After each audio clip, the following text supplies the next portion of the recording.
Guangsu Province, hundreds of thousands of majestic mountains were visible beyond the horizon. The Guanmen cult was located on these rocky and majestic mountains, along with their vicious demonic arts. There were also mysterious demon worshippers present.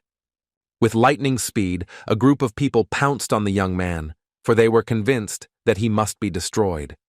At the center of the Guanmen cult was a terrifyingly frightening man. The young man looked at everyone with cold fury and said that he would punish everyone. Without listening to the young man, everyone rushed into battle. He was the strongest martial artist who could master the ultimate art of the demon lord. The men froze in place for a moment as they saw the truly devastating force.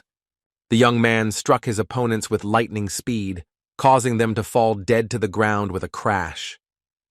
The outsiders called this place where the monistic cult, if they had reached the Central Plains, the world would have plunged into an unprecedented early chaos. Chag, the first son of the head of the Murim Union, guided people on the right path. All those present congratulated him on the completion of his solitary practice. They congratulated him as if he were their master. But a moment later the young man was taken aback, as he could not understand what he saw in front of him. The young people politely knelt before the elder. The first son of the head of the Murim Union, Chag, among the people he was nicknamed the 10-stroke star. He was nicknamed so for his ability to counter any fighting technique in just 10 exchanges of blows. So he began to boast about the title of the most skilled martial artist.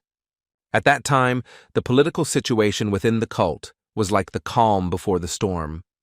The desire of people to take the place of the next leader increased the intensity of internal conflicts and endless conspiracies.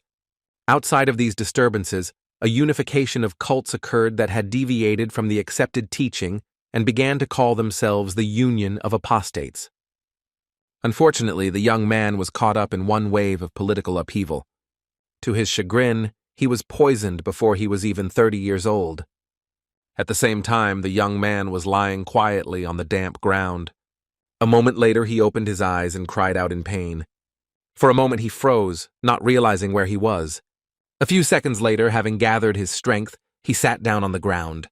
Out of inertia, he grabbed his stomach because he felt pain.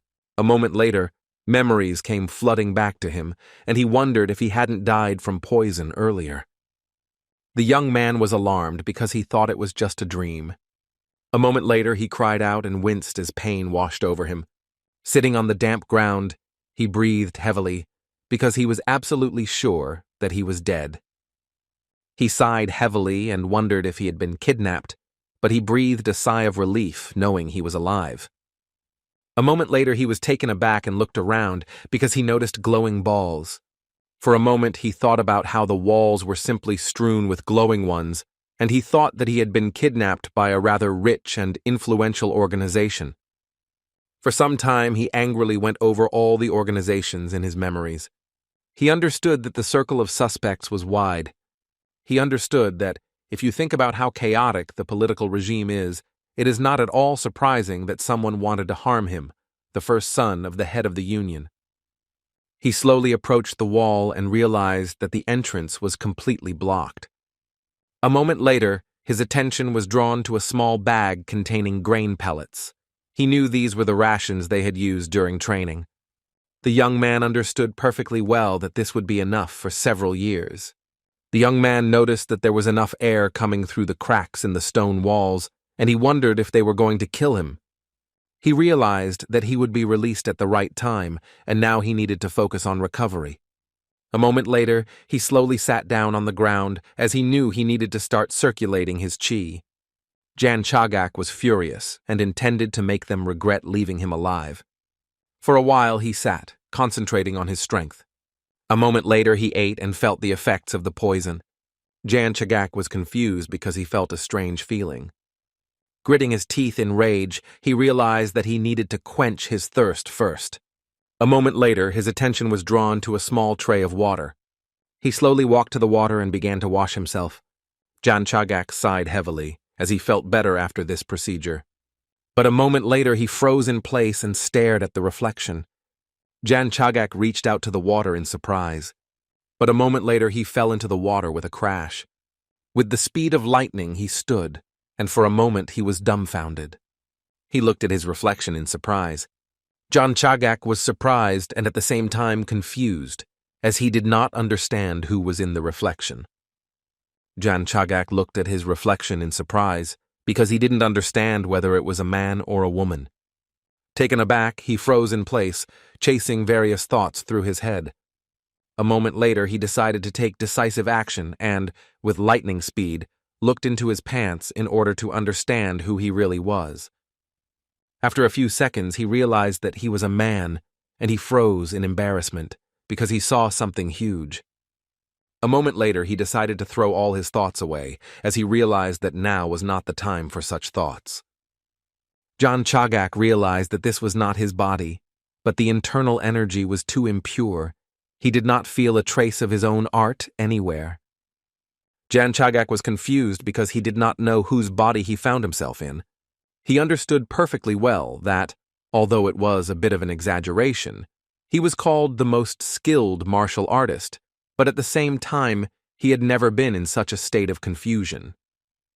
Chagak understood perfectly well that he needed to pull himself together, because even if the energy in the body was vicious, it was still there. Chagak understood that if he had not been kidnapped, then his mind had ended up in the body of the one who was currently undergoing solitary practice. He wanted to find at least some clues. A moment later, the young man was slowly looking around his prison. A few seconds later, he found himself in a small cave, which was strewn with various drawings. Chagak looked around and realized that the drawings had been scratched out for centuries, but unfortunately he could not make them out. A moment later, he realized what art the body's owner was studying. Chagak sighed heavily as he realized that this was truly a vicious and strange art. He was surprised and at the same time did not understand who invented it. Repeating all the movements, he wondered who actually invented this art. He was puzzled because he knew that this art was very vicious. However, he repeated all the movements with all his might. Chagak was surprised because he had never met such a great martial art. Sometime later, he noticed a small inscription on the wall about death and rebirth. Then he realized that the inscription was written by the owner of the body at the end. Chagak realized that the man died from excess qi because he directed the energy along the wrong flows of the body. Chagak realized that the young man, having trained so much on images, interpreted everything based only on common sense. Chagak, in turn, realized the fact that the young man was wrong, because this art sought to destroy everything. Chagak understood perfectly well that, although it was proud, it was truly worthy of being called art that challenged the heavens. Sometime later, he noticed that the amount of grain had noticeably decreased. Chagak walked slowly into the cave. Entering the cave, he looked closely at the image on the wall and breathed a sigh of relief as he had finally learned everything that was depicted. Chagak noticed that the drawings ended at the pose of the 10th star, and he regretted that he could not master it. But he was glad that, simply by studying everything that was in the cave, he had already surpassed the power of his past life and achieved the irreversible transition to a new stage. He was aware of the fact that being in captivity was a blessing for him. Chagak sighed heavily and said that as a student he had never had the opportunity to show due respect, so now he thanked the master for such wisdom. His father ruled the world of Murim, but he was confident that he could do more, and he could say the same about the art of the senior monks. But this art was unknown to him. It was something he could not surpass even if he spent his entire life practicing the previous techniques. He promised that he would serve the one who created this art. As a man who walks the path of justice, even if the heavens fall and the earth tremble, his decision will never change. He, Chagak, joyfully gave his oath. A moment later, he turned around and walked towards the exit. After a few seconds, he came to a huge door, but unfortunately, he realized the fact that there was no sign of anyone opening it. A moment later, he gathered all his strength into a fist, knowing that he had to take care of everything himself. With lightning speed, he directed all his strength at the closed door, for he no longer had a reason to remain in the cave. Jan Chagak was aware of the fact that his current self would not be so easy to defeat, even if one of the 10 strongest Murim practitioners appeared. A moment later, he struck with a powerful blow, and the wall came crashing down. A few seconds later, a bright light washed over him and he turned away. He sighed heavily as the familiar light blinded his eyes. But when he went outside, he breathed in the fresh air with relief. A moment later, he was taken aback as he saw a man sleeping soundly. Jan Chagak slowly approached the man and pushed him a little. Jan Chagak looked at the man intently and said that he would like to ask him something. The man looked at the young man in bewilderment. But a moment later, the man woke up and froze in place in shock. With lightning speed, the man recoiled from the young man and screamed. He was shocked and could not utter a word. Jan Chagak looked at the man with puzzlement and wondered if he was not mine. Jan Chagak sighed heavily because he met a man after a long period of time, and he turned out to be mute. Jan Chagak looked coldly at the man and asked if he couldn't speak. The man was taken aback and cried out, saying that he had committed an unforgivable sin. Falling to his knees, he begged for mercy with tears in his eyes. Jan Chagak sighed heavily as he realized that it looked like they were going after him as a bandit. He asked the man to calm down, as he did not understand why they were harming him. The man trembled with fear, asking if he was really going to send him into the corridor of 10,000 demons. The man was shaking with fear, screaming that he simply could not bear it.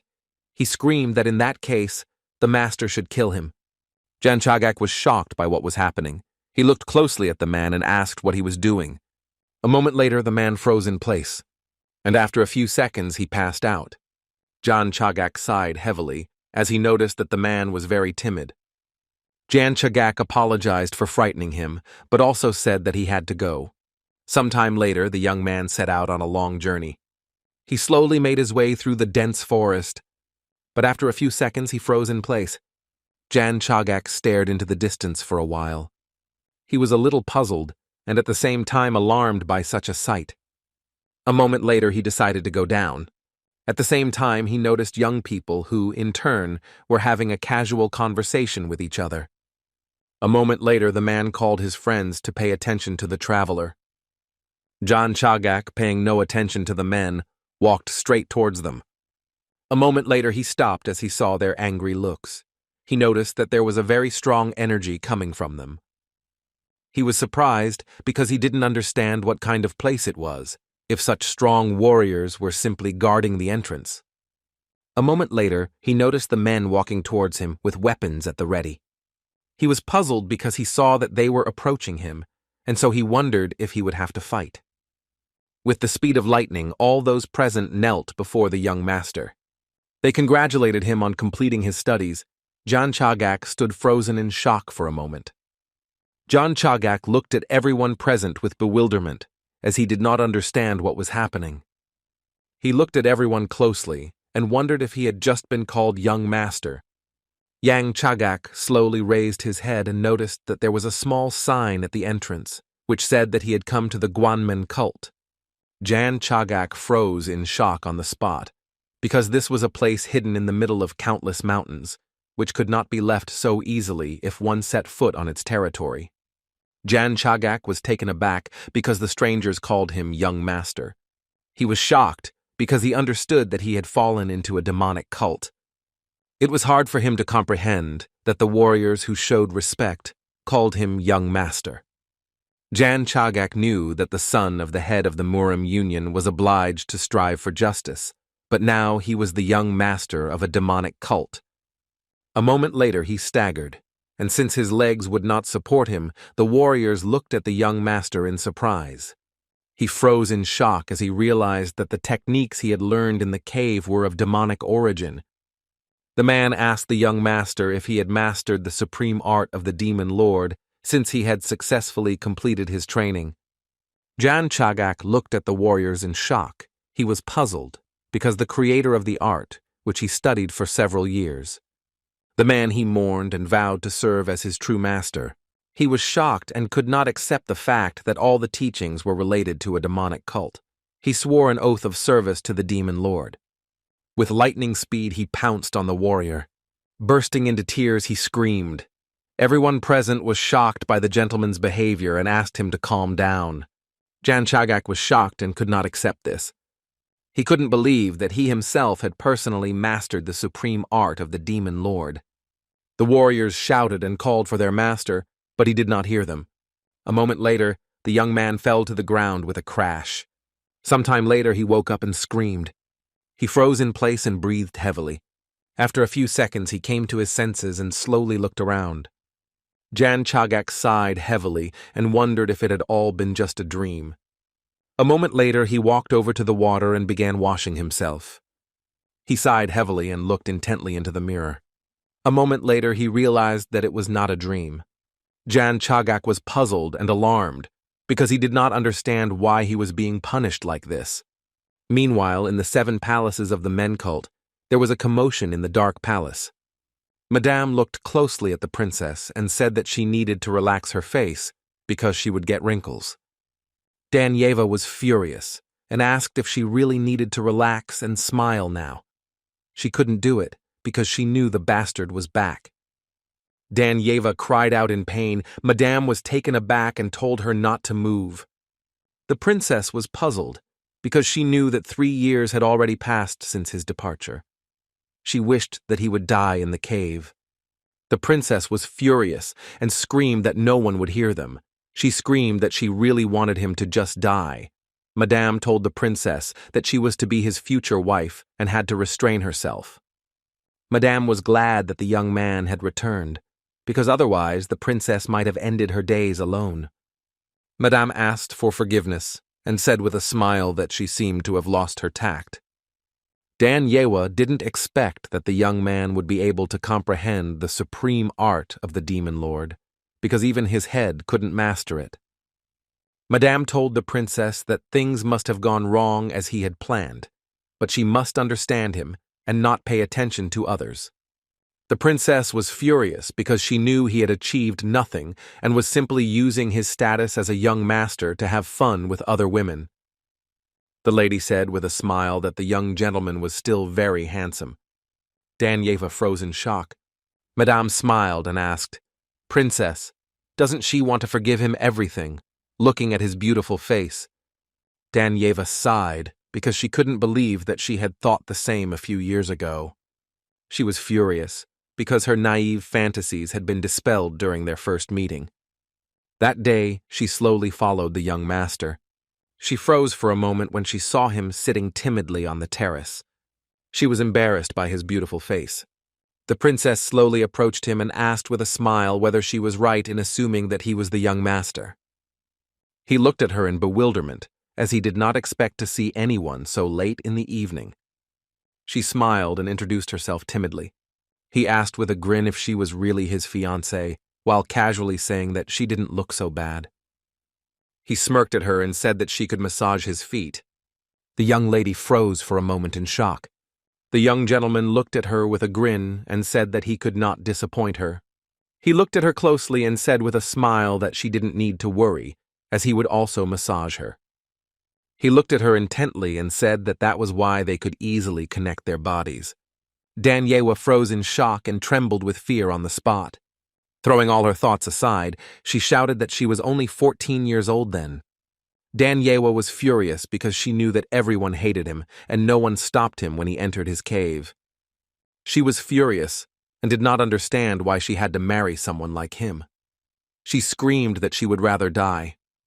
The madam sighed heavily and looking at the princess said that she needed to go to the Crimson Palace, and she also said that most likely imprisonment had changed the young master.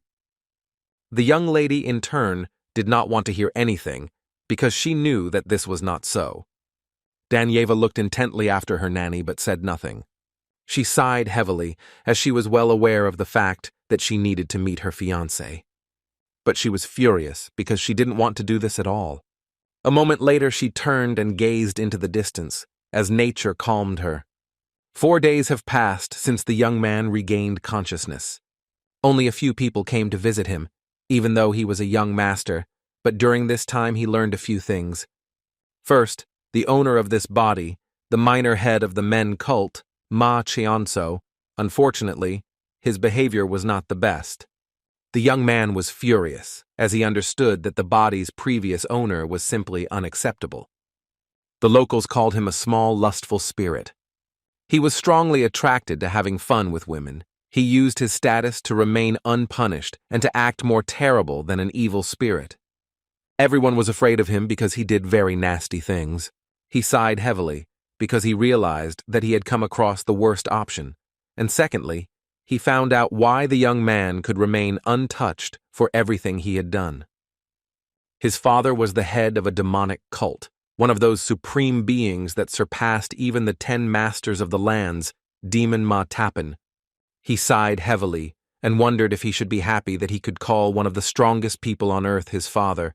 And thirdly, he learned that he was the only son of the leader and had a high status. The young man lived his entire life without putting in a single bit of effort. Although he had studied martial techniques, he was not in good shape, and his social skills and everything could be called insignificant. The small Meng palace was the only thing he had. Hearing the conversation of the servants passing by, he only sighed. The maid said that the young master was simply not worthy of becoming the next head. The young man, in turn, was perfectly aware of this fact. He sighed heavily, as he knew he shouldn't blame them too much. He knew that even if the owner of the body had not died from excess qi, he still would not have long to live. He sighed heavily and looked closely at his reflection. He looked at his current reflection with cold fury, for he knew that he would have to live in this body. The only thing that gave hope at that moment was that he was only 19 years old, and 3 years had passed since his death. He believed that even if he returned to the Murim Union, looking at his appearance, no one would dare to greet him at all. He realized that it would be extremely surprising if he managed to preserve his own life story. The young man sighed heavily because he understood that, having spent the last few days like a madman, he had no strength left to be angry. A moment later, he washed his face with cold water to recover a little. Having plunged into the water, he sighed heavily. A moment later, he decided to wash his face a few more times. He sighed heavily, because he knew it was not like him to worry about something that had already happened. He was well aware of the fact that now he just had to accept it. He looked closely at his reflection, because he knew he would have to come to terms with this. The young man sighed heavily. He knew that now it didn't matter to him how the previous owner lived, because he would live in his own way. A moment later, he froze for a moment, as in the reflection, he saw the fierce grin with which the young man told him that he should try harder. He was told that it was still a demonic cult, and he was a young master. They mockingly asked him how long he could last in such a place. The demon said that he would watch him closely. The young man was taken aback and froze in place from shock. A moment later, he came to his senses when he heard the door swing open. He turned around with lightning speed, as he did not expect anyone to come to him. But a moment later, he froze in place in surprise, because he did not know who was in front of him. He looked closely at the young lady and asked who she was. The princess froze in place with rage. Danyewa looked at the young master with cold fury. Coming closer to him, she angrily asked if he really didn't know who she was. The young man, in turn, did not flinch from her intense gaze. A moment later, the young princess sighed heavily and looked intently at the young master. Jan Chagak froze in place for a moment in embarrassment. But after a few seconds, he threw all his thoughts away. He sighed heavily as he realized that no, he had to speak politely while in his new body. He sighed heavily as it was difficult for him to break old habits. A moment later, he looked away and asked who she was. This question made the young princess even more angry. She asked angrily if he had managed to forget her name. He realized that she was close enough to the body's former owner that she simply visited his palace. He looked at her closely, as she looked very young, had ordinary clothes and shoes. A moment later, he realized that she was his servant. Yan Chagak sighed heavily and, looking away, said that he was simply deep in thought. He said that he would step aside and she could get to her work. The young princess asked furiously what she was even talking about. Jan Chagak looked at her in surprise and asked if a simple servant was really asking him what she should do. He sighed heavily and said that she was not a timid person or simply stupid. Chagak looked at her intently and said that she was wrong, so she should quickly clean up and leave. He waved her off, saying that it was her job. Dan Yehua, clenching her fists in rage, asked if he had just called her a simple servant. The young man stood frozen for a moment, not knowing where he had gone wrong. He sighed heavily as he realized that no, he should be biased towards people based solely on their work. A moment later he turned around and stared at his reflection. The demon said with a wicked smile that this was still a demonic cult, and he was the young master. He sighed heavily as he was furious. A moment later he turned around and asked what was wrong, since he, as the master, had only asked the servant to do her duties. He turned around, continuing to speak, but froze in place. He was shocked when he saw the young lady staring at him with anger on her face and tears in her eyes. He was taken aback, because he did not understand what had happened, and at the same time he wondered if he had been too rude to her. A moment later, the young princess turned around and walked with lightning speed towards the exit. The princess closed the door with a bang, and the young man, in turn, froze with bewilderment on his face. The princess returned to her palace with lightning speed. She was furious because they wanted to marry her off to such a rude man. She was furious and screamed at herself that it would be better for her to die than to marry him. Chagak sighed heavily, as he supposed that even the servants of this cult were quite impulsive. A moment later he was taken aback, as he realized that he was very hungry. He sighed heavily and wondered if he had let her go too quickly, because he needed to order her to do something. Chagak sighed heavily, because he knew that he first needed to clarify the circumstances of the case. A moment later, he threw on his outer clothing and went to the exit. Chagak looked around in surprise. He was a little surprised because he realized that he was almost the only one who lived in the entire small palace. A moment later, he entered the room of his current subordinate. He noticed that the young man was sleeping quietly in his bed. The man was taken aback and asked the young gentleman what had brought him to him at such an hour. Yultak looked at the young master with a fierce grin while slowly getting ready.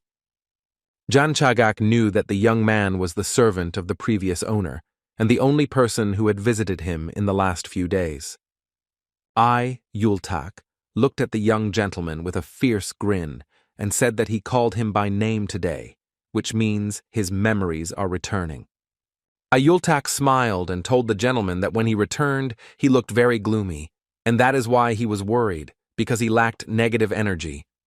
Yultak hugged the young gentleman with a grin and asked him to reserve a place for him in the brothel. Chagak looked coldly at the young man because he understood that trash is drawn to trash. Ma Cheonso pushed the young man away and said that he would like to ask a few questions before his memory returned to him. Yultak was puzzled because he did not expect this. A moment later, he touched the young master and he froze in surprise. Ma Chongso looked at the young man in surprise and asked what he was doing. He thought about it and said that it was very strange because there was no temperature. Yultak looked intently at the gentleman and said that he spoke as if he were a man of a traditional cult. Ma Cheonso was taken aback because he realized that he had made a mistake in communication. A moment later, he pushed his subordinate away in fury. Yultak looked intently at the gentleman but did not answer. Ma Cheongseo stood still for a moment, wondering if his servant had noticed something. He was furious and didn't know what to do, and he wondered if he should kill him and get out of the palace as soon as possible. Yultak exhaled with relief and looked closely at the gentleman. A moment later, he laughed wildly and said he was joking. He said it seemed the young master wanted to be a good guy. Yultak turned around and said that he was a busy man, but he had to follow the orders of the master. Ma Cheongseo was puzzled because the young man slept all day long. Yultak sighed heavily and asked the young gentleman what he wanted to know. Ma Cheongseo looked askance at the flowers and asked if the young man had been tending the flowers. Yultak asked the gentleman if he really wanted to tease him again. Yultak was taken aback and carried to the master. Ma Cheonso said with a grin that, looking at the soft leaves, one would think that nature was welcoming him. The young man froze for a moment in surprise. For some time Yultak watched the master closely. Yultak sighed heavily and asked the young master if it was really him. He wanted to know if the young master had hit his head. Ma Chongso asked with a smile as he had said earlier. A moment later, Yultak showed the young master how he had behaved in the past. The young man froze for a moment in shock. Yultak looked at him in surprise and asked why he was looking at him like that. I told Yultak, sir, that he was one of the worst, but it is normal that the representative of the demonic cult also expressed himself cruelly. Ma Chongso sighed heavily and told the young man to tell him how the cult was organized. Yultak looked at the gentleman with a smile and said that they had better eat first and then talk, since he noticed that the gentleman was hungry. A moment later, Yultak reminded the young master of one dish. I told Yultak that after a serving of rice soup with egg yolk and corn, he would immediately feel warm. A moment later, the young master pushed his subordinate out into the street. He looked at the young man with drool and said that it was time for them to go and eat as soon as possible. Yultak said with a satisfied smile that they would leave immediately, but a moment later the young man stopped at the door. He sighed heavily and said that he remembered that the restaurant was closed today. Turning around, he looked intently at the young master and said that he suggested that they eat somewhere else. Ma Chionso was shocked by this statement. The young man said that today there would be a meeting of the heirs of the Ma cult. Cheongseo was surprised. Yultak sighed heavily and said that today all the children of significant representatives of the clans would gather there. Yultak looked intently at the young master and said that he strongly recommends that he not go there. Ma Chongso, in turn, thought for a moment. Sometime later, the young man was leisurely strolling down the street and enjoying the wonderful weather. At the same time, Yultak walked along the path in a gloomy mood. Turning around, he asked the young master if he really wanted to appear there. Ma Cheonso smiled and said that he really wanted to go there. Yultak Opashiv told the gentleman that it was not for nothing that he advised him not to go there. Ma Chongso asked his subordinate to tell him how the Myung cult was organized. He said that the cult consists of 9 palaces, which in turn are divided into 2 men palaces and 7 side palaces. The 2 palaces consist of the Guanmen Palace, where the head of the cult lives, and the small palace, in which the young master is located. Ma Chongseo said that this means that the 7 side palaces are additional resources of forces. Yultak said that at the moment they are a threat to Gwangmyong Palace. I said Yultak irritably that the head is not there. No one knows where he went because of this. Rumor about the need to choose a new head of the cult. Ma Tapen, the head of a demonic cult who suddenly disappeared, leaving only one note asking not to look for him. Ma Chongso looked at his subordinate intently and said that the young master was there. He looked at the master in surprise and asked if he was talking about himself in the third person. Ma Chongso sighed heavily as he had forgotten himself a little. Yultak told the young master that no one sees him as the next leader because he is incredibly weak and foolish, and his actions are shameful, and there is nothing beautiful about him except his face. Yultak sighed heavily and told the young master that he would not even choose him if any dog became the next head. Then it was unknown what would happen to the demonic cult. Ma Cheongso was puzzled by everything that was said. Ma Chongso looked closely at the young man and said that he was terrible, but open in communication with him. The young man was taken aback, as he did not expect such a thing. Yultak looked intently at the master and said that this was all said by others, and he in turn was forever his devoted servant. Ma Chongso knew very well that he shouldn't just go back on his words, so he wanted to continue to consider the demon lord as his master, but he didn't want to use techniques without due necessity. Yultak informed the young master that if we count the ordinary idolaters on the Central Plains, the cult has 1 million members. Now, he understood why the emperor was fussing, because they were only singling out the cult of men and calling its members enemies of the country.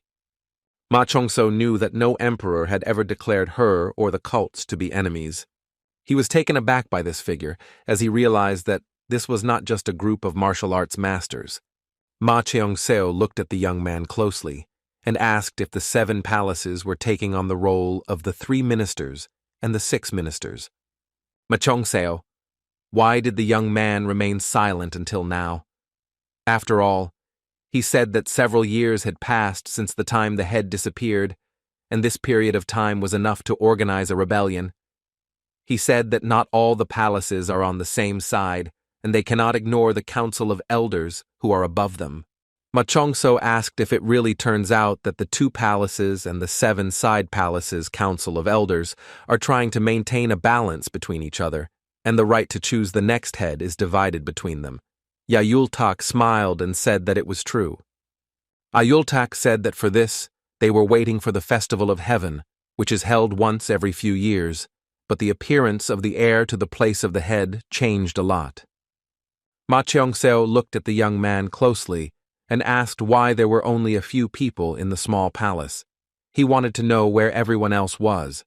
He told the Lord that he had thrown everyone out.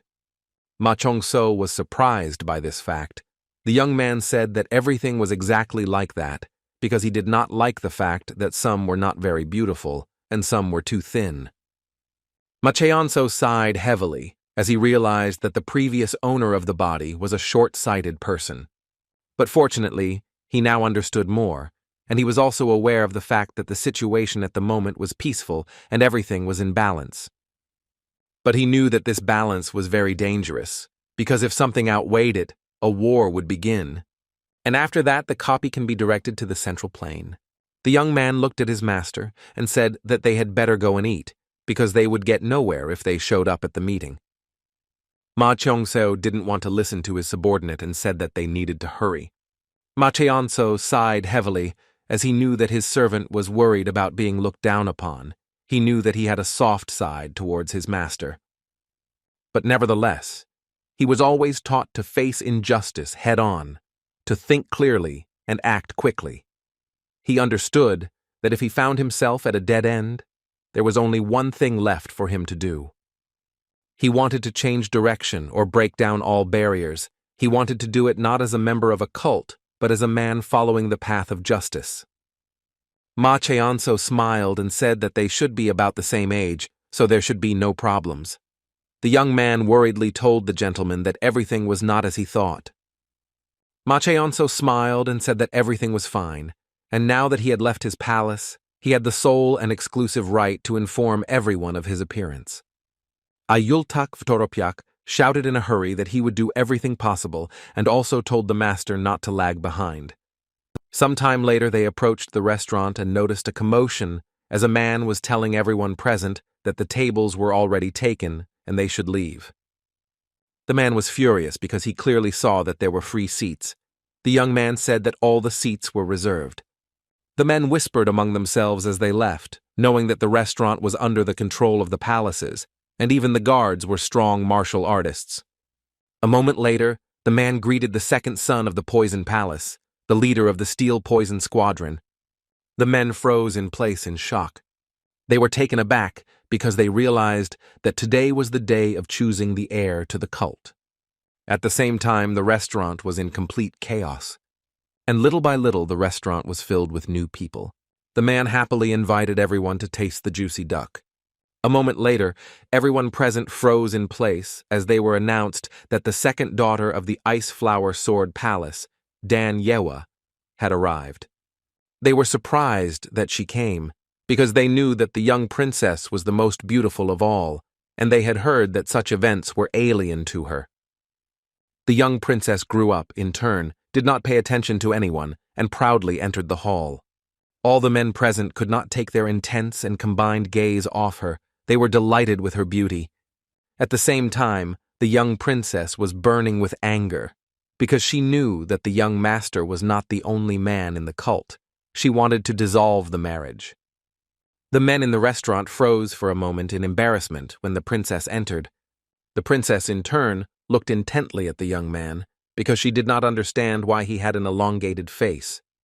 With lightning speed, she turned her gaze to the other young man, but froze, because she did not understand what was wrong with him, because he looked like a weakling.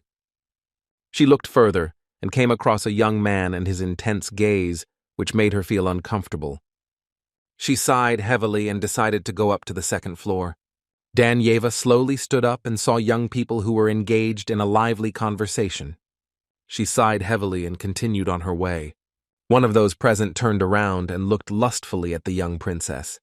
The man looked at her with a grin, because he was surprised that she came to meet the heir.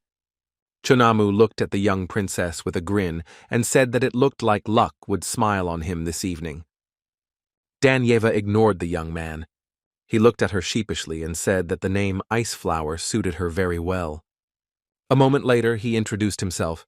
The princess glanced sideways at the young man and introduced herself as well. She noticed that he was sucking up to her, but at least he looked like the most prestigious of them all.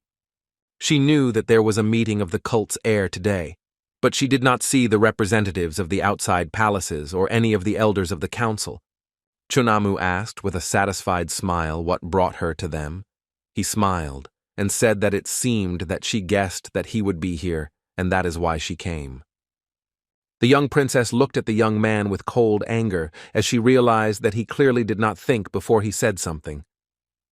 She was shocked and didn't understand how he had so many teeth in his mouth. She pulled away from him as he approached her. The princess was not happy and wanted to leave.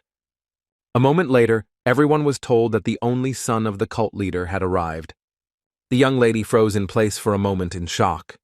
Everyone present was shocked because they could not imagine that the young man would come to the meeting.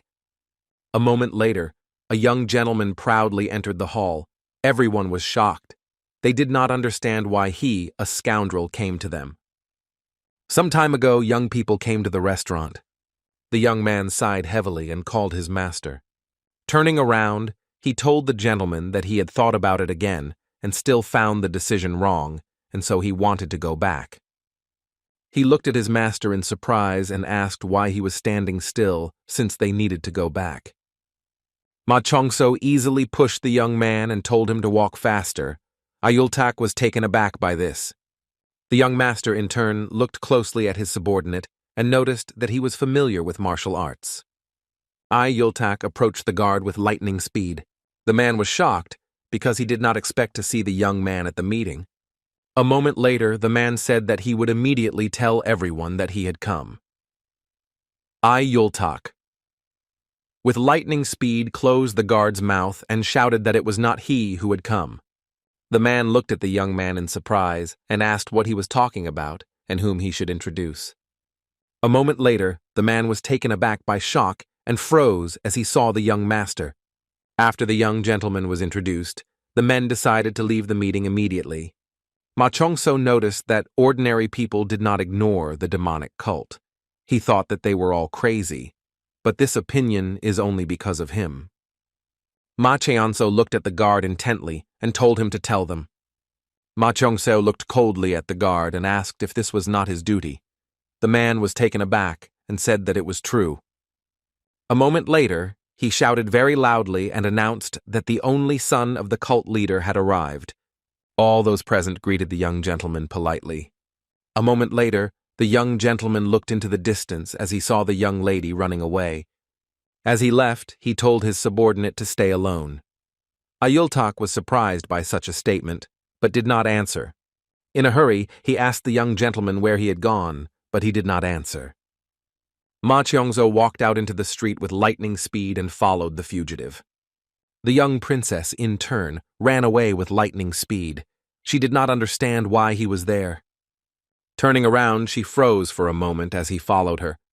Ma Chongso came closer to her and asked who she was talking about. The princess did not expect this and screamed in fear.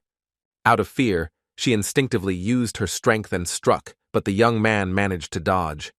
A second later, she lost her footing and fell to the ground with a crash, but the young gentleman managed to catch her. Ma Cheongso sighed heavily as he realized what it was like to be in a demonic cult. No matter if it was a boy or a girl on the errand, everyone had to be proficient in martial arts. He looked closely at the young lady as he realized that she was very unpredictable. The princess, in turn, froze and looked at him with cold fury. Ma Chongso looked at the young lady in surprise. A moment later, she looked away from him and asked him to let her go. He was taken aback as he had been holding his hand on the girl's waist for too long, and this was unacceptable. A moment later he did as she asked, and the nth princess fell to the ground with a crash, screaming. She looked at him with fury and asked what he had done. Ma Cheonso said in a puzzled tone that he had done it by accident, and she had seen it herself. He looked away and said he thought she was going to fall, but he let go because he thought it was very rude of him to hold her by the waist for so long. He said he just wanted to do the right thing. Ma Cheonso looked closely at the young lady, as he saw that she was singing out of anger, but he also noticed that she was hurt. With lightning speed, he came closer to her and asked if she was okay. The young princess was taken aback because she was surprised. Ma Cheonso sighed heavily and froze in place as he realized that he had been too polite again. As he lifted the young princess up, he said that if she wanted to continue being his servant, she should take care of her hands so that she could clean his room in the future. The young princess looked at him with her fury and, pulling her hand away, asked if he was up to his old tricks again. Ma Cheonso looked at the young lady, as he knew that her harshness in her statements was like a wild cat. He knew that he had to try to correct this behavior, otherwise it would be difficult for her to survive in such a place. Ma Cheonso said that she could say whatever she wanted, but looking at such a nasty personality, he could tell that she would get into trouble wherever she went. He said that he didn't mind if she did something like that in the small palace, but she didn't need to throw such a tantrum in public places. He was well aware that the demon cult was shrouded in darkness, so he wanted her to stay in the small palace so he could protect her when she was around him. The young princess looked at him with cold fury, but did not answer. A moment later, she asked if he should be worried about her. She asked him angrily if he didn't know what meeting was taking place that evening. He sighed heavily and said that it was a meeting of the heirs. She screamed furiously that he knew this, but continued to stand with her in such a place. She screamed that if he did not want to earn himself even more problems, he should return to his palace. Ma Cheonso smiled tenderly and asked if there was a man who always ran away from problems. How could he ever complete anything? With a gentle voice, he said that she shouldn't worry about him. The young lady froze in place for a moment in embarrassment. He smiled and said that she seemed to be very worried about him, but everything was fine and he was fine, so she could go back. The young princess, in turn, was embarrassed. She shouted that she was not worried about him at all. With lightning speed, she turned and walked away. He noticed that the young lady was inconsistent in expressing her emotions. He looked after her closely, wondering if she was okay and hoping she wasn't too upset with him. He looked into the distance and asked Yang Sohei to wait for him, as his brother had promised to return. At the same time, the young lady was running away from the young man in a hurry. She did not understand why he behaved as if he had become a good person. She wondered if he really had not hit his head anywhere. She froze for a moment and became embarrassed as she realized she was worried about him. She froze as she remembered his soft and beautiful smile. A moment later, she threw all thoughts of the young gentleman away, as she knew that she was simply angry and nothing more. After a few seconds, she turned around and stared at the small restaurant. She sighed heavily, as she hoped that everything would go smoothly at such an event. But in turn, she wondered why he had come to the meeting anyway. She wanted to know if he had something in mind. Ayultak looked closely at the gentleman, because I wanted to know where he went. He sighed heavily and said that he went to the restroom. Ayultak was surprised that his master did something sudden. Ma Cheonso sighed heavily and said that this could not be controlled, and also said that it was time for them to go. Chun Amu looked at the young master with a grin and said that he heard he was in the corridor of 10,000 demons. Chun Amu said with a grin that he was very interested in whether he had made any progress in learning the martial art. Chun Amu laughingly said that he was surprised that the young master had decided to visit such a humble place, and so if he had come for women and excitement, then the outskirts of the slums would be more suitable for him. Ayultak looked at the young man with anger and told him to watch his language. Chun Amu looked at the young man with cold fury and said that he kept clinging to the leaky life preserver, and that was the reason his family abandoned him. Ayultak, hiding behind the young master's back, shouted, "Chun Amu, that he is arrogant." Ayultak looked at everyone present with anger, but did not answer. The young men looked at them with mocking eyes, preparing to raise their weapons. A moment later, the young gentleman sat down at the table with lightning speed. He looked at all the dishes that were on the table with a soft smile, as they pleased his eyes. Ayultak looked warily at the young master and called him. Ma Cheonso looked at his assistant in surprise and asked with a smile if he had disturbed him, but he apologized and said that he could continue his conversation. A few seconds later, he began to eat. He happily devoured the various dishes, as they had quite an exquisite taste. Chun Amu looked at the young master with bewilderment. A moment later, Chun Amu mockingly told the young master that it looked like he needed to see a doctor. Ma Chong-so looked at him with bewilderment, as he did not understand what he was talking about. Chun Amu asked the young master with a grin if he was in a bad mood now, because he was such a humble person in status, as he said, something like that. Ma Chong-so looked at the young man with bewilderment as he noticed that he was not very bright. Ma Cheong-so called his subordinate and asked who it was in front of him. Ayultak looked closely at the young man and said that his name was Chun Amu, and he was the son of the head of the trading palace. But unfortunately, he was no better than the yard dog.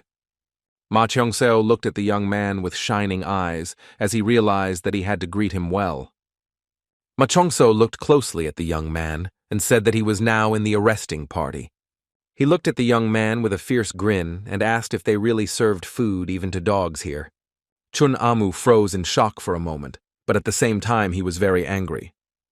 Chun Amu, with lightning speed and rage, destroyed the chair. Chun Amu looked at the young master and asked if he didn't know what tact was, or if he was simply crazy. Chun Amu said with a grin that a lot had changed since he went to study martial arts in the cave. He asked the young master if he was sure that he could act like this in such a place.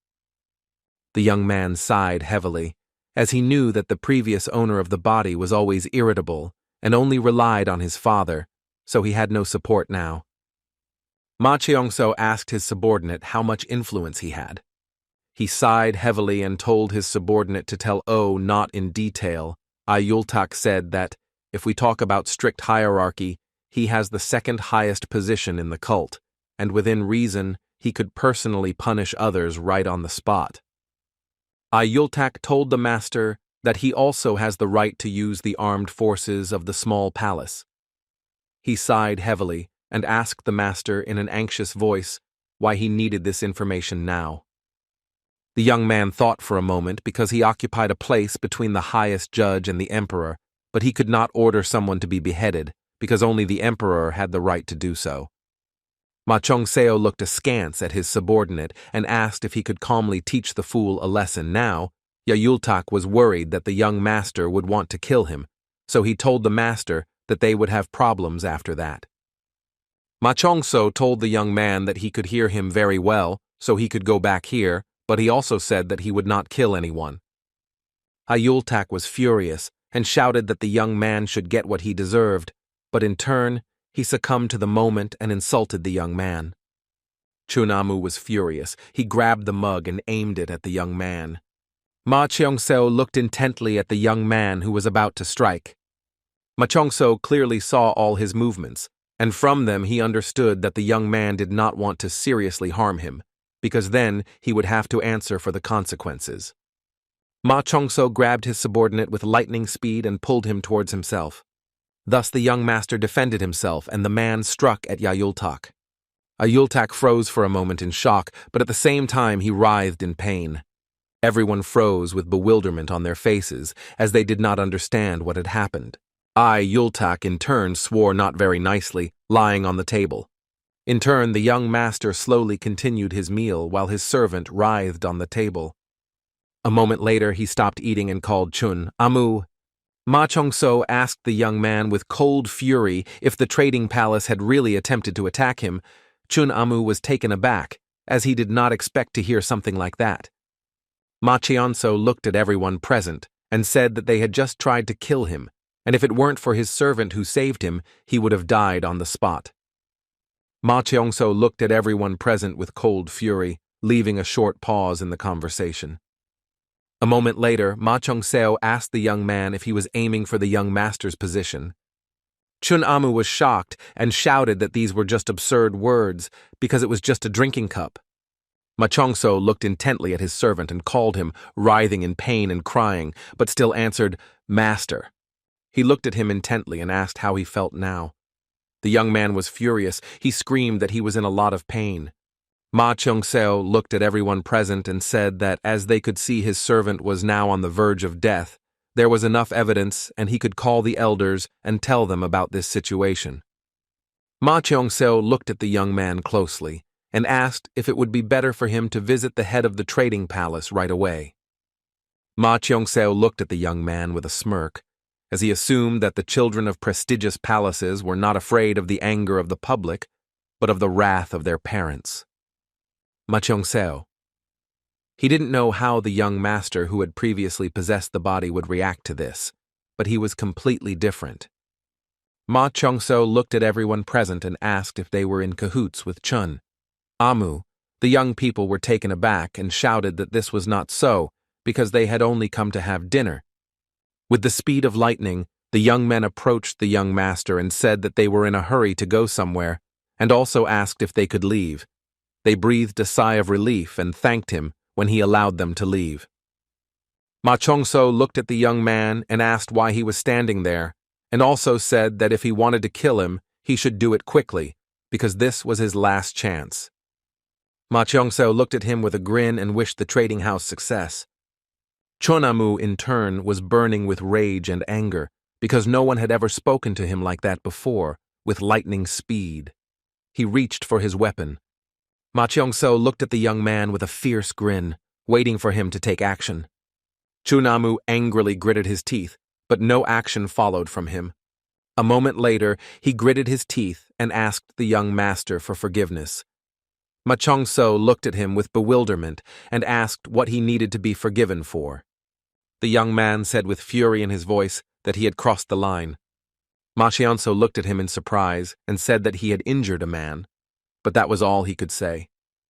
Chun Amu furiously shouted at the young master that it was all because of Togo, who used his servant as a human shield. Ma Chong-seo looked at the young man with cold fury and asked if he really thought he could hide behind his father's name. Ma Chong-seo looked at him with fury and said that even if thousands of people bowed before him, the time would come when their blood and tears would become daggers that would pierce his vicious heart. Ma Chong-seo stood up and, holding back his rage, told the young man that he would be his vengeance. Chun Amu was taken aback by such pressure and the terrible aura with the speed of lightning. He fell to his knees and asked for forgiveness because he had committed a grave sin, but at the same time he asked the young master not to go to his father. Ma Chong-seo, with cold fury, told the young man to shut his mouth and go to his palace, for he would be visiting them soon. Chun Amu stood frozen in shock for a moment. Everyone present quietly whispered and wondered what had happened, because they wanted to know if the head of the small palace had declared war on the trading palace. Everyone was whispering and saying that the young master used his father's name more than anyone else. Ma Chong-seo turned around and looked at everyone present with a fierce grin, since he, in turn, wanted to visit all the elders and look into all the palaces. That same evening, the head of the trading house was burning with rage. Chun Amu fell to his knees and told his father that the head of the small palace only wanted to scare them. Jong Semin asked his son with cold fury if he understood what he had opened. Chun Amu, trembling with fear, told his father that the young man could do nothing to them. He did not understand why his father was so angry. Jong Sai-min knew very well that no matter how low and stupid the young master was, he was still the head of the small palace. Chun Amu said that it was just a misunderstanding, and he hoped that the young master had lost his basic abilities due to the overload. But when he approached him, he thought that a tiger had approached him, burning with rage. Jong Sai-min was furious that his son dared to make excuses. He shouted at his son to immediately go to the demon corridor and not come back until he allowed him to. The young man was shocked. He shouted at his father that it was too cruel of him, so he could just do some training. Young Sai-min didn't want to listen to anything and shouted that he should get this punishment for his behavior. Jong Se-min sighed heavily after his son left, as he realized that they were in an unpleasant situation. A moment later, he told his servants to call Chong Biran. Several years have passed since the head of the cult disappeared. In the opinion of the Council of Elders and the Seven-Sided Palaces, a decision was made to choose a new head. Jong Se-min sat at his desk and thought about the situation. He was well aware of the fact that the new sun was destined to rise during the festival in honor of the Festival of Heaven. The young head of the small palace returned after completing his secluded practice. He knew that if they raised the issue of choosing a new head of the cult, the young master would take that position, because while there was no head, the young master stood above everyone in his status. But despite all this, at the moment, the head of the small palace was like a powder keg, ready to explode at any moment. He knew that they needed more time to observe him and take action. He was furious because he realized that his son had stirred up a hornet's nest. A moment later, a young man entered the office and asked the gentleman if he had called him. Chong Biran, captain of the Golden Cavalry, bowed deeply and greeted his master. Jong Se-min asked the young man if he thought the head of the small palace would do something like this. Understanding the current situation, Jong Biran sighed heavily and said that he was a person with wayward behavior, and it was hard to think about what kind of motives he was pursuing. Jong Biran looked at the head of the house intently and said that he thought this was their chance. Jong Se-min looked at him with confusion, as he did not understand what he was talking about. Chong Biran looked at him intently and said that this was a great opportunity. Jong Se-min, in turn, thought for a moment, but after a few seconds he asked the young man why he thought so. Chong Biran said that since all other forces are equal, the young master is the grain in the balance. Jong Biran said that either he would be on their side or they would kill him. This is the boundary of the change of the situation, Jong Se-min asked with cold fury. Didn't he say that? Jong Se-min said that in these times, the accusations of rebellion could finish them all off, and if someone else from the outside palaces killed him, they could frame them, and they would meet their death. Chong Biran said that this was the reason why he called it a chance, because the head of the small palace was impulsive and impetuous. If they greeted him well and gave him gifts, they would be able to earn his trust. Jong Se-min asked the man if he really wanted to stand up for the young master. Chong Biran sighed heavily and said that it was all true, because by protecting them, they would be able to earn his favor. Chong Biran said that the trading house could manage the Hmong cult. Jong Se-min looked at the man intently and said that it seemed like he meant to become the ruler of the cult until the leader returned, if he did return, of course. Chong Biran sighed heavily and said that everything was correct. Jong Se-min, in turn, thought about this situation and the young master with a grin. A moment later, Jong Se-min told the man to bring the Demon Flame sacred sword. Chong Biran was shocked by the master's words, because he knew that the sacred sword of demonic flame was one of the 5 divine treasures of the Hmong cult. Jong Se-min sighed heavily and said that they wouldn't do anything to him. A moment later, he stood up and said that he would bring it himself, because they needed to catch a big fish. He said with a grin that they should use big bait in order for everything to work out. At the same time, in the small palace, the young master was quietly meditating. He knew that they would think that the trouble at the restaurant was a rash move by the young master and would be busy calculating their next steps. He brought up the fact that he would most likely have to live out the rest of his life in a new body, but he knew that he would be better off running the demonic cult himself and bringing peace to the Central Plains. He knew that the trading palace was therefore ideal as a first target, but to carry out the plan, he needed economic support. The young man was puzzled, because the current problem for him was the lack of sufficient strength. He could not leave the mountains on his own. He understood that he had to find people who were not part of any army. A moment later, his thoughts were interrupted by the arrival of a young man. Ayultak looked fiercely at the young master. Ma Cheongso, in turn, looked at the young servant with bewilderment. Ayultak. in a hurry, shouted and asked the young master how he could sleep peacefully after what had happened. The young master sighed heavily and said that he was meditating, not sleeping. Yultak, in turn, was shocked by the behavior of the young gentleman. He did not understand since when he had been doing something like this. He shouted to the gentleman that he had chosen a very appropriate time to do something like this. Yultak nervously shouted to the gentleman to quickly go to the trading house and said that it was all a joke, because he understood that the young gentleman could have big problems. Ma Cheonso looked at his subordinate intently and said that he was extremely serious.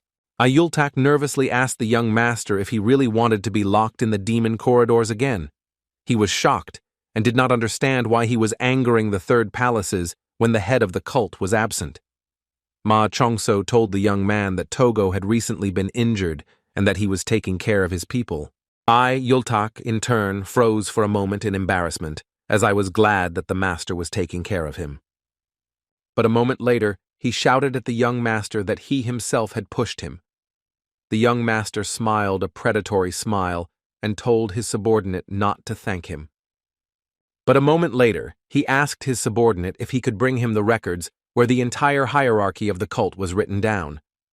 Yultak was taken aback and looked at the gentleman in surprise, but also excitedly asked if he really meant the hierarchical records of the cult of men. I told Yultak the gentleman that he could get them, but he was excited and wondered why the gentleman urgently needed such records. Ma Chongso, in turn, sighed heavily and said that he needed them right now. A moment later, he turned around and said that he needed to know who he could contact to fill the small palace with the people he needed. Yultak looked at the gentleman in surprise, as he did not expect to hear such a thing. Ma Chongso pushed the young man out with lightning speed and said that he should not stand, but should accompany him. Yultak, in turn, was surprised, because he did not understand what the gentleman wanted to fill. Ma Chongso smiled and said that he wanted to fill the houses at the palace, because there were many empty ones, not counting his.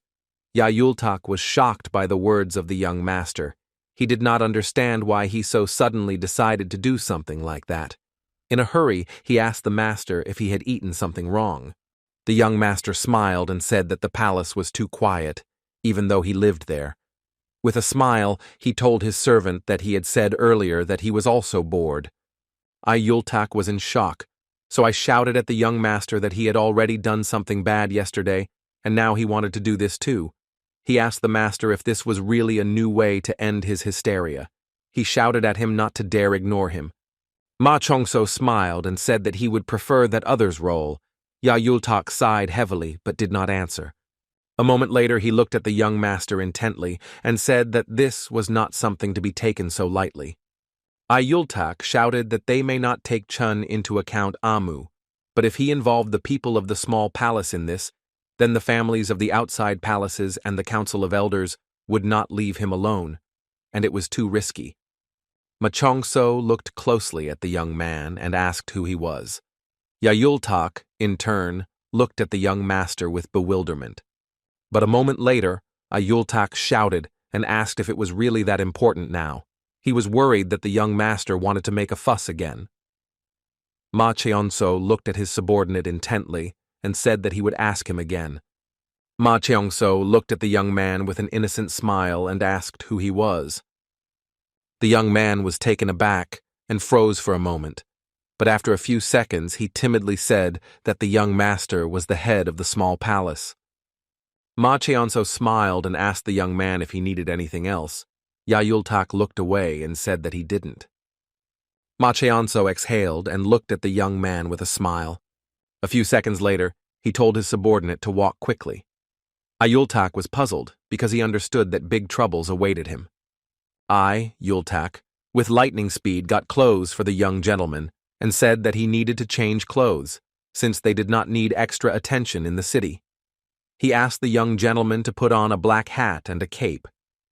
Ma Chongso looked at the clothes in surprise and asked the young man if that was really all he had left. Yultak sighed heavily and said in a puzzled tone that he really liked the color black. With the speed of lightning, the young gentleman threw on all his clothes. He slowly walked up to the mirror and looked closely at his reflection. After a few seconds, he said with a satisfied smile that the clothes looked pretty good. Ayultak sighed heavily, but did not answer. After some time, they were walking through the city.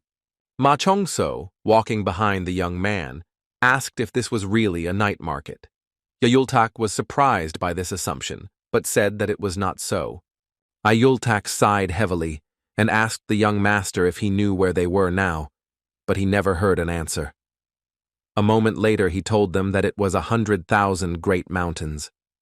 Ayultak climbing to the top, he said that he did not count himself, but there really is an infinite number of peaks, and the members of the cult live on only 7 of them, the small palace and the Guaman palace, located on the largest peak.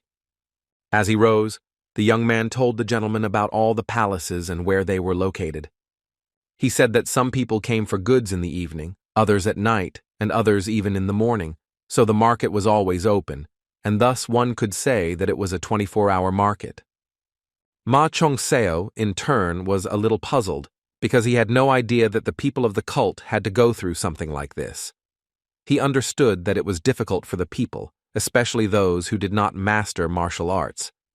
Ma Chongseo sighed heavily and asked the young man if the people had thought about coming down from the mountains to buy something. Ayultak asked the young gentleman in surprise if he really meant that they had to descend from the peaks. The gentleman said that everything was correct. Ayultak sighed heavily and said that if they went down, they would be attacked by the United Renegades, the Murim Union, and the Emperor himself. Ma Chongseo said it was because the Central Plains had been hit by a demonic cult several times, and all they needed was to stop it all from happening. Ayultak, looking into the distance, said that he meant that they would like to go down, but the Emperor considered the demonic cult as enemies without any justification, and so they simply fought to survive. Ma Cheongzeo apologized to the young man and asked if he thought their actions were too barbaric to be considered self-defense. Ayultak froze for a moment and looked at my master in surprise. A moment later he came to his senses and told the young master that he should not have spoken like that at all. Ayultak, looking at the gentleman, said that the whole world had heard about the disgrace of the little lustful demon. He was puzzled and did not understand whose side the young gentleman was on. Ma Chongseo was taken aback and froze in place, as he remembered that he was now the young master of a demonic cult and had to act completely differently. He thought for a moment, as he realized that the nickname that had stuck to his personality was an unpleasant problem. He sighed heavily, wondering if people would want to follow him if he found someone. A moment later, he slowly rose, but still it was hard for him, so he asked the young man if they had arrived at the place yet. Ayultak, breathing heavily, said that they were almost there. Ma Chongso looked at his servant in surprise. He didn't understand how he wasn't tired of this. At the same time, the man sat in his dark office and diligently took notes. The young people, in turn, slowly climbed to the very top. A few seconds later, the young man told the gentleman that they had arrived. Ma Cheongseo stood there in surprise for a moment as they arrived at the Gwangmyeon Library. Ayultak sighed heavily and said that they had come to the right place, because this place is known to those who listen to gossip. It is in no way inferior to the mystical palace.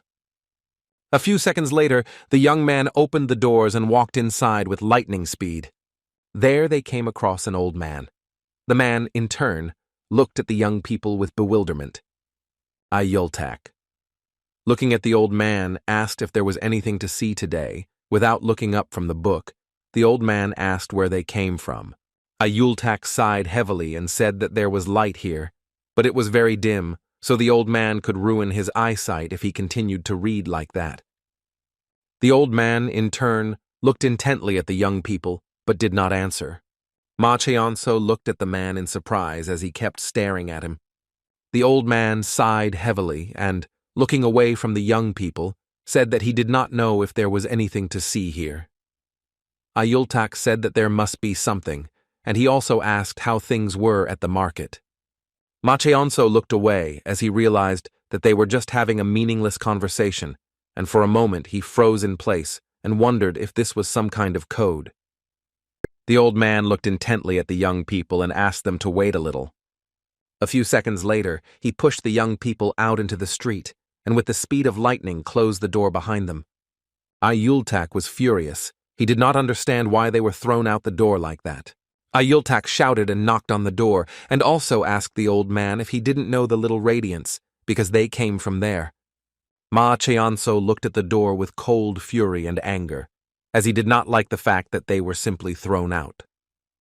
At the same time, the old man slowly walked around to the secret room. A few seconds later, he opened the secret door.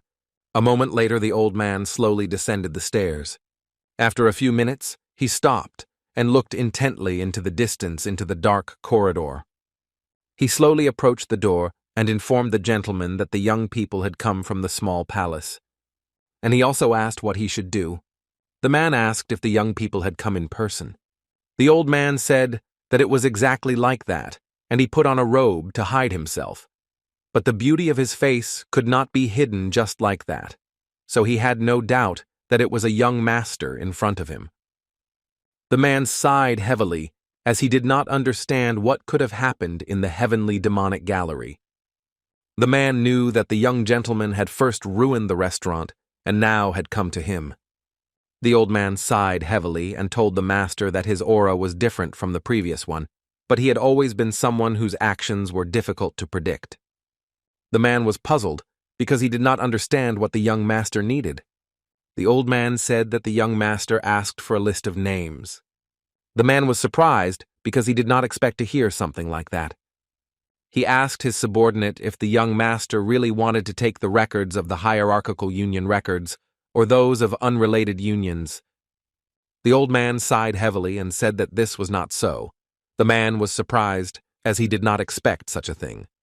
The old man said that he, the young master, wanted to see the records of the Meng cult. The man thought for a moment, as this was even more difficult to understand. He was surprised that the head of the small palace wanted to look at the records of the Meng cult. The old man bowed and asked the gentleman what they should do. The man said with a grin that it was very interesting and he would meet the young master personally. The old man was surprised that his master wanted to meet the young man himself, so he asked the gentleman if everything would be okay with him. The man sighed heavily and said that the young master was called a troublesome bastard, and even if he had eyes, he would not be able to recognize him. The old man sighed heavily and said that if he recognized him, they would have problems. The man said with a grin that if the young master did turn out to be capable of something, they would turn it to their advantage. He sat in silence for a while, pondering the situation. The old man sighed heavily and said that he understood everything. Some time later, the man was left alone with himself, and he was thinking about this situation. At this time, the young people were waiting patiently outside. A moment later, they turned around and looked at the old man who came out to them. Ayultak looked at the old man with bewilderment and asked if he really understood everything. He was shocked because he did not understand why it was necessary to do something like that. He froze for a moment in surprise as the old man did not answer his questions and silently led them somewhere. A few seconds later, they all descended into the dungeon. Yultak, in turn, was very surprised, since it was his first time in such a place. He did not understand how they managed to hide such a place underground. A moment later, the old man informed his master that the guests had arrived. The man said that he could let them in. After some time, they slowly entered a large, spacious room. The young people were taken aback for a moment and stood frozen in place as they saw a lot of information about people, which was hung on the walls. Ayultak was shocked because he didn't understand what it was. The man sighed heavily and said that these were just the little works of an old man. After a few seconds, he bowed and greeted the young master. Ma Chongso looked at the man in surprise and said that before he had even said a word, he already recognized him. The man smiled and said that at his age he had learned such things. Ma Chongso looked at the old man intently as he understood him, but in turn, something about the old man's body confused him. The man sighed heavily and said that as the young master could see, he could not stand on his own, and he apologized for not being able to greet him properly. Ma Chionso said that it was nothing to worry about, and also asked if he had made the chair himself. The man said that this chair is called a wheelchair, and there is nothing about its capabilities that could cause praise. Ma Cheong-seo looked at the man intently and said that the secret room was located underneath the so-called library. Ma Cheong-seo looked at the old man and said that the man who called himself the old colleague master was actually greater. He did not understand how they could not be surprised by this fact. Ma Cheong-seo looked at all the drawings and told the man that he was a wonderful artist. But a moment later, the young master was taken aback and froze in place in surprise. He realized that in front of him was a list of outstanding fighters of Muri. Ma Cheong-seo was shocked because the old man had captured each of the outstanding fighters who had reached the highest stage. The young gentleman was shocked because he did not understand how he was able to do something like that, so he wondered who the old man really was. He was shocked because he could not believe such a thing. Looking at all the drawings, he saw outstanding masters. But a moment later he froze in place and was taken aback as he saw his father's drawing. The man looked intently at the young gentleman and asked if he recognized someone. He looked menacingly at the young master and informed him that she was on this side of the people from the Murim Union. Ma Cheong-seo turned around and looked at the old man in shock. The old man, in turn, looked intently at the young man and asked again, more insistently, whether he recognized anyone. Ma Cheong-seo looked at the old man with cold fury and said that these were heavy matters under the management of the library. Burning with anger, with cold fury, he asked the old man who he really was. The man sighed heavily and said that he was just an old man who collected and spread rumors. Ma Cheong-seo looked at the old man closely and said that this was not something that an ordinary old man could handle, and if it was revealed, bloodshed would be inevitable. The man sighed heavily and said that this was the reason he was hiding in the dungeon. Ma Cheong-seo looked at the old man closely and said that just because he had a roof, it didn't mean there was no sun. He asked the man if the information was needed by evil. Would he reveal the same? Ma Cheong-seo shouted angrily at the old man that he should not do this just for his own pleasure. The man looked at the young master in surprise, as he noticed that he was worried about the central plane. He told the young master that he would be a terribly good ruler. A Yultak in turn was shocked and angry. He asked the old man how he dared to say such a thing to the young master. He asked if he really wanted to die on the spot. The old man looked at everyone present and asked how he could be afraid of the thought of losing his life when he was being held by such things. A moment later, he said angrily that if he died, no one would be able to leave. A few seconds later, the door slammed shut. A Yultak was in shock and did not understand why the door closed. The young master looked at the old man intently and said that his words sounded as if he wanted to kill him so that he would not get out. The old man sighed heavily and said that he couldn't possibly be capable of such a thing, so he just hoped that the young master would listen to his advice. Ma Cheong-seo looked at the old man closely and said that he could pretend to go out and return with a large number of fighting warriors. The old man looked at him intently and said that by that time he would be gone. Ma Cheong-seo sighed heavily and told the man that he could hear a lot of confidence in his words. The man said that this is how he remains alive to this day. Ma Cheong-seo looked at the man closely and said that they had just had an empty conversation, and he also asked the old man why he had called him. The old man told the young master that he had come himself, and he was surprised by this fact, and now he wanted to know why the young master wanted to find out about the cult of men. Ma Cheong-seo looked at the old man closely because he knew that he was good at reading and that a lame lie would not solve anything. Ma Cheong-seo sighed heavily and said that he only wanted the martial artists to live in the small palace. The man looked at the young gentleman in surprise and asked if that was why he had stopped at the restaurant. He was puzzled because he realized that the young gentleman had not been able to find capable people. Ma Cheong-seo said that they already had comfortable homes and did not need this, and he hoped to convert those who did not belong to any associations. The old man stood still for a moment, pondering the young master's words. A moment later, the man asked the young master if he really wanted to increase his influence.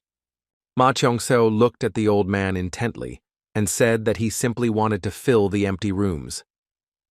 The old man sighed heavily and asked the young man if he didn't know what times were like, or if he looked down on them.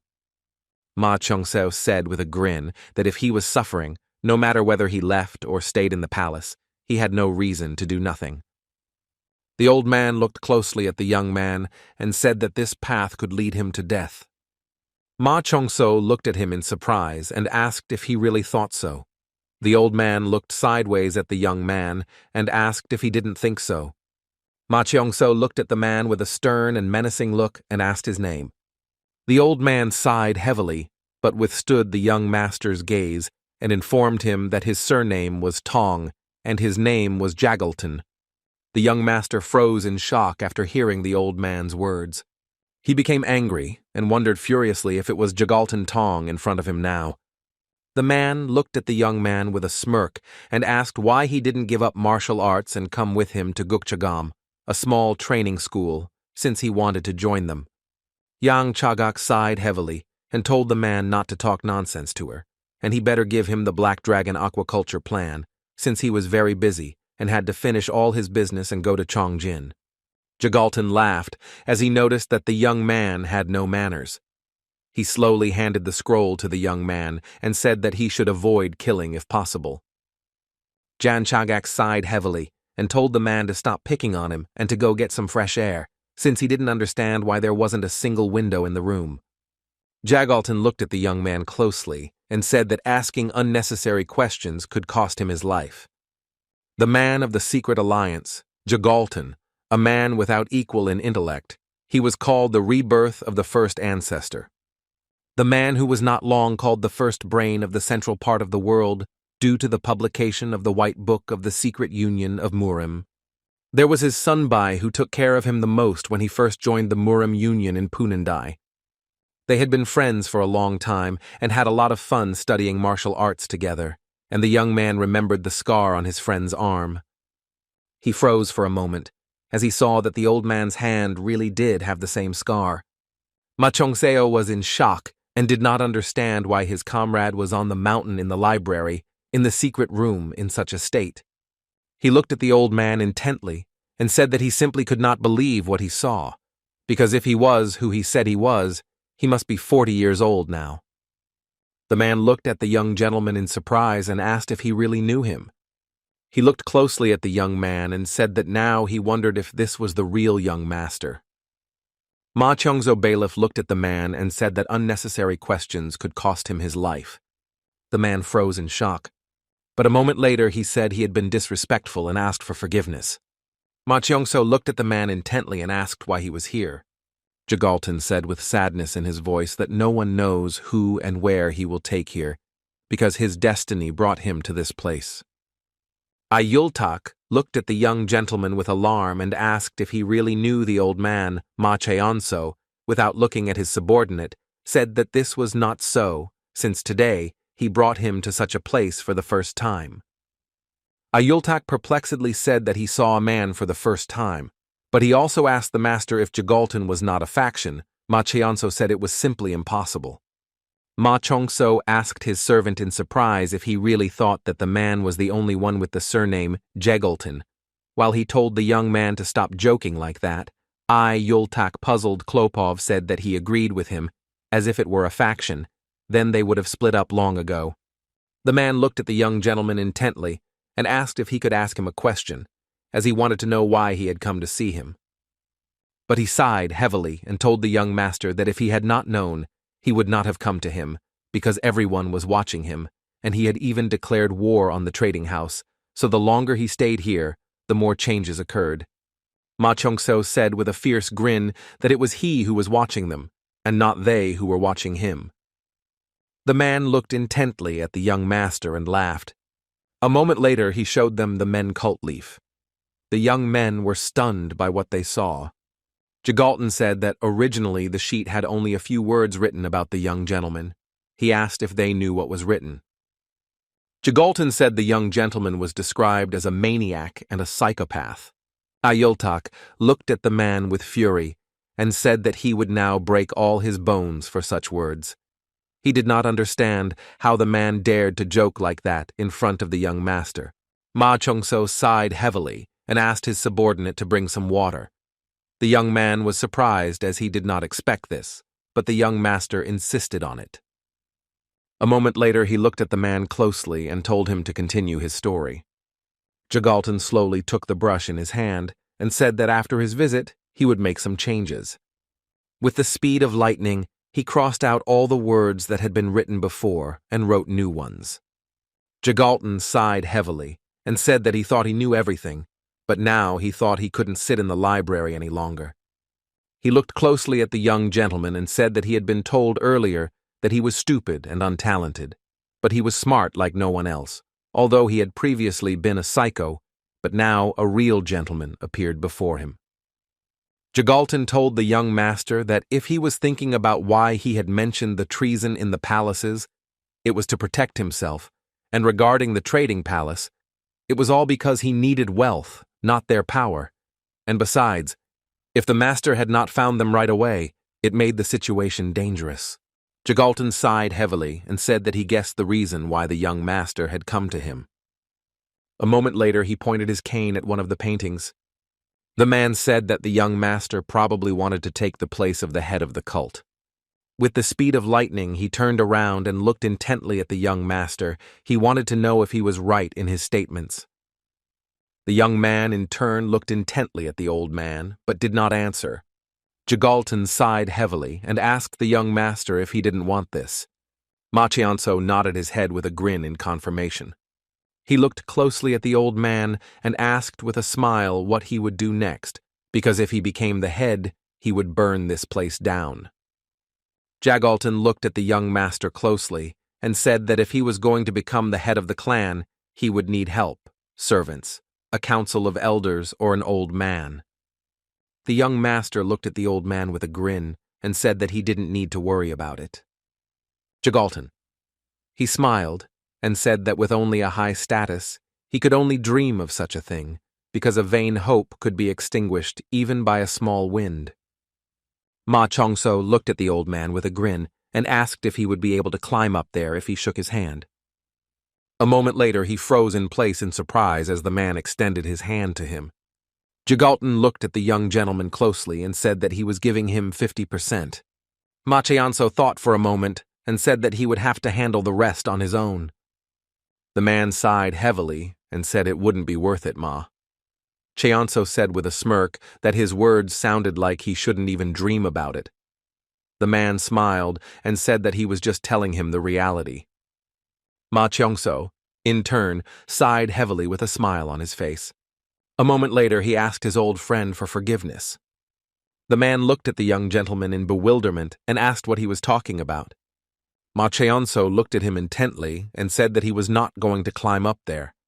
The man looked at the young gentleman in surprise and asked if he had really done this to save his life. Ma Cheongseo said that the centuries-old mountain looks conquerable, but it is only a small corner of the northwest. But if you do not look from the outside, but only look from the inside, it is just their greed. Ma Chongso said with a grin that even if he climbed up, the man would look like just a tiger. Ma Chianso the Threatening looked at the man and said that he would change him instead. The man was taken aback as he did not expect to hear something like that. He looked at the young master with a look of surprise and asked if he really didn't want to become the head of the clan, but wanted to change the demonic cult itself. He looked at him intently and said that this was very arrogant. He asked the young master if he thought he could stay on top. He knew perfectly well that this could not be solved by simply cutting down a tree. Ma Chongseo said with a fierce grin that he would still climb to the top. The man sighed heavily and said that it was now clear to him that he was not a madman, but simply a dreamer. Jagalton looked sideways at the young master and asked what he could do, since this was a demonic cult that worshipped magic, and the young man was only trained in a humble martial art. He looked at the young master intently and sighed heavily, saying that those were rude words on his part. Jagalton extended his hand to the young master, saying that he should buy a share, and he would take responsibility for him being able to become the head of the cult. Jagalton looked at the young gentleman closely and said that it was still better than falling into the hands of scoundrels, since they could do without casualties at this rate. He smiled and told the young master that he would make his life easier, and all he had to do was give up his rights to him, and then he could live as he wanted. Ma Kyonso looked at his comrade with cold fury, wondering how he could have fallen so low when he had such a great future ahead of him. Ma Chongso understood that the man wanted to become a regent, but in turn, he was shocked because he did not understand where the spirit of the warrior with whom he had previously been friends had disappeared. Ma Cheonso clenched his fists and looked at the man with anger, because he now wanted to show him who he really was. With anger, he asked the man why he was so sure that he would not succeed. Gathering his strength, he told the man that he would change the demonic cult with his own hands. Ma Cheongseo looked at the man with anger and said that he should fight against empty desires that were blocking his path. Ma Cheonso was furious and shouted that if he didn't do it, then he would simply strangle him. The man froze in shock and fell to the ground with a crash from helplessness. He was in shock and simply could not believe that he was now seeing a heavenly devil in front of him. Ma Cheongseo looked at the man with cold fury and said that he was limited to just a small corner, not belonging to any other place. He spoke about the world arrogantly and rudely. A moment later, he used his power and directed it at the door that had closed earlier. The man froze in shock as the door fell with a loud bang and ease. A moment later, he bowed as he accepted his defeat. Jagalton sighed heavily and told the young master that he had received power from the head of the cult, but now he was puzzled because he did not understand why the young man wanted to change him, because he only had the opportunity to ascend to the throne. Ma Cheongseo said that the current magic religion seemed to be an abyss, and people were pushing each other into the pain and greed they created. They didn't even try to free themselves. The man sighed heavily and said that the young master of the cult would not have said such a thing. He looked closely at the master and asked if he had not done the same thing. Ma Cheonso sighed heavily and said that for this reason he would become the successor to the cult leader. The man sitting on the ground laughed at his words. But a moment later he burst into wild laughter that filled the entire room. The young man looked at the man in surprise and asked why he was laughing. The man's face changed with the speed of lightning, and he shouted that it was very funny, because the heir who received the devil's heavenly power changed magic. Ma Cheonso looked at his comrade in surprise and wondered if he had gone crazy or was just tired. Jagalton looked at the young gentleman closely and said that he should give him a chance. Bowing low, he asked the young master to spare him. Ma Cheongso looked at him in surprise and asked why he had to do that. The man sighed heavily and said that he had unfinished business. Ma Cheongso looked coldly at the man and said that it was not his problem at all. Jagalton said that he would stand in front of the young master on his way, even though his body looked like this, but he was confident that the young master would be able to give him some cumbersome orders. Jagalton looked at the young master and asked if he knew who the Howmen were. Ma Cheongseo knew that it was a point organization created by people working in the lower classes. Because of this, they lacked solidarity. But in terms of information, as is known, they were superior in openness. He was shocked and did not understand how the man knew about something like this. He froze for a moment with bewilderment on his face as he realized who was in front of him. With lightning speed, the man took out a small tablet and said that he was a 19th generation Haomunju. Ma Cheongso saw a small tablet of pure gold in front of him, and now he was convinced that he had been right in his judgment. Ma Cheongso looked at the man closely and said that it seemed like everyone had been deceived, since he lived hidden on the mountain. Jagalton grinned and told the young master that it must have been this that contributed to his progress, achievements, and the power of the heavenly demon. Ma Cheonso asked angrily, "Did this mean that they should trust each other after everything?" Ma Cheongso looked at the man intently and asked what he wanted. The man must have sighed and asked the young master, promising him only one thing. Jagalton looked at the young master menacingly and said that there was a military man named Jagalman in the Murim Union, so he wanted to get him later. The young gentleman looked at the man in bewilderment, as he did not expect such a thing. But a moment later, he wondered if the military Jagalman had imprisoned the man in such a place. He thought for a moment, as he was curious as to why his comrade had changed so much. He wanted to know what the real reason was. He understood that if Togo had a nose under his heart, he must be the most feared in the Union.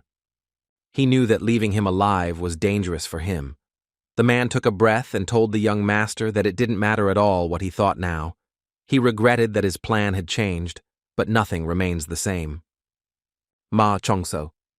Looking at the man, he said that much had already changed. Jagalton asked the gentleman if he wanted him to be on his side. Ma Cheonso looked at the man with a grin and said that if he wanted to follow him, he would have to work hard. Jagalton told the gentleman that he might go crazy if he bet everything, and when he died, he would not be able to close his eyes peacefully. The young gentleman said with a grin that he was crazy, and he should get used to it by now. As he was leaving, the young gentleman asked the man if he really only needed the military Jegelmoon. Jagalton said with cold fury that he was now an invalid, and it would be much better if the young master could bring him to him. The young master looked at the old man intently and said that this was too much for the faction. Jagalton told the young master that he was more suited to the Muram alliance than the demon cult. Ma Cheonso asked the man what he should do now. A moment later, the man sighed heavily and told the young gentleman that he first had to understand how uncomfortable it was for him to sit on the ground. Ma Chongso sighed heavily and told his comrade that he was just a chatterbox. The man smiled and told the master to think of it as a fight for life. Ma Cheongso told the man with a grin that his mouth would not close even if he died. The man smiled but did not answer. A moment later, the young master slowly helped his old comrade. Jagalton said that the current demon cult was no different from the active volcano. Jagalton said that from the side palaces to the Council of Elders, they are quite powerful than ever before. Ma Cheonso said that it seemed like there were several candidates for the ruler of the mountain peak. The man said that it was true, because thanks to this, the appearance of the young master was a change for them. Jagalton told the Lord that if the head was rejected, the power would be taken by the minor heir, whereas the refusal of the head of the small palace would be a great burden. The young master, in turn, thought for a moment about the demonic cult. Jagalton looked sideways at the gentleman and asked if he was unhappy about something. The young man looked at him in bewilderment and asked why he suddenly asked such a question. Jagalton looked at the gentleman and said that he usually called the cult of men only demonic. Ma Cheonso froze in place for a moment. He was sure that it was too early for him to reveal his true identity. Looking away from the man, he told him to continue. Jagalton told the young master that even if he had achieved the power of a heavenly devil, he could destroy the demonic spirit, but he could not possess it. Jagalton slowly took out a small box and said that it was originally created to defeat the headman's heart, but he was now giving it to him. Jagalton said that one of the books belonged to the doctor of the cult, and there were several copies of the original, and the other book was a continuation of the cult, so he must protect them. The young man froze in surprise for a moment, but after a few seconds he saw a small mask. Jagalton knew that this was the root of the Western cult, for it was said that a demonic god created a golden dragon, but a god-sent hero killed it. This mask was on that hero. He sighed heavily and said that she saw that this was an ordinary mask. He looked at the young master intently and said that if he put on the mask, he would be surrounded by a sea of blood. It was made in such a way that no one would be able to recognize him.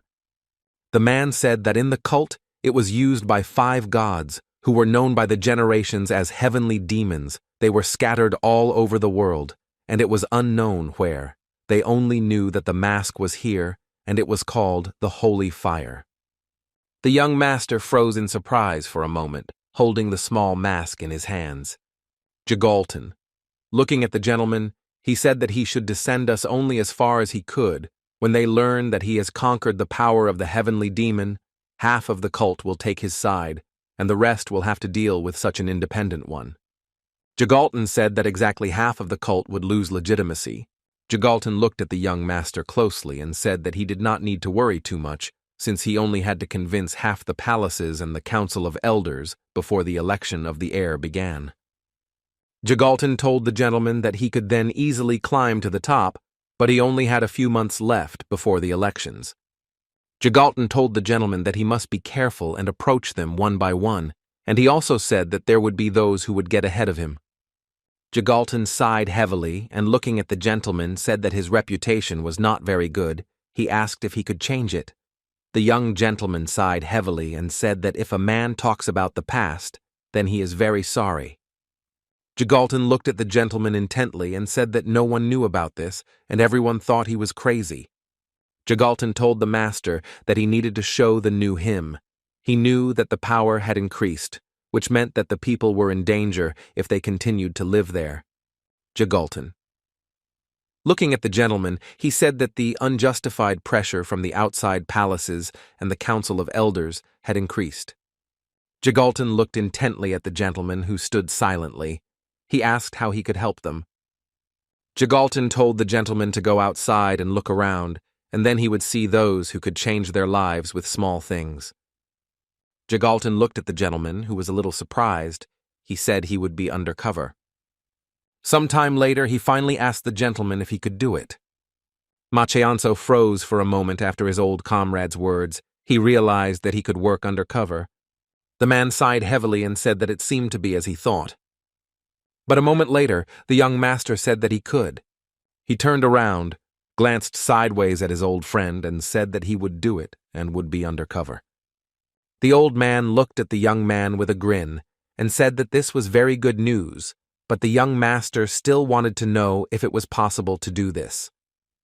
The old man asked the young man in surprise if he didn't want to increase his strength. He said that they have unusual qualities, but they go around and around because they can't mix. Ma Cheong-seo said that the houses in the small palace were empty. He asked if 10 places were not enough. The man looked sideways at the young master and asked if there were not 11. Ma Cheong-seo said with a smile that it had just acquired its owner. Jagalton looked at the young gentleman with a satisfied grin. A moment later, he said with a smile that the young master had such a shabby place like the small palace, but he still enjoyed his luxury. The young master smiled and said that he had now become sarcastic. Jagalton looked at the gentleman intently and said that he had to look at something else. Jagalton said he wanted to show him Yul, Tashika, because they need to start with him. The young gentleman looked at this image in surprise. Yultak entered the room. He was a little surprised, as he did not understand what happened to the door, but after listening to their conversation, he said that he knew the young man, and he was a bad guy. The young master asked his subordinate if he knew him. Yultak said that of course he knew him, and he was doing well, but then he lost his wife and drank poison, so he now had a bad reputation. Jagalton said that everything is correct, and in the palace he was the head of the guard of the head of the cult. He was a former creditor in the palace. Jagalton sighed heavily and said that now no one needed him, and he remained a cripple. The young master looked closely at the image, but did not answer. A moment later he turned around and, looking at his assistant, said that it was time for them to go. Yultak was surprised by such a change in the master. As he left, the young gentleman said that he had another goal. In the Subon outside the market, under the waterfall, there was a valley where low-class people lived. The waters flowing there looked like the tears of people, so it was called Birugol. It was obvious who could come there.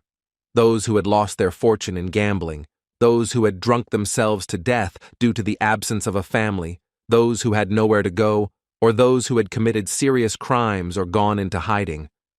Nobody paid attention to them. There was nothing to take from them, and there was no way to make them repent. As a result, their lives are devoted day after day to the usual routine in a musty house. It certainly was until a few days ago. The boy looked at his mother intently and asked if he could go home already, as his head was spinning. She said that he should be quiet and not shout. The woman looked at her son closely and said that an important person was coming today, so he had to endure everything. She asked if he could do it. He replied that he would. The man was puzzled because he didn't know who had decided to come to them, and he thought that the man just wanted them all to die so that he could go about their business. His friend told him to watch his words. A moment later, the man noticed that the young master was already approaching them, so he shouted for everyone to kneel down. A moment later, Everyone present saw a boat in the distance. The young gentleman was slowly sailing in a boat along the river. Looking around the area, he noticed many plants. Yultak smiled and told the young master to look into the distance. He was surprised because he did not expect many people to gather to greet him. The man knelt down and greeted the young gentleman for deciding to visit them. A moment later, everyone present greeted the young master of the demon cult. The young gentleman glanced sideways at all those present, for he knew that such praise was given only to the king. He noticed that the village was full of believers, whom he had to get rid of. He looked closely at the people who were uncomfortable in the heat. A moment later, he asked the man if they were hot. The man was taken aback, as he was surprised by such a question. Ma Cheong-so and asked again if they were hot. The man was taken aback and shouted that, of course, it was not so. Looking around at everyone present, he asked who could be hot. People wiped away the sweat, but no one dared to say that they were hot. Yultak looked at the gentleman with a smile and said that he quickly built them, and also said that they needed to go. Yultak looked intently at the man and said that he should see them off. The young master sighed heavily, as he knew that this was just karma. The man looked at the young people intently and asked if it was difficult for them to get to such a place. He was puzzled because he did not know why they suddenly decided to visit them. Yultak looked at the man with skill and asked if the young master of the cult needed a reason to look at the lives of ordinary people. The man was taken aback and said that they were right. The man sighed heavily and said that they were very embarrassed in front of the young master, since they did not even have decent treats. Yultak Iskosa looked at the head of the village and said that they had a market nearby, but it was still worse than on the outskirts. The man sighed heavily and said that this was indeed the case because, as we know, this was a very poor place. Ma Cheong-so looked at the man intently and asked if those flowers were already here. The man was taken aback, as he did not understand what he was talking about. Changchun asked for forgiveness because he didn't really know those places. The young master sighed heavily and said that he understood everything, and also told the man that the top could go. Changchun bowed and told the young master that if he needed anything, he could call him at any time. Yultak looked intently at the gentleman and said that the valley was very small and he would quickly find it. Ma Cheong-seo sighed heavily and asked his subordinate if he thought it was strange. The young man looked at his master in bewilderment and asked what he was talking about. Ma Cheong-so sighed that he had the feeling that something was missing. Yultak. After reflection said that the believers looked open, he said that there were flowers and rivers. He did not understand what else was needed. Yultak asked the young gentleman with a grin if he was drunk. The young gentleman said that there were no traces of agriculture near this place where people lived. Yultak said that I gave it on the centuries-old mountain. Agriculture is not easy, Ma Cheong-seo. You in turn said that there was a river, and it was quite warm because of the low location of the valley, and it was quite a good place for farming. He noticed that people had to climb up to the market from the valley. Yultak sighed heavily and said that there were reasons why they lived without agriculture. A moment later, the young gentleman stood up and said that they needed to find out everything. Yultak was surprised because the young gentleman had not yet finished eating, but was already getting ready to go. He said that he had already finished eating and it was time for them to go. Yultak was taken aback and shouted after him to wait for him since he had not finished eating yet. At the same time, the man was slowly going about his business, but in turn he was puzzled because he did not understand why the young gentleman had come to them. He thought for a moment because he understood that he had moved in with them for a reason. With a grin, he said that if the gentleman came from one business, then he could become the head after all and move to Ilbon. A moment later, he sighed heavily, knowing that he shouldn't just say this. A few minutes later, he arrived at the place. Entering the house, he noticed that Nari had arrived. A few seconds later, he slowly handed the money to the young man. The man looked closely at the small bag and said that there was less in it than last month. Changchun was taken aback and said that it was all because the young master had suddenly arrived. Nari looked at the man in surprise, as he didn't expect to hear anything like that. The man ran away and said that everything was exactly like that, and he did not know why he came to them, so for several days they did not work and prepared for the arrival of the master. Nari thought for a moment, as he had recently heard that the young master had run away, but now he didn't understand why he had come to them. He looked at the man intently. But a moment later, he gave him a small bag and said that next month he should transfer double the amount. Nari asked the man if he had forgotten why he was the head of the valley. Changchun was taken aback and said with a smile that he could not forget it, and he would definitely bring everything. Nari looked at the man and told him to trust him. Changchun in turn thanked him. Changchun turned around with lightning speed and walked about his business. But a moment later he stopped and flinched as the man asked him what was wrong with him. Changchun turned around and looked at the young man with confusion. Nari asked what about Yul Teshik. The man froze for a moment. But a moment later he smiled and told the young man not to worry, because now that his heart was broken, he couldn't even move his head. Nari asked if he was already used to it, but a moment later he said that it was time to bring the gift. He asked the man if his daughter was already an adult. Changchun smiled and said that it was true. Her skin was so beautiful that soon she would not be able to pass Samwa because of the flaw. Nari looked at the man closely and told him to take good care of her so that no one would touch her. The man said with a smirk that he would take care of everything. Changchun said with a smirk that he asked for it. So for the various men who drool over the young lady, he has prepared a very serious punishment.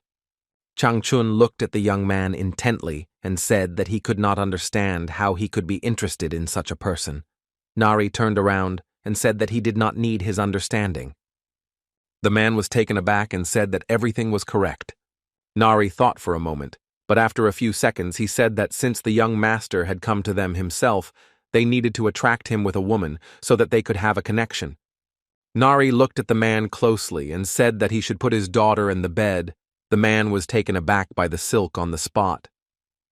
Nari said that he didn't just come here in the first place, he was a merchant, so he came to save him, and so they should give him a hint. Changchun was puzzled because he knew that something could go wrong. The young man looked at him with fury and asked if he really thought he had the right to ask him anything. Nari looked at the man with cold fury and said that he just needed to do what he told him to do, and that was what he lived for.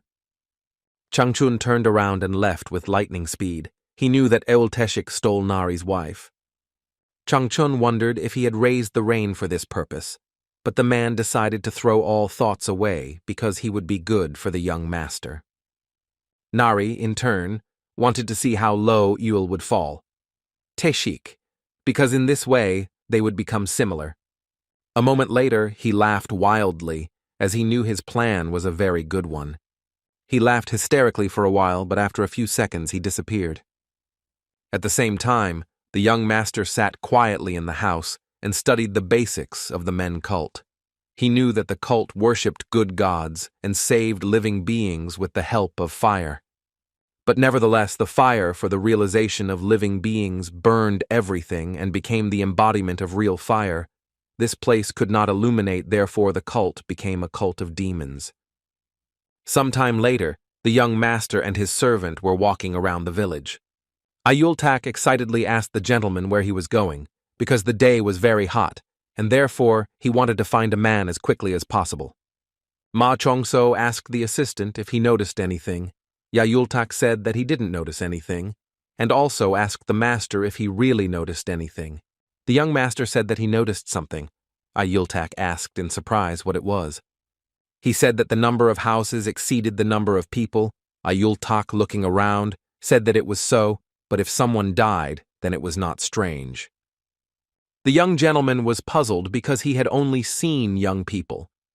Ayultak asked in bewilderment if this was really a problem, since he thought that this was the average age of people in the valley. The young master asked his subordinate how he found the weather. Ayultak sighed heavily and said that the sky was clear, but it was stuffy. Ayultak was puzzled and did not understand why his master was messing with his head. He did not understand what was happening to his master and assumed that he would start to riot because of the heat. A moment later he laughed nervously, and then he saw that his master was burning with rage. The young gentleman sighed heavily and said that the day was truly hot. A moment later he approached the young lady, for he knew that this was the problem. With lightning speed, the young lady bowed and greeted the gentleman.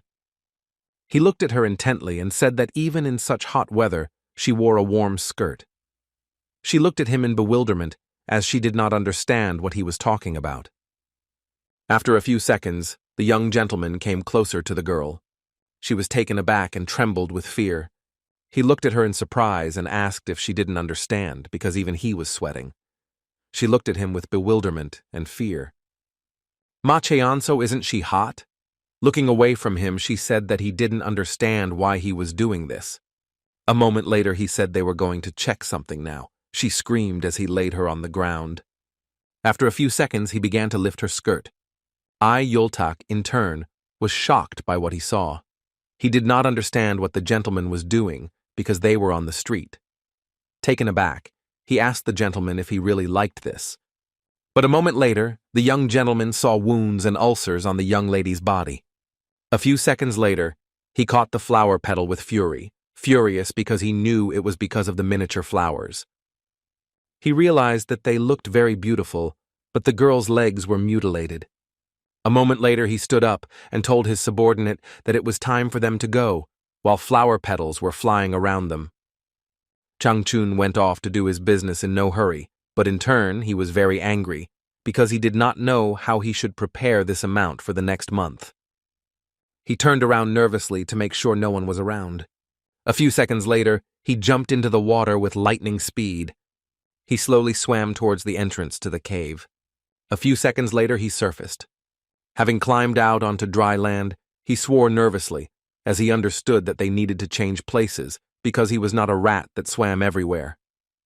Changchun looked at the young man closely and said that it seemed like he wasn't working at all. He smiled and told the leader that he had said earlier that he didn't need to do this anymore. The young man smiled and said that the casino was still open. Changchun walked slowly past the people who were arguing among themselves over the game. He looked intently at everyone present as they played without stopping. The man looked at his friend and said that he was cheating. A moment later, Changchun intervened in their argument, inflicting a wound on one of the men. He looked at the man with cold fury and told him to get out immediately. He walked slowly into the room and told his subordinate to bring his friends and get to work. The young man was taken aback because the young master was in the village, and if he had brought his friends, the valley would have been empty. Changchun looked at the young man with cold fury and said that the young master had come to them for precisely this reason. A moment later, he entered the room, which was strewn with flowers. Changchun angrily told the young man not to drool in vain and quickly, without making a fuss, bring everyone without exception, otherwise they would not make it in time for the next month. A few seconds later he turned around and asked the young man where Yul was now. Technician. The young man said that he was most likely with his daughter now, since he spent all his time with her, except when she was working. Changchun told the young man to bring them both. Changchun said that the girl needed to be washed because he wanted to put her in the young master's bed. The young man was shocked. He asked the man if he really wanted to give her away despite the fact that he had forbidden anyone to touch her. Changchun said with a grin that, unfortunately, he would have to make a sacrifice for the sake of the cause. The young lady looked at her father and said with a smile that he should eat. He sighed heavily and said that she should also eat. She smiled and said that she was already full and he should eat. Yul Heron said with a smile that a high-ranking person from the small palace had arrived today, and that was why everyone was having a hard time because of it.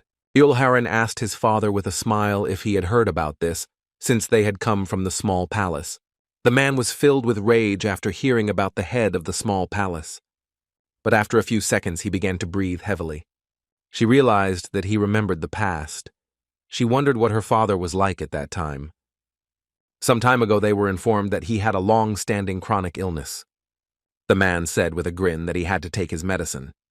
The young lady, in turn, glanced sideways at the medicine. She was furious because she knew it was not a chronic illness at all, and they needed to get out of the valley as soon as possible. A moment later, all her thoughts disappeared as she heard a noise. With the speed of lightning, she turned around and looked intently at the door. She was scared because she was not expecting anyone. Opening the door, she smiled and asked the man what brought him to them. The young man said that the head of the valley was calling them. Heir was surprised because she knew that he should be with the young master now. The young man said that she should hurry and not ask unnecessary questions, and she should also take her father with her. She was surprised because she didn't expect to hear something like that. A moment later, she said they were on their way. As he left, the man looked at her with cold fury. But a moment later, he said that she should go and wash herself. Heir closed the door with lightning speed, but she was also worried and knew something was wrong. She approached her father and informed him that the head of the valley was waiting for them and that they needed to go. The young lady was worried. She had a bad feeling and did not know what had happened. Sometime later, she walked slowly towards the meeting with her father. She was puzzled because she had never been in such a place before. A few seconds later, they entered the great hall. The young lady froze in shock on the spot. Looking around, she realized that they were now in a casino. She knew her father hated unfamiliar places, but now he was calm. She wondered if he had ever been to a place like this before. The man looked at her sullenly and said that she must hurry. She looked at the man with bewilderment, but still did as he ordered. A moment later, the man said that she should go on alone. The lady was a little puzzled. The man said with a grin that the chief had told him that he wanted to give her father a special medicine. The young lady turned around and looked at her father with fear. She smiled and said that they didn't need to do that since her father had recently taken some medicine, so they had enough, so they would go together. The man looked at her with cold fury because they had spoken to her in a friendly manner. Heir froze for a moment in place out of fear. The young lady loosened her grip for a moment, and after a few seconds, she let go of her father. But before she could move away, her father grabbed her hand. She looked at him in surprise, but he quietly told her, trembling, not to leave. All with fury, Teshik, and said that they will give him medicine now, and he must let go of his daughter. No, the technician, in turn, did not want to do this. The man looked at him with anger and presented him with a large bag and said that he could give him all the contents at once. Teshik, in turn, looked at the bag with puzzlement. But after a few seconds, he turned his gaze to his daughter. His hands were shaking, and he didn't know what to do. A moment later, the young man poured a handful of medicine into his hand. Teshik trembled and looked at the medicine with bewilderment. But a moment later, he finally let go of his daughter's hand. She was puzzled, as she had not expected such a thing. A few seconds later, the young men led the man in the opposite direction and told the young lady that she had to go. Heir looked at the dried-up trail with tears in her eyes. Turning around, she burst into tears, but mentally asked her father to wait a little, because she was supposed to return soon. A moment later, Changchun greeted the young lady with a joyful smile and invited her to sit wherever she wanted. She sighed heavily and, without looking up at the man, said that she didn't want to, and also thanked him for his concern. He smiled a sly smile and said that her father also did not listen at first, and it seemed that she was very similar to him. Changchun walked closer to the young lady and looked at her with a fierce grin. Heir, in turn, was taken aback and looked away from him, and trembling with fear asked why he had called her. The man slowly touched her face and asked with a grin if she was afraid of him. He said that they had not seen each other for several days. The young lady was shocked. She looked at him warily, trembling with fear. He asked with a grin if she was really disgusted by his touch. He didn't understand what was wrong with that, since she would still get dirty. The young lady was taken aback and pushed him away, asking what he was talking about. He laughed and asked if she had forgotten who raised her. He said with a grin that thanks to him her father had lived so long, and now he wanted to give her a chance to repay him for his kindness. She was taken aback and trembling with fear, told him not to come near her. Changchun said angrily that she was ungrateful, and even knowing that her father would get worse, she was now turning away from him. He looked at her with a smirk and said that he knew that she wanted to run away with her father, and now he was giving her that opportunity. Looking away from her, he said that he didn't care about them, and so they could leave him at any time. But a moment later he turned around and, looking intently at the young lady with a fierce grin, said that she must sleep with the head of the small palace. The young lady froze in shock as the information given hit her. She knew that the head of the small palace was a hunter of women's bodies who caused trouble to others depending on his mood, so the people nicknamed him a big pervert. She looked at the man timidly and asked what if she didn't go. He asked with a grin how she would earn money then. Changchun told the girl that her father owed him a lot of money, so he should at least sell her. The young lady was shocked. She screamed that this would not happen. Changchun said that until today her father had been receiving medicines, and they were very expensive. He asked if she really thought that he was just giving them away. He looked at the young lady intently and said with a grin that they would not be able to get out of the village just like that. But if the young master suddenly liked her and became his concubine, then she would have a chance. The young lady in turn was burning with rage, for she knew that she had no way out. He looked at her intently, and his eyes widened, telling her that she needed to do it now. With their lightning speed, he went to the door and shouted to his boys. The young lady was taken aback and said that she would do everything, only he should not touch her father. A moment later, he turned around and grinned at her, telling her to get ready. Changchun looked at the young lady with a smirk and said that she needed to talk less if she wanted to save her life. Changchun, in turn, was very pleased because he knew that she would be able to touch his heart. A moment later he laughed wildly, for he knew that he would soon reach his goal. That same evening, Madame led the young gentleman to the house where he was to rest. After a few seconds, she bowed and asked him to rest. A moment later the young gentleman looked around the room closely. He noticed that he was in a valley where there was no water to drink, but there were luxurious mansions. He understood that there was nothing to even rob in the valley, but in turn, he wondered if it was possible to somehow return money from the valley with the help of drugs.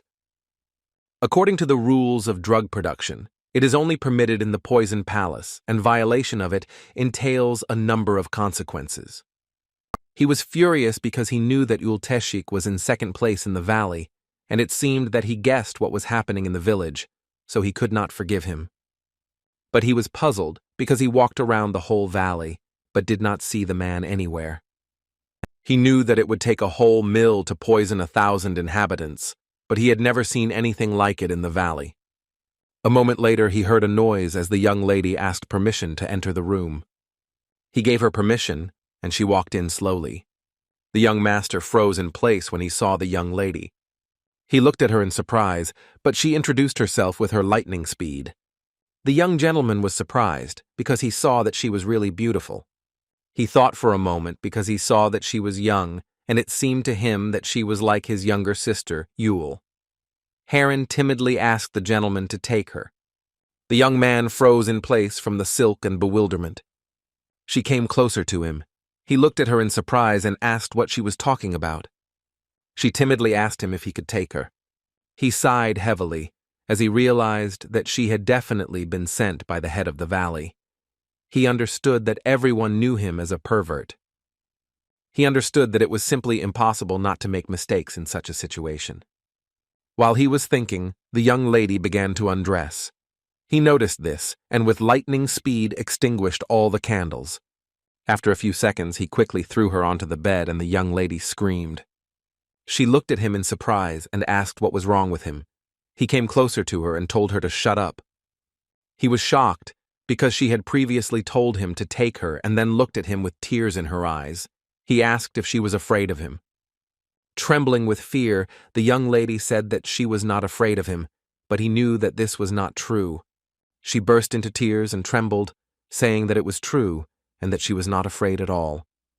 The young gentleman, in turn, sighed heavily as he was puzzled by everything that was happening. A moment later, he sat down next to her on the bed. He asked if she knew who he was, and that was why she came. She said he was a young master, Ma Chongso, in turn, said that he was called a pervert. A moment later, he turned around and said that if she knew, then she should have prepared herself, and now they could see it. She was taken aback and asked what he was talking about. He sighed heavily and said that if she had come to do her job, then she should do it. She was in shock and didn't know how she could do it. He looked at her intently and asked if she had come for some other reason. The young lady in turn screamed and said that it was not so. A moment later, he turned around. She looked at him frightened and asked what he was doing. He asked why she was so scared and also said that if she was frozen, then he should do everything. She looked away from him in embarrassment and said that she just needed time. Ma Cheonso looked at her in surprise and said that at first she told him to take her, but now she needs time. He asked if she was making fun of him. She embarrassedly said that she was not. Trembling with embarrassment, she said it was her first time. Ma Cheonso sighed heavily but did not answer. A moment later, he said that she should go back. The young lady was taken aback, as she did not expect such a thing. He looked at her intently and said that she should leave, as an immature woman like her was not his type. But a moment later, the young lady, trembling with fear, grabbed his hand and stopped him. He looked at her in surprise and asked what she was doing.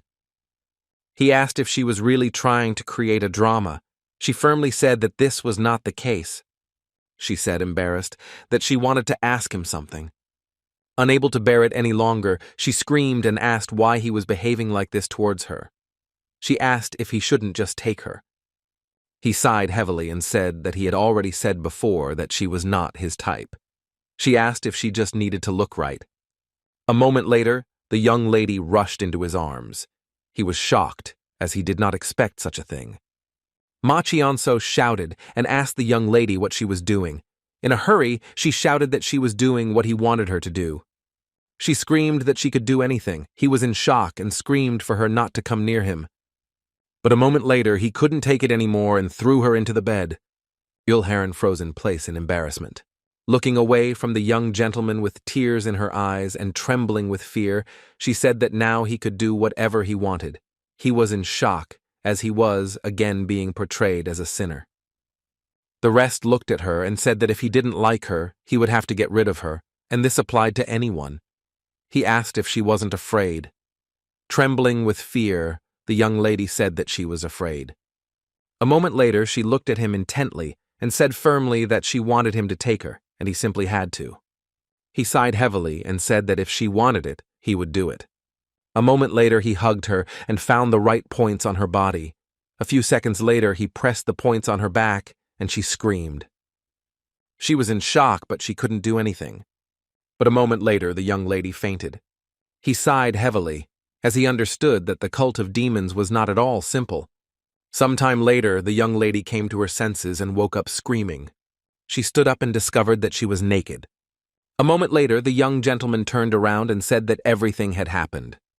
He knew that she did not understand at all what exactly he had done, but he knew that she should be calm, since he had not laid a finger on her. He said that he had done everything as she wanted. He looked at her intently and asked if she was happy now. She covered herself with the blanket, but did not answer. A moment later, gathering her courage, she said she had something else. Without looking at the young lady, he asked if it was something serious enough. With tears in her eyes, she said it was very important. She cried and said that her vile body had gone to the master. He was puzzled, because she knew nothing about the fact that nothing had happened, but he knew that she would suffer.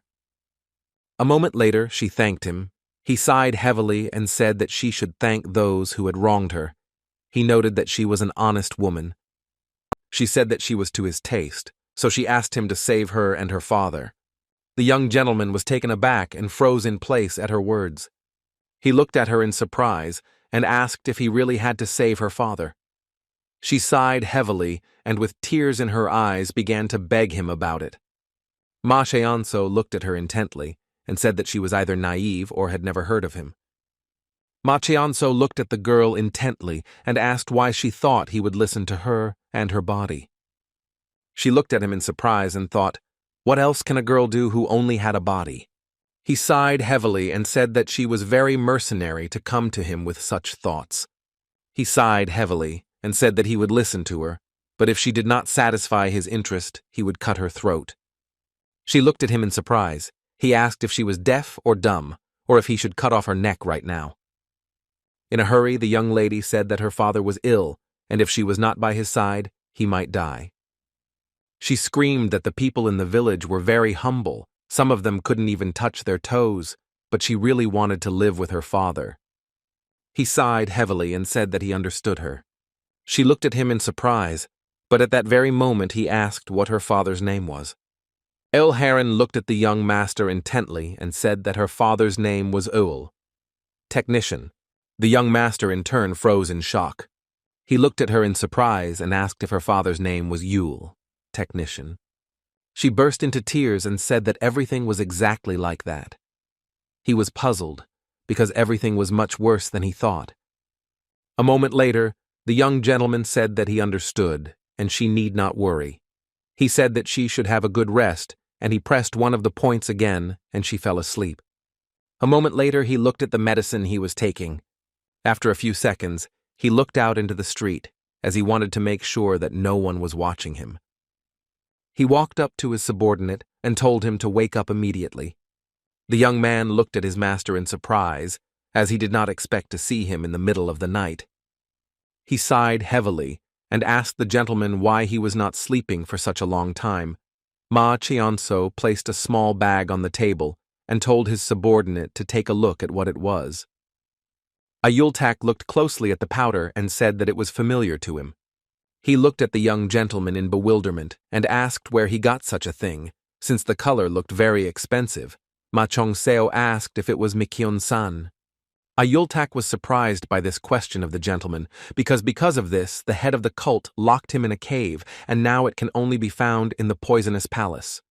Ayultak laughed and told the gentleman that at 14 years old he set fire to the poisonous palace because he ate this powder. The young master told his subordinate to try the powder. Ayultak was surprised and did not understand why he should do this, but the master insisted. Ayultak sighed heavily and said that he had never done this and never would. Ma Cheong-seo sighed heavily and asked what he could do if he wasn't even doing that. He told the young man to try the powder immediately. Ayultak perplexedly said that he would not do it. The young gentleman sighed heavily and said that he simply had no other choice. A moment later, he aimed the powder at his subordinate. Ayultak changed my expression with lightning speed and groaned. But after a few seconds, he laughed joyfully and called the young master. Ma Chong-so looked at the young man, as he understood that the fact that the effect appeared immediately spoke of his danger. He looked at the young man intently and asked if he could stop, but he did nothing of the sort, so the young gentleman asked for forgiveness. After a few seconds, he used his power, and with it, he burned away the entire effect. He looked closely at the young man, who fell with a crash after the force was applied, because he knew that there would be no addiction. Ma Cheong-seo was burning with rage and anger, because he knew that Chang-chun had taken a path that was not worth choosing. At the same time, El Teshik lay in a dark cave and, breathing heavily, called for his daughter. The men mocked the foolish old man and told him that the young master had taken care of his daughter. Il Teshik reached out to the man with his last strength. He grabbed the man by the leg and started screaming, as if he wanted them to give his daughter back. The man was furious because he saw that the old man was stubborn. He did not raise where he got his strength from because he had taken a lot of drugs. He shouted in rage that he was just a miserable old man who served in the gambling house, but at the same time, he beat him with cold fury. The man was furious and did not understand why the headman had not yet ordered the old man to be killed. But the young man mockingly said that since his daughter had been given to the young master, his death was already on the doorstep. The men whispered among themselves because they did not like the decrepit old man, even though he was one, but he always had a very stern look. The man heard that the old man was a big shot in the past, but his friend didn't believe it and thought that he was a small businessman in a trading house or was one of those who hung around with the priestesses from the holy palace. A moment later, the old man opened his eyes and looked at the young man with cold fury and anger. The man froze for a moment, as he felt uneasy under such a close gaze. He was taken aback and wondered if he should kill him himself. His friend told him to calm down, as he might get a serious punishment from old age. They turned around and froze in shock as they saw the old man crawling with all his might and angrily telling them to give his daughter back. Dumbfounded, they looked at the old man with anger. But a moment later, the man could not stand it and grabbed the old man by the hair. Burning with anger and fury, the man beat the old man. He shouted at the old man that if he looked into his eyes again, he would kill him. The young man was worried that the old man might die because he had lost a lot of blood. The man said angrily that the old man had simply hit his head on the floor and died. Walking down the long corridor, they slowly passed the dungeons. The man said with a grin that the children could be useful since they produced drugs day and night. Thus, they saved their parents, not knowing that the parents were on drugs. They scoffed and said that the children would never know that their parents were sitting on what they produced. Stretching, the young man said that if the village chief and the young master could get along, then they would finally be able to get out of this hole. A moment later, the man turned around as he heard a crash and froze in surprise when he saw his friend lying on the ground. He didn't understand what had happened, but a moment later, Ma Chong-seo stabbed the man. The man, in turn, fell to the ground with a crash. Ma Chong-seo looked around as he realized what was really happening. He was furious because they had opened a gambling house under the valley, but that was not enough for them. They also detained and poisoned the old people. He understood that this was not all, because there was still the place where the drug was produced. He wondered if it was really behind the village he had passed by. He was furious because unfortunately he couldn't save the people, because they didn't even have control over their own bodies, and if he let them out, he would only make things worse. He mentally promised that he would come back for them. But a moment later he heard some noise and was taken aback. Coming closer to the prison, he froze in place, because he saw an old man who was calling his daughter. He looked at the old man with bewilderment, as he saw that he was not in very good condition. He understood that the old man looked very bad, but there was no mistake, because in front of him was the former leader of the detachment of masters of demonic art, his portrait he had seen in the book. Ma Chong-seo approached the old man with lightning speed and asked if he was okay. Ma Chong-seo was shocked because he saw that the old man was in a terrible state and his channels were seriously damaged. He wondered if it was all because of the drugs. He knew the external damage was serious, but the biggest problem was his mind. He saw that life was barely glimmering in him. The old man looked intently at the young man and, trembling, said that he had a request. Ma Chong-seo was taken aback because the old man had a last wish. He understood that he was really on the verge of death. Ma Chong-seo shouted at the man not to give up so easily, but the man, trembling, begged the young man to fulfill his request. Ilteshchik looked intently at the young man, and with his last strength, said that no one should know about his death. The young man froze for a moment after his words. He was furious because the old man did not ask for salvation or revenge. The young master was angry because he understood that the old man simply wanted his daughter not to know about his death. He looked at the old man closely and wondered if he would meet his end in a place like this. He stared at the old man for a moment, not knowing what to do. He was furious because he couldn't let the old man just die in a place like that. He understood that he could save him. Even if the chance was not great, it still existed. He wanted to infuse life-giving force into the old man, because in this way he could restore his energy channels with the help of his chi. Ma Chong-seo understood perfectly well that it would not be so difficult to restore his channels, but there could be problems with the internal chi. He knew he didn't have to hesitate, because he simply didn't have time. A moment later, he undressed the old man and looked at him intently, concentrating. After a few seconds, he directed all his power at the old man. He saw the old man writhing but still continuing to act. Ma Chong-seo was surprised and wondered if the man was absorbing his chi. After some time, he noticed that the problem was not a lack of chi. In fact, his dantan was very strong. Ma Chong-seo was puzzled and did not understand how this was possible. He was shocked as the man quickly absorbed his energy. He was puzzled because he realized that if his energy was not enough, then he himself could die. Ma Cheonso knew it was too late to stop, so he wanted to give all his energy to the man without a trace. A moment later, he began to pour out his power even more strongly. He was shocked because so much time had passed, so he wondered if the man was still absorbing his power. A moment later, he had already decided to give everything he had left. With the last of his strength, he gave all his energy and the man screamed. A few seconds later, the young man fell to the ground with a thud. At the same time, the old man stood up as he gained strength, and his body was transformed.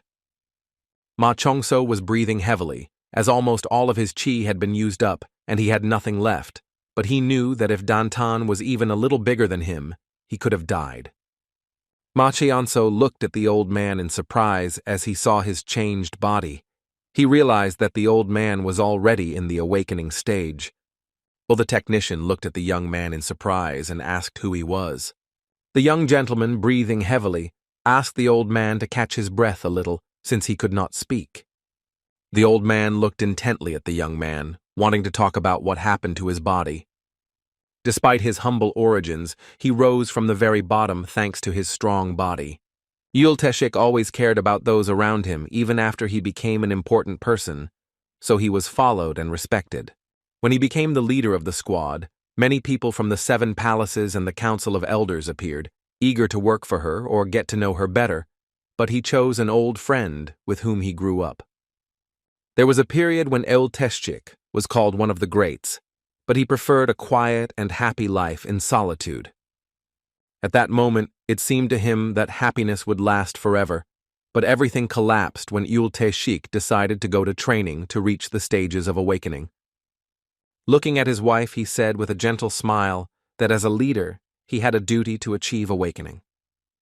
Worried about his wife, who was left alone with their daughter, he asked people he trusted to take care of them while he was in solitude. However, when he returned to the house, he saw devastation. During his absence, his relatives were kidnapped by robbers. Yulteshik had to finish his training early, so he gathered his squad of masters, the art of the higher demons, and went in search of the kidnappers. He searched for his relatives with all his might, but when he found them, he froze in shock. Unfortunately, his wife was dead, but his daughter was still alive. Yulteshik said in a puzzled tone that he had no one to blame, since the fault lay only with him, since if he had not been so greedy, he would have chosen another place for training. The young master asked the man if he had really gone crazy. Yulteshik said that he simply could not survive it, so he wanted to commit suicide several times, but because of his daughter, he remained alive. Eventually, he stopped practicing martial arts and started using drugs to dull the pain. He thought he had lost all his internal energy when he stopped practicing. The young gentleman looked at the man intently and asked him if he regretted saving his life. Yulteshik said that his mind was clouded, but he remembered everything that happened to him, and he was grateful to the young man because he saved him all. The technician looked intently at the man and said that he would like to ask him one question. The inspector asked the young man if he really came from the small palace. The young master froze for a moment. He was puzzled and did not understand how the man understood this, because he was wearing the sacred mask of fire, Yul. The inspector told the young man that he did not have to answer if it was difficult. Yulteshik told the young man that he had passed on his energy to him, and only in the martial art of the men cult there is the energy of the sacred fire that never goes out. He knew that it was the highest art of the demon lord, which could only be mastered by people belonging to the Guaman Palace or the Small Men Palace. Yulteshik told the young man that he would follow him until his death. He would do whatever was required of him, but he still wanted something in return. He sighed heavily and said that his daughter was unhappy. The young gentleman said that his daughter was fine and nothing had happened to her. He looked away from the man and said that he was not so stupid as to lie to a master who had reached the awakening stages, but he felt ashamed because he had used her acupuncture point to put her to sleep. Yulteshik said with a smile that if his daughter was next to a man like him, then he didn't have to worry because he had saved his life, and from now on, his life belonged to the young master. The young gentleman looked at the man with a gentle smile as he saw that he was a pleasant and honest person. He looked at him intently, hoping that the man would be someone he could trust his back to. He smiled and said that tomorrow the village elder and the young master would come to him in the dungeon so he could do with them what he saw fit. Oh, the technician said with a smile that he understood everything. Ma Cheong-seo stopped for a moment as he left. Turning around, he smiled and said that the man should leave the young master alive. Yule, the technician, said with a joyful smile that he would do everything. Ma Cheong-seo, in turn, understood perfectly well that now he only had to wait until tomorrow. The next day, the village headman came to the young master with joy in his eyes. He smiled and asked the young gentleman if he liked his gift. The young gentleman smiled and told the man that he liked what he had sent. Chang-chun said with a sly smile that he knew she would like his gift since he was saving it for a special occasion. Chang-chun said with a grin that he really hoped that he liked what they sent along with the girl. The young master smiled and asked the village chief what he was talking about. Chang-chun gestured to show what he was talking about. The young master realized that he was talking about a drug. A moment later, the young gentleman said that his gray, dull life had been brought back into color, and it would not be an exaggeration to say that he had sent him the elixir of happiness. He smiled and asked the man how he was able to create something like this. The elder began to talk about a flower growing nearby, which was called the opium poppy. He smiled and said that if you cut it about 10 days after it ripens, you can get an extract. The young gentleman was furious, because he understood that the elder had prepared everything himself. He smiled and told the old man to tell him everything in more detail. Chang-chun said with a grin that something interesting came out in the end, and they called it devil dust. He smiled and said that the name suited him very well. Chang-chun told the young master that if he liked it very much, they could provide it in any quantity and at any time. The young master said that it was not fitting for such a talented person as the village chief to live in such a small village. Chang-chun said with a smile that he was flattered by such words. A moment later, he said that the cult's rulers would not allow them to expand this sphere beyond the village. Chang-chun told the young master that he must have noticed that there were a lot of beggars in the village who had nowhere else to share their wealth. He said that as the village headman, it was his duty to take care of them, and for the sake of the suffering people, he began to do such things. Ma Cheong-seo, holding back his anger, told the man that he had acted nobly. Chang-chun said that if they could sell their goods outside the village, the people would have another chance. Young master thought for a moment and said that they could do that. The man was surprised, as he did not expect to hear such a thing. The master said that he would take a look at the place where they produced the devil dust, and later they could resolve this issue. Chang-chun asked the gentleman if he could help them. The young gentleman said with a smile that although his authority was not that high yet, he could solve such a problem. Chang-chun said with a grin that it was true, because one day he would become the head of the entire cult. Ma Cheong-seo said with a smile that for this reason, such a valuable man could not be left in such a place, and he simply had to go to the small palace. The man thanked him for such a favor. A moment later, the young gentleman stood up and told the man to show him the way. The young man looked at the man intently, as he knew that his end would soon come. Some time later, they arrived at the place. Chang-chun smiled and said that they were more concerned about stealth, so they would have to work hard. A moment later, he jumped into the water with lightning speed. The young man was furious because in daylight it looked ridiculous, but they had made a shelter right in plain sight. After a few seconds of thought, he jumped into the water. After a short swim, he surfaced. He looked at the village elder and his henchmen in surprise. He was furious because he knew they had it pretty good. Chang-chun apologized to the young master for doing this, but they had to make sure that no one would find them. He quickly told the young men to bring towels. Ma Cheong-seo smiled and told the man that he really was a genius, since it was very difficult to build such a shelter. He smiled and said that he was simply a jack of all trades. He told the young master that they were taking measures, but he still had to hide his face. Ma Cheong-seo looked around carefully, while the village chief showed him everything. He said that those who came to their village were mostly criminals who decided to lie low in their wilderness. Ma Chongso saw that he had prepared a good performance and had not yet given himself away. Ma Chongso told the village elder that he had heard that the girl's father was also there. The man asked in surprise if she had really told him that. He said that it was so and he, as the village elder, should know about it. Changchun was taken aback and said that many people came and went from the village, but he could look for him.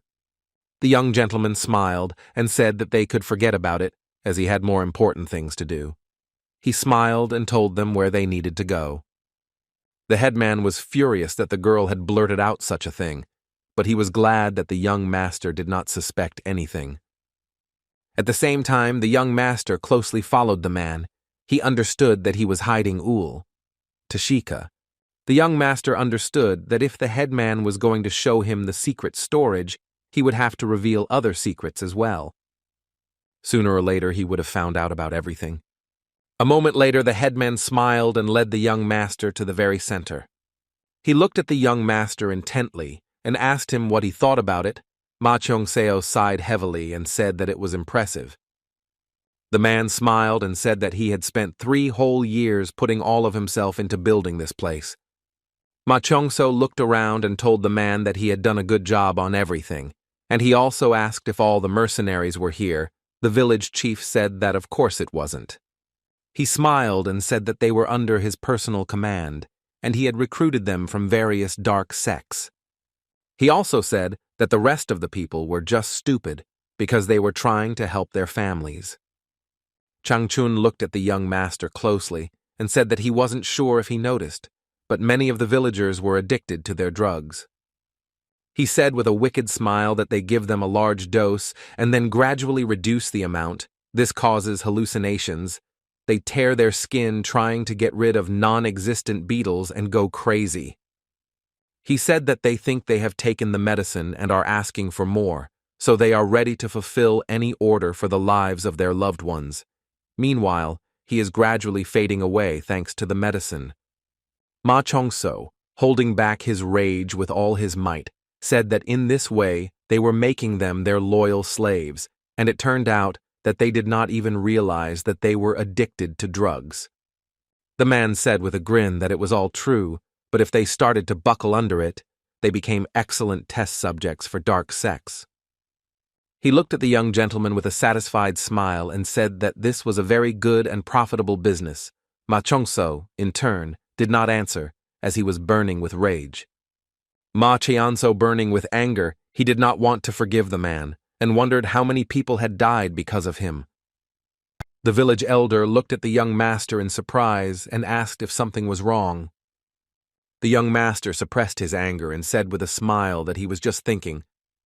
He looked around carefully, as he knew it was now time for the hero to go on stage. After a few seconds, they heard a loud crash. Everyone was alarmed as the sound came from the dungeon. The young gentleman in turn looked away with a satisfied grin, as he knew that the performance would soon begin. A moment later the wall was destroyed, and the men were sent flying in all directions with a roar. They were in shock, because they didn't understand what had happened, because the blow was very powerful. All with anger.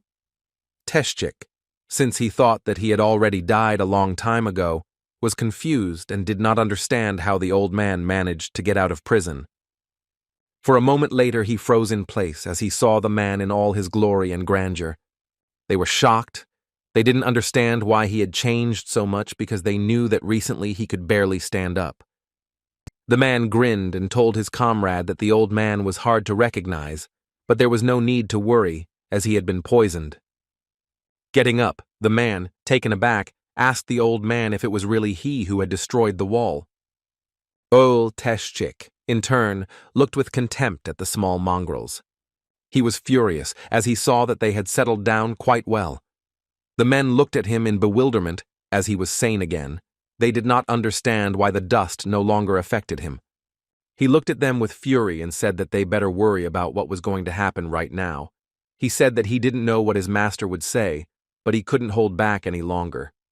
Yul Teshik looked at everyone present with cold fury and said that he promised them that they would not die an easy death.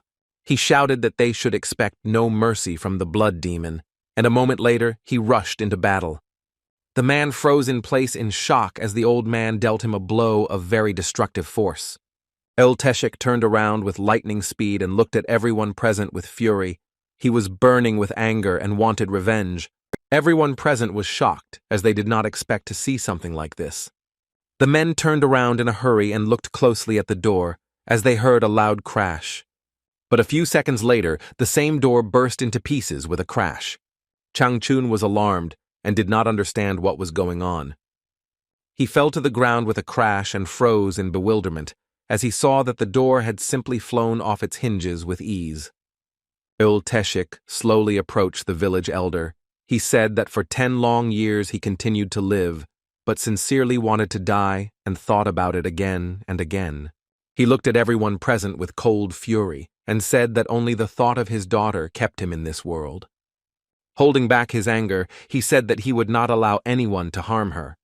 Everyone present was shocked and surprised as he got rid of the poisoning in one day and returned to his previous form. Changchun said with a grin that they had already given his daughter to the young master, so he was late, and the chieftain also asked the man what he would do now. Teshik looked at the young gentleman angrily, but did not answer. The young master, in turn, froze for a moment from such a close gaze. A moment later, the man told the young master to go away if he did not want to die. With lightning speed, the young master turned around and walked away. The village chief was shocked, because he did not understand where the young master was going. Machianso turned around and told the man with a grin that he was very sorry, because he was not noticing the obvious, because greed had blinded him and deprived him of common sense. Changchun was shocked by the young master's actions. He didn't understand why he was so afraid.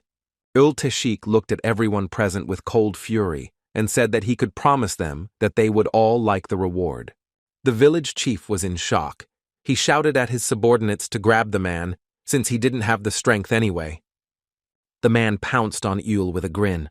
Teshik. At the same time, he said that he was an ordinary drug addict and an old man, and he should have just run away instead of digging his own grave. But a moment later, the man froze in place in surprise, as the old man was not where he had struck. Teshik dodged the man's blow with lightning speed, and in a few seconds, he was behind him.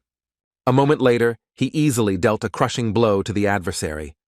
A few seconds after he used force, the man simply disappeared, leaving behind a small trail of blood. Everyone present was shocked, because they did not understand what he had done. They wondered if he had really regained his energy. All burning with anger and fury, the technician shouted that he would tear them all to pieces. He looked menacingly at everyone present. The man shouted to everyone that the old man was alone, and if they all attacked together, they could defeat him. Teshik, with lightning speed, gathered all his strength and dealt each enemy a crushing blow, sparing no one. Changchun looked at the whole spectacle with fear and asked his subordinate to do something about the old man.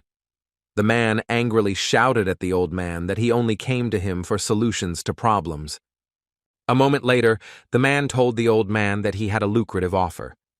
A few seconds later, the man handed Yul over Teshiku, took a small bag, and asked with a grin if he knew what it was. While scattering the drug, he told the old man with a fierce grin that he would really like it. The man looked at the old man with disdain and said that the highest quality devil dust would be very useful for him now. With lightning speed, he held out the entire bag closer to him and told him to take it. Teshik in turn took the bag, and the young man with lightning speed prepared to strike the enemy. But after a few seconds, Teshik easily intercepted his sword with his bare hand. Wall. The technician looked intently at the man and said angrily that he had not forgotten what it was, while the man, in turn, froze in shock. Teshik, despite everything, looked at the man with cold fury and said that he had not forgotten everything they had done to him and his daughter. A few seconds later, he dealt the man a crushing blow and he screamed very loudly. Teshik dealt cruel blows to his opponent, shouting that they would not die so easily. The village elder was in complete shock. He did not understand how something like this could happen to the old man, because he was very addicted to drugs. Changchun now realized the fact that for this reason, everyone tried to behave more politely with him. A few seconds later, Changchun sat on the floor and looked at Yul in shock. Teshika, because he couldn't believe his eyes. The young master sighed heavily, as he knew that he needed to somehow find out who was behind the headman, but he understood that the man would not leave him alive. A moment later, he slowly looked around and, seeing that there was no one, put on his mask. The highest demonic arts do not include specific techniques. It is simply a cultivation method using one's internal energy. But there were recordings that helped to reproduce some techniques. For example, the highest demonic art is fire step. A few seconds after the young master put on the mask, the village was ablaze with fire. Everyone was in shock as they did not expect to see such a devastating fire. People froze for a moment as they witnessed their beautiful flowers burning. The young gentleman looked intently at everyone present. It seemed to him that they were in despair or cursing him. He was furious and wondered how long they had been living like this. He understood that they didn't even suspect that because of these flowers they were losing strength and will. He wondered how stupid they were. But he understood that it was not their fault at all, because they only wanted to save their loved ones. Not seeing any other way, they worked in such a place, and at the same time forgot about techniques and cults. Demonic sects, mired in luxury, forgotten about the training of sacred fire. He was furious, because he did not know what to do next. Everyone looked intently at the young master. He knew perfectly well that, according to the teachings of the sacred fire, he had to burn them all in order to purify them. He knew that he had to save people through the purification by fire and show them the all-forgiveness of heaven. Those present were shocked as they realized that the god of the sun cult had descended upon them. Bursting into tears, they praised the dark sun, which with its sword gave them the fire of purification. With the speed of lightning, all the inhabitants fell and bowed their knees before the dark sun. At the same time, Yul Teshik looked intently at the young master, and a moment later bowed deeply to him. The young master was well aware of the fact that everything was over, but he couldn't just leave, but he could change something. A moment later, there was a loud roar and explosion in the sky. Everyone froze for a moment as they saw the sky clearing, but after a few seconds, people saw the radiant sun. He knew that there were still people who really needed him. The next day in the valley, people gathered under the house. They shouted and demanded an answer to their question, because they wanted to know whether the small palace of the sun had returned from its followers. They wanted to know where they should go now. At the same time, Ayultak was sitting nervously in the house. He did not understand where his master was, what was going on, but he knew that if everything continued like this, then people would simply burst into the house. He glanced sideways at the young lady and nervously asked if she knew where the young gentleman was. She was taken aback and said that, unfortunately, she didn't know. Ayultak was furious, because I knew that since the young master returned, there had not been a single calm day. A moment later, the young master smiled and told his subordinate that he could settle in this village, and he didn't object at all. Everyone froze in shock, as they didn't expect to see him so unexpectedly. Ayultak was puzzled and shocked, because I did not understand how the young gentleman ended up in the house. He asked the gentleman if he had seen what was on the street. In a hurry, he shouted to him that now was not the time, and he needed to hide quickly. Ayultak shouted to the gentleman that he should look at what was happening on the street, but if they saw him, they would tear him to shreds. The young master sighed heavily and told his subordinate not to cause unnecessary panic. After he looked out the window, all the people were shouting because they finally saw him. They were shouting for him to come out immediately because he had betrayed his followers. A moment later, the young gentleman turned around and, closing the window, walked towards the table. He sat down at the table with lightning speed. The young people looked at him in bewilderment, as they did not understand what he was thinking about. Ayultak froze for a moment and asked in bewilderment why the people suddenly became quiet. A moment later, a crash was heard in the house. The young people were shocked, but they saw a man. A few minutes later, Teshchik came closer to them and threw a small bag onto the ground with a crash. The young lady, in turn, looked at the man with bewilderment. For a moment there was a dead silence in the house. The young lady looked at the man with tears in her eyes and wondered if it was her father in front of her. A moment later she looked away from him and asked for forgiveness. She sighed heavily because she knew that this simply could not be. Teshchik said with sadness in his voice that he didn't believe it either. The young lady was taken aback as she heard a familiar voice. The man looked at his daughter intently and said that he swears to her that she will never live in fear again. He came closer to her and, hugging her, asked for forgiveness. She looked at him in surprise, bursting into tears, and asked if it was really him. Teshchik looked at her intently and said that from that moment on, and until the end of his life, he would protect her. Yultak watched everyone closely, but at the same time he asked the young master with surprise what was going on. Ma Chongso smiled happily and told his friend to keep quiet and not ruin the moment for everyone. At the same time, in the Cult of the Sun, namely in the Water Peak Market, silence reigned. The man was making new entries in the book on a quiet evening. He sighed heavily as there was twice as much information and now there were more documents to study. He sighed heavily, but knew he had to get to work immediately. A moment later they entered the building with lightning speed. Yultak, in turn, was unhappy that the old man took so long to open the door since they were all soaking wet. Jagalton looked intently at the young gentleman and asked how he should understand all this. He sighed heavily and asked the young gentleman if he would like to explain the whole situation to the old man. The young gentleman, in turn, looked intently at his companions and sighed heavily, for he saw that they all behaved as if they were at home. A moment later, the young gentleman sat down on the ground and said that they had come from the Valley of the Scoundrels, heading for the small Palace of the Sun, but a downpour had started and they had to seek shelter. Jagalton told the gentleman that he had not understood his question, just as he had not thought that one could come to him without an invitation and expect a warm welcome. The young gentleman sighed heavily and told the old man that he had opened the door for them after all. He looked intently at the old man, who was surprised by his words. But a moment later, the old man laughed and said that it was all true. Jagalton looked at everyone present and said that as they could see he had health problems, so he could not greet them as he should, but he still introduced himself. After a few seconds, the young lady bowed and introduced herself, and Yul also introduced himself. Technician. Teshchik turned away and asked the old man if it was he who told the young master to find him. Jagalton told him that he had been watching him for a long time, even when he ended up in the village. Teshchik was furious because he realized that the old man had been hiding, watching him, and had done so even when he had entered the valley. Jagalton said that he didn't know much about him because he had been in the valley for 10 years, so he would continue to watch him to make up for it. For some time the young people stared at the old people as they quarreled. The young gentleman looked at them with bewilderment because he saw a warrior and a scholar. He understood that they were like water and oil, they would not find a common language.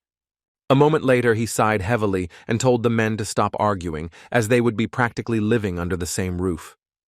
He smiled and said that they were like rivers that flow into one ocean, once they were separated, but now they were gathered here in this palace. He hoped that the new members of the cult would be imbued with common ideas in order to revive the Palace of the Small Sun. He looked intently at all those present and said that he swears to them that he will not deviate from the path and achieve this goal. He would like to trust these people who are about to become part of the Palace of the Small Sun and together with them reach the end, whatever it may be. Elharan and her father looked at the young master intently as they agreed with him. Yultak was taken aback and asked the young gentleman if he thought that now was not the time or place for such speeches. Jagalton, in turn, only laughed wildly. Ma Chongso looked at everyone present with puzzlement, for he knew that promises were made to be broken. Some time later they were all sitting at the table. Jagalton looked intently at everyone present and said that the inhabitants of the Valley of Scoundrels had finally calmed down. But after his words there was an awkward pause. He looked at them closely and said that this was good, and everything would be fine, so they should focus on the 7 palaces. Jagalton reported that in a few months there would be a great festival of the skies, and they would need to do one of 2 things. He looked at everyone present and said that they needed to increase their influence. But a moment later he said that they could also weaken the influence of the others. The 7 palaces of the Sun cult. Each of them possessed a serious-sized force of fighters, and they stood on par with the 10 great orthodox sects. Their leaders held high positions in the Sun cult. If we assume that they are the elder members of this association and have reached the highest stage of ascension, then the demonic cult is simply incredibly strong. The young master was furious because he knew that he had a lot to fight against. Yultak, in turn, looked at everyone present in surprise. But a moment later, he asked in bewilderment why they were even sitting and discussing something like this. The young master sighed heavily and told his subordinate that he found it very boring. Yultak was puzzled because it really bored him. The Lord said that it was nothing to worry about, because soon it would be much more interesting. He looked at the old man and told him to continue his story. Jagalton said that from the outside, it seems that the palaces are cooperating, but in reality they are competing with each other, and if it weren't for this, the Sun cult would have been sent away by a new leader long ago. Yulteshik said that if they decided to upset the balance of power, the palaces would be very unhappy. Jagalton said that was correct, because the palaces planned to make a fuss about the absence of the cult leader. He said that during the great festival of heaven, the heads of the palaces would compete for the right to become the next leader. A moment later, they looked closely at the young master and said that he had returned. The man said that this changes the situation dramatically. After all, they understood that there would certainly be those who wanted to kill the young master, and those who would decide to take advantage of him. Yulteshik firmly said that as long as he was alive, no one would dare to harm his master. The old man sighed heavily and said that he would like to believe it. But in turn, he understood that Yulteshik will not be able to cope with everyone alone, and the only suitable option for the young master is to join the confrontation of the palaces. The old man said that the young master could try to become the new head of the cult. Yultak was shocked and did not understand why his master would do something like that. He was sure that the old man was simply offering him to go and die there. Yultak was furious and shouted that this was simply a hopeless case. The young master sighed heavily, since his friend could at least try to support him. Yultak looked intently at the young master and said that he would like to ask him one question. A moment later, he looked at the gentleman and asked if he wanted to just return to the corridor of the higher demons, but the young gentleman quickly covered his mouth with his hand, not letting him finish. A few seconds later, the old man informed everyone that there were currently several candidates for the position of the next leader, the first being the head of the Bloody Arts Palace, Ya Yulchan, and also the head of the Palace of Destruction Guyanren, and the oldest Hong Raksan. They were all the strongest masters who had reached the highest stage of development, and they had no intention of giving in to each other. Jagalton said that the trading palace seemed to help both the Palace of Bloody Arts and the Palace of Pleasure and also the Palace of Destruction, but in fact, they were only pretending.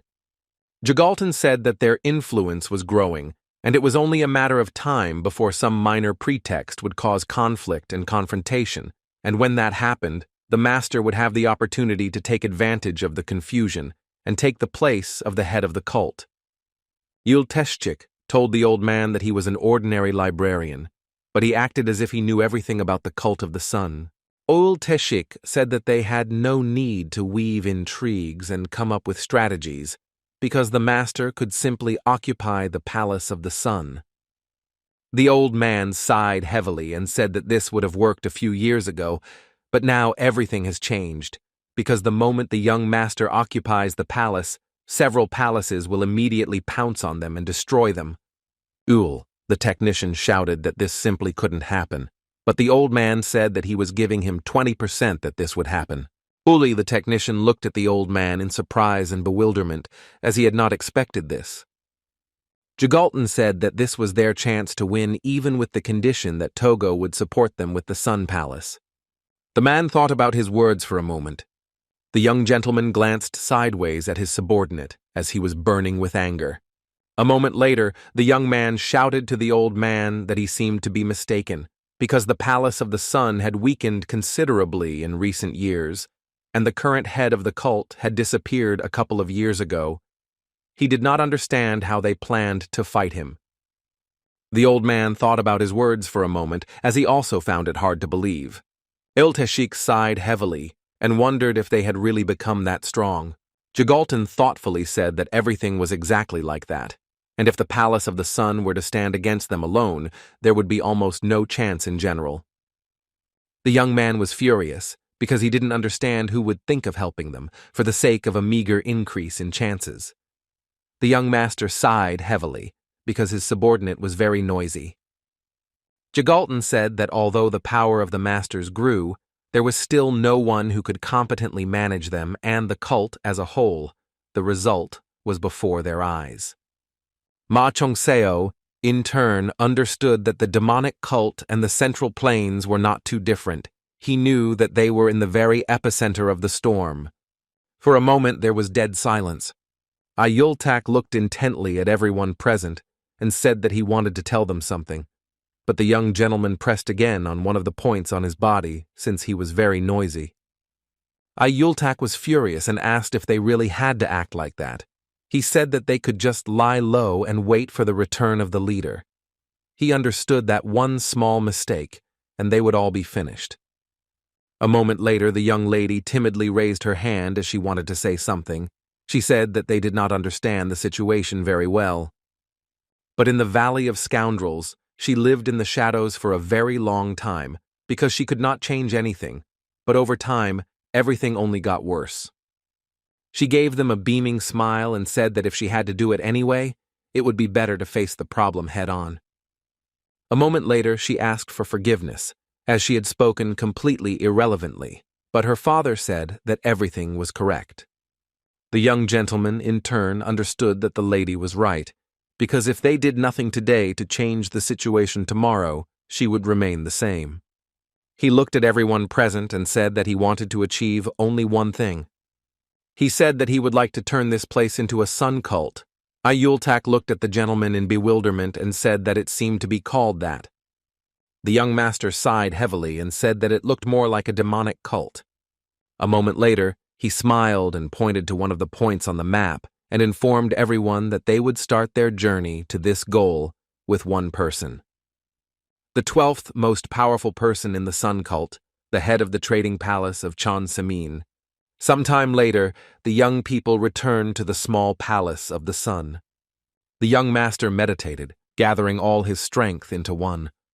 While meditating, he counted his stars, as he knew that 7 would only be enough to reach the peak phase of the ascension stage. He understood that if he had one more star, he would be able to reach the awakening stage and overcome the limitations of the human body.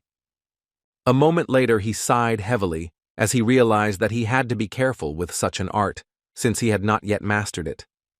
He knew that once he reached 9 stars, his acupuncture point would be overflowing with demonic energy, and a strange feeling would appear developing throughout his entire body. At that moment, he would become a heavenly demon. He himself did not know whether he wanted it or not, but he knew that the whole world would know about it. A moment later, he slowly walked outside and saw beautiful weather and nature. He froze for a moment and stopped, as the young lady asked him with a smile if he was not feeling well. He looked at her in surprise, as he did not expect to see her on his way. A moment later, he looked at her intently and asked if something had happened. The young lady sheepishly asked for forgiveness for not understanding his motives, since he had even given her and her father a separate house. Ma Cheonso smiled because he realized that the man had explained everything to his daughter, so he said that she didn't need to thank him. A moment later, the young lady sighed heavily. A moment later, he turned around and said that from now on, she could live as she wanted, because they lived here in the small palace. The young lady was embarrassed, and looked at him and thanked him, and also said that he could give her some task if he had any, and she would repay him for his kindness. He smiled, because he understood that the father and daughter were very similar, but in turn, he said with a smile that he understood everything. She smiled because she was glad that she could help him. But a moment later, they were informed that the trading palace was asking to meet the young master, and also the Palace of Destruction was asking to meet the master. Ma Cheong-seo looked into the distance with a satisfied grin as he realized that they had already arrived. Sometime later, a crowd of people gathered at the southern gate of the small palace. All the people were surprised because they saw the forbidden squad of the trade palace and the phantom squad of the floating pleasure palace. Chunamu said with a grin that he thought it smelled bad here, but now he clearly understood where the unpleasant smell was coming from. He asked the ladies with a grin why they were here. Chihami said with a smirk that in front of her now was a toad that tried to harm the young master. She didn't understand why he was here now. The young man was furious and shouted at her to shut her mouth. He did not understand how she could boldly say that he was trying to harm the young master. He shouted that she should leave immediately, and if everything went well, he would invite her for a drink. Chihami in turn asked with a grin if he had any money, because alcohol was very expensive, and such toads could not afford it. For some time, the young people argued among themselves, sorting out their relationship. At the same time, Yayultak slowly opened the gate and looked closely at everyone. Chihami looked at the men with a smirk, as she had never seen them before. A few seconds later, the young gentleman came out to them and asked what they were doing there. The young lady smiled and bowed to the young master. He looked at everyone present and said that it was impudent of them. Yultak in turn was furious, because he did not understand what they were doing at all. He asked if they were not going to pay their respects to the young leader.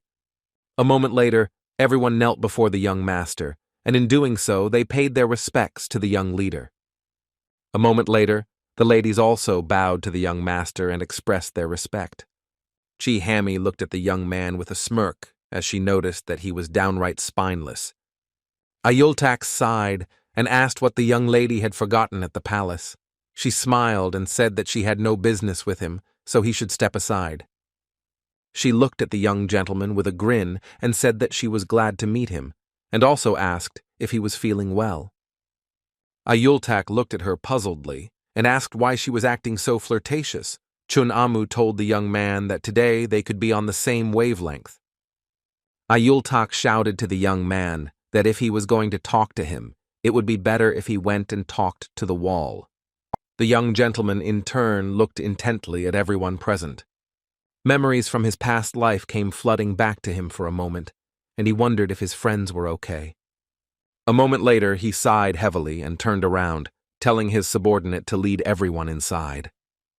After some time, the young master sat in his palace waiting for each of the guests. Yultak in turn looked intently at the young lady and said that she would enter first.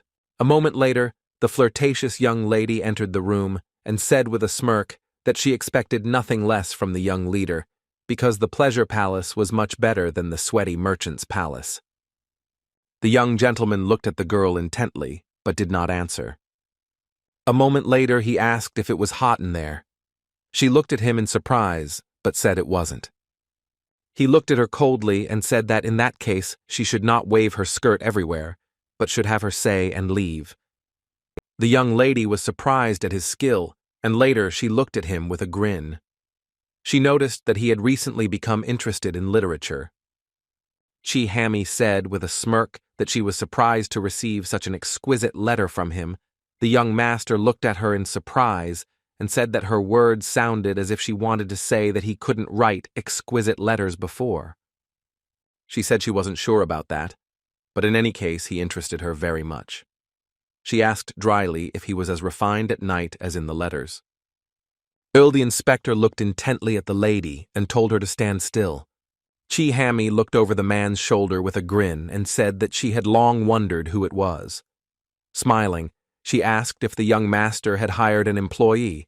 Ma Cheong-seo sighed heavily and asked if the man really looked like a servant.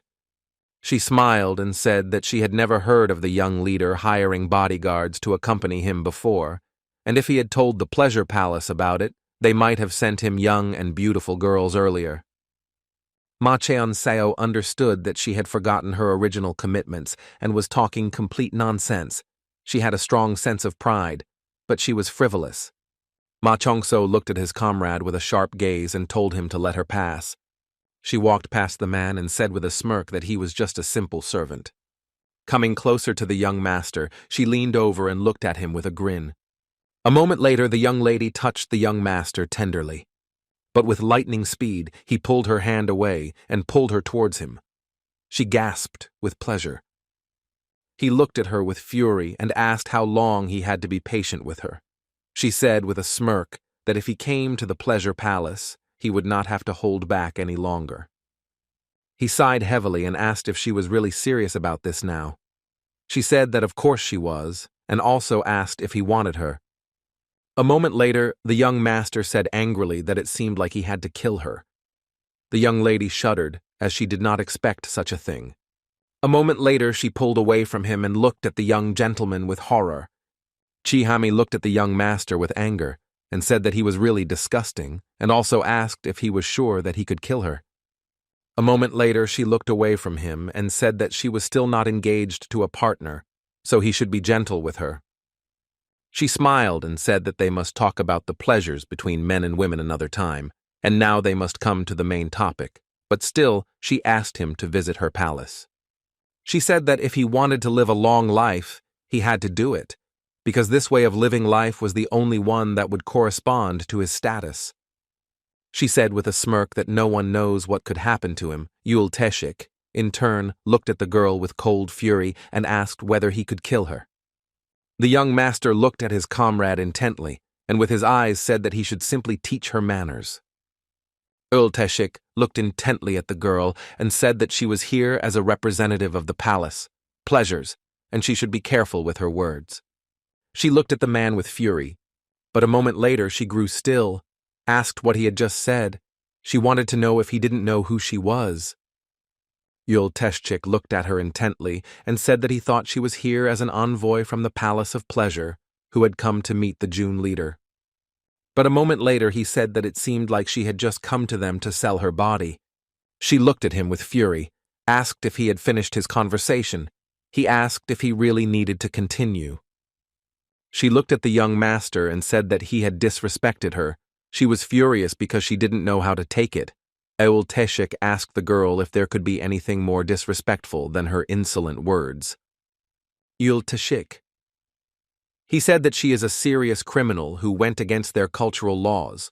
Also, she touched the young leader's face without any permission. She dared to threaten his safety. He looked at her intently and said that even if they executed her now, they would still be acquitted. She looked at the man with fierce rage and asked if he really wanted to die so much. With lightning speed, she drew her weapon and looked at the man with cold fury and anger. At the same time, the young master watched them closely but said nothing. A few seconds later, the young lady pointed her weapon at the man and attacked him with lightning speed. Ma Cheong-so sighed heavily as he understood that they all thought that the small palace really had almost zero power. He was puzzled and wondered if the demonic cult had always been like this as he watched the battle closely. Yul Teshik easily dodged the young lady's blow and looked intently at his master. The young gentleman looked at his comrade and with his eyes told him not to kill her. Chihami struck the man with lightning speed, but suddenly froze when she saw that the man was surrounded by a red aura of power. Ayultak shuddered and was taken aback when I heard a crash in the master's room. A moment later he turned around and looked warily at the ladies who surrounded him. He looked at everyone present with cold fury and told them to get out of his way immediately. The young ladies looked at the young man intently and predatorily, but did not take a step back. Ayultak with cold fury shouted for them to leave immediately, but he expressed himself incorrectly. At the same time, the young man assumed what would happen if the young master died here and now. He understood that this would also be a plus for him. A moment later they were told not to understand the noise, as nothing had happened, and the ladies stood frozen in stupor. Everyone present was shocked. At the same time, the young lady fell to the ground with a crash. She did not understand what and how happened. She was shocked because she was sure that she had touched the man. She did not understand how he managed to repel her attack. The young master knew that this was a martial art that temporarily attracted internal energy and then exploded it. Since it came from a divine art, the heavenly demon's strength could not be average. He knew that the longer this went on, the more disadvantageous the situation became for the man, but this only applied if he managed to meet a much stronger opponent. The young lady slowly stood up and looked at the man with fury because she did not understand how he managed to do something like that. She looked at him with a smirk because she knew it was simply impossible, so she wondered if it was some kind of hidden weapon. The young gentleman looked at her intently and asked if this was all that the pleasure palace was all about. She ran away as she had not expected such a question. He sighed heavily and asked how they dared send some brat to him who didn't even know how to wield her sword. He said that he was very disappointed in her. The lady was furious. She didn't have time to say anything as the young gentleman came closer to her. He looked at her intently, pulling her face closer to his.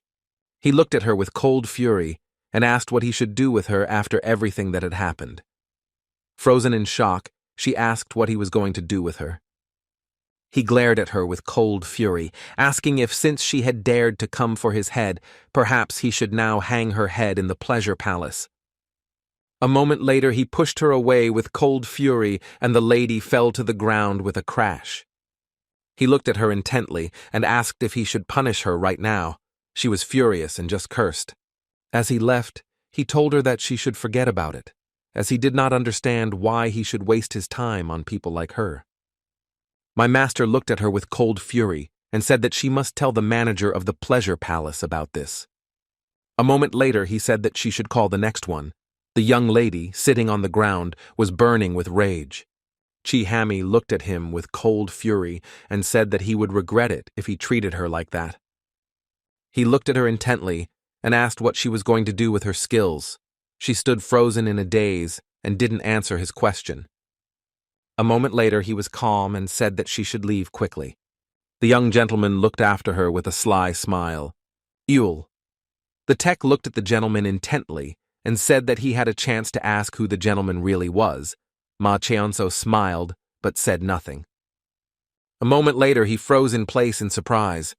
He looked at his comrade intently and asked what he was doing and also told him to get up quickly. Well. The inspector knelt down and asked the master for forgiveness if he had offended him in any way. The young master was surprised and also shocked. He told his comrade that everything was fine, he just shouldn't repeat something like that. El Teshik said that he does everything that his master wishes, and also he will not ask about it anymore. Ma Cheonso sighed heavily, since that was not the case at all, but he decided not to dwell on it. El Teshik said to the master that the mistress of the palace was actually cruel and had a more fiery temperament than anyone else, so he was sure that she would not just let it go. The young master said that he had expected so. Yulteshik was surprised that his master knew about everything. He told his master that it was not too late and they could call her back. Ma Chongseo knew perfectly well that this shouldn't be done, because he knew that they would run into each other, and it was only a matter of time. The man looked at his master intently and said angrily that he would get rid of her, because if they left her alive, it would only drag out the matter. He told the gentleman that perhaps it would be better to just do it now and then, take the initiative, and settle the matter with the palace with pleasure. Ma Chongseo sighed heavily, as he had completely forgotten about something. He looked at his comrade intently, for he knew that this man was a demonic creature, to the core. A moment later he told his comrade that he wanted to make sure he never killed anyone unless he ordered it. The man bowed and said that he would do whatever his master ordered. Ma Cheonso understood perfectly well that there was no point in simply killing and getting rid of someone. Ma Chongseo said that according to the records, the mistress of the pleasure palace treasures her family very much, but he asked his companion not to make any moves until he makes the first move. For a moment he thought about the owner of the pleasure palace and wondered if he could be changed. The young people froze in shock as they did not expect to see something like this. The ladies ran up to Chihami in shock, as they were shocked by her appearance. With lightning speed, all the ladies surrounded their mistress, as they were worried about her. Ayultak was stunned by what he saw. He did not understand what they themselves had done, because he knew that she was the young leader of the palace. He did not understand how far they had managed to go.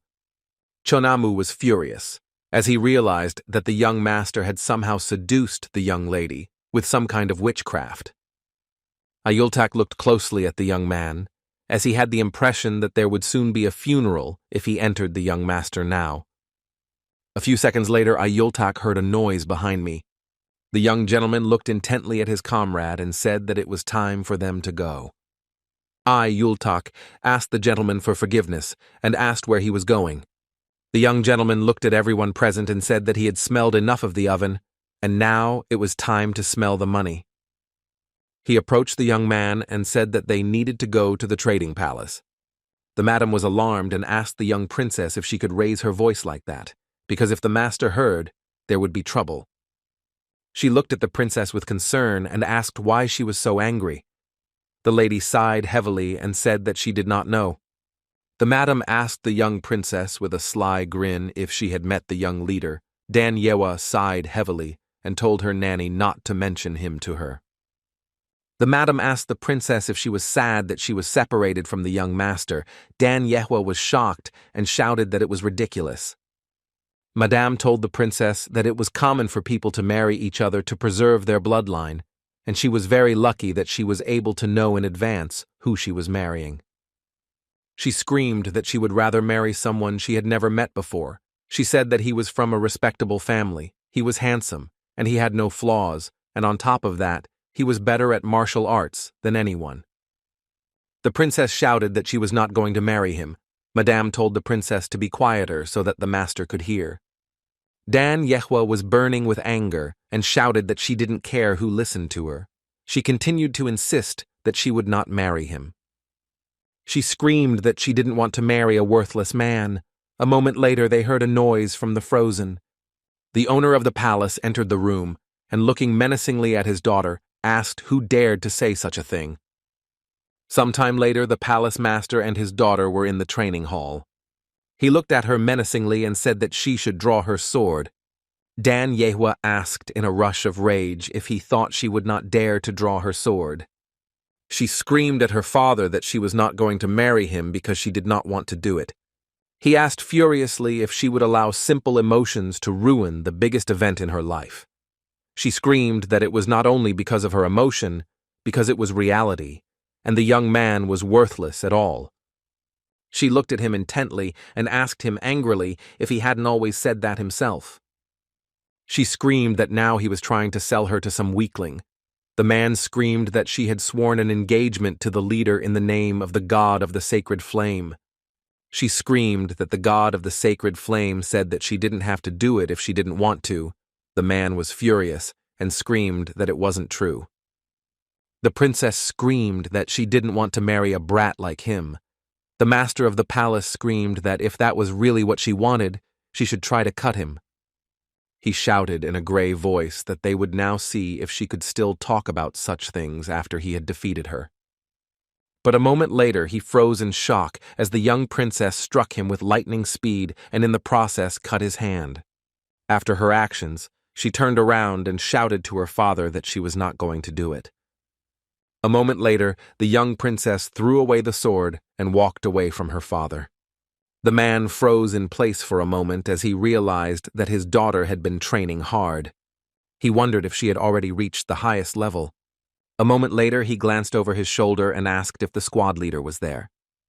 The man kneeling asked the gentleman what he needed him for. The man sighed heavily and said that she was still his one and only daughter. He told the squad leader to bring the young leader to him immediately. With the speed of lightning, the young man disappeared, fulfilling his master's order. The man sighed heavily and straightened up, knowing that this was all he could do for her.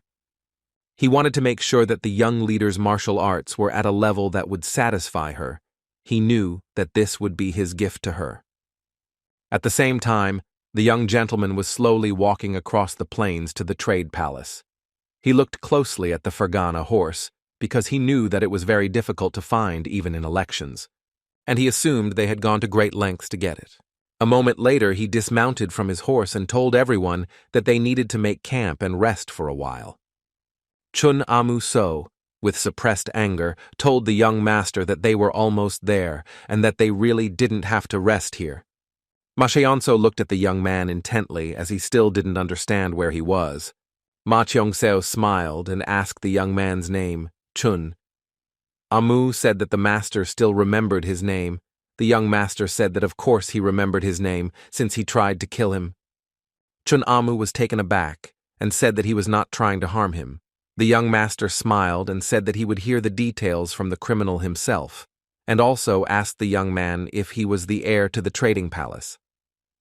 Chun Amu was taken aback and asked the young master what he meant, since he had an older brother. Chun Amu said that if he had become the successor, he could have achieved much greater success than his brother, but unfortunately, luck was not on his side, because he was born later. Ma Cheongso looked at the young man closely, as he realized that the one who was sent to blame was the one who treated him with disrespect. A moment later, he stood up and asked the young man if he could kill him. Chun Amu asked the young master angrily why he was saying such a thing so suddenly. Ma Cheongso, with a fierce grin and blazing eyes, told the young man that he would die anyway in the end. He asked if it wouldn't be better to use him so that he wouldn't be able to do it out of boredom. The young man ran away and shouted at the young master not to come near him. Ma Cheongseo looked intently at his subordinate and told him to hold the young man.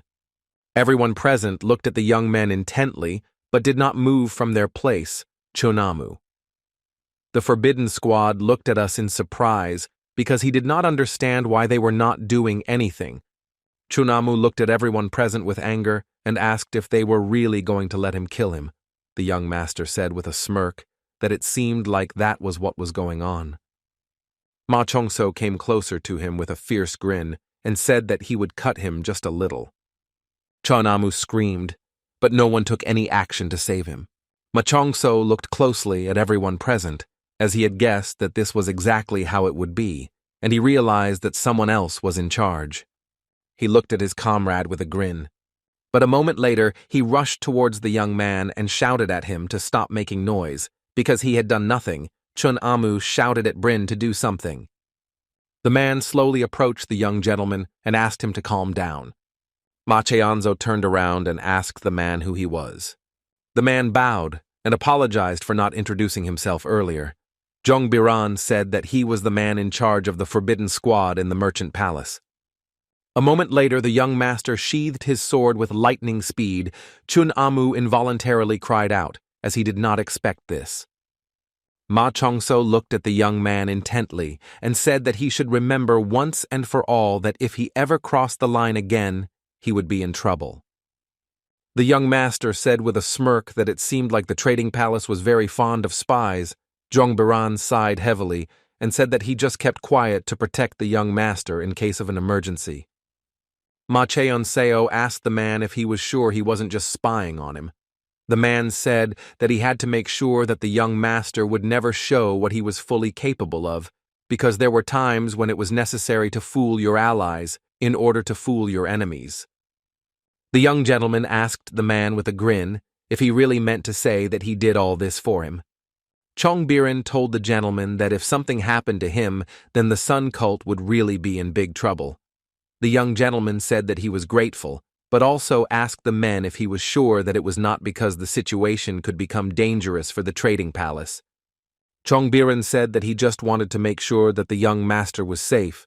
Ma Cheonso sighed heavily and said that he would believe him just this once. Ma Cheonso turned and asked the man his name. The man said his name again. But a moment later, the young gentleman, with cold fury, told the man never to try to deceive him again, as he had no intention of forgiving him a second time. Chong Biran bowed and said that he understood everything. The young gentleman smiled and asked if that was really the case. The man was taken aback, as he had not expected such a thing. He turned around and said he would take his word for it.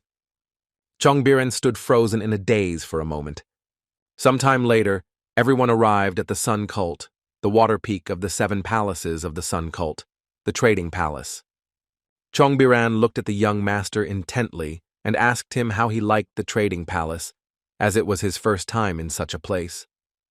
The young master thought for a moment and said that he didn't think that there would be a sea under the heavenly mountain. The man said that it was not a sea, but just a river, and it was formed when the endless snow melted. Chongbiran said that the river is called the Hot Sea, because in the past the river was mistaken for a sea, hence the name. He also said that there is a tribal nation there known as the Oirats. The young lady in turn froze from the beauty. Yulteshchik sighed heavily and said that the trading palace had not changed at all. Ulharan looked at her father in surprise and asked if he had been to the palace before. The man, in turn, did not answer. Jongbiran looked at the man closely and said that he really looked familiar. He asked if he could find out his nickname. A moment later, Eulteshchik said that his nickname is Bloody Asura. The young gentleman thought for a moment with a grin, as he knew that this nickname suited him perfectly. A few minutes later, they drove into the main gates of the trading palace. Ma Chungseo drove slowly through the busy streets. Yultak in turn sighed heavily, as he understood that the path was indeed long, but he was glad that they would soon reach the palace. Chongbiran sighed heavily and said that they were almost there, but a moment later he froze in surprise. Yultak, in turn, was taken aback by surprise as I saw Hennim. The young gentleman looked at his comrade in bewilderment, as he did not understand who he was talking about. A few seconds later, the young man came out to them. Jongse Min looked at the milord in surprise and asked why he had come to them. The eldest son of the Bloody Arts Palace, Yayuljin, said that his father was worried, and so he wondered if the head of the trading house had forgotten his promise. Jongse Min asked Yauljin if he didn't know that the Oirats were currently experiencing a sandstorm, so it wasn't easy to make a living right now. He asked if they expected them to move forward in such a situation. Ayuljin said, I heard that Chunamu had an unpleasant incident that happened at the restaurant, so he wanted to meet him. The man said that he would tell his son to contact him. Ayuljin said that I heard that a young man went to meet with the young leader, and if he is there and something goes wrong, it may cause misunderstandings between him and the young leader. The man said that he was not sure because the young master already does whatever he wants. I said to Yuljin that he would fly out in that case and go look for him. The man was taken aback and said that there was no need for that. He tried to stop the young man, but all attempts were unsuccessful. The man froze in place as he realized that his vase with the plant was about to fall. With the help of his flexibility, he managed to catch a small vase.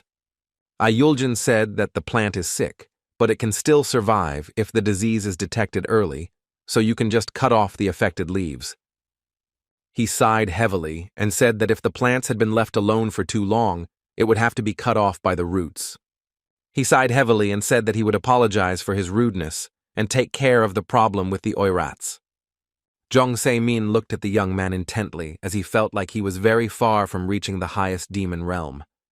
He looked with cold fury at the young man who was leaving the hall in a hurry.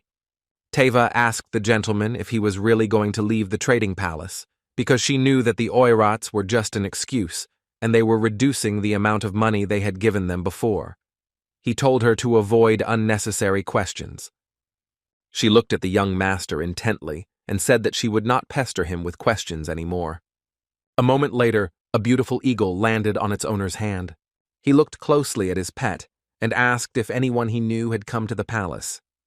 But a moment later, the young man turned around because he heard a familiar voice. Yultak in turn froze in place in surprise. The young master looked at the young man intently, as he knew that he was his subordinate's older brother. He wondered if he was on his side. I am Yulgin. Passing by my brother, I said that they had not seen each other for a long time. The young master looked at the young man intently and asked with a smile, what business was there? Perhaps in the Palace of Bloody Arts. Ayuljin asked in bewilderment if there was any reason why he shouldn't be here, and he also asked the young master why he was here. Ma Cheongzeo said with a grin that he had no reason not to be in the palace. Ayuljin sighed heavily and said that since they did not intend to explain their reasons to each other, then it would be better for him to leave. I, Yultak, looked at my brother in shock and quietly called him. Yuljin sighed heavily, and without turning around, told my brother that he was still just as pathetic. Yuljin said Chun Amu that they need to talk. Chun Amu, in turn, sighed heavily. Ma Keonso looked at his subordinate intently, as his brother was the eldest son of the master of the bloody arts. Sometime later, the young people thoroughly studied the information about Yuljin. Yul Teshik was impressed by the young man's skills. Yul Heron noticed that the Palace of Bloody Arts had the most powerful power among the palaces of the Sun Cult. The young master glanced sideways at his subordinate and asked if he was hungry. Yultak looked at him with bewilderment and asked why he was asking this of him. He sighed heavily and said that he had no reason. Yultak sighed heavily and said that this atmosphere was making him tense and they should stop right now. The young master noticed that only his subordinate was tense now. Yultak said that there was nothing special about this. After all, the person who was the master of the Bloody Arts Palace was indeed his father, but since he was the son of a concubine, he never received any recognition from him. Yultak said that his family was known to be callous, but his elder brother never treated him as if he was the son of a concubine. He even taught him martial arts and showed concern for him. Yultak said that he was not so cold to him only because he was disappointed in him since he began to waste his life hanging around with the young leader, visiting brothels and other shelters. Yultak sighed and said that he was sure that soon his brother would look at him from a different perspective. Ma Cheongseo thought about the Palace of Bloody Arts for a moment. Yultak asked the master if he was really going to go there. He said that everyone knows that the Palace of Bloody Arts has connections in the escort establishments of the Trade Palace. Ma Cheongseo knew that the fact that they had influence in the Trading Palace meant that they were on the same side. Ma Cheongseo told everyone that they should go and get information, as they had to check if there were any signs of that one being against them. Yultak said that they would rest today and do it tomorrow, but the young master said that they needed to do it right now. Yultak was shocked by such a statement. But the father and daughter seized him with lightning speed and made a great escape. The young master looked closely at the information about Zhong Sai-min. He thought about the Trading Palace and the Pleasure Palace, two places he had to visit, so that their group could move on, because they needed capital and transportation. That's why the Murim Alliance was not only fighting sects. Inside they also had many banks, trading and escort establishments. But that's not all. When they went out on business, they noticed most of the drinking establishments and inns were closely connected to each other. But in the demonic cult, the Merchant and Pleasure Palace monopolized all of these. The problem was that the only card he held in his hands was the title of young leader. He knew that for Zhong Sai-min to want to be on his side instead of going over to the Bloody Arts Palace master who was being considered to be the next cult leader, he had to have his own ambitions. But since the young master had nothing to offer, it would be difficult for him to make a deal. Although this time he managed to get a lot easily, it would not always be like this. He wanted to find a way to completely isolate the Trading Palace from the rest to begin with. Biran entered the room and announced that the palace master had finished everything he needed to do and was now waiting to meet the young master. The young master looked at the young man closely and said that the face he saw now was very different from the one he saw before. Chongbiran bowed and said that he was very sorry that he had shown disrespect to the master, and therefore he asked for forgiveness. Ma Cheongseo realized that the young man was indeed using a mask made of human skin. Ma Cheongseo said with a smirk that he had already told him before to never deceive him again. He asked for forgiveness since the situation was out of his control. Ma Cheongseo looked at the young man with cold fury and asked if he really thought he was joking. Ma Cheongseo grinned and told the young man what he thought. He thought his words were a joke since he was looking down on him. Chongbiran, in turn, shouted that this was not the case. The young master stood up and said that he had come to the palace because the father wanted to pay for all the sins that his son had committed, but it seemed that he should not have come. The young man, with the speed of lightning, said that he would lower his head and apologize to him, and now he appeared before the master in his true form. Ma Cheongseo said that he could not trust the young man. He sighed heavily and asked how he could trust them and meet with their palace master.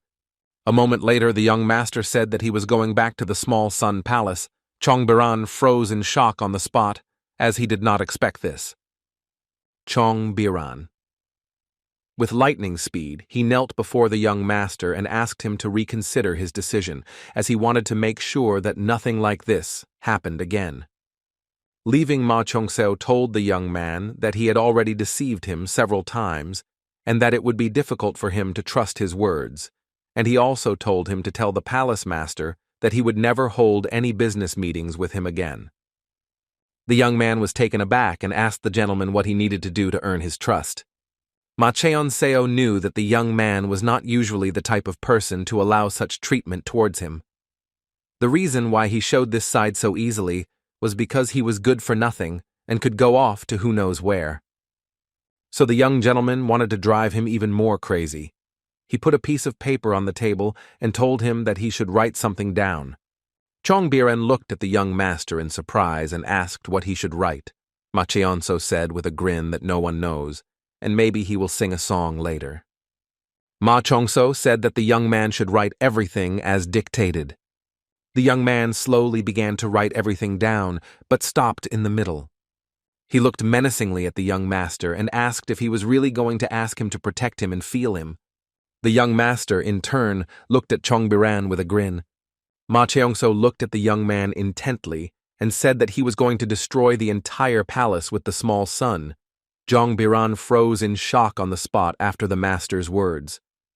Chongbiran shouted that this was simply absurd, since many people wanted to harm him, and they were just trying to protect him. Ma Cheonso looked at the young man menacingly and said that it seemed that this was the reason he hid his true identity from him, and it was only for Togo to test him. Ma Cheonso asked why the son of the merchant palace tried to kill him.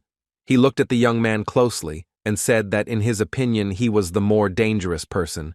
Chongbiran shouted in confusion that this was not the case. Ma Cheonso looked at him intently and said that if it wasn't so, he could just write it down. Ma Chongso said with a grin that if his thoughts were correct, then even if the young man did not die, he still would not be able to survive in the end. The young man in turn stood there trembling.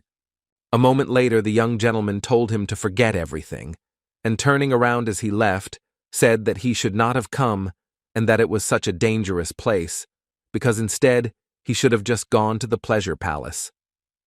Chongbiran froze in place for a moment, holding back his anger.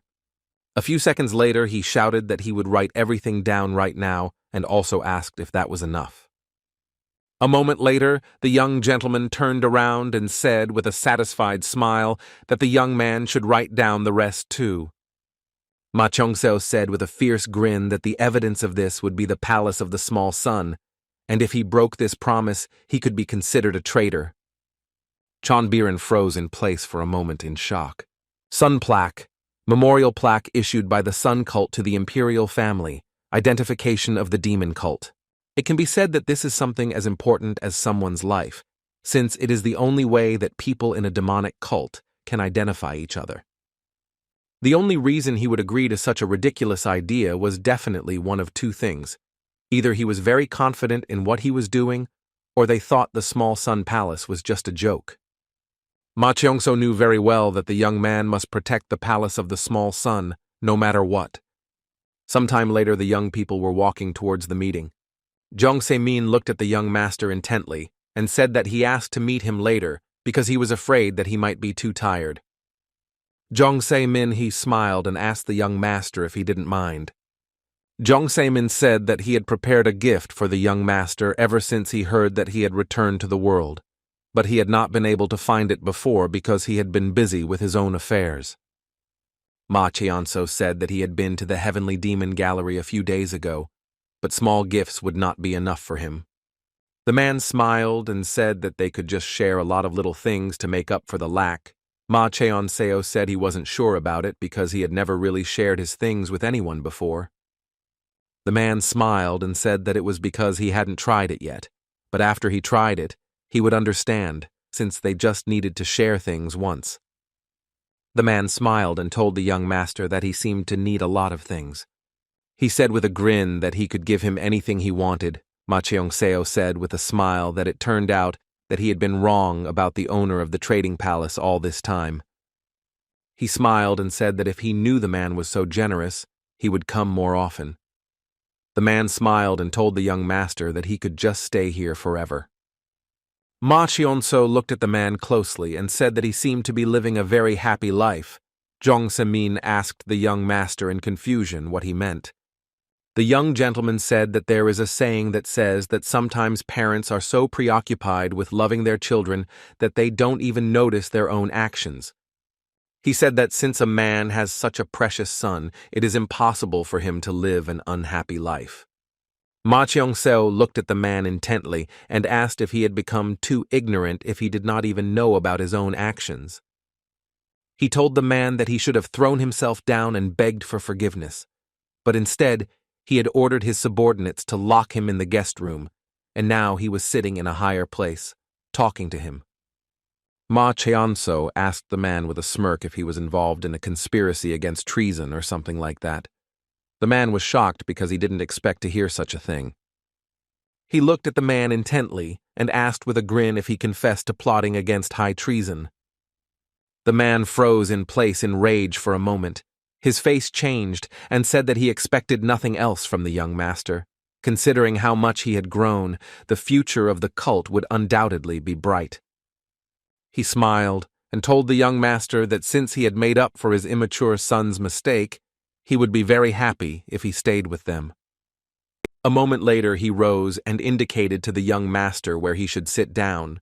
Ma Cheong-seo said with a satisfied grin that it would be better this way. With lightning speed, he rose and walked to his place, across the table, while placing his feet on the book. The man froze in place from shock, but did not say a word. He was burning with rage and anger, but in turn he restrained himself. A few seconds later, the young gentleman sat down on the ground with a thud. He looked closely at the man, but he only sighed heavily and smiled. Ma Cheong-seo, in turn, had already dealt with people like him. The leader of the richest organization in the Central Plains, the leader of the Full Moon Trading Group, and the sect leader. One day he asked the leader of the beggar sect why they were both so similar despite the fact that they were on completely opposite ends of the spectrum, but he said that the offspring were all the same, the one who had everything and the one who didn't need it at all. He looked at the man closely. Strangely enough, this man looked like both of them. He knew that when he dealt with people like them, you just needed to scratch and they were where they wanted to be scratched. He looked at the man closely and said with a smirk that he hated to complicate things, because after he finished his isolated training, his father disappeared, and after that, he had no other family. He sighed heavily and said that it just wasn't like what it had been in the past, and that his head was hurting just thinking about it. Ma Cheong-seo said that he doesn't really care what they want, because he's just the one sitting in the cult leader's seat, since that position has been vacant for a long time. He looked at the man closely and asked if he understood what he was talking about, because he thought they might be on the same wavelength, so he came to him. He sighed heavily and said that they, unfortunately, had set their sights on his life, but they were also very rude in their greetings, so he was very disappointed in them. The young master looked at the man closely as he wanted to see his reaction. At the same time, the head of the trading house looked at the young master with a fierce grin, but a moment later, he said that it seemed like he had shown disrespect to the young master because you had been bothering him a lot lately. Jong Se-min said with a grin that he really hoped the young master would generously forgive him. Jong Se-min said that he was also worried about what he should do because of his son's ignorance, because he really thought about it because he was a loyal servant of the young master. Ma Cheon-seo asked if this was really so. Ma Cheon-seo told the man to tell him what conclusion he had come to after much thought and worry. The man smiled and said that he had prepared a good gift for him. He said with a satisfied smile that it was a very special and precious gift, and he was sure that the young master would like it. A moment later, a young man entered the room and brought a small chest. Ma Cheon-seo looked at the small chest in surprise. Ma Cheon-seo was a little puzzled as he saw the daggers. He looked at them intently and in surprise. Zhong Se-min asked if the gentleman had heard of the 5 sacred weapons. The young master froze in shock and wondered if this was the same one of the 5 divine weapons. Zhong Se-min smiled and said that it was exactly like that, and he had prepared this gift especially for him, and it was the demonic daggers of the sacred fire. He asked the young master if he liked the gift. He looked at the gentleman intently and said that this was something he could not have, but he was going to give it to him. Zhong Se-min looked at the young master with a smile and said that this was not all, because he had made sure that tons of gold bars were sent to the young master at the Palace of the Small Sun every month. Zhong Se-min said that he would build the young master a palace that would be much larger than the merchant's palace. Zhong Se-min asked the young master what he thought about making a deal, but naturally he had to take the place of the cult leader, and the merchant palace would support him. He looked closely at the young master and said that he would help him ascend to the throne. The young master looked at the man intently and asked if he was asking him to become the leader of the cult. Zhong Se-min asked with a fierce grin, "Isn't it natural?" He was saying that it would be meaningless if someone other than him took this position. He said that it would definitely be treason and the gods would be angry. Ma Cheong-seo knew that it was very ridiculous to talk about the imperial family in a demonic cult, but this was what they called treason. He smiled and said that he thought it made a lot of sense. The man said with a smile that he expected nothing less from the young leader, and he could see where he was going with this.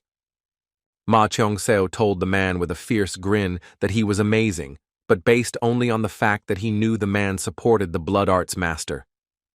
He asked the man what he could get by doing something like this.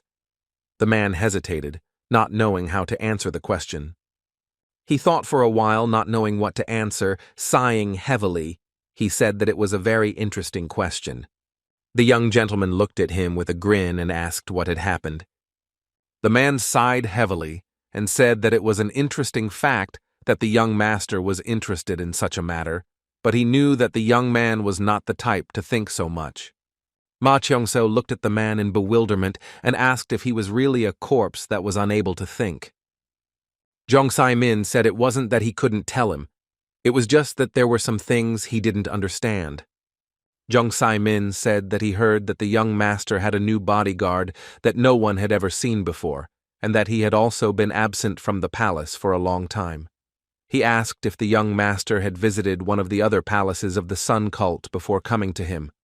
He said that perhaps the young master had made a deal with them, and they had given him a bodyguard to turn a blind eye to him. And if that was the case, then that was truly amazing news. He said it was very strange that the young master had come all this way just to visit him in person, but if someone had sent him to him, it would have made sense. Zhong Se-min said that it was a place suitable for organizing such a plan, a fighting palace or a pleasure palace, but a moment later, he asked in surprise if it was really a palace of bloody arts. The young master sighed heavily and said that he had no idea what he was talking about. Zhong Se-min. The man told the master not to pretend that he didn't know anything and also asked why he was looking for him. The young gentleman looked at him intently and said that he had already told him the reason. With lightning speed, the man turned around and said that he simply could not believe such a thing. Ma Cheong-seo looked at the man closely, not realizing how much he had eaten, since he had a huge amount of internal energy. Ma Cheong-seo raised that since the man used money to increase his internal energy, then naturally he put it above martial arts. For some time the man walked with the corner to the corner and thought about everything. Ma Cheong-seo sighed heavily, because he was telling the truth, but the man did not believe him and did not want to listen. Zhong Se-min looked at the young master with a smirk and asked if they shouldn't decide who the owner of the boat was. The gentleman smiled and said that the merchant palace was not the only place where there was money. Zhong Se-min, holding back his anger, asked the gentleman if he was really going to go to the pleasure palace. He said that the pleasure palace was probably the best place to collect information. He knew that each of the Sun cult palaces had their own martial arts powers, and they had a powerful influence, but he knew that it would be a different story if they looked at the roles they played. The Palace of Sacred Fire was responsible for governance. The Palace of Arts was responsible for military affairs. The Palace of Fighters and the Palace of Swords were responsible for punishment. The Poison Palace acted as a large drug warehouse. The problem was with the Merchant Palace and the Pleasure Palace, as they were responsible for finance and diplomacy. He understood that now that war was looming, the others were probably trying to join forces with the two palaces, as they wanted to get money and information, but since the roles of the two palaces overlapped, they would also be at each other's throats. He knew he had no choice but to meet the ladies, because it was all for the sake of real information that would come from the brothel. Machianzo told the man that he had many boats that he could board, but depending on which boat he boarded, his future would be determined, since it would already be decided whether the boat would be able to move or not. He understood that the owner of the trading palace still could not trust him, but he wanted to let him believe what he wanted to believe. Machianzo looked at the man with a smirk and said that this is what the man told him to say. The man sighed heavily and said that this time he would believe him, but now was not the time, because first he needed to meet this man and then make a decision. The young man smiled and told the man that there was no need to rush. He smiled and said that since the man had already put so much effort into the gift, he would accept it. As he left, the young man said that the price for the boat would be 30% of the assets of the merchant's palace, and that it was very cheap. He said that he would give him a month to send everything to the small palace. But still, the man had to think about the boat that would offer him a better deal. Machianzo said with a grin that he was leaving now because he had some business with the mistress of the pleasure palace. The man stood there holding back his rage. But a moment later, he shouted to the young master that he must rest before setting out, and he would take it upon himself to prepare for the fact that he would remain in the palace today. Machianzo smiled and said that he would stay here for a few days, just for everything he had done back then, and so the man could sort out his affairs. Jiang Zemin froze in place for a moment as he was in shock. But a moment later, he called his subordinate. He was furious as the young man told him to prepare a lot of things. The young man asked the master of the palace to remain calm. Jiang Zemin didn't understand how he could remain calm since he was so angry at the young master's behavior. Chongbiren said with a grin that perhaps this was not one of the palaces either. The man looked at him in bewilderment and asked what he meant. He was puzzled because he did not understand who else, except the palaces, could do such a thing. He said that he did not know about the Central Plains, but here such a thing was impossible because the palaces would try to avoid such a thing. He looked at the man intently and asked if the young leader hadn't mentioned that person. Jiang Zemin froze in anger for a moment. But a few seconds later, he asked angrily if the Elders Association had already done this. Chongbiren said he felt there was a high possibility that it was them, but it wasn't necessarily something bad for them.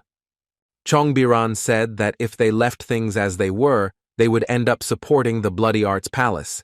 He asked if the Oyat's requests and abuses of power weren't getting worse, since he heard that they had even jailed their accompanying bodyguards recently. He asked if the young man hadn't said a while ago that he would take care of it. The man sighed heavily and said that they just needed to let him go. Chongbiren said that if these things happen every day, then they might get even more requests when the Bloody Arts Palace Master becomes the cult leader. He said that the Oirats kidnapped this man last year, when even the powers of the Northern Plains were growing. He said that the Master of the Fighter Palace probably joined forces with the Master of the Pleasure Palace. And the Elders Association would join hands with the young leader, and this meant that a big war was coming. He asked, wouldn't it be great if they just profited from all this? Jiang Zemin said that they still have something to lose since they just gave away the demonic dagger of the sacred fire. Chongbiren said that this is just a game played by the young leader, who is himself a puppet. Chongbiren said that before coming here, it seemed like he had already laid his hands on Chihami. The man was shocked, not understanding why the young man was only talking about this now. Chongbiren said that they know exactly how and what happened in the room, but the young leader is known as a lustful pervert. He said he was sure that something indecent had happened in the room. The man froze in shock as he could not believe what he heard. A moment later he burst out laughing, because he knew that the mistress of the palace would not let this go unpunished. Jong Se-min understood that the young master, even without knowing what he was getting into, was getting involved. Jong Se-min said with a grin that the young master had said earlier that the merchant's palace was the only place where there was decent finance. He said that he would only save him if he knelt down and begged for forgiveness. Jong Biran sighed heavily and said that he didn't think that would be the right decision since they had to save him and bring him back at the right time. Jong Biran said that they have no reason to let this all go to hell, and in his opinion, this is completely the wrong decision. Jong Se-min looked at the young man intently, but said nothing. The young man, in turn, understood that if the palace of the small sun was destroyed, it would be the end for him too. Jong Se-min told the young man that he should secretly enter the pleasure palace and bring him back at the right time. Jong Se-min said that he shouldn't die because their goods need to be in the best condition to get a good price for them. Jong Se-min said with a grin that since he would have to pay for the boat anyway, he would give in first. A moment later, he told his subordinate to send the ingots to the palace from the small sun. At the same time, the young master slowly returned to the guest room. In turn, he looked into the distance with a grin, because he knew that if the head of the trading house saw a mountain of gold, he would undoubtedly drop everything he was holding in his hands. At the same time, the young master's companions were slowly and leisurely walking towards the palace, and suddenly they came across some merchants. The man sighed heavily and said that he thought he would die on the way to the horse market. They stopped for a moment and listened to the conversation. The man asked his comrade if he had met any Shaolin monks on his way.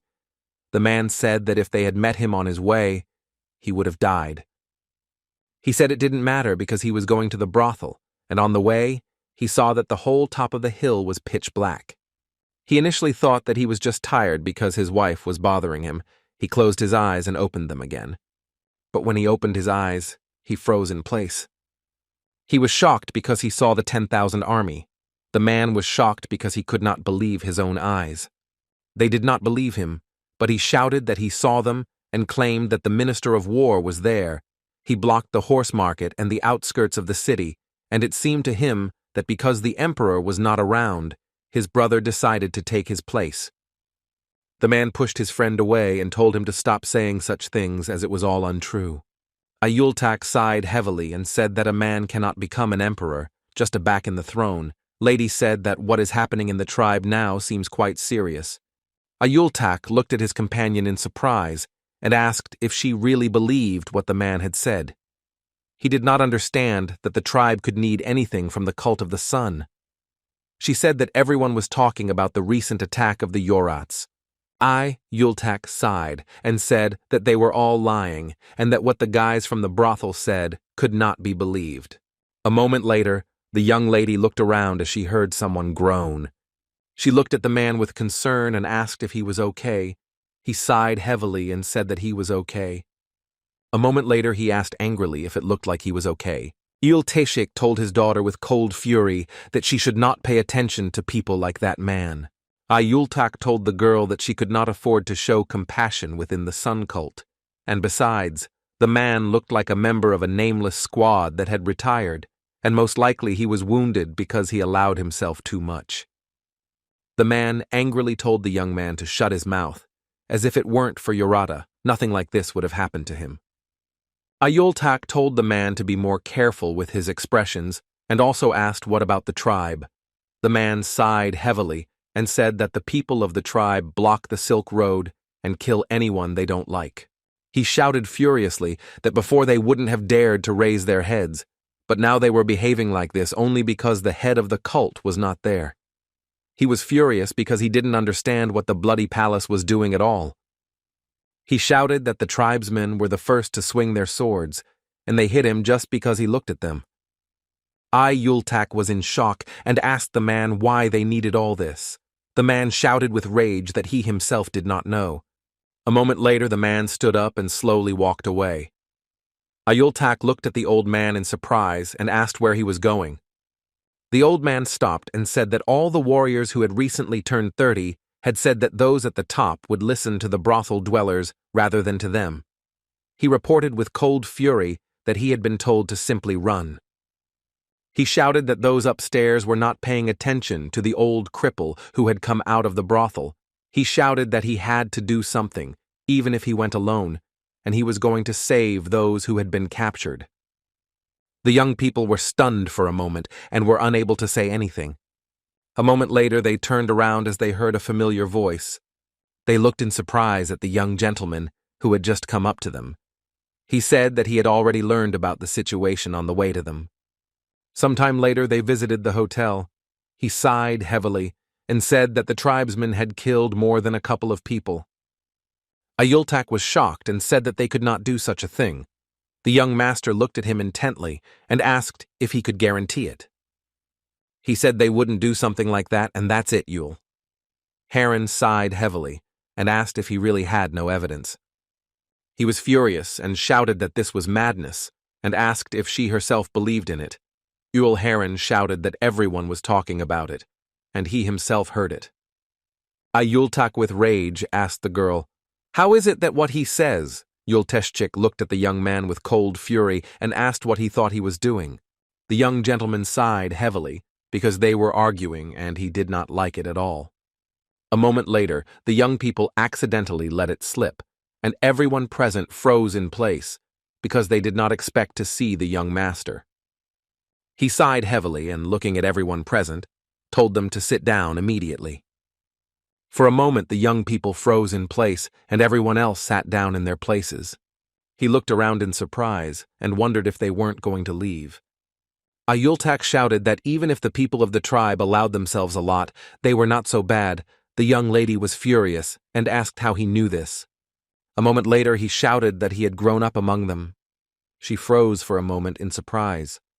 He sighed heavily and, looking away from everyone, said that he was illegitimate, and he knew this because his mother was from the Oirats, but still, he did not say that the tribe was wonderful.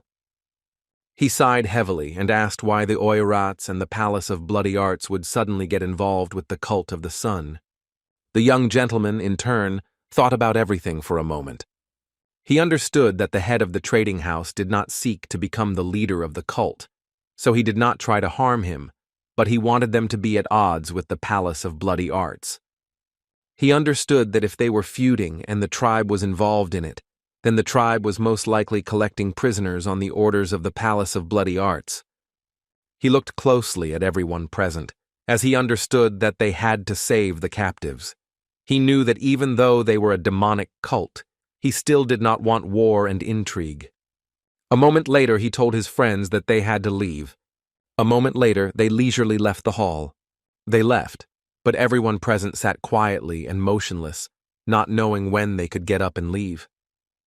They whispered that he was probably hiding outside and was going to cut off their heads as soon as they got up. The next day, the young man slowly entered the master's room. He looked around the room in bewilderment, but did not find the gentleman. Ayultak sighed heavily because I did not know where his master had disappeared to again. But a moment later he was taken aback as he saw a small note on the table. He looked at the small parchment in surprise. He was shocked because he read the note, but in turn he wondered if his master was going to go there alone. Oilharan looked at the young man closely and asked if the young master had woken up already. He sighed heavily and said that he thought the master had become calmer, but it seemed like he was still a psycho. A moment later, he handed the young lady a note that the gentleman had left for them. They began to read slowly.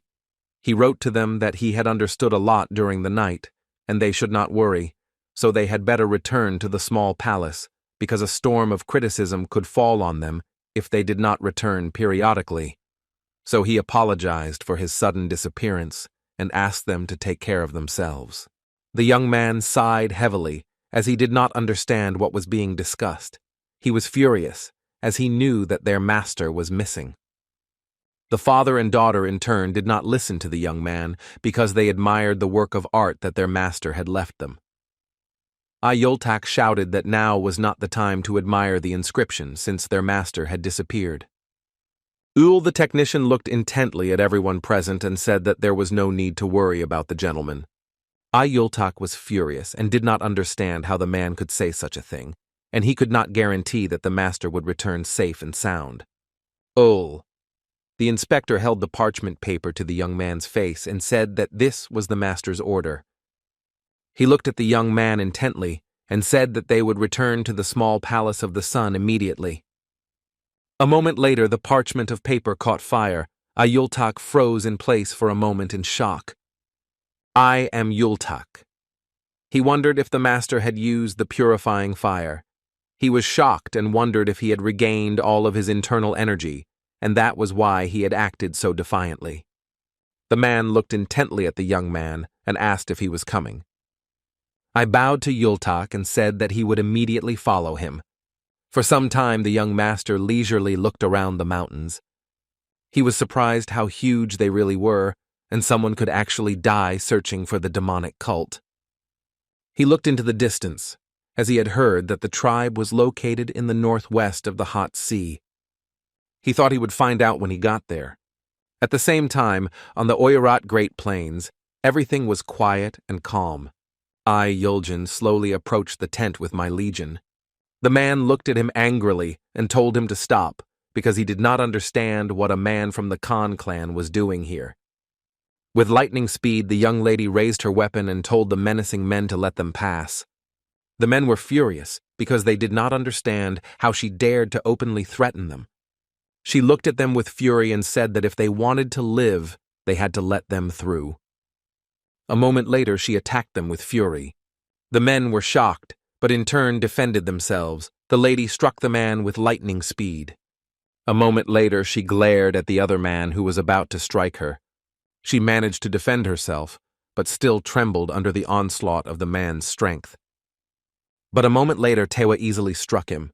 Everyone present froze in shock as they saw that she had defeated everyone. A moment later, they drew their bows. She looked at them with fury, for she knew that they were mere fools.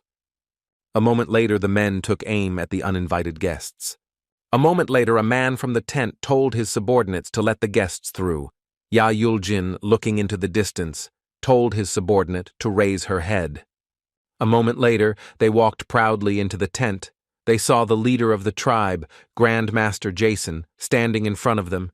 Ya Yuljin looked closely at the man and said that he was worried that something had happened to him, but it seemed that he was okay.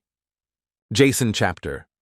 Numerous tribes with impressive strength, comparable to the Tang dynasty and the northern plains. A moment later, the man rose and looked at the guests with cold fury. He looked at them intently and asked if the young man thought the title of Grand Master suited him. I, Yuljin, froze for a moment and looked intently at the leader. I, Yuljin, looked intently at the chieftain and said that it sounded to him as if he was going to become a Khan. A moment later, Jason said that nothing was impossible for him now. Yuljin looked at the man and said that now that he had stated what he really wanted, he should stop making all the noise that was useless. Jason looked at him in surprise and asked if Thoth was really talking about the trading end now. He said with a grin that he thought he should pretend he didn't know anything. The young man looked intently at the leader but said nothing. Moments later, he sighed heavily and asked menacingly if this was really what his father wanted. The tribal chief looked closely at the young man and asked if he knew how to use a bow. The man looked closely at the small bow and thoughtfully said that he had heard that the commander had made a bow out of ivory and used it just like this one. Taking aim at the young man, he asked with a grin, as a man with the blood of the Khan in his veins, whether he thought this bow suited him best. In turn, the leader was puzzled and did not understand what the difference was between them, living far away in the mountains, but with the blood of the northern imperial dynasty in their veins. And to those who are not able to continue the great Yi'an family. A moment later, Jason turned and told the young man to return to his father. I, Yuljin, with the speed of lightning, drew my dagger and threw it at the chieftain's bow. In the blink of an eye, he easily tore the bowstring apart. Yuljin looked at the man intently and said that if someone is unable to take hold of something, then he should know when to let go. He said that he heard the Minister of Military Affairs had set up a line of defense, as he was going to block all the exits to Beijing, and as the Grand Master, he had captured their emperor and given them a reason to increase the size of their army. Ayuljin looked at the man intently and asked if he was really going to become the Khan of the northern plains, but a moment later he sighed heavily and told the man that he could do whatever he wanted because the Sun Cult would take care of the central plains. As he left, the young man said that this would be on the condition that he release the followers who were in captivity, and he also promised that he would tell his father about this. Turning around, he said that he would also like to discuss the rudeness they had shown today. With lightning speed, he inflicted one wound on the young lady and, looking sideways at the chief, said that he proposed to stop there. The man looked at the young man with cold fury but said nothing. As I was leaving, I told Yuljin that they were now returning back. The leader looked closely at the young people. He knew that the young man was just a tiger cub who did not obey anyone. He understood that his life was not sweet. A moment later, the man called his subordinate. The young man approached his master with lightning speed and bowed. Jason looked at his man with a grin and said that he would plunge the whole world into horror as soon as he became Khan. He said that first they had to use the emperor as an offering, so they had to go to prison. Sometime later, the young man and his comrades stood at the edge of the cliff and gazed into the distance. Ayuljin sighed heavily and said that he was going back to the palace. The lady said that she would definitely accompany him. He sighed heavily and said that she should sit down because she was still bleeding. She was surprised, but in turn said that she was fine. I asked Yuljin if she was trying to show everyone where they were. He said that she should sit down and stop the bleeding. Tehua sighed heavily and bit her lower lip. But a moment later she thanked the young man. He said that it was for the good of the emperor's family, and there was no need to thank him. Passing on crimes is a curse and a foolish way to preserve the bloodline of the Northern Leo imperial family, a family that would rather have their subordinates take punishment in their stead. Yuljin, in turn, was puzzled, because I didn't know how far he and his father would go. A moment later, the young man shouted to everyone present that someone was nearby. Yuljin turned around and froze for a moment because I saw a man. Yuljin wondered if the man was lost. Because of all the places on Earth, he was on the hidden path of the heavenly mountain located on the borders of western China. He was still dressed in a set of unique clothes. Ma Cheong-so looked at everyone present and asked if he could rest here for a while before heading out. The man looked at him angrily and said that he should take off his mask and show them his identity. He smiled and said that he was just an ordinary wanderer who had gone on a long journey. Ma Cheong-so was surprised because he did not expect to see a young man on his way. The man shouted at the young man that he looked very suspicious and they could not trust his words. Ma Cheong-so smiled and said that he just had a big scar on his face and he couldn't do it. Yuljin looked at the young man intently but didn't say anything. Yuljin sighed heavily and said that the young man could stay. The young master thanked him. A moment later, the young gentleman turned his attention to the lady. She sat quietly on a small rock, but her wounds were bleeding. Young master knew that Yuljin, the phantom assassin, was someone who would kill anyone without hesitation, even if his opponent was an old, dying, senile man. But now such a person allowed his subordinate to rest and recuperate. He thought that this was very strange. A moment later, he smiled and asked the young men where they came from. Yuljin did not answer the wanderer. Ma Cheong-so looked at the young man with a smile, as he saw that he was a man of few words, but in turn he wondered if the young man was with the Oirats. Ma Cheong-so smiled and asked if they liked this river. The young lady looked angrily at the young traveler and told him to shut his mouth if he didn't want his tongue cut out. Ma Cheong-so looked at the girl with a smirk and asked if she could do such a thing in such a state. She asked with fury if he really had a death wish. A moment later, the young man slowly approached her. She shuddered in a way she had not expected. With lightning speed, she reached for her swords, experiencing excruciating pain as she did so. He grabbed her hand and she groaned in pain. A few seconds later, all the swords were pointed at him. Yuljin. He sighed heavily and asked the young master, "Didn't he say that he was just a wanderer?" He asked him if he thought about what he was doing. The young master looked at everyone present and said that he had quite impatient subordinates, And he also noticed that the young lady had very deep wounds, and on top of that, yellow sand had gotten inside and caused her to become infected with tetanus. He said that her skin had become necrotic and had begun to rot, and if this continued, she would not be able to hold a knife, let alone a sword, and even if a doctor were here now, he would not be able to do anything. She was furious and screamed at him to shut his mouth. As she was fine, Ayuljan sighed heavily and asked the young man what he wanted. The young master said that he needed clean water and a cicada stem as well as needles to stitch the wound. He looked at everyone closely and said with a smile that he would start the treatment right now and they would decide about payment later. Sometime later they sat quietly watching the sunset. The young lady was furious, but he still treated her wounds. Ayuljan looked closely at the young man and asked if he was from the Orthodox sect. The young master asked him in surprise why he thought so. Ayuljan said that only the people from the sect were so hypocritical that they would save someone for the sake of dried meat. The young master looked at the youth with a puzzled expression, as he was adamant when it came to his subordinates. Ayuljan looked at the young man and said that he had nothing to worry about. He said that he had not yet reached the point where he could start killing his benefactors, and he sighed heavily and wondered what the central plane was like. Ma Chongso looked at the young man closely because he thought that the demonic cult would have no business in the central plains if it weren't for the war, the invasion, and the massacres. Ma Chongso smiled with the corners of his lips and told the young man that if he went out and walked along the river to the southeast, then soon a huge lake like this one would appear in front of him. He told the young man that if he looked at the order from the pavilion, he would find that in these places it was truly beautiful. There were people there who were different from the martial artists here, who came from all over, and they talked to each other and asked each other about their affairs.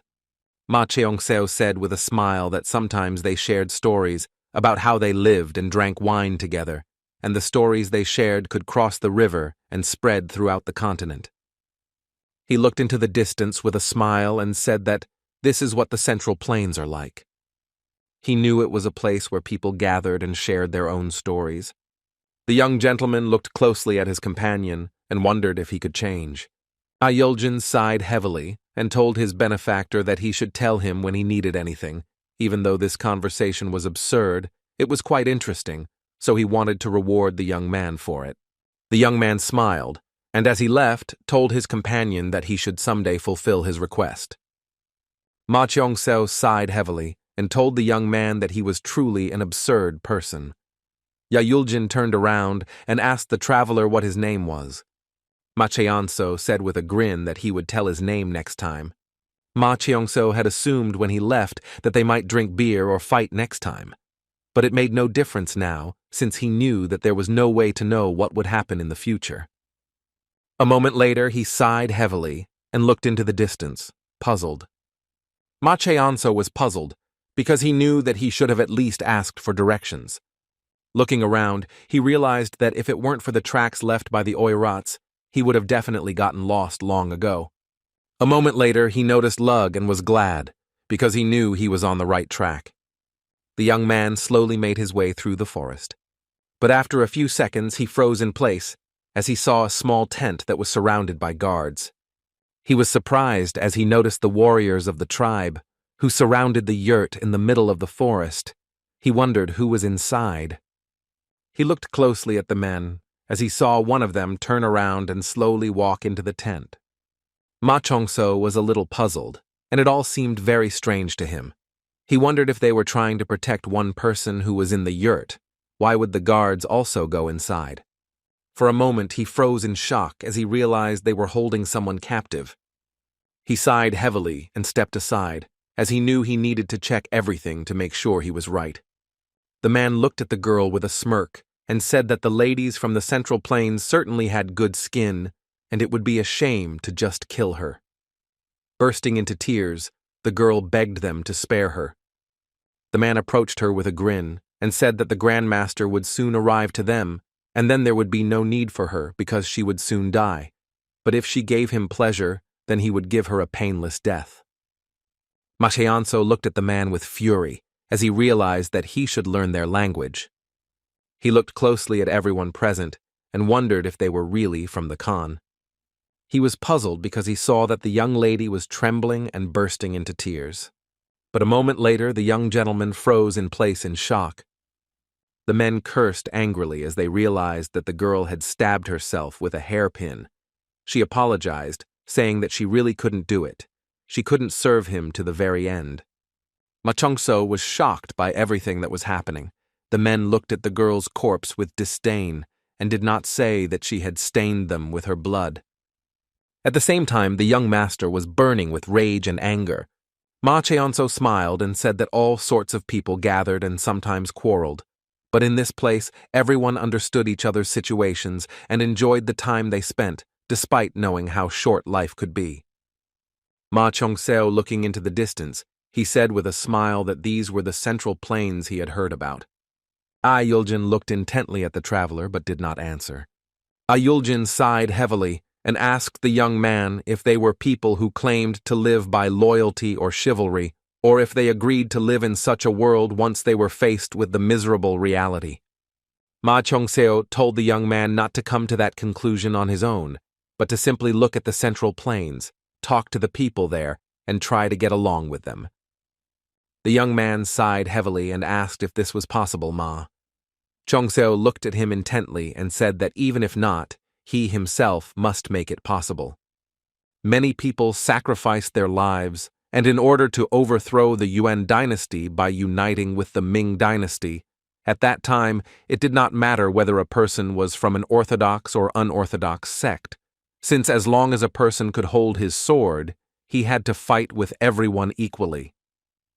A world where scholars would despise martial artists and masters, then gathered in their own world known as Murim, and then as the Murim Alliance and the unorthodox assembly gained strength, they began to endlessly fight each other.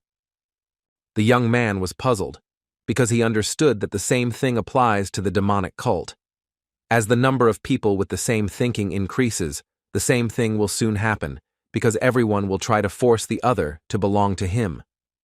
Ma Cheon-so looked at the young man closely, as he hoped that they would get along in the future. Ma Chong-so looked at all the atrocities with cold fury. He was burning with anger, because he did not understand how they could be so cruel. The man was furious and shouted, "There was a girl who had stained his pants. His friend said that he was an idiot because he should have lied and said that he would save her life." The young gentleman looked at the men with cold fury and asked if they were even human. The men froze for a moment, not understanding who was in front of them. Ma Cheong-so, burning with anger and fury, asked the men why they had gone so far. The men noticed that the young man did not look like a person of the Sun cult. The man asked with a grin where the young man was from. Ma Cheong-seo, contain your anger, asked if it was really that important. The man said with a grin that there was no particular need for it, since he had seen everything. A moment later, the men rushed into battle. They were furious, and they knew they would have to kill him. He looked at them with fury, as he did not understand how they dared to do anything after all the atrocities they had committed. The man stood frozen in shock for a moment when he saw the young man and his strength. He attacked the man and all his followers with fury as he saw their angry grins. The man fell to the ground with a thud and began to scream in furious pain. They looked at the young man intently, for they knew that they had to kill him, but still he was not as simple as he seemed at first glance. They froze for a moment when they saw the young man floating. Ma Cheong-so looked at everyone closely. He was furious. The men in turn hesitated, not knowing what to do. A moment later, one man took aim at him. But with the speed of lightning, Ma Chong-seo attacked everyone. He used a series of supreme imperial martial strikes, the secret claw art, and the absolute heavenly wolf claw. With the speed of lightning, the man disappeared, and his followers froze in stupor, as they had not seen anything before. They whispered to each other and said that he was an evil spirit, namely the devil. Ma Cheong-seo looked at everyone with rage and shouted that they would all die. With lightning speed, he advanced towards the men and dealt each one a fierce blow. They screamed, but he did not stop pursuing them. The man stood frozen in shock as he saw that all his friends were dead. With tears in his eyes, he asked the young man for mercy. Bursting into tears, he begged him, but all was in vain. Ma Cheonso stared at the man as he touched his head. He had no intention of sparing anyone, and a moment later, with his eyes burning, he furiously told the man to disappear. Using his power, he made the man disappear forever, but at the same time he heard a cry of despair. Ma Cheongseo, with fierce fury and ease, destroyed all his opponents. He was shocked because he lost control of his emotions and committed a massacre. He understood that the heavenly demon was the incarnation of the devil himself. But after all, he realized that he needed to improve his skill, since it was dangerous for him to use this power until he mastered it. He slowly approached the tent. A moment later, he entered the tent and looked intently at the young man. The young man looked at him in bewilderment and asked who he was. The young man looked at the guest in bewilderment and asked whether he had come to kill him or to save him. Ma Cheongseo sighed heavily and said that he was not going to do either. He asked the young man how long he had been there, and he also wanted to know if he had already been captured. The young man looked at him in bewilderment and asked if he didn't know better, Ma. Cheongseo was puzzled by this question, because he was just passing by and accidentally wandered into the yurt. The young man was surprised by his words and asked if he really thought he would believe him. Ma Cheongseo was surprised and did not understand what was wrong in his words. He was puzzled, since he had spent a lot of effort to find just a child in a yurt. The young man was furious because the traveler treated him disrespectfully. Ma Cheongseo sighed heavily and said that he had only wasted time and now he had to leave. The young man was puzzled and shouted at the traveler that he had not let him go. Ma Cheongseo turned around and looked at the young man with bewilderment, since he was burning with ognev, and a little more, and he would have burst into tears. Ma Cheongseo wondered if the young man was a very important prisoner. He knew that he needed to find out more about the young man. Ma Cheongseo said he would only ask him one question. Ma Cheongseo looked closely at the young man and asked if there were any other captives, for he had heard that the tribe had taken many people with them. He asked him to tell him everything he knew, but the young man sighed heavily and looked away. Ma Cheongseo looked at the young man intently and said that he could admit the thought that he trusted him. A moment later, the young man shouted that they were all in the north.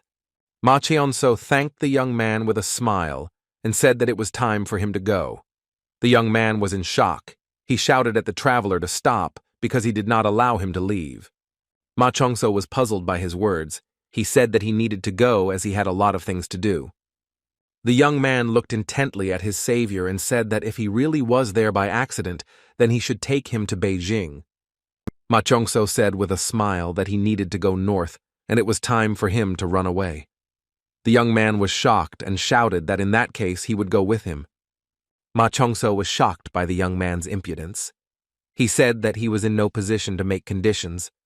The young man said he was Zhu Qizhen, but Ma Cheongseo, not taking his word for it, said that he was a black meteor. But a moment later he froze in place because he knew that in the Ming Kingdom it was forbidden to use the surname Zhu or even mention it in any way, because this surname could only be used by a member of the imperial family. He froze in shock and wondered if this was the emperor of the Ming Kingdom himself. Zhu Qizhen looked at the young man closely and said that seeing his confusion, he dared to assume that he had realized who he really was. He sighed heavily and said that everything was correct and he was the emperor of this country. Ma Cheongseo was taken aback for a moment and stood frozen in shock. But after a few seconds, he turned around and told the young man not to make him laugh. The emperor looked at the young man with bewilderment and asked if he really didn't know that he was being held captive here. Ma Cheongseo, in turn, was irritated by such a question. He asked the young man how much more he had to repeat this, since he really didn't know anything. The emperor sat down at the table for a moment.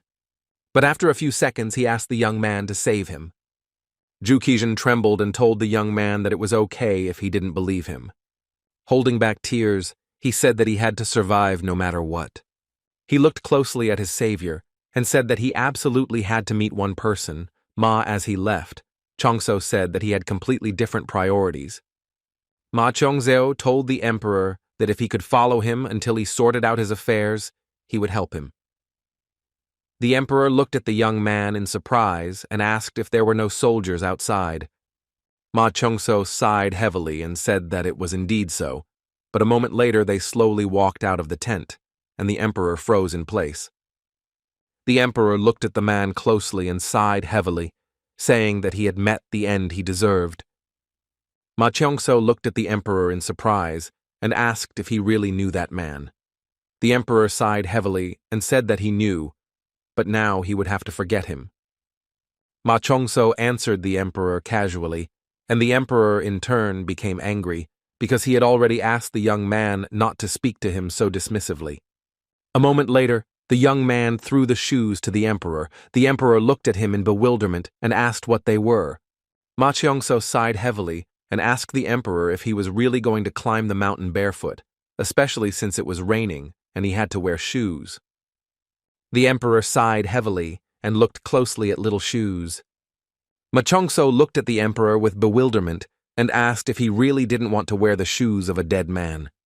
The emperor sighed heavily and said that this was not so. Moments later, he looked closely at his savior and said that they could go now. Ma Chongso, in turn, said that it was still too early. Ma Chongso slowly bowed to the ground. He realized that they could not have walked and there must have been horses nearby. Ma Chongso slowly rose up and said that he had one good news and one bad news, and he also reported that he had found horses.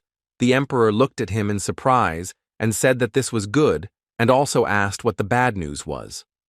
Ma Chongso, frozen in shock for a moment, said that a herd of war horses was rushing towards them. Zhu Qizhen froze in surprise, as he didn't expect to hear something like that. Ma Chongso, with the speed of lightning, grabbed the young emperor by the hand and said that if he wanted to live, he had to run. The emperor, in turn, only managed to shout loudly. The young master, with the speed of lightning, shut the emperor's mouth, as he did not want him to make a noise. They quickly ran to the place where the horses were.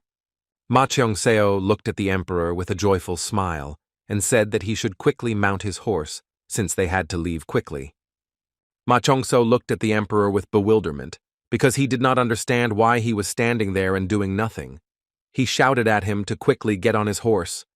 The emperor looked away and said that he did not know how to ride a horse, and that he should bring him a palanquin. Ma Chongzheo looked at the emperor in shock and asked if he had really gone completely mad. The emperor was puzzled and did not understand why he had to ride on horseback if this was the lot of miserable savages. Ma Chongzheo was shocked by his words and shouted that he should then walk on his own feet. But a moment later, they were taken aback as they heard the cry of strangers. The men were shouting that the emperor had disappeared and they needed to find him quickly. Ma Chongzheo grabbed the emperor by the clothes with lightning speed and pulled him towards himself. The emperor was shocked. A moment later, the man shouted to his followers that the emperor was riding away on horseback. The young men rode their horses with lightning speed wherever their eyes looked. Ma Chongzheo was worried because he knew that the archers of Yuan and Joseon were considered the best, but the weather was on their side. But turning around, he was taken aback for a moment and wondered how many forces had been thrown into pursuit of them. He understood that this simply could not be, and they were not chasing him at all. He angrily asked the young man who he really was. The young man shouted that he had already told him that he was the emperor of the great empire, Mini. Ma Chongzheo was confused by this situation, since he was going to save his people and ended up trying to escape from pursuit with a random guy. He was furious, since he knew he was in deep trouble. Ma Chongzheo shouted at his companion to hold on tighter. Ma Chongzheo was furious and asked the young man if he could stop twitching, but the emperor in turn shouted that he did not know how to ride a horse. Ma Chongzheo turned around and, looking at the young man, shouted what he needed to do so that he could stay in the saddle. They moved and moved at the speed of light, but there was still a terrible chase behind them. Ma Chongzheo looked askance at his companion, for he saw that not all was lost with him, and that he was holding up well. The emperor turned around and, looking at the pursuit, shouted. He was shocked because a fierce warrior was advancing on them. The man looked at them with cold fury and asked the emperor, "Did you really think you could escape from them?" Ma Cheong-seo looked at the man closely, as he knew that he was no ordinary warrior, and it seemed to him that he was a general or higher. Ma Cheong-seo looked intently at the emperor and shouted that he should hold the reins. With the speed of lightning, he jumped off his horse and spun in the air. A moment later, he mounted his horse with a crash. The emperor was in shock because he did not understand what had just happened and where his companion, Ma, had gone. Cheong-seo shouted to the emperor that he was behind him and that he should hold the reins tighter. A moment later, the young man noticed that the man was aiming a bow at him. Jason looked at them with cold fury and pulled back his bowstring. Ma Cheong-seo, in turn, accumulated his strength and looked intently at the man. Moments later, Jason released the arrow, and it flew towards the enemy with the speed of lightning. The young master saw that the man was radiating a powerful force, and if he messed up, they would die. With the speed of lightning, he caught the arrow that was aimed at the emperor. He understood that he would not be able to catch the arrow completely, and in that case, he decided that it was better to change direction. Ma Cheong-seo, in turn, added Yang's energy with lightning speed, and a moment later he launched the arrow at his opponent. But the young gentleman was taken aback and froze in surprise when he saw that his opponent had dodged the arrow.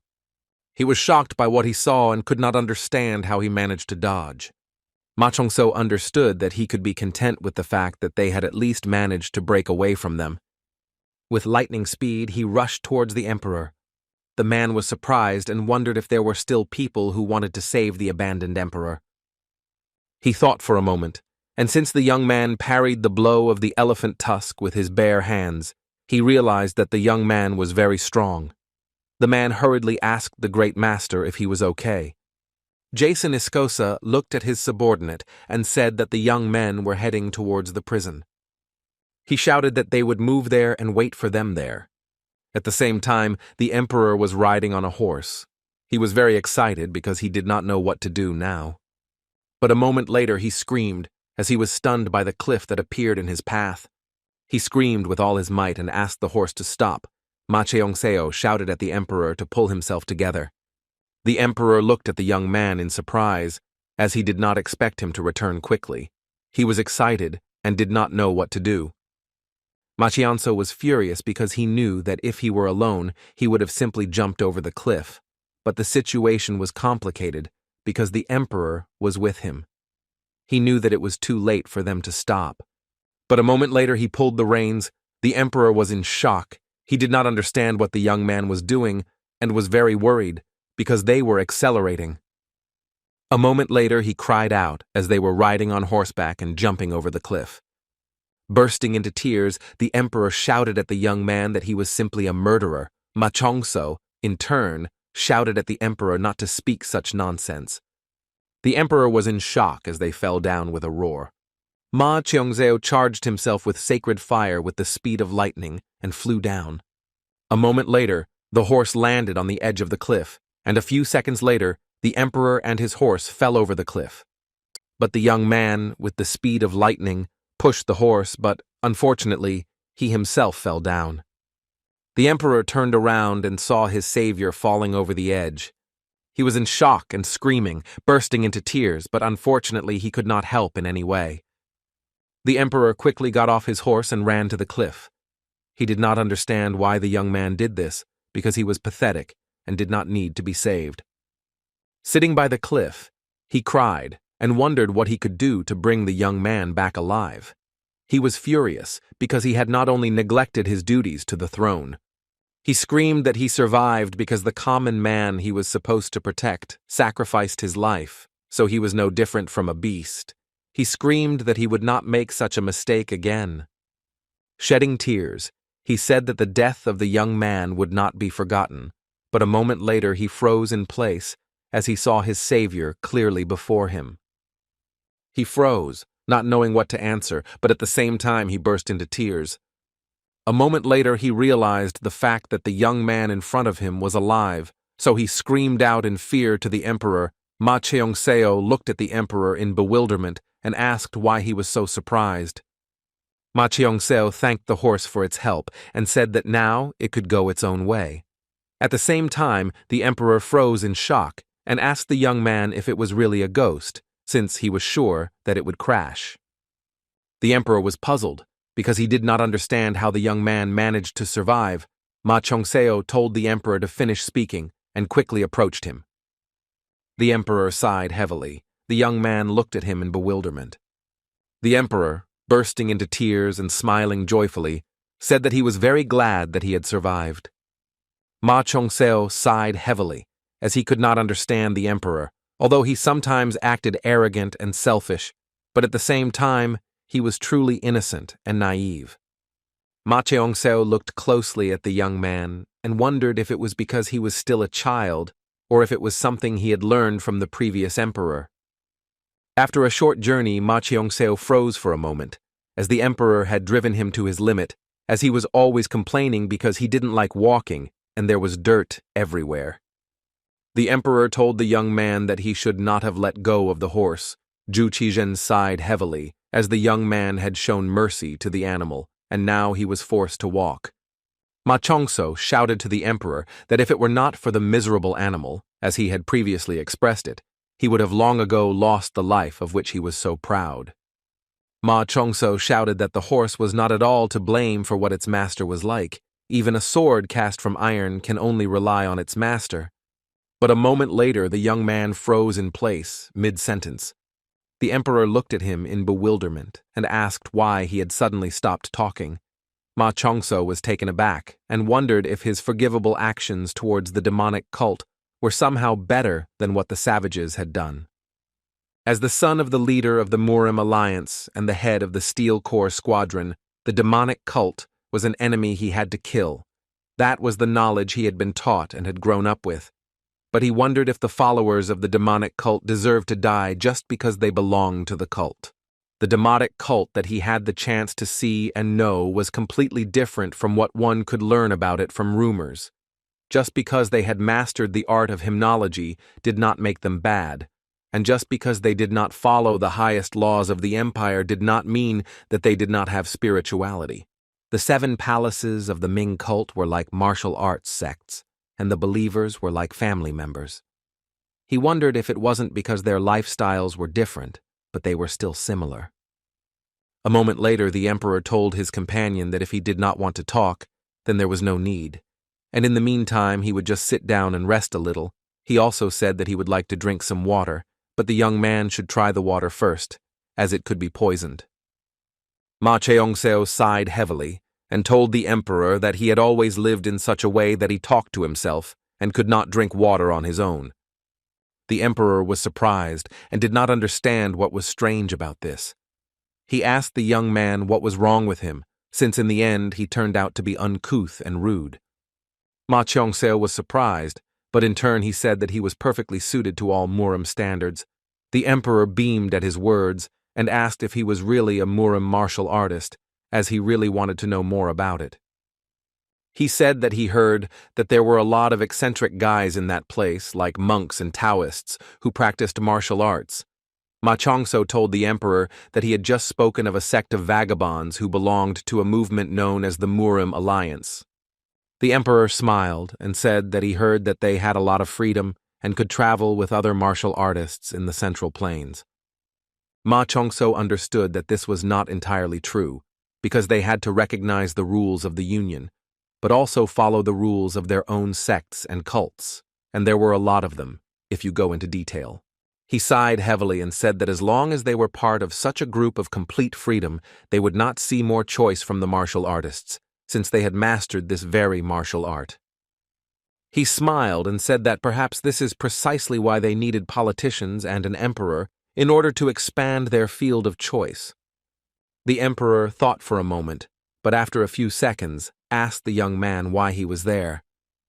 Ma Cheong-seo said that he had already informed him earlier that he was looking for those who had been taken into custody. He himself wondered if he did this out of nobility or just habit.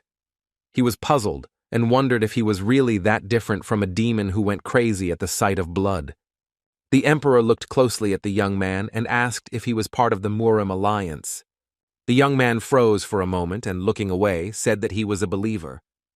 The emperor looked at him in surprise and asked if he was really a Muslim.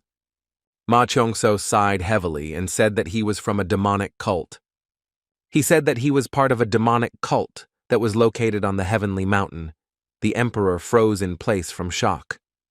A moment later, the emperor flinched and pulled away from the young man. He knew the demonic cult were traitors, but he didn't understand why the young man was here. Ma Cheongso stood up with lightning speed and, looking at the emperor, asked who he saw in him. He asked the emperor if, in his opinion, he looked like a demon who thirsted for blood. Ma Cheongso looked at the emperor with cold fury and said that he could call him whatever he wanted, but he had to save those who had been captured, as well as the emperor who had been captured. He looked at the young emperor and said that this was the reason he was here. Zhu Qizhen froze in shock for a moment, as he didn't expect to hear anything like this. Some time after sunset, they sat quietly by the fire, the atmosphere between them tense, but no one said a word. The next day they walked the path in silence. A moment later, the young gentleman told his companion that they had already arrived. The emperor looked at the young man in surprise, but did not answer. Some time later they came closer and, pushing the bushes aside in my direction, looked around. The young people froze for a moment when they saw the large cages and the people in them. The emperor was shocked, and after looking closely, he asked if the royal military leaders were already there. He was shocked because they were wearing royal uniforms. With lightning speed, the emperor rose up, as he was surprised by the fact that they were all really alive. Ma Cheongso pulled the young emperor towards him and told him to stop. The emperor was shocked and did not understand what the young man was doing since they had to save them. Ma Cheongso said, alarmed, that something was wrong here. For a moment the emperor froze in place. Ma Cheongso sighed heavily and wondered if there was no one guarding them. A moment later, he used detection energy. He saw before him the men who were sitting locked up. But a few seconds later, he also discovered the ambush. He was shocked because he found the same man who had been chasing them recently. He was furious because he knew he had been stupid, and it was too easy for them to figure out which way they were headed. The emperor looked sideways at the young man and asked if something was wrong. Ma Cheongso said in confusion that it was a trap. The emperor was puzzled, as he realized that his daughter had reached the point. A moment later, the emperor straightened up and asked with a smile if he looked like an emperor now. He smiled and said that he was not wearing dragon clothes, but he was still the emperor of this country. He smiled and told the young man that although he was a traitor, he was a good man, because he saved his life. Zhu Qizhen said that when he was 9 years old, he became emperor, although he knew nothing about politics, and under the influence of a eunuch, he sentenced people to death whom he did not even know. Zhu Qizhen also led a large army to repel the Oirat's attack, but unfortunately they lost with heavy losses. Ma Cheongso thought for a moment, as he had heard about a eunuch whose legs were broken because of his abuse of authority. He sighed heavily and said that many months had passed since these people had kidnapped him. Looking into the distance, he asked his savior if he knew what he had been doing all this time. Zhu Qizhen said that he fed their horses and looked after them. Several times he tried to escape, but eventually gave up. Then he wondered who he really was, an emperor or a groom. He sighed heavily and said that he never wanted to become an emperor even once in his life. He was confused because he was just made that way one day and had no freedom or choice. He looked intently at his savior and said that this was why he had always wanted to give up the throne. He smiled and said that now that things had gone so far, he wanted to be an emperor, and that was very funny, Ma. Cheongseo looked at the young emperor with excitement and asked what he intended to do. He sighed heavily and said that even if he could go back, there was no place for him there. Now he was most likely just a discarded emperor, and he was sure that Zhu was now Qiyu, sat on the throne as he had always dreamed of. He smiled and said that he just wanted to go back because he believed that there was someone who was desperately waiting for his return. He sincerely hoped that the young lady was still waiting for him. Zhu Qizhen smiled tenderly and said that now he knew the path he should take.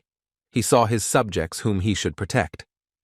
He sighed heavily and said that it didn't matter at all whether he was sitting on the throne or not. What was much more important now was who he really was. He turned around and, looking at his savior, said with a smile that he would show everyone who he was. Ma Chongso froze in place for a moment in surprise. The emperor looked at the young man closely and asked if he could tell him his name. Ma Chongso hesitated, not knowing what to answer. The emperor smiled tenderly and asked the savior if he could show him his face. Ma Chongso stood frozen in place, confused and unable to do anything. As he left, the emperor let go of his savior's hand and said that he was very sorry that he could not do anything, but still he told the savior that if he had a chance, he should tell the empress that he was very sorry that he could not return. A moment later, the young emperor stepped onto the field. The men were surprised and at the same time excited because they did not expect to see the emperor himself.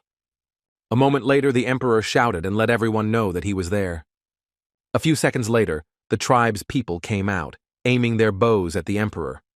Jason looked at the emperor with a grin since he had come to them after all. He told the emperor that he was very stupid to come straight to meet his death. Jason sighed heavily and asked the emperor if he had really gone completely mad. The emperor looked at the man closely and said that you must consider that activity is much more important than profit, and in case of danger, he will sacrifice his life. Zhu Qijian looked at everyone present and said that he should have followed what he thought was right for himself and given his life if duty required it. He looked at his enemies with fury and shouted that he had been made a fool of for many years, but now no one needed to be afraid, because he was next to his people. The men were shocked. They didn't expect this. Jason looked at the emperor with a smirk and said that they had no reason to refuse him if he himself offered them his life. A few seconds later, he told his men to kill the emperor immediately. The men rushed at the emperor with lightning speed as they wanted to carry out their master's order. The emperor, in turn, froze for a moment as he saw fierce warriors rushing towards him. But a moment later, he closed his eyes and said goodbye to his wife with a smile. But a few seconds later, an explosion thundered near the emperor, and everyone froze in shock for a moment. Ma Chongso looked at the emperor intently and asked if he really thought he could stand alone against everyone. Ma Chongso asked the emperor with a grin if he really thought he could forgive himself for this. The emperor was shocked, and since he did not expect this, Ma Chongso looked at the emperor intently because he knew that once they killed him, they would immediately leave this place. He knew that in that case he would be able to calmly release all the prisoners.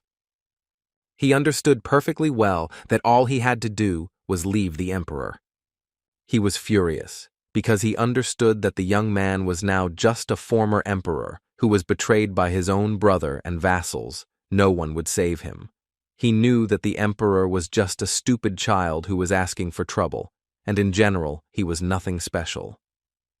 But the young man was furious because he could not just watch such a thing. With lightning speed, he flew up to the emperor, and after some of his actions, a loud explosion thundered. Ma Chongso looked intently at the enemies, shielding the emperor with his body. The emperor looked at the young man in surprise and asked if he had come to save him. He was puzzled and did not understand why he was acting like that. Ma Chongso asked with a smirk why he wouldn't do it since he promised to save him. Jason looked at the warrior with a smirk, and a moment later with a fierce grin asked if they could see how good he was. A few seconds later, he shouted to his archers, and they prepared for battle.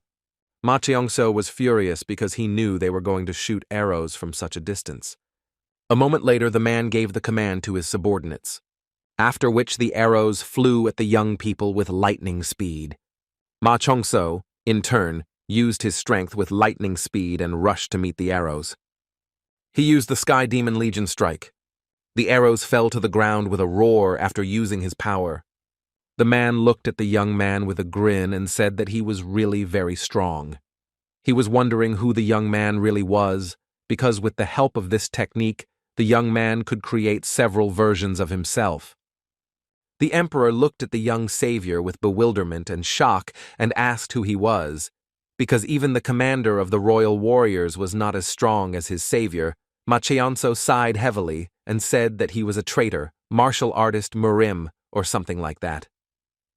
Ma Cheonso looked at the man with fury and told him not to ask unnecessary questions in vain, and if he surrendered, he would spare his life.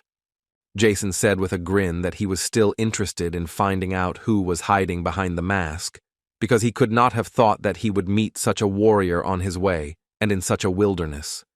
He said with a fierce grin that he would like to exchange greetings with him. Ma Cheonso, for his part, had no idea what the man was muttering, but he understood that he had no intention of backing down. He was furious, and since he knew that he had no choice anyway and had to fight, a moment later he used his power. He looked closely at the man who was approaching him with a fierce grin on his face. The man slowly approached the young man and gave a signal to his warriors.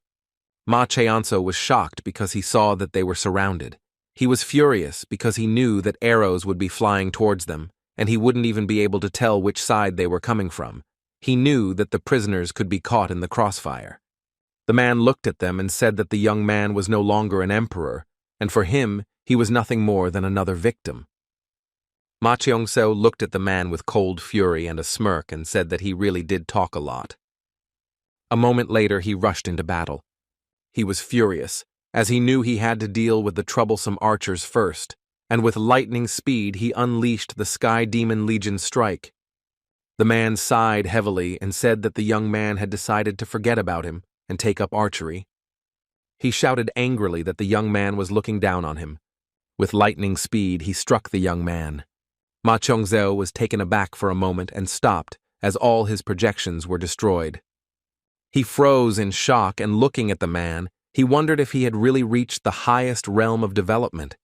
He was furious because he knew that this was not his internal energy at all.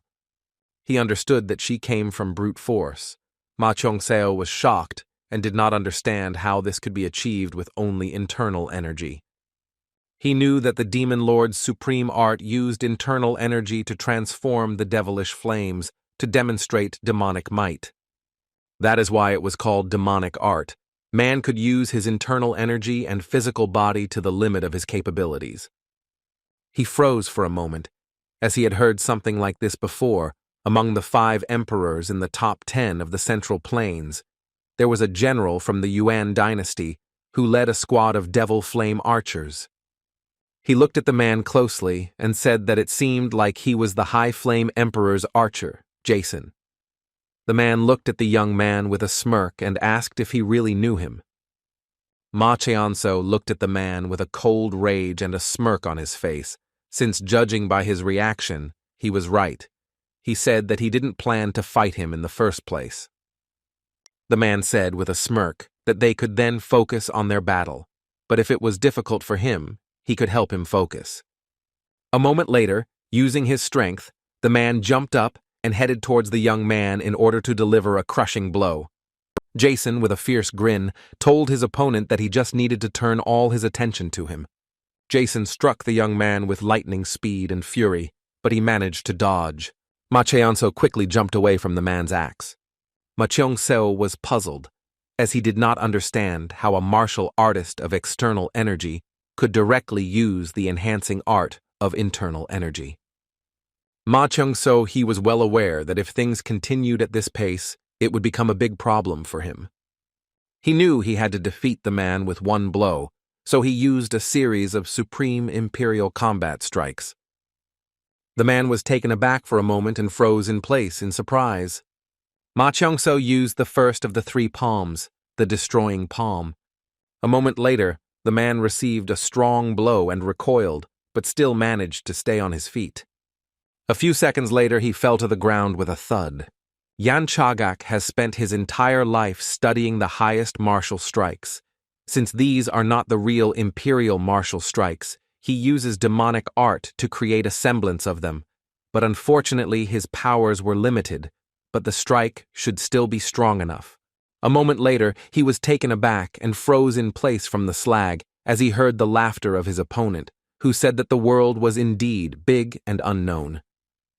Ma Cheonso froze in shock as he did not understand how the man managed to get up and stand.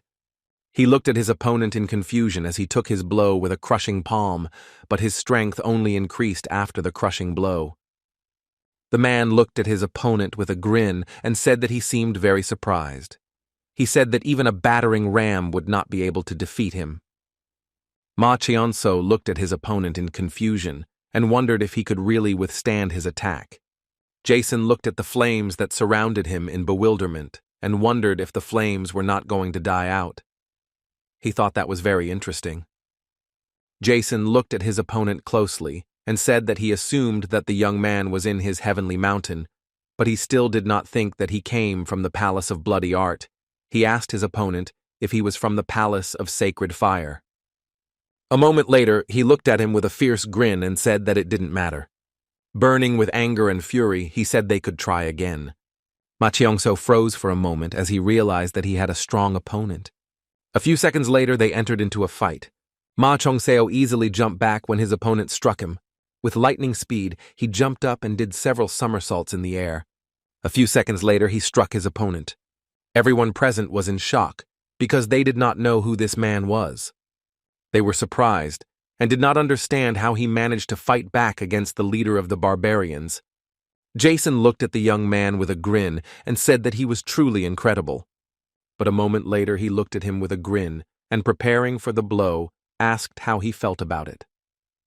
With the speed of lightning, the man struck his opponent with fury. Ma Cheongso managed to block his blow, but in turn, he screamed loudly. A moment later, Ma Cheongso quickly flew back. He hit a tree and screamed loudly. In a hurry, he flew further and further as the blow was very strong. The emperor was shocked, as he did not expect that his savior would fall at the hands of the barbarian. Ma Cheongseo was taken aback and froze in place as he realized several things. He realized that his new body had a certain limit to using the supreme imperial combat strikes.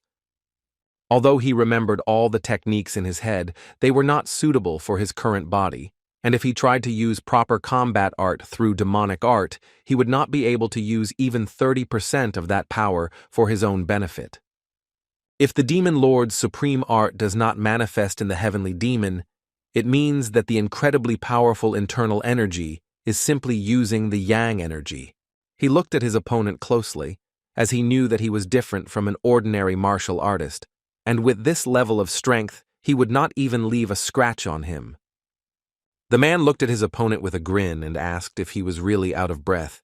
Because it all happened so quickly, Ma Cheonso was puzzled, because he understood that if things continued like this, he would die. The man said with a grin that it was a good fight. A moment later, he raised his axe. As he wanted to deliver the finishing blow, Ma Cheongseo sighed heavily and admitted that he had been too arrogant.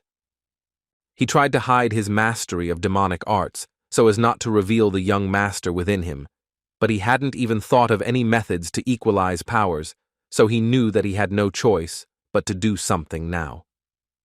Gathering his strength, he decided to use a series of supreme imperial combat strikes. He used the 6th-rank secret technique Wind Dragon Strike. The enemy was shocked, as he did not expect anything like this. He looked at his opponent with fury and asked if he really thought he could be defeated with some additional technique. Ma Cheongso screamed and rushed towards his opponent with lightning speed. But unfortunately, the man was quicker, and he easily parried the blow. A moment later, the young man fell to the ground again with a crash. He was taken aback for a moment, as he saw that his opponent was catching up with him. But in turn, he flew up with lightning speed, not allowing the enemy to strike. Jason screamed with cold fury and anger as he did not understand where his opponent had disappeared to. Moments later, the young gentleman landed and froze in place. Jason looked at his opponent with mockery and said that he was running away like the last rat. He did not understand why the young man was luring him into the forest. Jason asked his opponent with fury whether he was trying to save his life or did not want everyone to see his death. Gathering his strength, the man shouted with cold fury that the outcome of the fight had already been decided, and he would undoubtedly put an end to it. When the man struck, Ma Cheongso wrapped himself in his own power, and thus the blow did not affect him. But unfortunately, his opponent kept throwing punch after punch, and he found it difficult to withstand them. Ma Cheongseo was puzzled, because he knew that it was too dangerous. He was surprised, because his opponent was able to create a blow of such power only through external energy. He looked closely at his opponent, for he saw that he was striking blow after blow with cold fury. Ma Chionsobayo sighed as he knew that there were no other cult members here, so everything was fine. He slowly reached out to his gift. He wanted to use the demonic balls of sacred fire, as it was the weapon of the demon lord. He knew that this weapon would definitely be repaired by the supreme art of the demons. A few seconds later, he parried his enemy's attack and struck. The man was in shock. He did not understand how this could happen. But he still managed to repel all the attacks of his enemy.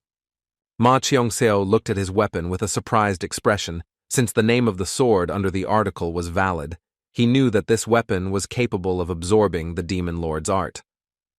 But in turn, he knew that he shouldn't rely too much on a weapon he didn't know well, but in the end, it was all he could rely on. A moment later, he transformed into the supreme power of the demon lord. The man froze for a moment in surprise and shock as the dark force came at him with lightning speed. He froze and was taken aback, as he was amazed by what he saw.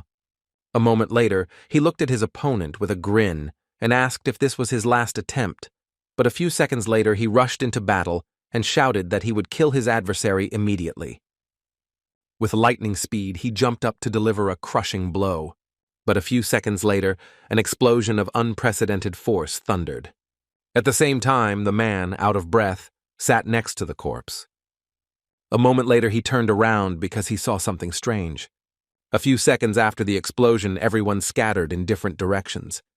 The emperor, in turn, fell to his knees, as he understood that after such an explosion, his benefactor could not survive. He was in shock because he knew it was all over. The man sighed heavily and said with his last bit of strength that he was clearly out of luck. He looked at his opponent with cold fury and said that he should simply kill him. But in turn, the young gentleman looked intently at his opponent. A moment later, he used his magic and darkness enveloped his enemy. He looked at the man with cold fury and said that he would ask him only one question. While the destruction reigned around, he looked at his opponent in bewilderment and asked why he had not dodged the blow. The young master was taken aback as he heard the men calling for their grandmaster. He saw them running in haste to their master. The men ran to the master with lightning speed because they were worried about him and asked if he was okay. Ma Chionso looked closely at everyone present as he realized that the problem was with them. He was furious because he knew that they had all seen the demon lord, and if he left them alive, there would be no problems. He was furious because he knew he had to kill them all. But a moment later, he simply walked past his enemy. The man turned around and, looking at the young man with bewilderment, asked what he was up to.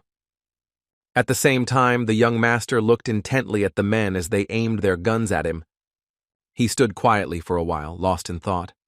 The man shouted with cold fury at his enemy that if he did not kill him now, he would regret it greatly. Ma Cheongseo looked sideways at the man but did not answer. With lightning speed, he turned and walked forward. The man in turn froze for a moment in shock, as he did not expect such a thing. But after a few seconds, he burst out laughing and shouted that it was all very exciting. He looked into the distance and wondered if this was a sign that it was too early for him to become a Khan.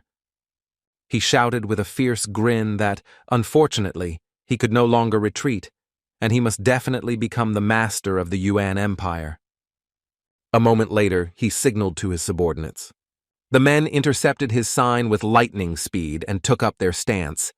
But after a few seconds, the young gentleman turned around as he heard some noise. He looked in surprise at the small piece of metal. Jason told the young man to take this thing because it was the payment for saving his life.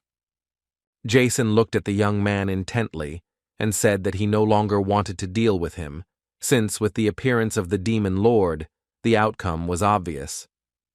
As he left, he told the young man to be careful, because this was all the work of the master of the Bloody Palace.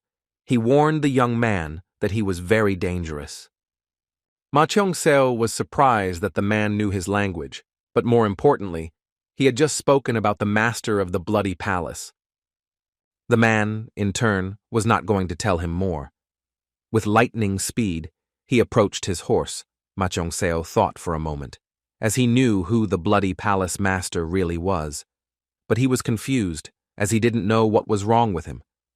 A moment later, the young man was taken aback as the emperor ran up to him and hugged him. The emperor, with a joyful smile, thanked his benefactor for saving his life, as well as the lives of his subordinates.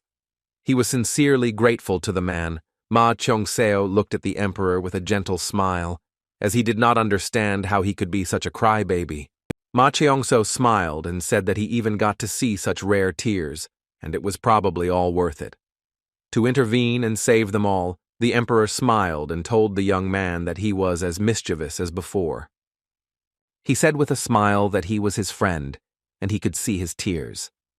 The young master in turn looked at his companion with a joyful smile. A moment later, he used his power and said that it was time for them to return. With his magic, he opened all the cells in the blink of an eye.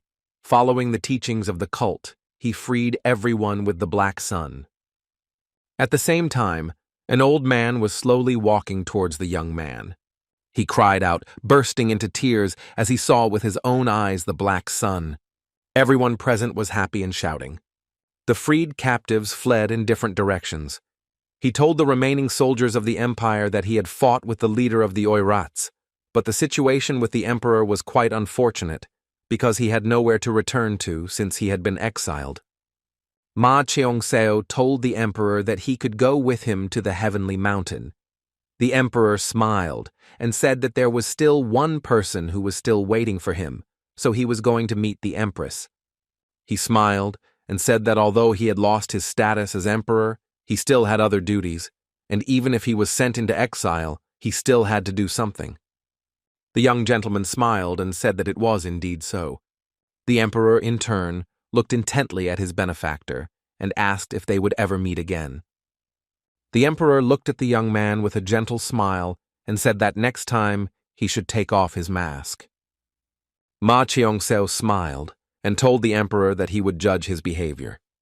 The young man looked tenderly at his benefactor but said nothing, but a moment later he thanked him for everything he had done for him. Ma Cheong-seo looked at him with a smile, turned around a moment later, and walked silently. Finally, he turned around and looked at the emperor with a smile. But after a few seconds, everyone saw the ghost trail, which dissolved into thin air. After returning to the Forbidden City, the young emperor could not enter the Hall of Supreme Harmony, nor could he pass through the Southern Gate and the Gate of Heavenly Peace. He had to come alone through the Eastern Gate. Since everyone had abandoned him and his brother had taken the throne, there was not a single person who was happy to see him return.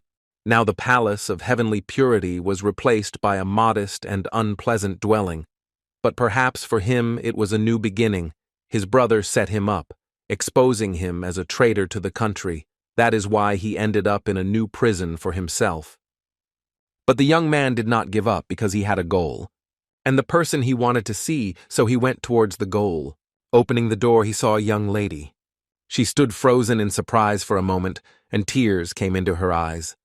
The young man looked at the lady with a gentle smile and said that he was finally back. The young lady was taken aback, and for a moment was speechless. Zhu Qizhen looked at her intently and timidly, but with a smile asked how she had been doing all this time. The young lady froze for a moment and burst into even more tears. But after a few seconds she came to her senses, and with the speed of lightning ran to her husband and hugged him tightly. She kissed him tenderly. Zhu Qizhen said with a happy smile that he missed her very much, and all his thoughts were directed only to her. She cried and said that she felt like she was in a dream. She said that she was waiting for the moment when he would return to her, so she did not want to wake up now. Zhu Qizhen smiled and said that he didn't care if people thought he was a useless ruler or called him a pathetic emperor. Zhu Qizhen looked at the young lady intently and said that she was his everything. Even if he were to look for her after death, he would only return for her. She touched her husband tenderly, and they both began to cry. As an abdicated emperor, he retired to the southern palace and lived a miserable existence. But at that very moment he was happy. At the same time, the man was in no hurry, but was walking towards the cult of the Palace of Bloody Art. He walked slowly through the main gate and saw the guards. The guards became alert, and looking at the uninvited visitor, drew their bows. A moment later, the man entered the bright pavilion. He looked around with a grin because he couldn't get used to such a place. Master of the bloody art palace, Yayulchin. Without looking up from his book, asked the man what happened. The man sighed heavily and said that, according to the master's order, he had completed all the preparations for the highest heavenly festival of the Ming cult. Yayulchin said that as he heard, the young master had completed his recluse training and was released. The man said with a grin that he was not a problem for them at the moment, and they could deal with him at any time. However, an unpleasant incident had arisen with Jason. Apparently he had proclaimed himself the Khan of Northern Yuan. Yayulchin sighed heavily and said that it was high time to do this. The man looked at the gentleman with anger and said that it turned out that he had taken it too calmly, but everything was not so simple. He looked at the gentleman intently and said that he had received the heavenly dragon plate. Yayulchin kicked the ground with fury. Yayulchin looked at the man with restrained rage. The man told the master that a certain man nicknamed the Black Sun had appeared. He had appeared out of nowhere in the camp and had saved the emperor and had also defeated Jason. Yayulchin said with rage that handing over the heavenly dragon plate meant that he was cutting off his connection with them all. Yayulchin was furious because I realized what the man's answer would be. Yayulchin. The man looked closely and said that he should call everyone to a general meeting between the palaces. The man said with a grin that he would organize everything. After a few seconds, he used his power and began to gradually disappear from his master's sight. Yayulchin for a moment froze in place thinking yes, but her situation. He was furious because he had no intention of letting the man get away with it. At the same time, the young master was slowly returning to his palace. Walking along a small path, he noticed his companion, who was training. Yul Teshik turned around because he heard some noise behind him. At that very moment, he stopped and greeted the young gentleman. Ma Cheonso smiled and asked the man how he was doing. A moment later, they turned around because they heard some noise. At the same time, the young people were arguing among themselves. Yultak shouted at his girlfriend because she woke him up very early. Yul Heron didn't want to hear anything from the young man, because she knew that he shouldn't be idle all day. He screamed furiously that he would hit her right now. She was in shock. Ma Chongseo looked at the young men closely and asked with a smile what they were making so much noise about so early in the morning. The young men froze for a moment, as they did not expect to see the young master. They looked at him with bewilderment and joy. Yultak rushed to meet the gentleman in a hurry. He did not understand what was wrong with his appearance and asked if someone had dared to throw stones at him. He told the young gentleman that she should have gone out there alone. Yultak, with tears in my eyes, asked the gentleman if he had really reached puberty, or if it was because he had nothing like that he behaved in such a way. The young gentleman sighed heavily, as he understood that his comrade was incorrigible. The lady looked at the young gentleman intently and asked what had happened to him, and she also wanted to know if he was okay. Ma Cheonso sighed heavily and said that nothing special had happened to him and that he was fine. They were shocked by their master's answer, but he firmly said that everything was fine with him. Olvatek looked at the gentleman intently and said that he should just give the order and he would deal with them.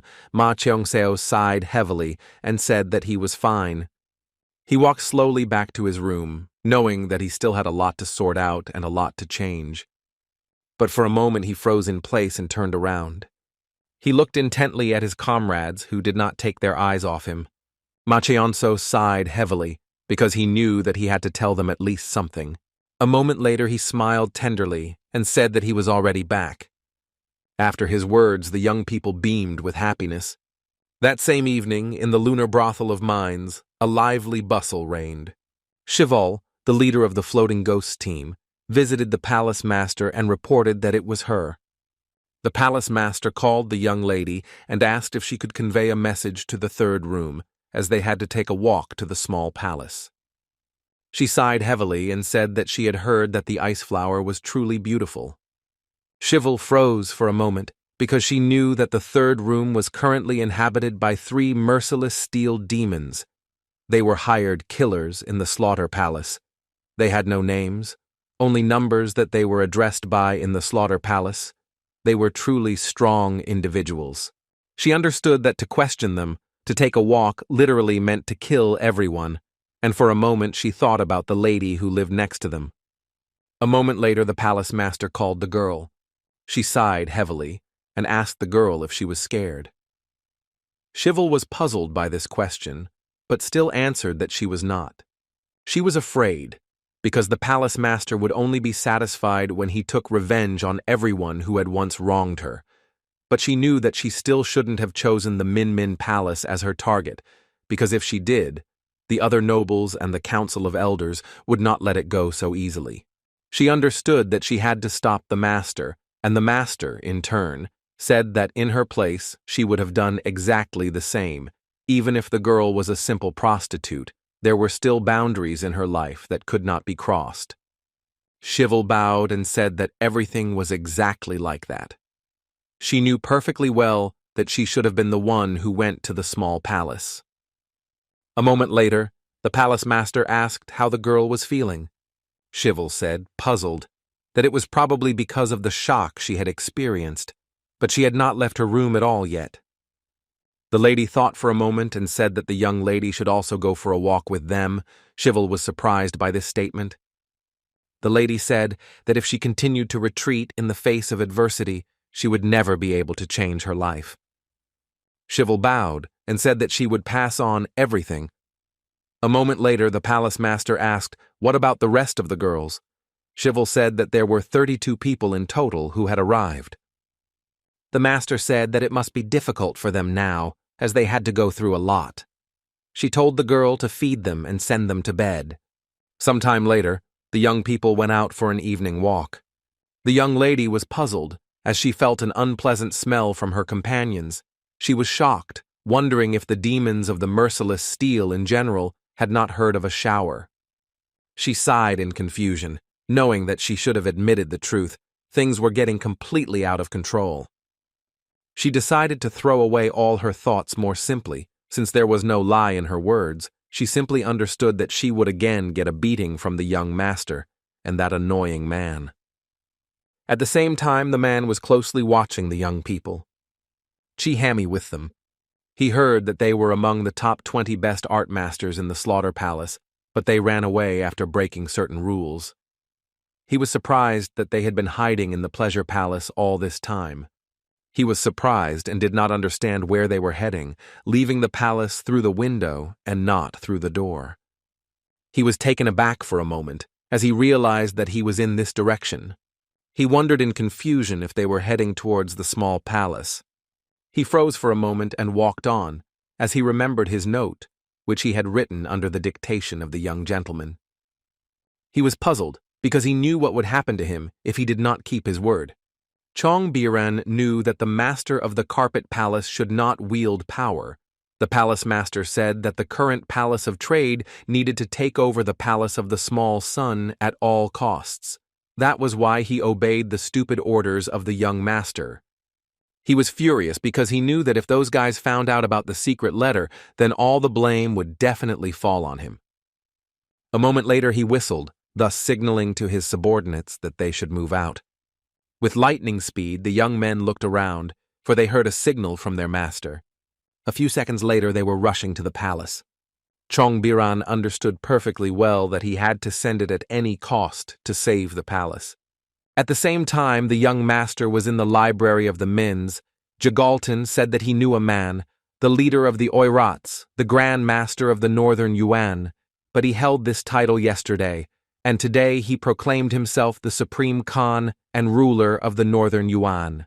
Jagalton looked closely at the small tablet and asked the young gentleman if he had really received it from the Khan, and the old man thought it was very strange. He saw that the tablet was in a language that did not resemble Yuan, and he assumed that the inventory was in Western Chinese. The man was surprised because he handed him the tablet even though it was skillfully broken. Ma Cheonso looked at his comrade in surprise and asked if the man was not the only one. He sighed heavily and said that it seemed so. Ma Chung-seo was taken aback for a moment and stood frozen in place. He remembered how the man told him to be careful with the Blood Palace master, as he was involved in everything, and he was very dangerous. Jagalton thought for a moment, for he knew that this was a very interesting story. He knew that the Bloody Palace was very closely connected with the Oirats, but Jason told him to be wary of them. Ma Chung-seo looked at the old man and asked him to help him find out what this thing meant and why the Khan warned him. The man said that he would fulfill his request, but now that he had become the supreme Khan of the Northern Yuan, it would not be easy. Ma Chung-seo sighed heavily and said that he did not have much hope. Ma Chung-seo looked at the man closely and said that he needed martial arts techniques, and as many as possible, he asked the man if he could help him with this. He looked at the young man with bewilderment and asked if he was not satisfied with the supreme art of the demon lord. Ma Chung-seo was puzzled, because he knew that he was destroying everything around him when he used the supreme art of the demon. He asked the man if he could help him, and also said that he did not need the orthodox techniques, demonic ones would do as well. Jagalton looked at the young gentleman with bewilderment and asked if he needed to do this. The young gentleman asked the man if he really refused. Jagalton said that he just wanted to let you know that the Ming Palace was full of books on martial arts. He asked the young master if they should go somewhere else to master them. The young man was taken aback for a moment because he didn't understand why he himself hadn't thought of this before. He knew that the mind cult was a place where demons were concentrated, and of course, they kept the knowledge of all the highest combat techniques. Jagalton, looking at the young man, said that since he was going there anyway, he could look into the library of the supreme ruler. Jagalton said they must now move on to another pressing topic. Jagalton said that even the Hao clan would not be able to find out what the young master was talking about with the master of the trading palace. Ma Chung-seo looked at his old friend with a smile. Jagalton laughed hysterically, as he knew they would get 30% of their assets, sighed heavily, and said that the palace master apparently had no choice but to team up with them. The young gentleman smiled and said that everything was correct, because such a greedy person as he would definitely not miss the chance to grab gold, being right under his nose. He assumed that even then, the walls of their relationship with the Bloody Palace had cracked. Jagalton said that the palaces truly have country-like relationships with each other, the Silk Road being the main artery of life for the Palace of Trade.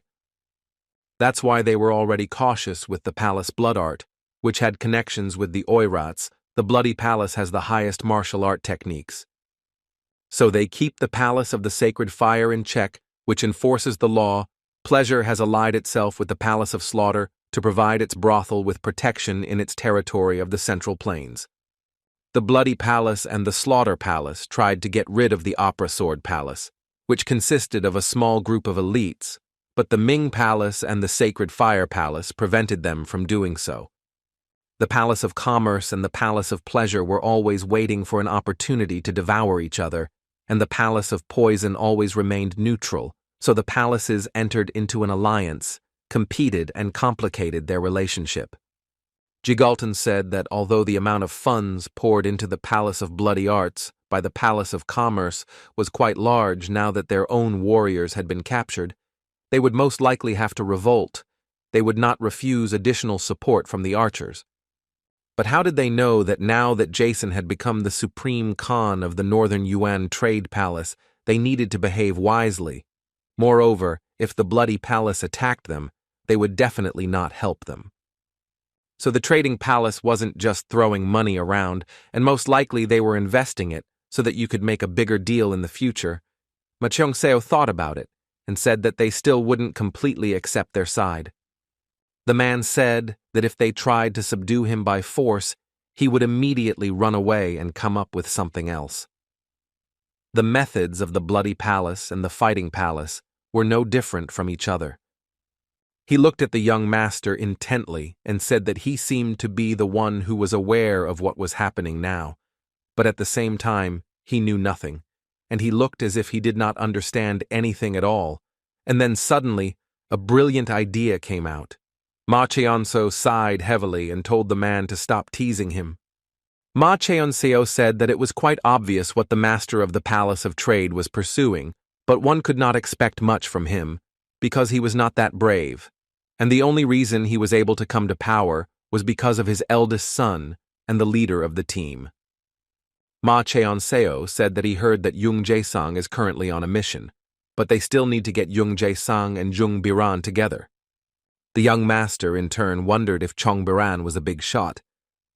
Jagalton said that his skills were not so important, and that what was more important was that the master of the trading palace trusted his words. Jagalton said that Chon Biran was one of those who valued the current reality, and if they showed him the power of the small palace, they could win him over to their side. The young gentleman knew that he had already somehow tied the man to himself, and he assumed that everything had turned out much easier. He froze for a moment as he thought of the palace of merchants. A moment later, he looked closely at his gift. He showed the gift to his friend and said that the head of the trading house had provided him with a sword and informed him that he was giving him the sword of sacred fire. Ma Cheon-seo wondered if he had his own reason for giving him such an important item, or if the man was confident that everything would work out since he had the palace on the hook. A moment later, the old man could not stand it and burst out laughing wildly. Ma Cheon-seo looked at him in bewilderment. The man said with a smirk that it was all because the 5 sacred weapons were useless to him. Ma Cheon-seo looked at his friend with bewilderment. The man said with a smile that the sacred weapons could only be used by those who had mastered the art of the demon lord, and he would not give it to anyone, but he knew that a massacre would break out if others discovered that he had the weapon. Jagalton said with a smile that his only option was to give the blade to the young master, and the reason he told him about the weapon was because he simply wanted to become his friend. Jagalton was surprised and could not imagine that thanks to pure knowledge the young master had mastered 2 consecrated weapons at once. Ma Cheon-seo was puzzled. Because of all the weapons he had only a dagger. He had never learned to use such a weapon even in time, practice of the highest combat strikes. Moreover, he used it for other purposes, Jagalton. Distracting the young master from his thoughts, said that the 3rd elder had knowledge of the martial art techniques of Western China. Jagalton looked closely at the young master and asked if he would like to go in search of him, because he had always shared his knowledge quite carefully, so now he could teach his followers the technique, even for the rest of his life, and now he lived on the fiery peak. Ma Cheon-seo said that he understood everything and therefore would look into the matter, and he also asked the man that he should tell him how to find the Hao clan, since he could not return here every time for information. The man said with a grin that the clan house was nowhere and at the same time everywhere. He said that he should just throw the plate on the ground when he needed help, and they would immediately find him. The young gentleman was surprised, but still agreed and accepted the small gift. Jagalton asked the young master if he was heading to the Ming Palace. He sighed heavily and said that he didn't know yet. Jagalton said that unflattering rumors had recently surfaced regarding Chi Hami. Ma Cheon-seo said with a grin that it was nothing like that. He just needed to talk to her, but he knew it was time for the Pleasure Palace to give him an answer. The man looked at the young gentleman in surprise and asked if he had done it on purpose. Ma Cheon-seo said with a grin that this could be called a strategy for meeting the palace master. The man froze for a moment in shock, as he did not expect this. But a moment later he opened the book and read the information, as he was informed that 4 people had left the Pleasure Palace a long time ago. The man looked at the young master intently and said that it seemed like they had already received an answer. Ma Cheon-seo asked if they were heading to the Min Palace. The man said that the master of the Pleasure Palace was capable of such a thing. Ma Cheon-seo said that perhaps this was how they were seeking reconciliation or bringing an invitation to the palace. The man knew that it was more likely that they were preparing to kill him since he had declined their offer. Ma Cheon-seo sighed heavily and hurriedly walked towards the exit because he knew that the Pleasure Palace had sent hired killers to him. The man looked intently at the young master and asked if he was already going to the small palace. Without turning around, he stood frozen in place and said that he was heading to the Pleasure Palace. Jagalton looked at the young gentleman intently and said that in that case he would prepare himself. Ma Chongso, in turn, was burning with rage and anger. For now he understood what the Pleasure Palace master's answer really was. The next day the young people found a note from their master. Yayultak sighed heavily and said that the master had left again. The young lady was worried because she did not understand why he always acted like this. She assumed that he did not trust them. Ayultak said that the young gentleman was simply going through adolescence, since he did not see any other reason. Ul Teschik, in turn, looked closely at the note, but did not answer. He understood perfectly well that if he followed the master, his daughter would be left alone in the palace, and he understood that the master did not want to put him before a choice, but still he could not drag his daughter with him everywhere. He looked at the young man intently, but a moment later Yayultak sighed heavily and said that it was better for them. He smiled and said that they could have fun and told her Naledi that she should bring drinks. She was taken aback and asked in surprise if he had gone crazy. Ilteschik saw that the young man was completely useless as a warrior, and he could not cover him constantly. But he still had an idea about the young man. Ayultak was taken aback and looked at the team leader in surprise. He smiled and said that he knew that he would understand him and want to drink with him. Ilteshik looked at the young man with shining eyes as he was intent on having a little fun. He said that starting today, the young man would train with him. Ayultak, with a puzzled smile, said that it was all nonsense. Ilteshik looked at the young man intently and said that he was completely incapable of protecting either the young leader or his daughter, so he would train with him. Ayultak perplexedly shouted that he came to the palace only in order to avoid training. The man, in turn, not listening to him, said that refusal to him meant certain death. That same evening, there was a commotion in the summer brothel of Min. The young people whispered among themselves, as they knew that ever since the young leader had ended his seclusion and returned to the heavenly mountain, there had not been a single quiet day. The man sighed heavily and said that he heard that the young master had caused a commotion in the spring pavilion. He said that he also saw the lady from the pleasure palace there. The man said that she most likely came to greet the young leader, but after she left, he decided to wait for her near the small palace to see her again, and after some time, she appeared again.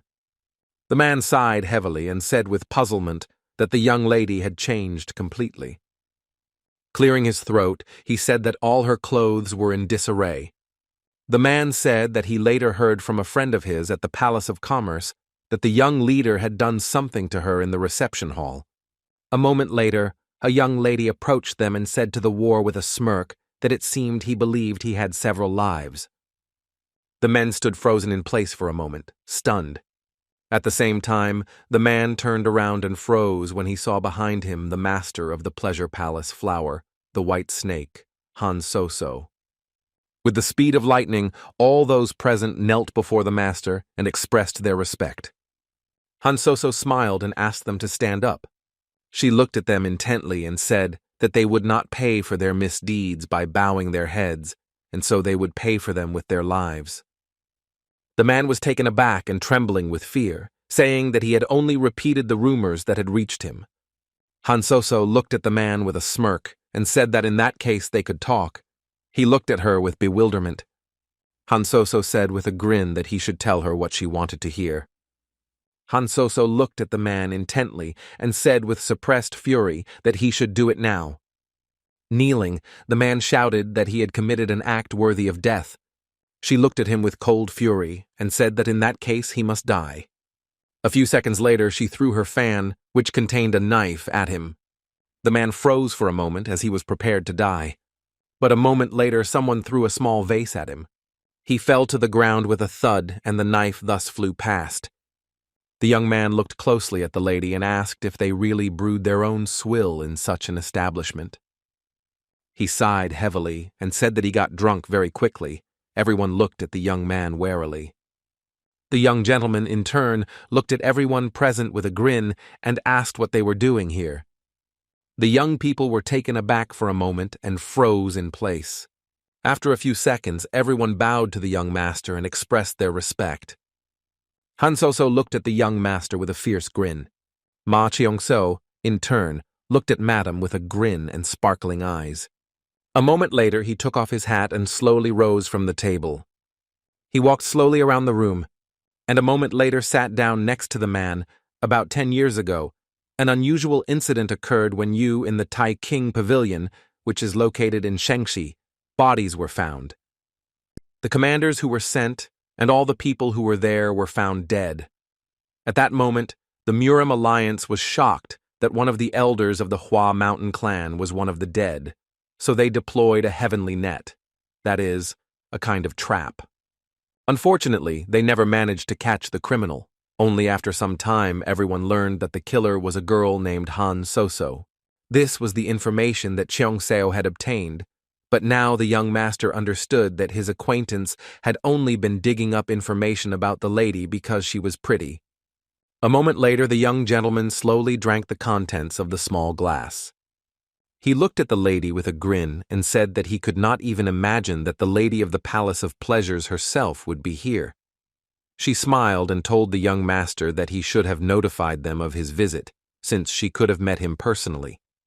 He looked at her with a smirk and said that the girl she sent to him was not his type. Han Soso looked at the young master with a grin, but did not answer. But a moment later, she asked with a smile how he was feeling now. Han Soso asked the young master with a smirk if his anger had subsided even a little, now that he had met her in person. The young master looked at her intently with a smirk on his face, as he found it difficult to contain his anger since she had sent assassins after him. He sighed heavily, as he knew that saving the life of the person who was next to him was much more important. He looked at her with a smirk and said that this could change now that he was in her abode. Han Soso said with a fierce grin that when a girl prepares to meet a young master, the preparations always take the proper amount of time, so she asked him to wait a little. He looked at her with cold fury and asked what if he didn't want to wait. Han Soso looked at the young master intently and said that in that case they would start right away. Gathering her strength, she easily struck the man. The man, with tears in his eyes, begged her to spare him, but it was all in vain as she used her magic, and he began to slowly freeze. Ma Cheonso froze in rage for a moment as he looked at the man who was frozen. Ma Cheonso looked at the lady intently and said that he didn't know that her power allowed her to kill cult members that weren't hers, and to do so in the presence of the young leader. She looked at him with a smirk and said that he had become much cuter and more talkative since his return, so she was genuinely proud of him. He looked at her with fury and said that she should not change the subject, but should answer his question. Han Soso looked at the young master with a grin but did not answer. A moment later, she sat down next to the young master and said that in that case, she would also ask questions. She asked with a smirk why he thought the palace master was not allowed to touch the cult members. He looked at her in surprise and asked if she had really forgotten the teachings of the Ming cult. She asked with a grin if he really thought that was the case. She didn't think at all that he was pure and innocent. The young gentleman looked at her with fury, but said nothing. She looked at him with a fierce grin and asked if she should say a few words to him already. A moment later, she said it was about pride. He looked at her in surprise because he didn't understand what she was talking about. She said with a smirk that it was all because if he had treated her people badly, it meant that he had treated her badly too. She looked at the young master intently and said that it was not a matter of protecting the cult members, but of respect for the palace master. She looked at the man with a smirk and informed the young master that he had dared to insult her, much to his regret. Han Soso looked at the young master with a fierce grin and said that if she thought about it, there was someone else who had also insulted her and broken her heart. She asked the master if he knew who it was. He looked at her in bewilderment and asked how he knew such a thing. With suppressed fury, the young lady looked at him intently and said that he definitely knew who it was. The young gentleman, in turn, looked away from her and stared at the man. He was puzzled because he saw that the man was completely covered in ice. But a moment later he was taken aback as he realized that the man was still alive. Hansoso looked at the young master with fury and asked with a smirk if he wanted to make a bet. He stood frozen in place for a moment, looking at her silently as her power surrounded him. He looked closely at all the objects that stood on the table, completely covered in ice. He noticed that she had achieved more. He sighed heavily and said that he noticed that the title of young leader meant nothing to her. She was surprised, looked at him, and said that of course it was not so, but following the commandments, everyone should be equal and act fairly. He looked at her with anger because he understood that she was different from the head of the trading house, and she did not care at all about the opinions of others because she only cared about herself and the palace of pleasures. He looked at her with a smirk and said that he would place a bet if she wanted. She said with a smirk that she liked the fact that he hadn't changed at all. A moment later, she called out to her subordinate. A few seconds later, he noticed the girls descending the stairs one after another. Shivol looked at Madame intently and asked if she had called her. She said with a grin that they were closed for the day and asked all customers to leave. Shivol bowed and said that she would do everything. A moment later, the girls politely asked the men to leave. They looked at everyone present and seemed to have a look that suggested they needed to leave. The men were taken aback and hurried to leave the palace. A moment later, the young lady came up, looked at the withered young gentleman, and said that it was not often that one saw him in the palace. She smiled and said that they could let him go that easily, so she offered him to spend some time in comfort in the palace. He looked at her in surprise and asked if this was really her bet. She smiled and said that it was exactly like that. He looked at her intently and asked what if he refused. She glared at him with a fierce grin on her face as her ladies-in-waiting surrounded him and readied their weapons. He said with a smirk that he had already received her answer and did not realize that it would change in a few days. She smiled and said that perhaps he would enjoy staying here and he would leave the palace alive. She would still remind him of what happened in the past. He looked at her intently and said that in that case he would stay longer. A moment later, the young gentleman looked at her with a predatory grin and said that since she mentioned it first, he would also suggest something. Hansoso looked at the young master intently and said that she agreed and he could continue. He looked at her with cold fury, for he knew that in a few days he would destroy everyone. He looked at her with a fierce grin and said that in a few days he would subjugate them all. She froze for a moment because she didn't expect anything like this. A moment later, she told the young master that he was going too far with his jokes. He sighed heavily and said that she should just wait. But a moment later, he looked at her with cold fury and told her that she must wait for his arrival. In a hurry, the young lady said that she was looking forward to this moment, so she would wait for him like a spouse and prepare a bath for him. She looked at her subordinates with a smirk and told the young master that she would wait for him only if he managed to get to her chambers. As she left, she said with a smile that she hoped he would have a good rest. The gentleman looked after her in surprise and asked if she would really just leave the man like that. He said that he would not at all like to spend the night in a place where someone had been buried. She looked at him sideways and asked what she needed to do. A moment later, she turned around and directed all her strength at the man with fury.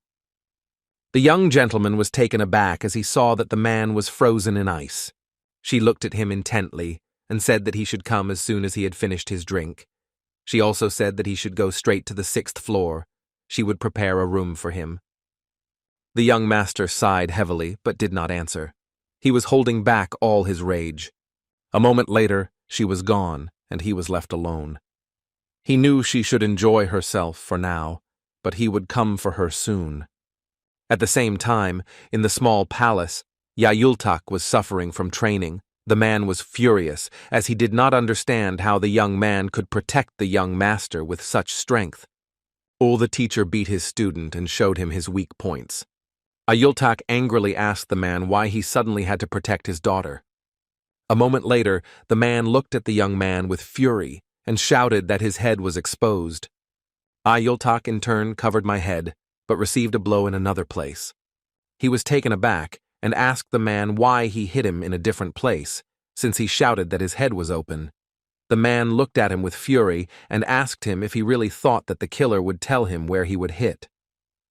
A moment later, the young lady approached her father and with a smile offered him a drink, some tea with ins. He looked at his daughter intently, not daring to accept the treat. But he still approached her and with a smile accepted everything that she brought him. Ayultak. At the same time, he was angry because he saw that the man loved only his daughter. But a moment later he cursed as he remembered his father. Heir came closer to him and said that he should eat a little before training. He screamed, but did not understand why he needed training, and also asked if she really brought him his last meal before death. Heir looked at him with a smile and said that he should just keep quiet and slowly start eating his snack. He sighed heavily and, puzzled, said that he felt like he had internal injuries because his whole body hurt. He sighed heavily and said that if she was so worried about him, she should give him a massage. A moment later she hit him on the back and he cried out. He was shocked and asked if she had gone completely crazy. Heir screamed at the young man to stop acting like a child. She didn't understand how a man could be such a weakling. He was shocked and shouted that he was old enough. She shouted that he was a loser, and so she suggested that he eat something better. A moment later she was taken aback and looked at her father intently. She was surprised and did not understand where he was going. Iltashik told his daughter that he was going to visit the forge. He asked them to train. Ayultak was furious and shouted that he could barely lift a stick, and the old man was still going to buy something. He shouted at the man not to dare buy anything. But the man did not listen to him and left them with the speed of lightning. The young man fell to the ground with a crash and begged the young master to come back, as he was ready to follow him to the ends of the earth. He screamed and, bursting into tears, asked the young gentleman to return to them as soon as possible. At the same time, the young people approached the palace. They looked intently at the palace, which was empty. At the same time, the young gentleman tried to save the man. Using the heavenly blood art and the demon lord art, he felt a slight reaction. He really hoped that luck had not abandoned the man. A moment later, he saw that the ice was slowly melting. With lightning speed, he caught the man, but he was still covered in ice. He slowly and carefully sat the man down next to him, and a moment later began the next stage. With lightning speed, he used his power and the man flinched. Pouring his strength into the man, he saw glimmers of hope. A moment later, the man took a breath of fresh air. The young gentleman looked at the man intently, as he thought he was very lucky. The man sighed heavily, but in turn, he was puzzled. But a moment later, he was taken aback as the young master covered his mouth with his hand. The young master told the man that if he wanted to remain a liar, he should remain silent and hide, and if possible, run away from the palace. The man looked at the young gentleman intently and nodded in puzzled agreement. Some time later, the young gentleman left the man and went to the upper floor.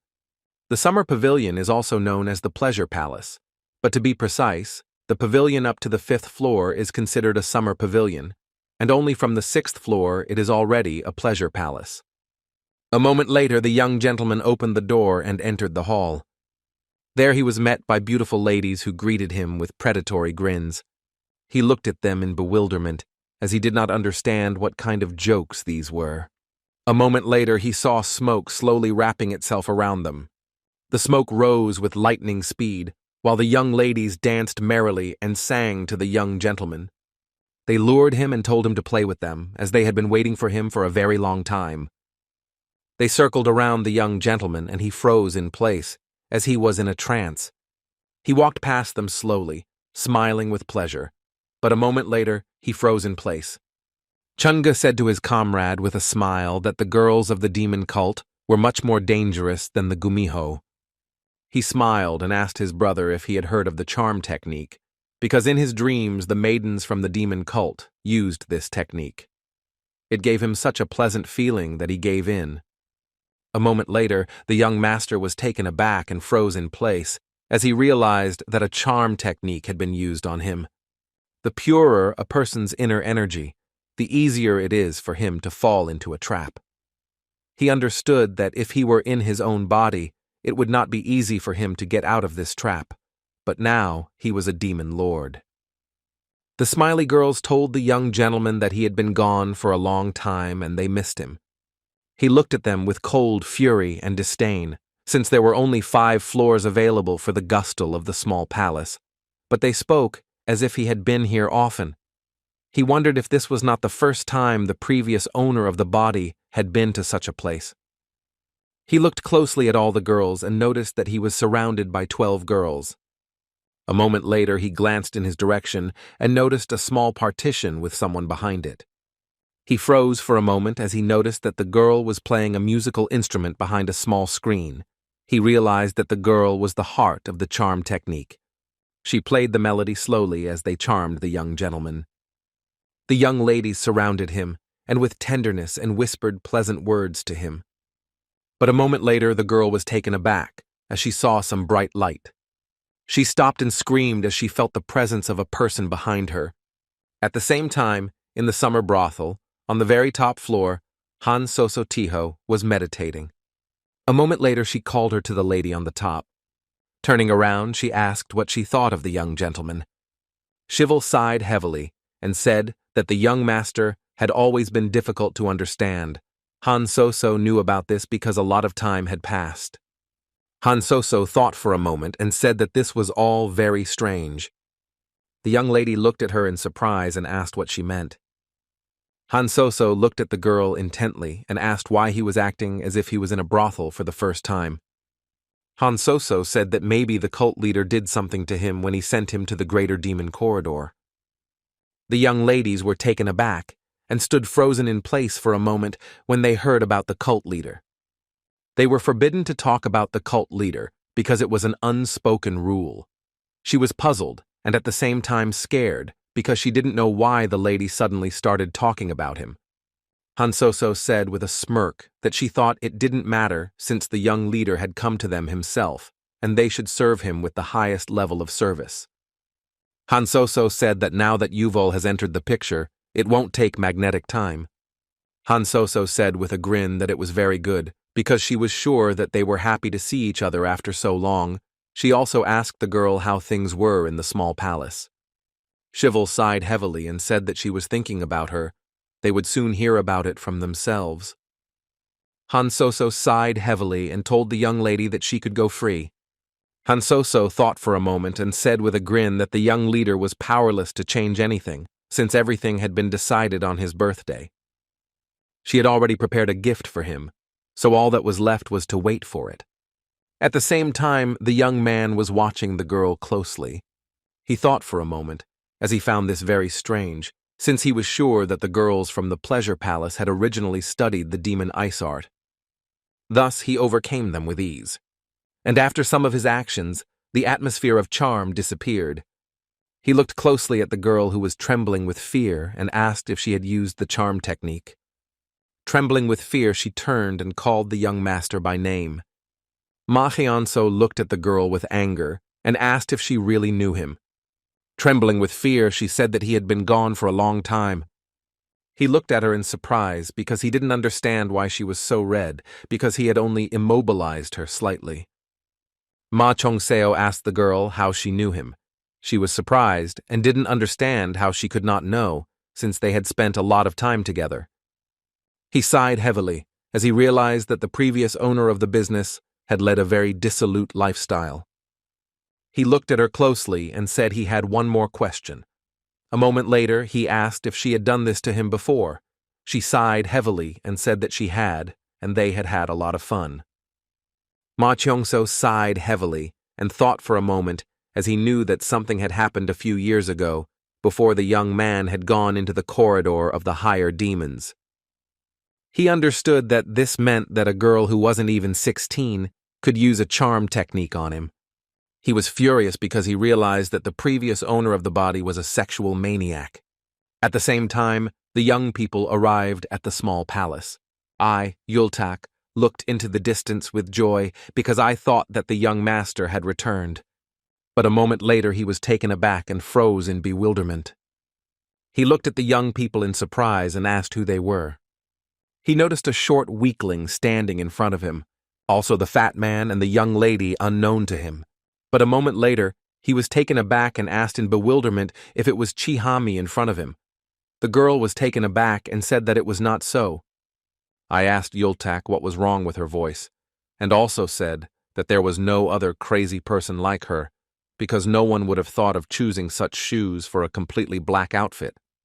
She said that it wasn't her, and he apparently mistook her for someone else. He looked at them in bewilderment and said that they were not in their right minds anyway. He was puzzled. He did not understand what they were planning again, since not only did they cross the walls of their palace under cover of night, but they also hid their faces under masks. Heir looked at her friend and asked why they were here. He sighed heavily and said that he was not sure he knew the reason. The last time the girl was here, in her eyes, there was an evil glint. He sighed heavily and said that he now understood what they had planned. Chihami looked at him in surprise and asked what he was getting at. Ayultak looked intently at the girl and said that she had looked at him with such a look from the very beginning he noticed that she had always wanted him. She looked at him in surprise and asked with fury if he had really gone crazy. Ayultak looked intently at the girl and said that he knew perfectly well that he was very dazzling and she would like to possess him, but he could not reciprocate her feelings. He said that it was all because his main mission in life was to stay by the young master's side and protect him. He said that she should forgive him. Chihami was furious and shouted at him to shut his mouth immediately, as he looked like a frog. He looked at her furiously and asked what she said. Chihami screamed that neither now nor later would she have anything to do with him, so he had to disappear from her sight. She screamed that she didn't know the girl he was talking about. Ayultak, with a grin, told my friend that the young lady gets embarrassed very easily, which is why she behaves in this way. He looked at the girl intently and said that if she wanted to get his attention, then she succeeded, and now she should stop all this. A moment later, they froze in place as they saw numerous weapons pointed at them. They were shocked as they saw young men looking at them with cold fury. Ayultak turned around puzzled and, looking at his friend, said that it seemed that she was not here for him today. A moment later, the girl turned to Heir. She looked at her with fury and said that she had to kill her. Heir looked at her with bewilderment, as she had not raised why she should die. Chihami was furious and could not understand how a person without a family dared to live in such a place. She said that with her presence, the girl insulted the honor of this place. Heir looked at the girl with fury and said that they were in the small palace. She also asked if she really thought she could get away with this. Chihami looked at the girl with a fierce grin and said that it seemed like she had already established her connections here. The man sighed heavily and said that they should kill her quickly and leave because he was very hungry. The other man looked at the girl intently and said that they had never met before, but he would give her a sacred gift, an eternal night of pleasure. The young lady, in turn, froze in place from shock. She screamed that they should leave immediately. Chihami looked at the girl with fury and asked how she dared to threaten her, and also asked if she knew who she really was. The young man looked at him intently and said that she was Chihami. Chihami was furious and asked the young man if he really wanted to die. He sighed heavily and asked for forgiveness. Chihami turned around with lightning speed and looked at the young men with fury and asked why they were hesitating. A moment later, she ordered that she be killed immediately. The man looked at the girl with cold fury and gave orders to his subordinates. A moment later, everyone flew towards the young, defenseless lady. Heir closed her eyes in fear. But a moment later, she heard a crash as someone threw a flower pot at the mercenary. The man was taken aback and turned around, as he did not expect this. Everyone was taken aback and looked in surprise at the young man who, by pure accident, threw the flower pot. Looking away, the young man sighed heavily and said that unfortunately his hand slipped and he dropped the pot. The young lady, in turn, looked at the young man with fury. He sighed heavily and said that since the young master had returned, there had not been a single quiet day, and in turn, he already regretted living in the small palace. A moment later, he turned around and called his girlfriend. She looked at him in surprise, not understanding what he wanted from her. He sighed heavily and puzzled, but said that this would be the last time. She looked at him in bewilderment, as she did not understand what he was talking about. He looked at everyone present and said that this was the last time she was being saved. She was taken aback as she didn't expect to hear something like that from him. He looked at the girl intently and said that he tried to understand her after that incident, but he still thought that she had gone too far. He asked the girl what bad thing his friend had done to her. A moment later, he looked closely at the men and introduced himself. Chihami looked at the young man with cold fury and shouted at her colleagues to kill them. A few seconds later, the men rushed towards the young man as they wanted to deal with him quickly. Yultak looked at them with anger and asked whose sons they were. He shouted that his father was the master of the bloody palace. Everyone froze in place for a moment and looked at him with puzzlement. But at the same time, the mercenaries stopped and looked intently at the young man. Chihami looked at her companions in surprise and asked why they were hesitating. She shouted that they should kill them quickly. Yultak shouted furiously at the girl to calm down and not look down on his friend, since she had a very influential father. Chihami looked at him with cold fury and asked why she needed to know the entire family tree of a mere girl. He sighed heavily and said that it would be better for her to know. She sighed heavily and wondered if the girl was really the palace master's daughter. Yultak looked intently at everyone present and said with a grin that her damn scary daddy had just returned to the palace. Everyone froze for a moment, as they did not understand what he was talking about. The young lady turned around with lightning speed, but a moment later they were all taken aback as a loud explosion thundered and splinters flew in all directions. She froze in place for a moment. Ul entered the hall. Teshik looked at everyone present with cold fury and asked what they were allowing themselves to do. At the same time, the young gentleman slowly climbed up to the 7th floor of the summer brothel. The girls who were training froze for a moment in shock. Ma Cheonso looked at the girls intently and asked if there really was a team of ghost brewers living here. The young ladies were shocked and did not understand why the young master was in such a place. He looked at them in bewilderment and asked why they were so surprised, since they themselves asked him to get up. Coming closer to them, he asked with a grin if they were scared of something. The young lady was taken aback and asked the young gentleman to wait a little on the floor, in this room. He looked at her with a grin and agreed. A moment later, the young ladies turned and walked away. He looked closely at the name of the trail, because he understood that they had gone to find out what had really happened, but he knew clearly that they would not be able to find out anything, because below them only the kingdom of sleeping maidens awaited them. Ma Cheongso, in turn, decided to look around, but a moment later he froze in place as he saw little girls. He glanced at them sideways and wondered if these were the children of the pleasure palace. He stopped for a moment as a little girl grabbed his sleeve and pulled him towards her, greeting him. He looked at her with bewilderment, but also greeted her in return. She smiled a radiant smile and introduced herself. He looked at her with a smile and slowly stroked her head, and he also noticed that she was fearless. She smiled and said that she would be 9 years old this year. He looked at her intently and introduced himself, saying that he was 19 years old. She said her name again with a smile. He looked at her with bewilderment because he thought that she was somehow strange. A moment later, the girl approached the young gentleman and asked him to come upstairs. The young girl looked intently at the young gentleman and said goodbye with a smile. Ma Cheonso looked at the girl with bewilderment, as he thought that she was very strange. At the same time, the girl shouted to her friend that the young gentleman had reached the 7th floor, and the 6th floor had been defeated, and that he would soon reach the 8th floor. Shivel, in turn, froze in place from shock, as she did not expect to hear anything like this.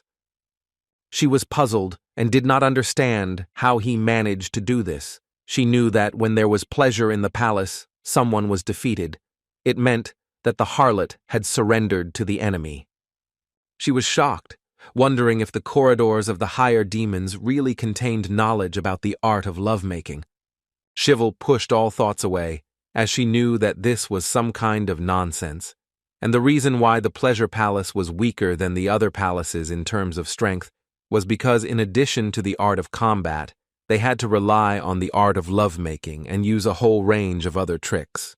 She knew that there was no tail spirit among the girls they had sent out. She knew who exactly was there, and she understood that the young master could not have escaped from captivity so easily. She was furious because she knew that he definitely wouldn't be able to hold out this time. But a moment later, she was taken aback and turned around as the girl was running towards her at full speed. Shivel looked at the girl with cold fury and asked where her manners were.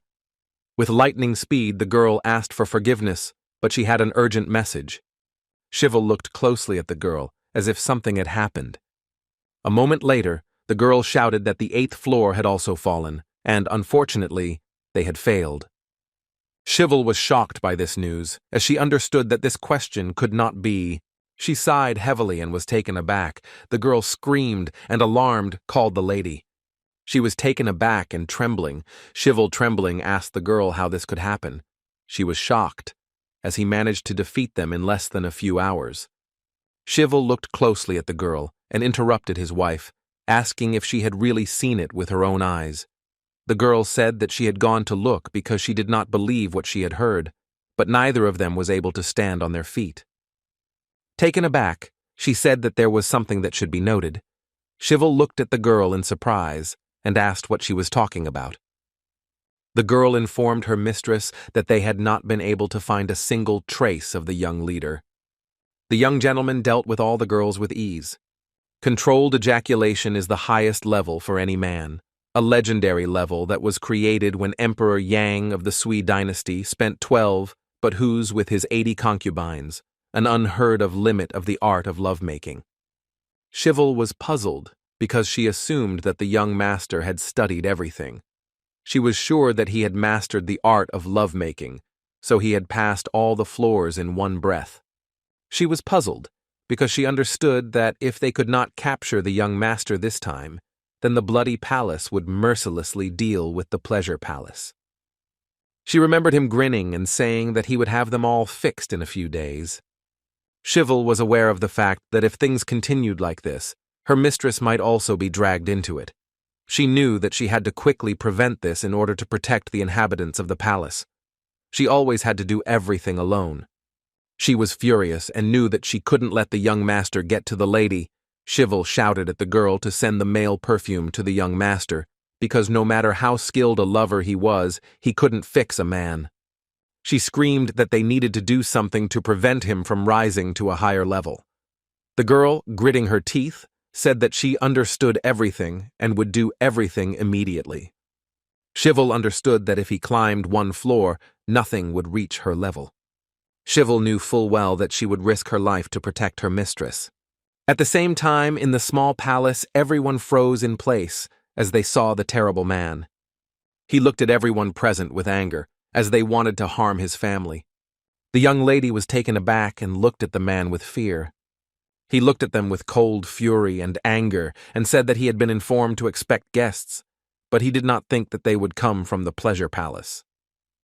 White Snake Flower Han Soso, as soon as she became the palace master, she got rid of all those who supported the former master under the pretext of creating a new generation.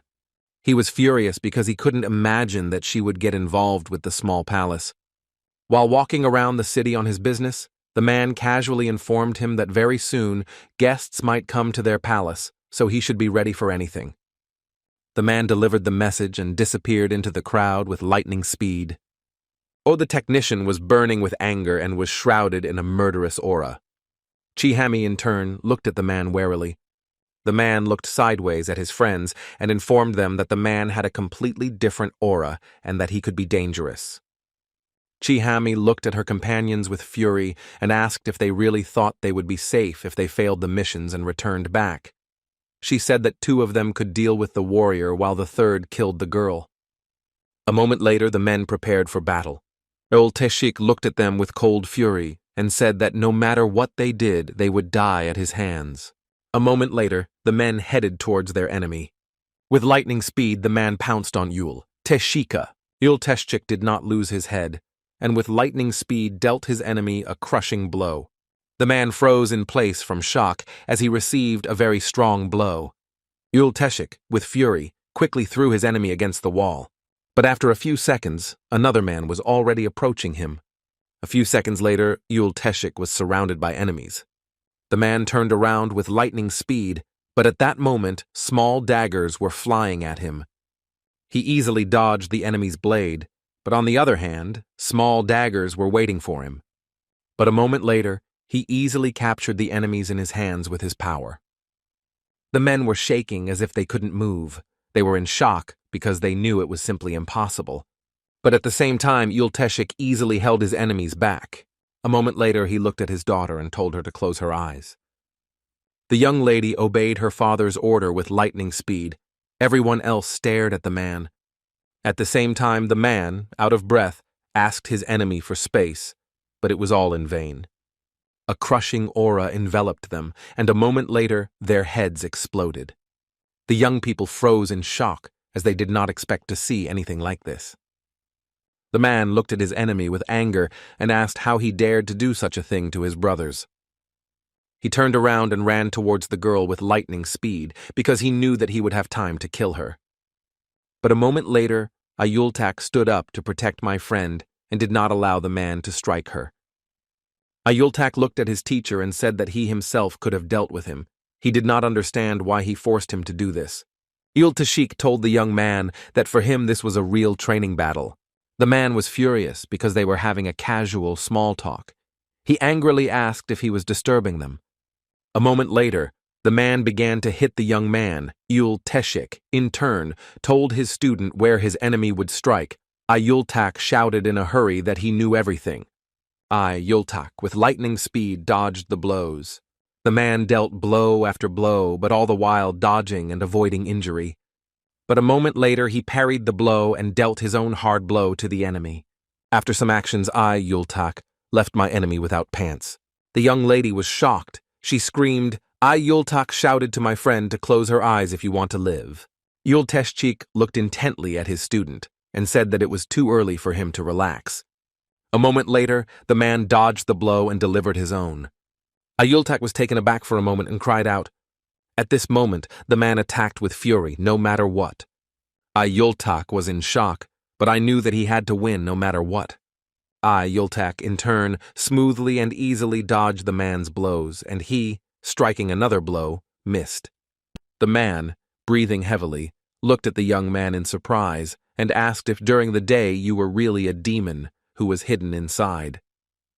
A moment later, Ayultak dealt a crushing blow to my enemy. Ayultak screamed as blood splashed on him. He was in shock and running around in circles, shouting to his girlfriend that he was bleeding and dying. She sighed heavily and shouted that the man had barely touched him and he should stop crying. Teshik looked at the young man closely, as he was indeed difficult to figure out. He understood that although the young man acted like a treble warrior, he still managed to defeat a top-level mercenary with ease. The master noticed that the young man reacted as the situation developed and stepped on the opponent's feet after seeing how he moved. He knew that this could not be learned by simply studying martial arts, and it could only be done if the person had a lot of experience in killing. He knew that he would learn more about this when he trained him. Teshik turned around and looked intently at the girl. Trembling with fear, she screamed that he should not come near her. He looked at her with cold fury and said that if she took even one step, she would die. Chihami, trembling with fear, begged the man not to kill her. She said that she would do whatever he said. He looked at her with rage and said that in that case, she should kill herself. The young lady was taken aback and froze in place in shock, as she did not expect such a thing. She was confused and didn't understand when everything went wrong. Chihami wondered if inviting the merciless demons had been a mistake, or if the young man who had bought the man time was to blame. A moment later, she turned around as she heard the voice of a young man. Ayultak looked at the man with a smile and said that they could take pity on her. She looked at him in surprise, as she had not expected this. He sighed heavily and said that he had told her earlier not to go so far. He did not understand why she had made things so complicated, but in turn, he admitted that she was indeed crazy. She looked at him in bewilderment, as she did not understand why he was doing something like that. At the same time, the young leader slowly climbed up to the floor. A moment later he froze in place as the men greeted him. He looked at them with bewilderment. Ma Chong-so looked at the men in surprise, as he did not know that they were in the palace, but he assumed that they were needed for Togo to carry out various assignments. The men looked at the young master and said that it was an honor for them to serve him. With lightning speed, they showed their respect to the young leader. He ironed, sighed, and said with a smile that he had not expected the men to be so happy to see him. A moment later, the man smiled and introduced himself. He looked at the young master with a grin, as he was ready to serve him. The young master froze in place in shock, but a moment later he saw a little smoke around the men. The man smiled and said that today they, the male spirit squad, will make sure to satisfy every single one of the young master's bodies. Ma Chong-so froze in shock as he didn't expect anything like this. He was taken aback and wondered if they were errand boys. A moment later he couldn't bear it any longer and used the art of a supreme demon lord. He looked at everyone present with cold fury and enveloped them in his power. A moment later, a very strong explosion thundered in the building. After a strong explosion, young people lay on the ground, and devastation reigned all around. And at the same time, the young lady sat quietly on the ground in the hall. She was taken aback and turned around because she heard some noise. She looked at the young gentleman in bewilderment and asked how he ended up in the hall. She was shocked because she realized that he had managed to defeat the men as well. Ma Chong-so, with suppressed anger, looked at the young lady and said that if this was all that the pleasure palace could do, then it was a little depressing to him. Shivel was shocked and couldn't believe that he had dealt with them so quickly. She looked at the young leader and asked what he had done to them. He looked at her and said that now that he thought about it, a few days seemed like too long a time. He looked closely at the young lady and asked where the palace master was now. She sighed heavily and said that she saw that he had come prepared for them. He looked at her with fury and said that she must call the palace master immediately. She sighed heavily and said that, unfortunately, she couldn't do that. He looked at her with bewilderment in a way he had not expected. She sighed heavily and said that she would not ask how he managed to get to her, but she only asked him to leave the palace after a few days. He sighed heavily and said that he was not at all happy with this. She sighed heavily and said that she was the one who was asking him to do this, and she was only advising him. He looked at her in surprise and asked why she tried to kill him. She said that if there was a way to stop him from making a mistake, then she would definitely try to do it. A moment later, the young gentleman sighed heavily, but did not answer. He looked at her with a smirk and asked how she was going to stop him. She sighed heavily and asked what they could offer him so that they couldn't defeat him. A moment later, she slowly moved her weapon towards the young master. He looked at her with a grin and asked if she was confident in her abilities. Shivel said she didn't know where he learned the art of lovemaking, but even if he knew martial arts, it would be difficult for him to defeat her. He looked at her intently and asked what would happen if he did advance. She sighed heavily and said that she would have to stop him, but she strongly advised him not to do so. The young gentleman thought for a moment and looked away. A moment later, he looked at her closely and asked if the space was too much for her alone. She looked at him in bewilderment and asked if there was something that didn't suit him. The young leader thought for a moment, knowing that there were 4 hours left before the 2 days would be up. A moment later, he lay down on a rock and said he would wait until the 2 days were up. Ma Chong-so sighed heavily, knowing that he could use some sleep. At the same time, the young master was being watched by mercenaries preparing to strike. Ayul Teshik looked at them intently and said that he would count to 3 and they would go inside. Ayultak asked in surprise if the man had really offered to marry him. He shouted that he was not talking about that at all. Ayultak shouted to the man that marriage is an important event in life, and he agreed to marry, only he did not want her to be his companion. The young lady was shocked, but he turned around and told her to keep quiet. At the same time, the man was burning with anger. Ayultak froze for a moment as I saw the murderous aura. A moment later, he turned to the girl and said that he couldn't do this, and that she would have to die. She was in shock and screamed at him. A moment later, the man looked at them with cold fury as he had already counted to 3. But a moment later he heard a noise and turned around and froze for a moment in surprise as he saw men. He was shocked because he unexpectedly saw the Forbidden Squad. Ayultak looked at them in surprise and asked if they had come to kill the girl. Chongbiran was shocked and shouted that they had come to save her. Ayultak looked at the man with bewilderment and asked where he managed to fight, since he looked kind of shabby. Chongbiran froze for a moment, not knowing what to answer. They arrived at the scene some time ago. Ulteschik looked at the young people with anger and asked if they were really the guests they were expecting.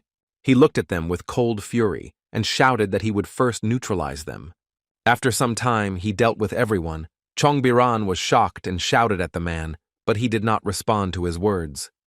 Ulteschik, leaving, told the young people to wait for him at the place. Chongbiran was shocked because he knew that they should have left back then, and it would have been the right decision. They could have used all the remaining strength they had to escape to the trading palace and report the situation. But he was very interested in the man, and he wanted to know who he really was. But when he saw how easily the man dealt with the enemies, he was taken aback. He was shocked because he felt the highest art of blood.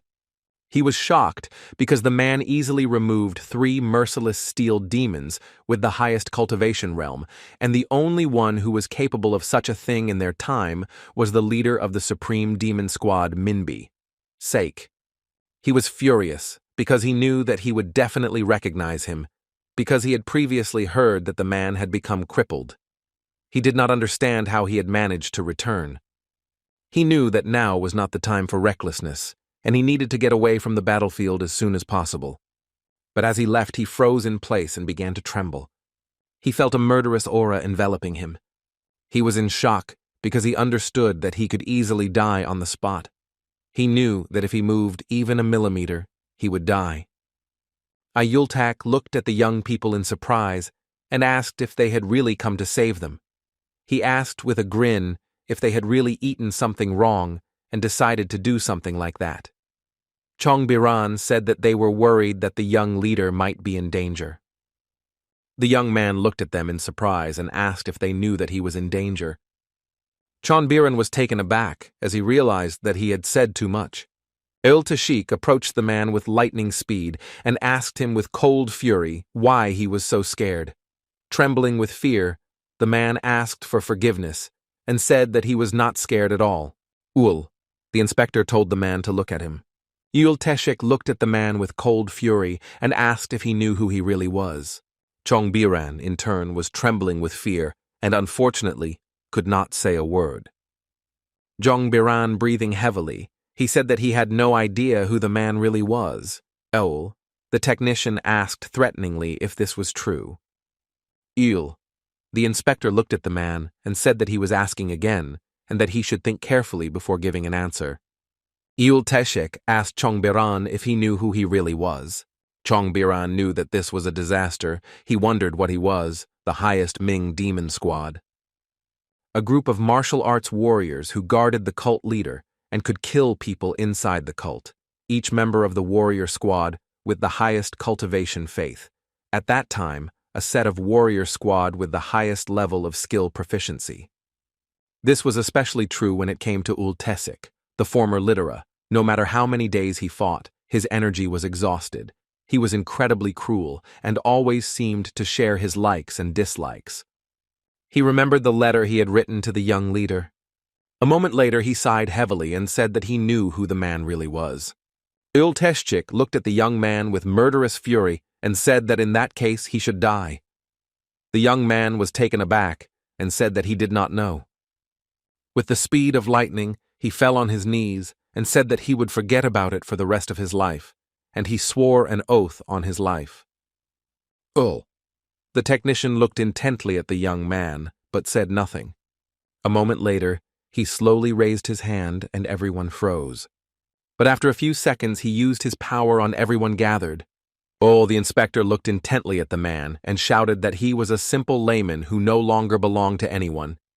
Ulteschik looked at the young man with cold fury and asked if he understood him. Chongbiran was shocked and shouted that he remembered it.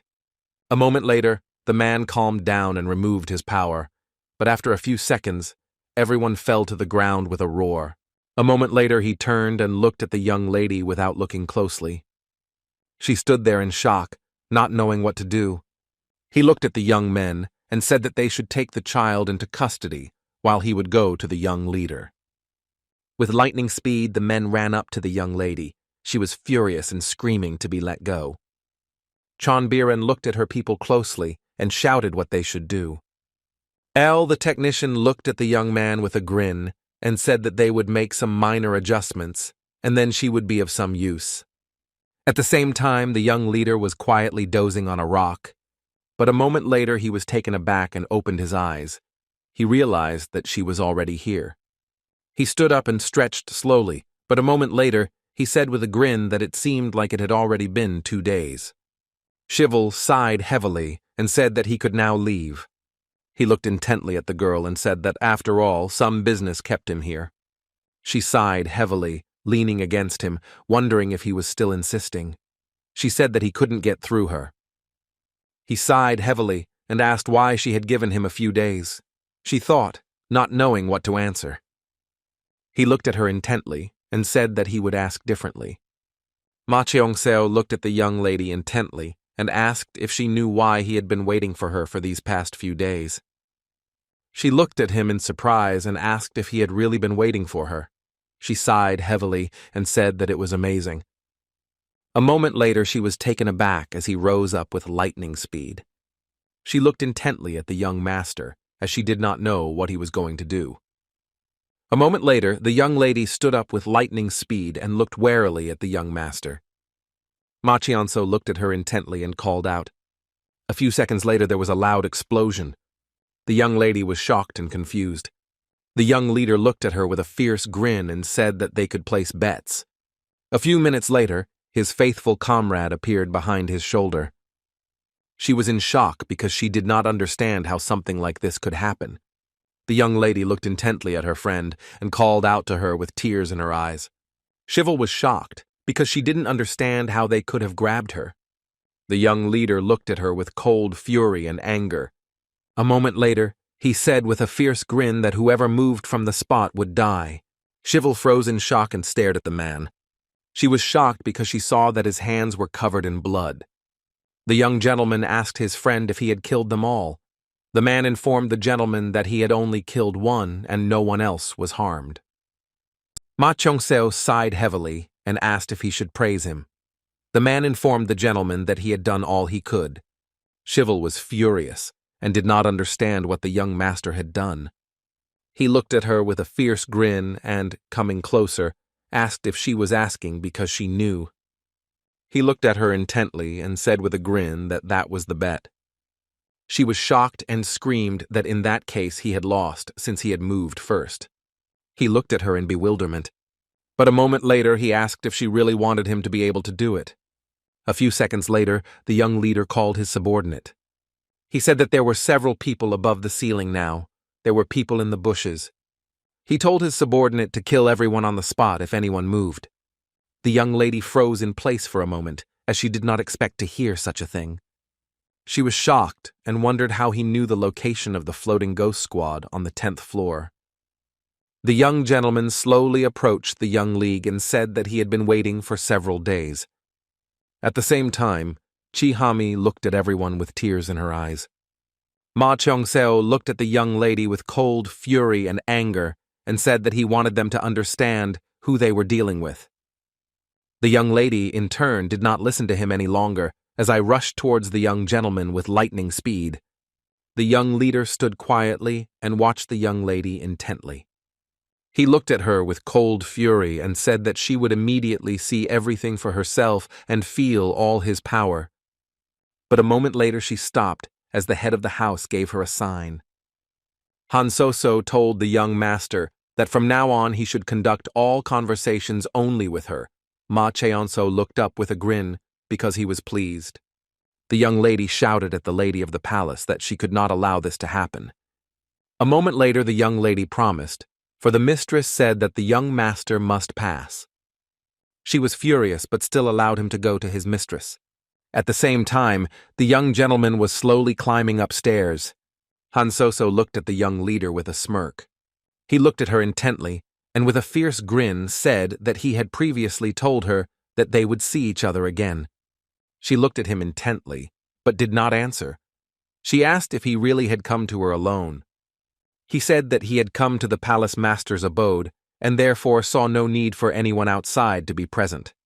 She said that in that case he would not mind if she closed the door. A moment later he said he didn't mind, and a few seconds later the door closed. Hansoso looked at the young master with a fierce grin and said that she thought he was just wandering around mindlessly. He looked at her with bewilderment and asked if it was really him, and he had behaved like that before. He was puzzled, since the path to her had caused him a lot of problems. She smiled and said that it was so, but she did not expect that he would come to her harboring his anger. She looked at him with cold fury and asked if someone had ordered him to destroy the pleasure palace. He knew that she thought the same as the master of the palace of trade. She said that she heard that he had dealt with all her people. She knew that it was impossible to achieve this only through the art of love-making. She asked if he had really learned the art of passion. She really wanted to know who taught him this. She asked if it was the cult leader who did it. He wondered if she was talking about a higher demon now. He didn't understand how she came to this conclusion. But he asked her to continue the conversation. She said that at first she thought that he was full of them, with the support of the rats from the Palace of Trade, since his behavior since the events in the spring pavilion was strange, but now she realized that she was wrong. She said that there was a warrior with such power in January with Trade, then one of them would already be dead. He looked at her intently, as he noticed that she was really straightforward and smart. She asked him with a smirk if he knew something. He looked at her with bewilderment, asked what she was talking about. She looked at him with a smirk and said that she was talking about the exact number of people in the cult who had reached the highest demonic realm. He knew that the highest demonic realm was the same as the realm of cultivation of the faithful above it. As is known, in the Central Plains, only 10 supreme worlds and 3 supremes had reached the highest realm of cultivation. You added to this number 5 border emperors, and in total there were no more than 20 people. She looked at him intently and said there were only 8 of them. She looked at him with a fierce grin and said that since she was the last one to reach this level, she thought she would be more accurate. The total number of true believers, non-believers and masters from the borders is only half of the total number of masters with the highest sphere of the cult of men. And if they just look at the masters with the highest level of mastery, the faithful and non-faithful bugs, even the mind of the cult of minds, more than 20 warriors with the highest art of mastery, will not dare to utter a peep in their direction. So, as more than 10 had reached the highest evolutionary realm, which was also known as the Immortal Ascension level, there was no one stronger than the Ming cult. This fact was very shocking, and if the cult decided to go to the Central Plains, it would undoubtedly retain the victory. She said with a grin that this number had grown because a new member had appeared. Ma Chionso looked at the girl and said that he didn't expect that she would be able to reach the highest demonic realm. He thought that this was very good news for the cult. She looked at him with a smirk and said that this was bad news for him. He said that they hadn't seen each other for a long time and she should talk to him again. She asked the young leader if they had been his target from the start, since he had brought a strong fighter. He sighed heavily and said that they had started first. She was furious and couldn't believe that he dared to lie in such a situation. She screamed furiously that she really hoped that he wasn't trying to make her believe such nonsense. She screamed that he had disappointed her. He wondered if she really believed that he had harmed a young lady. He was shocked and knew that these were unfounded rumors. He sighed heavily because he knew that this is exactly what the previous owner of the body would have done. He looked at him closely and said that she would know it when she saw it, and now it was his turn to ask questions. He asked why she thought the cult leader had taught him the art of passion. She froze in surprise for a moment, but after a few seconds the young lady burst into wild laughter. Hansoso asked with a smile if he had lost his memory in the corridor of the higher demons. He was surprised by such a question. She said that this was the only option that came to her mind, based on the fact that it was the leader of the cult who brought him to them. Hansoso said that that was not all. As far as she knew, the cult leader also ordered him to be sent to the High Demon Corridor. The young leader froze in shock on the spot, but said that he understood everything. Ma Chongseo lived a life of idleness in a pleasure palace. But after the cult leader saw this, he ordered the young man to be sent to the corridor of the higher demons for self-development, where he, unfortunately, met his death. After which the young man was reborn in a new body, and it was at this time that the cult leader left the palace. He looked at her with a gray expression and asked if she had any other suspicions. For example, that he had mastered the highest art of the demon, but she sighed heavily and said that his joke was very stupid. He looked at her in bewilderment and asked if she was so sure of it. From her reaction, he realized that the previous owner of the body was very untalented. She said that it was obvious to her. She said with a smirk that he was a hopeless successor from the start. Ma Cheonso said that she really does say whatever she wants. She smiled and said that he told her so himself. Ma Chongso looked at her with bewilderment as he did not understand why he needed to do this. The young leader looked at the young lady intently, as he did not understand why she was looking at him like that. He did not understand why he had to say about himself that he was a hopeless successor. She sighed and said that she agreed that he had lost his memory, but it didn't change anything, Ma. Cheonso looked at her intently and said that as time goes by, everything definitely changes, and she can also become different. Looking away from the young leader, she said that there were people who should not change. He asked in bewilderment if she really considered herself one of them. She turned and looked at the young master with cold fury, but did not answer. She knew it was a very long story and asked if they could change the subject. She said he had made some mistakes and asked if he knew about them. Directing her power at the young master, she said that he dared to contact her people, and if she disregarded this once, it could happen again, but she had to repay him for what he had done, whoever he was. She looked at him with fury and said that this was the world they lived in, and after all, this was the only way a woman could survive in a cult. She looked at the young master with a fierce grin and said that he had made a mistake because he had come to her alone, but she did not stop and did not pass her power on him, and the young master began to freeze little by little. Hansoso looked at the young master with a fierce grin and said that he had previously said that he would get her, mocking him. She said that he could try to do so. Hansoso looked at him with cold fury and said that he could have done it if only he had managed to survive. A moment later, the young master called out to her with cold fury. She sighed heavily and said that he shouldn't even dare to beg her for mercy, but she also told him that she was impressed by the changes that had come over him. She looked at him with cold fury and anger and said that, unfortunately, she was not capable of such a thing. He sighed and asked if she really wanted to say that all this was just for the sake of protecting the palace. He said that this was exactly why she killed her guest on the first floor, only he thought that he dared to blab about her and about her comrades. She said that it was supposed to be a science for others. The young master said that it was contradictory. She said with a grin that the one who is stronger is always right, and also asked if this is not the teaching and cult. Holding back his rage, he said that of course it was only because of the teachings they had created that many people had lost their lives. He was furious and did not understand how long this would continue. She looked at him with cold fury and said that it was not his nature to say such things. A moment later, she shouted that their conversation was over, and with fury, she turned her power on him. After her actions, the young master froze in place as he was covered in ice. But after a few seconds, she was taken aback and looked at him in bewilderment as she heard the cracking of ice. Demonic ice art, another variation of the demonic art that was created for women. It was for this reason that the maidens who had learned the art of ice had close bonds of submission to their master. This is a martial art created for their master, the supreme demon. But he knew that they fell easily before him. A few seconds later, the ice began to crack with lightning speed. The young lady covered herself with her fan for a moment as all the ice began to fly towards her.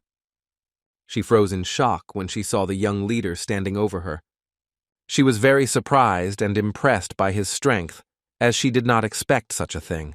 He looked at her intently and asked if she had said earlier that only 9 people had reached the highest realm of cultivation. He said with cold fury that she was wrong, and also that she had asked earlier why he had come alone. He said that he simply had no reason to bring anyone else. The young lady looked at the gentleman with cold fury and screamed that this simply could not be, but she saw that he was burning with anger and saw his crushing strength. He said that if she couldn't change, then he would destroy her with his own hands. She was shocked because she saw the supreme art of the demon lord. Using his power, he moved furiously towards the young lady. She froze in place for a moment, but after a few seconds she responded with her power. Using her power, she erected a wall of ice between them, but a few seconds later, the wall collapsed under the force of the young leader, while he furiously grabbed her head and throat. She froze for a moment from the silk when she saw his eyes blazing with anger. With lightning speed, he lifted her into the air with ease.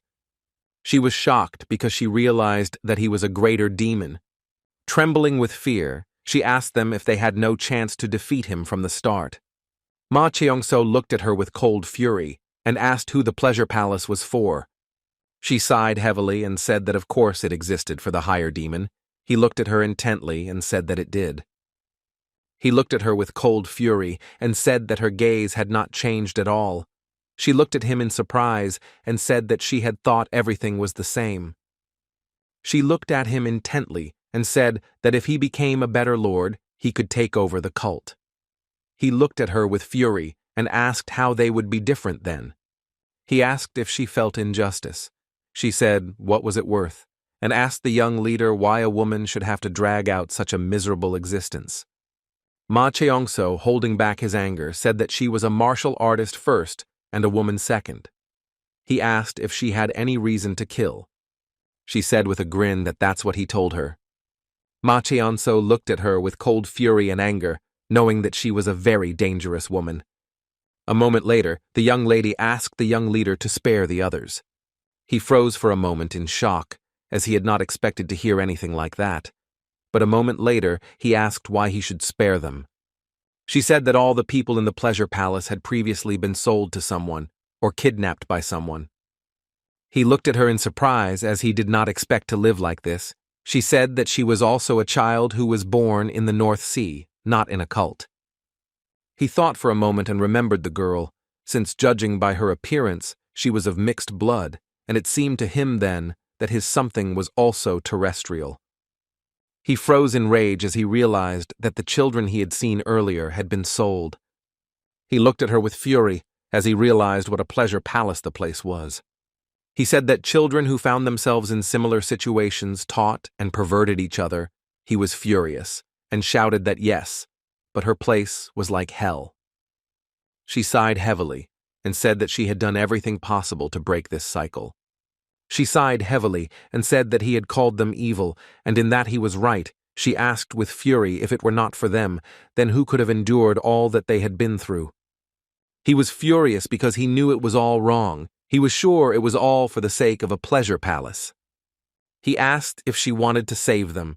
She sighed heavily and said that if he was going to throw some pathetic offer at her, then she better refrain, because he already knew his answer. He knew perfectly well that she hated her, despised the cult more than anyone else. Ma Cheongso looked at her with cold fury and said that he was going to change this place. He intended to create a place where everyone could burn together without violating the higher and lower commandments. Ma Cheongso looked at her intently and said that he wanted to turn the demon cult into a min cult. She was shocked and said that it was very stupid and asked him if he really thought it was possible. He laughed furiously at her throat and said that even if it was impossible, he had to do it, even if he had to destroy the heavenly mountain. She was shocked and asked if he was serious. She didn't understand why he had to go so far. Ma Cheongso looked at her intently and said that he was giving her a chance. He asked if she wanted to break the vicious circle of the pleasure palace. Ma Cheongso told the young lady that if she wanted to do this, then she should help him, because this was her only chance. He intended to rescue her from this hell. She was puzzled.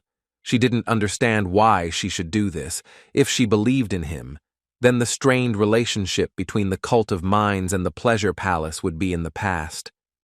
She looked away from him and asked what would happen if she didn't believe him. He looked at her with fury and asked if he could explain it more clearly to her. Hansoso told the young master that she remembered the first time he came to them. She looked at him with a smirk and said that his eyes were the same as they were then.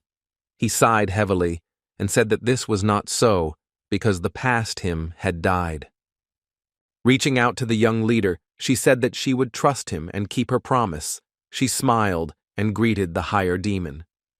At that time, the young people were chained to the spot by the power of Yul, Teshika. They were furious because they didn't understand what had happened. Yul Teshik turned around, looked at everyone present with cold fury and said that if they moved from their place, they would certainly die. They were shocked because they didn't know who the man really was, because his energy prevented them from moving. Yultak slowly entered their floor and said that they had already dealt with the lower floors, but a moment later he sighed in confusion, since they had caused quite a stir. Shivel was taken aback and froze in surprise. A moment later she looked at the young men with fury and asked why he was here. Yultak looked at her in surprise, and I asked if she was talking about him. She looked at the leader of the forbidden squad with cold fury and anger and asked why he came. The man froze in shock as he did not expect to be discovered so quickly. A moment later he looked away and said that she was mistaken. She asked furiously if he really thought that even though he had put on a human mask, she would still not recognize him. She asked furiously if this was all the work of the trading palace. Yultak sighed heavily as he noticed that they had a very depressing atmosphere. A moment later, he asked where the young master was now. The ladies froze in place and looked up intently. The young lady sighed heavily and asked the young gentleman if he could turn away for a moment. A moment later, he turned away. She looked at the young master intently and said that he had previously said that he wanted to free the pleasure palace. He said that he would do so when he had completed his plan. She sighed heavily and said that she would take a risk and trust him. He was taken aback. But a moment later he froze in confusion and wondered what she was doing, since the sound reminded him of the sound of a girl undressing. A moment later he turned and shouted at the lady to stop, for he had earlier informed her that the questions were that he was dead. But she looked at him with bewilderment. He sighed heavily, because he noticed that she was just changing clothes. She said that it seemed that he was upset. The young leader said that this was not true. A moment later, he looked away from her confused gaze and said that he had another omission besides that. He said that she had said earlier that he had been to the palace before. She looked at him in surprise and said that he really had lost his memory. She had heard rumors before, but she didn't believe them. He said that the rumors were not far from the truth. That's why he asked. He asked if they had already used the charm technique on him. She looked at him in confusion. He said that on one of the floors there was a female musician who looked like a foreigner. She was surprised and asked if the girl had used a charm technique. He thought for a moment and said that it seemed like that was the case. She looked at the young leader with anger and said that the girl couldn't do such a thing because the charming technique was a forbidden demonic art. He said that he couldn't say for sure, but it seemed that not everyone followed the rules. She said that there was no charm technique in the pleasure palace because the art of demonic ice was already enough for them, and they didn't need another technique. He looked at her closely and asked if they had ever used this technique on him. She sighed heavily and said that he was just a pervert, and they didn't need to do that. He sighed heavily and said that they should leave the past in the past, and also asked how she related to his slaughterhouse palace. He said that he didn't care which palace, but if they refused to change, they would end badly. She said that the master of the He Slaughter Palace was Guyan Ren, and if he wanted to change the cult, then he needed to get rid of him. Hansoso looked at the young master intently and asked if she could still speak like that. He looked at her in surprise and asked why she was asking him. She said that the Blood Palace master the slaughter palace master, and the chief elder all had the same desire to become the next cult leader, but each had their own ways of achieving their goals. He sighed heavily, as he knew that this was expected, since even in the Murim Union opinions differed. Han Soso said that Gu Yanren did not want to be the leader. The young master looked at her in surprise and asked what he wanted then. She sighed heavily and said that he was eager to wipe the cult off the face of the earth. He was just a psychopath who enjoyed killing. At the same time, under the shelter of the night, there was a small wooden peak of the slaughterhouse palace. The man wanted to fill the cult with bloodthirsty demons and take the path to the central plain. Except for ambitions, he had nothing. At the same time, the young man ran away in a hurry. He turned around because he was very afraid, but in turn he asked for mercy. A moment later, he looked into the distance with a relieved smile, since he saw no one who could be pursuing him. But a moment later, he was taken aback as he heard someone's voice. He froze for a moment in shock as he saw a silhouette in front of him. The young man looked at the man with a fierce grin and asked the man why he didn't run away. The man, breathing heavily, begged for mercy. The young man smiled and asked the man if he wanted to run some more. The man prayed and begged the young man for mercy, as he did not want to die in such a place. On his knees, he begged for mercy. The young man sighed heavily, as the man did not want to leave and did not want to come back. The man, bursting into tears, said that he wanted neither one nor the other. The young man looked at the man with anger and said that he was very boring. He looked at him with fury and asked why he didn't leave. He didn't understand how he dared to say that he didn't want to. He looked at the man intently and asked if he had treated him badly. Raising his head, the man froze in shock as he saw a face full of anger and hatred. The young man, in turn, asked the man why he did not want to return. A moment later, he dealt the man a crushing blow, and he fell to the ground, and he looked at the man with a satisfied grin. As he left, he told his henchmen to get rid of the man. Earlier, he heard a very interesting name from the man, Mo Yeon-hui. He said, with a satisfied grin, that it seemed like the young man should be more cheerful. At the same time, in the trading palace, the gentleman was laughing, as he read about all the adventures of the young gentleman. Chongbiran wrote that he found the young gentleman and called him from the pleasure palace in time. Chongbiran said that he would stay with him for a while and take advantage of the moment when he introduced himself. Chongbiran, he said that the main thing when fishing is to remain patient, and then perhaps you will be able to catch a bigger fish. In any case, he was now in the small palace. He wrote that he needed funds to buy the trust of the young leader, so he asked the head of the trading house to send them to the small palace. Jong Se-min was surprised as the young man entered the inner circle. He, in turn, was glad because he understood that he had managed to raise the young man correctly. He wanted to trust the young man and give a generous donation. Chongbiran was furious and didn't know how much longer he had to do this. He was shocked and didn't understand why he had to do this. He looked at the girl in surprise and asked why she was here. She sighed heavily and looked at him intently. She remembered how Shivel scolded her, because of her, the palace masters and all the girls experienced serious humiliation. Old Teshik looked at the girl intently and asked if he could take the child. Han Soso sighed heavily and said that the girl was of no use to her anymore, and they could kill her if they wanted. The young master looked at his subordinate in surprise and asked why he needed her. El Teshik said that one young man asked to spare her life. At the same time, she was furious. Because she didn't know why she was here, she wanted to just be shot. She was in shock and didn't understand who was singing their guests with poison, spraying energy, and then forcing them to train. Old Teshik came closer to them and asked if it wasn't obvious. He looked at the young men with cold fury and said that he might trust the young leader, but he did not. So while they were here, he would watch them. She was shocked. She didn't understand how he could treat his girlfriend so rudely. He looked at her closely and said that it seemed like she still didn't understand anything, so he gave her more loads. Everyone looked at the girl with fury, as they also had to carry out the order. As he left, he said that she was first and foremost a martial artist, and only then a woman, and accordingly there would be no exceptions or concessions. He said that they all had to curb the mass of their bodies. Sometime later, they finished their intense training, but unfortunately it was already late evening, Yule. The supervisor said that they were done for today, but that they all had to be present at training tomorrow morning. A moment later, the young man fell to the ground with a crash. He was furious because he was a warrior from the highest cultivation realm. He didn't understand why he had to do some third-rate exercises. The young man sighed heavily and said that it was indeed very difficult. But when the training was over, he surprisingly did not feel any loss of strength, and after that, he felt stronger. Chongbiran thought for a moment, as he realized that the young man was right.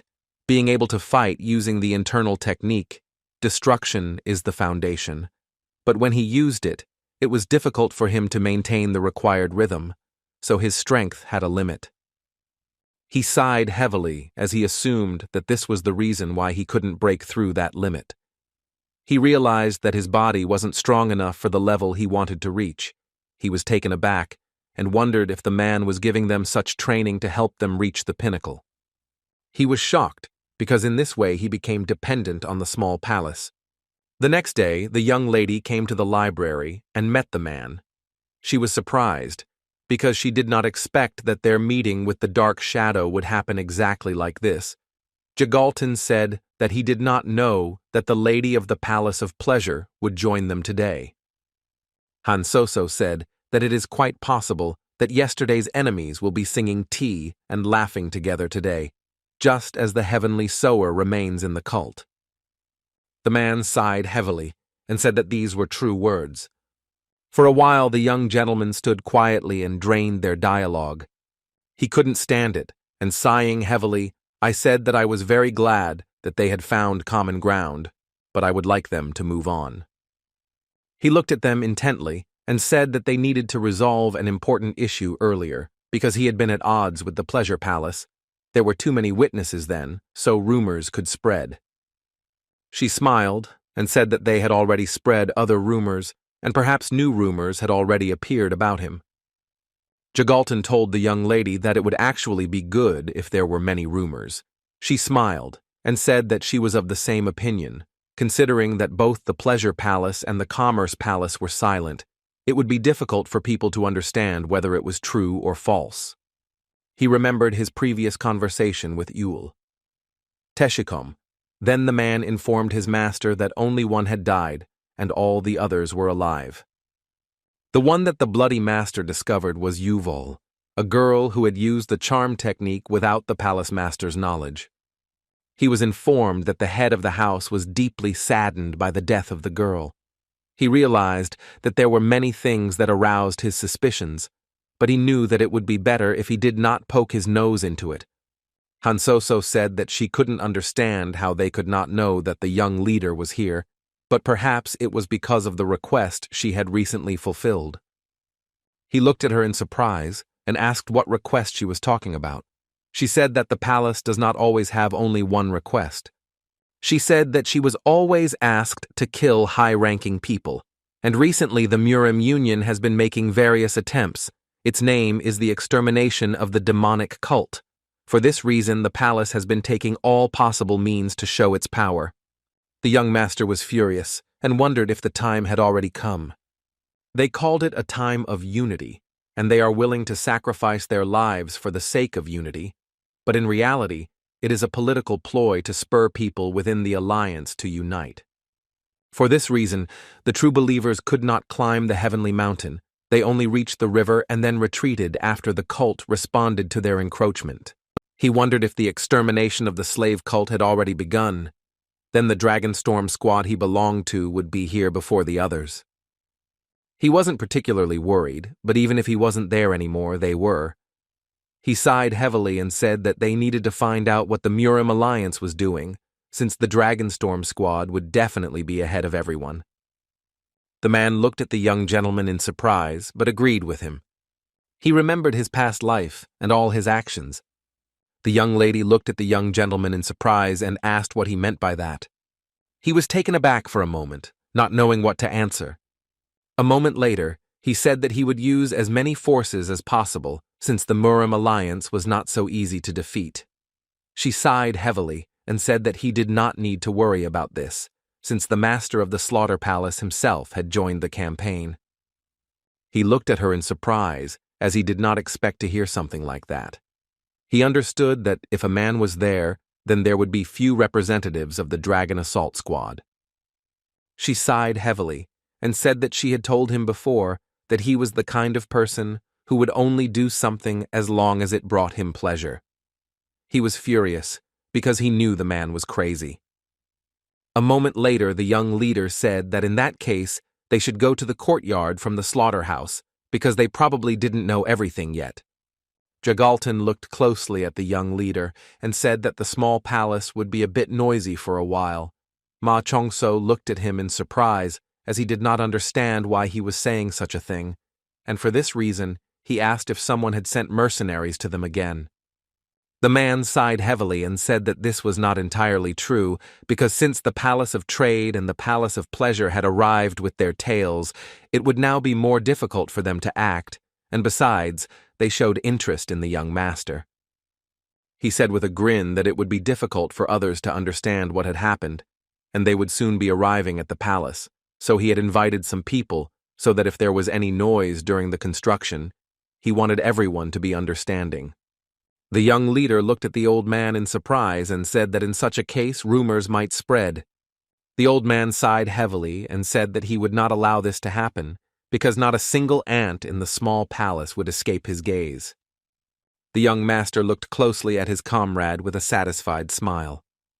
Han Soso looked at the young master with a smile and asked how about moving the pleasure palace to the sunny peak. He said that it was too early since there would be no benefit and they would attract unnecessary attention. He said that instead he would leave her the building next door so that she could come over any time. She smiled and agreed.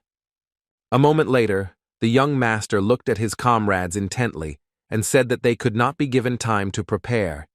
He said that they should spread rumors so that it would be difficult to distinguish truth from lies, and he did not care at all what kind of rumors they were. He said that as long as they could stir up the interest of the followers, anything would do, and at the same time he could easily get rid of all the palaces. At the same time, in the palace of the supporting sword, there was a commotion. The young man furiously asked his father if he was really going to give his daughter to such a person. He asked his father if he really thought that his plan would work if he just sat back. Dan Jiho shouted furiously that he thought the young master had changed at least a little after training in the High Demon Corridor, but in the end, nothing had changed. Dan Jonghak angrily told his son to calm down before he said something stupid. The young man was furious. He screamed and called for his father. Dan Jonghak looked at his son with cold fury. A moment later, he used his power and easily took the sword into his hands. Dan Chonhak shouted at his son to calm down and stop throwing a tantrum. The young man was furious and shouted that he could not back down. He asked his father to cancel the wedding. Dan Chonghak looked at his son with cold fury, but a moment later he pointed his sword at him. A few seconds later they started fighting. Dan Jiho asked his father with fury if he was still a child to him. He said that he was the leader of the extermination squad. The man looked at his son with fury as he dared to block his blow. Dan Jiho asked his father if he didn't feel sorry for his daughter. He asked angrily if he hadn't heard anything about the rumors, since the young master had just been having a fun time in the pleasure palace a few days ago. Dan Jiho screamed furiously at her father that he couldn't do this. He remembered his little sister coming to him. My father was crazy about swordsmanship, and since he was not talented enough, he trained day and night. But when he looked at his sister, who had inherited their father's talent, he thought she had it all. But all the young girl really needed was a family. He shouted that a father couldn't do this to his daughter. A moment later he turned and walked away. He was furious because he knew he would never forgive his father for this. He knew that even if his father was not going to do anything, then he would do it instead of him. The man looked intently after his departing son. He wondered if his son had overcome his lack of talent through hard work. He understood that his son had almost reached the highest sphere of development, but he did not expect anything else from his son. A moment later, he called the leader of the squad and asked him if what his son said was true. The leader sighed heavily and said that it was all true. The man was furious. The young man understood that he had to bring him to the palace immediately. Although he had already tried to bring the young leader on the orders of the master, he was not indicated in the palace and returned empty-handed. He understood that this time everything would be different. After all, there was a difference between simply bringing it to her and bringing it by force. At the same time, the young master sat in his palace and quietly meditated. He thought with zeal that the Slaughter Palace, Bloody Palace, and Support Sword Palace were different from other palaces because they were created for war. He wondered to what extent he could do business with them at the moment. He knew they were outnumbered. He was aware of the fact that if they went to war with the Slaughter Palace, they would definitely lose. He knew that he had to stay away from Guyan Ren and kill him so that they would have at least some chance of winning. He heard that the elders were coming, but there was no news from them yet, and from time to time he heard strange sounds from the cellar. He couldn't figure out where exactly they were digging the underground tunnel. Many moments later he heard the weather go away. The young gentleman looked out the window in bewilderment. The man shouted that they were the sword-fighting squad from the Sword Support Palace, and they should open the gate immediately, since they were coming for him. The young lady slowly opened the gate, not understanding what was happening. Chihami sighed heavily as the young men were very noisy. She said that they introduced themselves, and they now know who the young men are, so they can just open the gate. Ewelharan told the girl that the small palace was not a dive bar, and they could not open the gates to just anyone. They argued among themselves for some time because they did not know what to do. Ayultak, stretching, slowly approached the girls. Ayultak looked at them intently and asked what was going on. Ewelharan sighed heavily and said that she didn't know what happened, but some weirdos from the palace came for the young master. He looked at her intently and asked if she had just said that someone from the Palace of the Supporting Sword had come to see her. A moment later, the young man opened the gate with lightning speed. Ayultak looked closely at everyone present, as I wanted to know how many there were. Danjiho looked at the young man and said that they came for the young master. Ayultak looked at them in surprise and asked if they had really come for the young master. The young man said that everything was correct. Ayultak looked at the young man with fury and asked if the cult leader was his friend. He asked if he did not wish to show respect when addressing the young master. Danjiho looked at the young man with bewilderment. Ayultak furiously asked his opponent if he knew who he was, because it was impossible to simply behave like that with him. The man, holding back his rage, said that he did not know who he was, but the young master had obligations, and he had to meet his sister. Ayultak casually looked at the young man and asked if he was really that untalented heir to the palace. The man looked at him with fury and said that with such a long tongue as his, he would not be able to live long. Ayultak looked at the young man with a cold rage and said that it seemed that he came to them because of the ice flower, but he told the young man not to be a fool and not to interfere with the personal life of the young leader. He asked angrily why he wanted to take the young leader. Danjiho looked at the young man with cold fury and asked if it was true that the young master had visited the pleasure palace. The young man froze in place for a moment in surprise. He was taken aback, not knowing what to answer, but a moment later the lady said with a grin that he was indeed there. She looked at him with a grin and asked why he asked about it.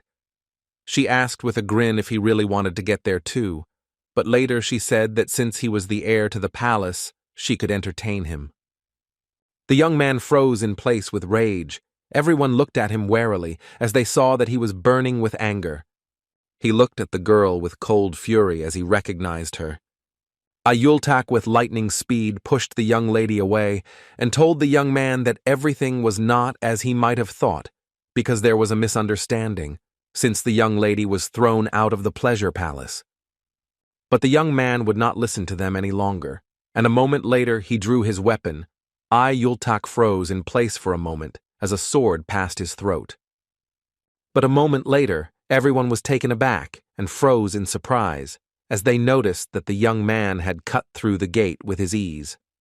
He was burning with anger and fury and shouted for the young leader to come out right now. Ayultak was taken aback and told the girls to move away. A moment later, they turned around and stared at the young master who was walking towards them slowly. The young leader was puzzled and asked what was going on. He looked at everyone present and asked if the sword support palace had now sent out its assassins. The young man looked at the young leader with cold fury and called out to him. He was furious and did not understand how the young leader dared to do this to his sister. He asked the leader if he really thought he could get away with it. Ma Chongso looked at the young man with bewilderment, as he did not understand what he was talking about. He wondered if the previous owner of the business had done something to his sister. The man was furious. He shouted at the young leader that he couldn't pretend to not understand anything, because what he had done was tantamount to declaring the supporting sword palace his enemy. Ayultak told the young man that his sister might be the young leader's fiancée, but the reason he was so lustful was because he had something to fuel his devices with. Ma Chongzhou was taken aback for a moment and asked if he really had a fiancée. The man angrily asked the young man if he was really making fun of him.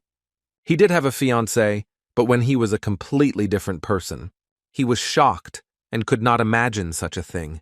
He knew that although the young man was a young leader, but in turn, he did not understand who in their right mind would want to give their daughter to such a lustful pervert. Dan Jiho furiously asked the young master how he dared to do this, because not everything was allowed to him. He did not understand how he could forget that his sister was his fiancée. He did not understand how the young master could walk to the water, the pleasure palace. Ayultak told the young master that he should not listen to the rude man. Ayultak angrily asked the young man if the young leader was some kind of fool. He shouted at the young master to call the bloody master to them because he had to deal with him. The young master sighed heavily and told the bloody master to deal with him. A moment later, Yultashik took Yultak. The young master looked at the young man intently and asked what his name was. Dan Jiho looked at the young master with bewilderment. Ma Cheonso was taken aback and said that he would like to hear the name of his bride. The man asked the young master with cold fury if he had forgotten the name of his bride. Ma Chongso spoke the name of his bride. A moment later, he informed everyone present that he was heading to the sword support palace. At the same time, the young lady happily ran to her nanny. She told the nanny with a joyful smile that she was leaving. The madam was shocked and asked the young princess if she really wanted to completely destroy her relationship with her father.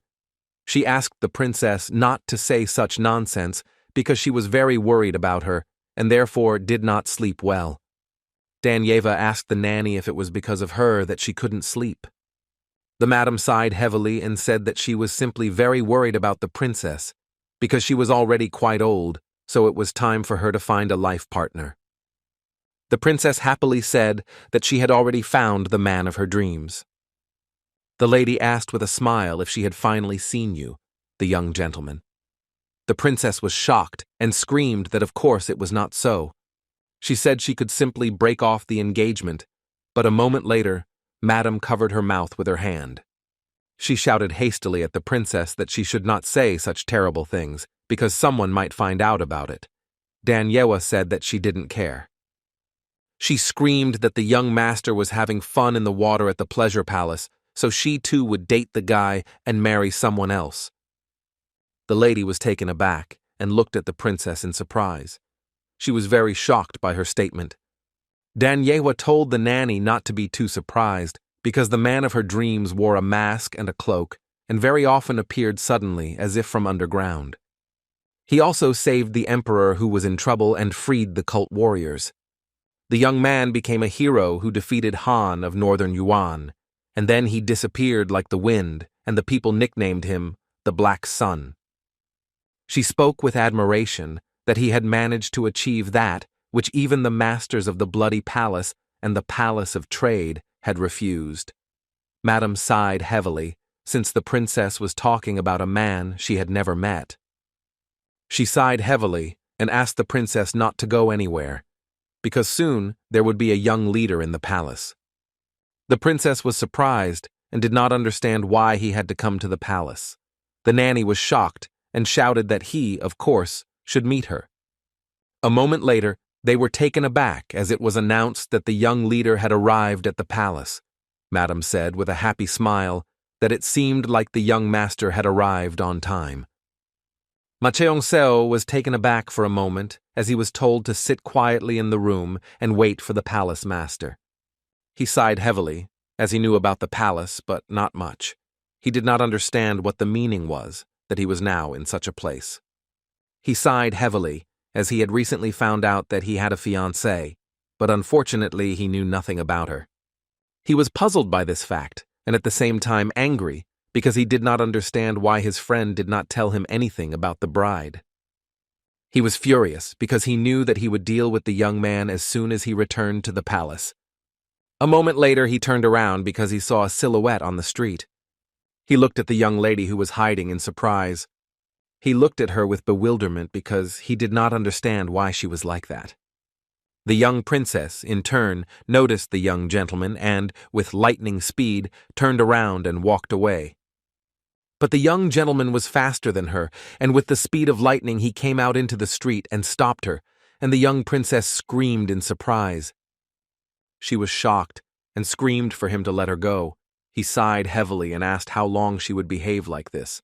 The princess was puzzled because she did not understand why he showed interest in her, because last time he spoke as if he did not want to see her. He froze for a moment in surprise, but a moment later he said that the whole matter was not about her. The princess sighed heavily, since she did not believe him at all. He was shocked. He didn't understand why she was always angry with him when they saw each other, so he asked if she really hated him that much. The princess was angry. She screamed that she hated him with every fiber of her being. He sighed heavily and said that he didn't really love her either. She was puzzled, as she didn't understand what he was even saying. He sighed heavily and said that he did not hate her. She froze for a moment after his words. Ma Cheon-seo said that she studied martial arts, so he shouldn't worry too much. But he still asked her not to go anywhere without a good reason, and he also said that it would be better for her to stay in the small palace. She was shocked, didn't understand what he was even saying. The princess was in shock. She didn't understand why she needed to go anywhere at all. He looked at her tenderly and asked if maybe it was because that was where she belonged. The young princess froze in embarrassment, as she did not expect this. But in turn, she could not stand it, and with lightning speed, left the company of the young leader. Dan Yeva was angry, because she did not understand why he said such things to her. A moment later, the young master turned around as he heard the man's voice. Dan Jonghak told the young leader that he heard that he had finished his training and asked to meet him to talk as a father-in-law to his son-in-law. The young leader looked at the man closely, as he was not like he had imagined. Now that he had met the man, he clearly understood why he was given the nickname of the Sword Demon. A moment later, the man used his power and a sword froze in a small circle. Ma Cheong-seo looked at the man in bewilderment and asked what all this meant. The man said he just wanted to see how much power his son-in-law had. Ma Cheong-seo looked at the palace master in surprise and asked if he didn't want to talk. The man said that instead of idle chatter, they could exchange blows. Ma Cheon-seo said that he was very sorry that he had not paid enough attention to his fiancée, but he did not think there was a need for it. The man looked at the young master with cold fury and said that he would be able to judge whether what he was saying was true or not only after the battle. Ma Cheong-seo was puzzled by the current situation, as he understood that he would still have to enter the battle. He was in shock because he knew he would just have to face the grief. He knew that the mountain in front of him was very powerful and indestructible because the man was a true master of blue-blooded martial arts, but the young master was not going to give up his superiority. A few seconds later, the young leader rushed towards Dan Jonghak in order to strike him. A few seconds later, the man froze in place in shock. He was surprised and amazed as the young leader cut through two swords with one blow. Dan Jonghak was taken aback and wondered if his swordsmanship level was the same as his. The young master looked at the man intently and said that there would be no wedding. Dan Jonghak looked closely at the young leader, as he knew that he had said before that he had no intention of getting married. He looked at the young master with cold fury and said that it was not for him to decide. Ma Cheonso looked at the man with bewilderment and asked what he expected from him. He also asked for permission to meet his betrothed, as he wanted to offer her his sincere apologies. The man shouted with cold fury that it was up to them first and foremost to decide what to do about the engagement. He looked at the young leader intently and said that such decisions were not taken so easily. He asked if the young leader really wanted to make the battle sword squad his enemy. Ma Cheong-seo said that there must be something about the man. He had heard a lot about him, but it seemed that he had not been able to find out where he was until recently. As he left, the man told the young leader to stay in the palace, as he needed to spend some time with the battle sword squad. The man turned around and looked at the young leader with cold fury and said that he would give him an answer in a few days. Ma Cheong-seo stood still for a moment, left alone. He thought for a moment, since he managed to stop the detachable destructive strike. He was sure that he would have been able to block it, even if it hit with all its strength. He wondered how things would turn out if he used the strike in the Supreme Emperor cultivation technique. A moment later, the young leader was taken aback as Dan Ji-ho entered the room and looked at him menacingly. Dan Ji-ho looked at the young leader intently and told him to follow him. A moment later, they arrived at the training ground. The young leader looked at the warriors who were training with bewilderment. He looked at them in confusion, wondering why they were staring at him so intently, their gazes devastatingly threatening. The young people were excited and did not understand why the young leader was present with them in training. Dan Ji-ho sighed heavily and said that the young leader would be part of the extermination squad for a while. The young man was shocked. He didn't understand what the meaning of this was. Dan Ji-ho said for everyone to be quiet, as this was the order of the palace master. The young leader looked at them intently and said that they would live together for a while. The young man was taken aback by the surprise. Ma Cheong-seo looked closely at the young men and asked if they would like to at least say hello. The young man paused for a moment and asked if he really wanted to say hello. Everyone looked at the young leader with a stern and intent look. Dan Ji-ho sighed heavily and asked with a grin what they should do. He turned around and said that the extermination squad was full of unrestrained people. They had explosive temperaments and did not converse with spoiled morons. Dan Ji-ho, as he left, told his men that they should follow him. Ma Cheong-seo, in turn, looked after them intently. He sighed heavily, because he knew that the Dragon Storm Squad had also behaved exactly like that at first. It was the squad from his past life. At the same time, there was a small gathering in the palace. Yul-teshik said that he was very curious when the small pavilion was built. He sighed heavily, looking at his companions, and said that it seemed that they could survive anywhere. Yul-teshik was puzzled that the young leader went to the sword support palace alone. Jagalton sighed heavily and said that things were moving faster than he expected, but it was still below his expectations. Han So-so smiled and said that it was because the rumors spread too quickly, and even the sword demon couldn't just stand by and watch. Yul-teshik looked at them in surprise and asked if they had already known about what was happening. She smiled and said that of course they had known about her, and she also said that it was unexpected that the man had allowed the young leader to leave alone. Yul-teshik said that the young leader was stronger than anyone else, and if the master of the supporting palace remained the same as he remembered him, then the man would not treat the young leader badly, but rather would follow him. Jagalton said that the sword demon was completely unprepared to fight with others. Besides, they will become a test and son-in-law very soon, so they don't need to worry too much about the young master. And now the main problem for them was the slaughterhouse. They needed to take care of it until they found out that they had united. Khan So-so said that if he did make the first move, then we could expect an escalation of the conflict. The old man said that their chances of winning in an open confrontation were slim. She looked at him with a smirk and asked, what if Gu Yanren did make a sign of himself? Jagalton said that the young man does not come out of the shadows so easily. He asked the girl if she thought about giving him a commission. She said that if they did, the summer brothel would starve for 6 months, as they would have to pay him a lot. The old man sighed heavily and asked if she had any other reasonable ideas. Consoso said with a grin that the bloody palace of all to meet the palaces. She said that now that the Oirats, the shackles restraining the trade palace, had disappeared, the master of the bloody palace would not sit quietly, but perhaps drawing a line in the relationship with the bloody palace. This is what the master of the trade palace wants most of all. Han Soso said that he was probably driven to despair by the fact that the leader of the forbidden squad was in the small palace. Yul Teschik sighed heavily and said that she was not keeping him, since the young man himself decided to stay. She said that to start with, they could weave a new path and bind the impatient master of the Palace of Commerce. She looked at the man intently and said that he would have to go to the trading palace with Zhong Biran. At the same time, there was a commotion in the small dining room. The man looked at the young gentleman and said that they were out of side dish. He suggested that he come back later or eat only beef jerky.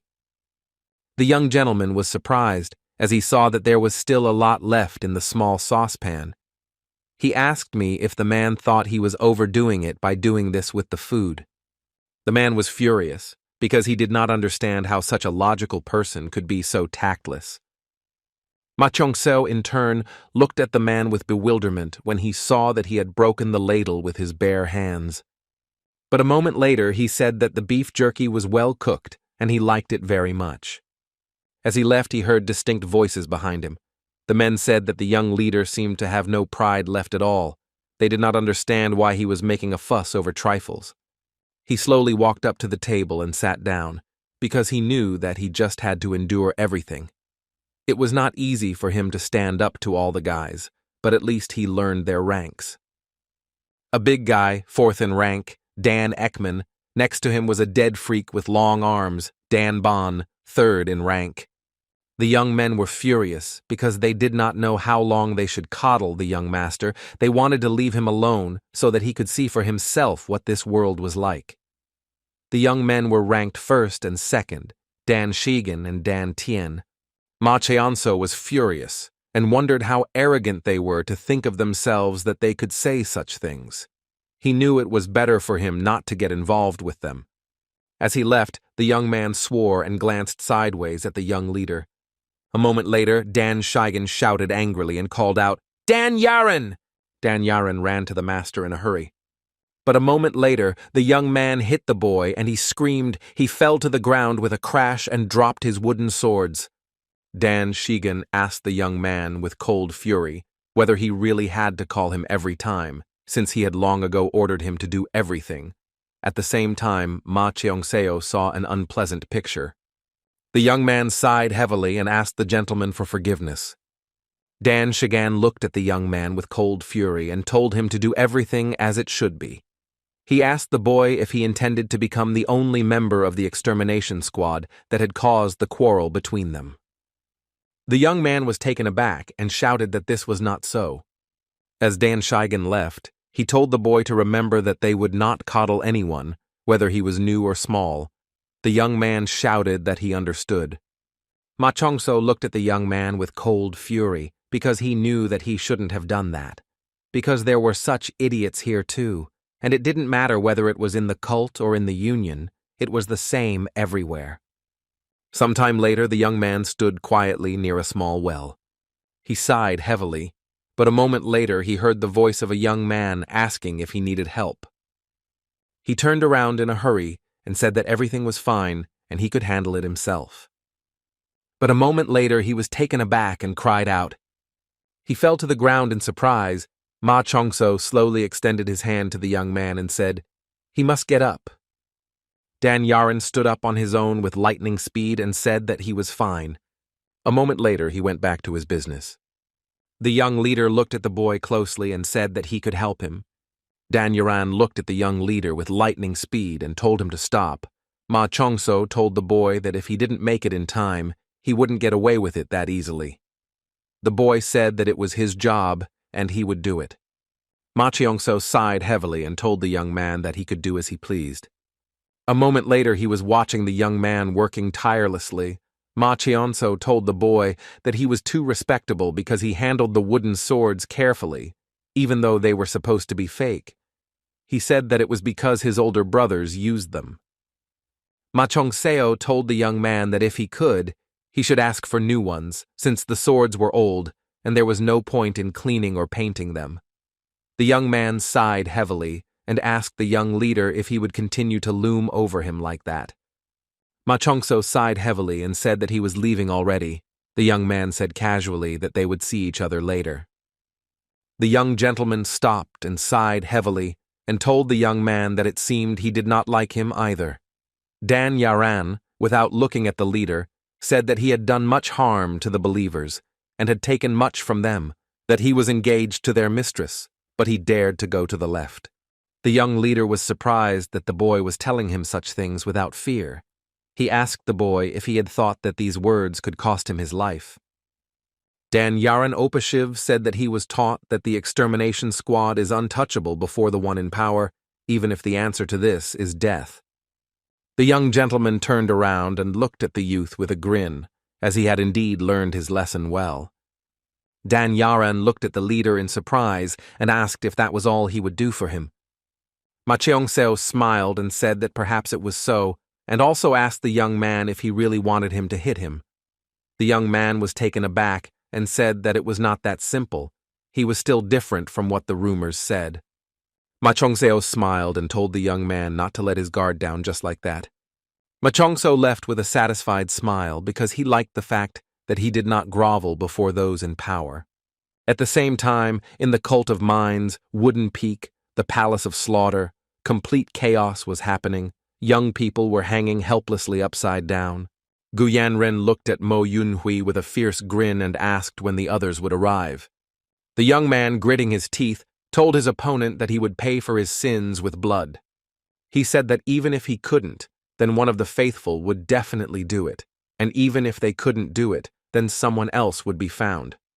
He looked at the young man with cold fury and said that someone would cut them all out after all, and he could promise it. Gu Yanren looked at the young man with a smirk and asked if he had finally decided to speak. He sighed heavily and told the young man that he had been silent for a long time, and he had already cut down almost everyone. Mo Yunhui looked at the young man with a puzzled expression and said that he never thought that the palace master of the demonic cult would be a child. He told him that his life was very pitiful and worthless. Gu Yanren looked at the young man with a fierce grin and asked if they could make his life the same, miserable and worthless. At the same time, the young man made a deep cut on his opponent, and he groaned in pain. A moment later, subordinate Gu Yanren suddenly appeared. He looked at the master intently and knelt down and said that he had received a letter from the master of the Bloody Palace. Gu Yanren turned around with fury and slashed his subordinate. The man in turn froze for a moment, but still did not flinch. Gu Yanren looked at the man with cold fury and asked if the letter from the Bloody Palace was really worthy of distracting him. Part of the young man's hand fell with a crash, but he did not give birth to a letter. Gu Yanren turned around with fury, telling his subordinate to disappear immediately. A few seconds later, the young man disappeared and Gu Yanren returned to his enemies. But in turn, he slowly took the letter and began to read it.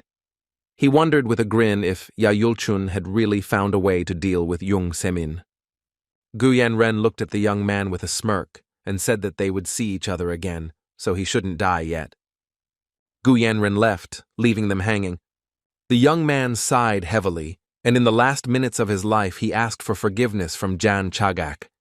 At the same time, in the palace, the supporting sword Dan Chonghak was burning with rage and anger, because he did not understand where his daughter had gone.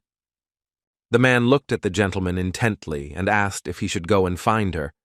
Dan Chonghak sighed heavily and told the man to forget about it, as he thought that this might all be for the best. Dan Chonghak said that at the moment, all attention should be focused on the young leader. He asked how the young leader is doing now. The young man said that it was very difficult to say, since the young leader remained silent and patient. Even some of the guys openly pointed their fingers at him and said nasty things, but he endured everything. Dan Jonghak sighed heavily and asked angrily if it was because he had lost his memory, or if he was simply hiding his true identity. The young man looked at the gentleman intently and asked if he really thought the young gentleman was capable of such a thing. Dan Jonghak turned around with lightning speed and shouted to the squad leader that he should receive a blow. The young man froze for a moment in surprise. He looked at his father with bewilderment and fear and asked what he was doing, but still his gaze was fixed on the sword that was at his very throat. Dan Jonghak looked closely at the young man and asked how he thought he had managed to block the blow that he could not block. Dan Jonghak looked at his son intently and said that he should ask the extermination squad to visit the beauty peak. He looked at his father in surprise and asked what about the young leader. The man said that of course he should take it with him. He knew that if the young leader climbed to the peak of beauty, he would be able to restore his memory, just like on his first trip to this place. Dan Yaran looked closely at all the squad members and told the young leader that the sword squad was represented by 3 units. Dan Yaran said that the first unit of Bloodfire is made up of elite warriors who act in the interests of the squad leader or palace master. Next comes the unit of 100 warriors, which is where the majority belongs, and finally the extermination unit, which is in the vanguard. He said that they destroy enemy units, track down and finish off their opponents. The young leader remarked that they looked like a Dragonstorm unit. He asked what the average age of the warriors of the extermination unit was, as it seemed to him that it was younger than the others. The young man sighed heavily and said that the extermination unit consists of those who have no family. He said that they were all orphans and came in June, and after that they took the surname Dan. That is why the lady who treated them like family is also important to all of them. The young leader sighed heavily as he realized that it was no wonder why everyone hated him so much. Dan Yaran looked at the young master intently and said that now that he knew the whole situation, could he stop talking so much. Dan Shigan turned around and said with a grin, "It seems like a bird of a feather flock together." He told the young man that he used to live here, and now he should take care of the young leader. The young man was taken aback, but agreed. Ma Cheonso looked at the young man in surprise and asked if he had really lived in a place like this. He sighed heavily and said that this was the part of the past that he did not remember. Ma Cheonseo said that he thought that each of them had a past that was somehow connected to the Ming cult. A moment later they stopped to pay their respects to the fallen warriors. The young master looked at Dan Jiho in surprise and asked what kind of graves these were. Dan Jiho was surprised that the young man knew that these were graves. He sighed heavily and said that these people had died, falling victim to the fog and smog of the Peak of Beauty. The young leader asked if that was why they addressed Dan Yaran that way, since the child had grown up in the Peak of Beauty that had taken the lives of their family members. He sighed heavily and said that they just needed someone to hate. The young leader looked at the young man and said that this was not right. Dan Jiho said that he knew about it and the others knew about it, so they did not throw him out, even though they treated him badly. The young leader asked if I thought they thought too much of themselves. Dan Jiho was furious and asked the young leader who he was to tell him about this. He angrily asked the young leader if he really wanted to show off in front of them now. He looked at the young man with fury and shouted at him not to forget what he had done to his sister. Ma Cheonso looked at his companion intently and said that just because he had committed an unforgivable act against his sister, it did not mean that he should not notice the injustices that were happening before his eyes. A moment later, the young man sighed heavily and said that their further path would not be easy. Dan Jiho told the young leader that he would not tell the palace master about this, so he should stay here and wait for them to return. The young leader sighed heavily and said that he didn't even know, because he didn't like to be left in the dark. Some time later they reached the cave, and since it was already dark, Dan Jiho told everyone that they would spend the night in the cave. They slowly moved into the cave when suddenly they froze for a moment and saw a large hole. The young man sighed heavily, and after climbing out of the hole, he told the leader that all the badgers had been exterminated. They were puzzled as they knew they would have to fast for several days. The young leader understood that the purpose of this training was to abstain from water and food, and the badgers were the only source of food. The young men looked at the leader with puzzlement and asked what they should do now. Danji-ho sighed heavily and said that they had no other choice and would have to overcome their hunger and go to bed. Ma Cheon-so looked at the leader in surprise and asked if that was all. He was puzzled and asked the leader if he was really going to train on an empty stomach. The young man said angrily that they could use their spirit and inner energy to endure this. He asked the young leader if he really came here without even a little bit of determination. The young men entered into a casual conversation among themselves, as they did not know whether they should obey the order and go to bed. They believed that the young leader considered himself too noble to starve. But a moment later, the young leader came down into the pit and said that he had found them. The young people were taken aback, as they did not understand what he had found there. Dan Shigan shouted furiously that he had searched and there was nothing in the hole.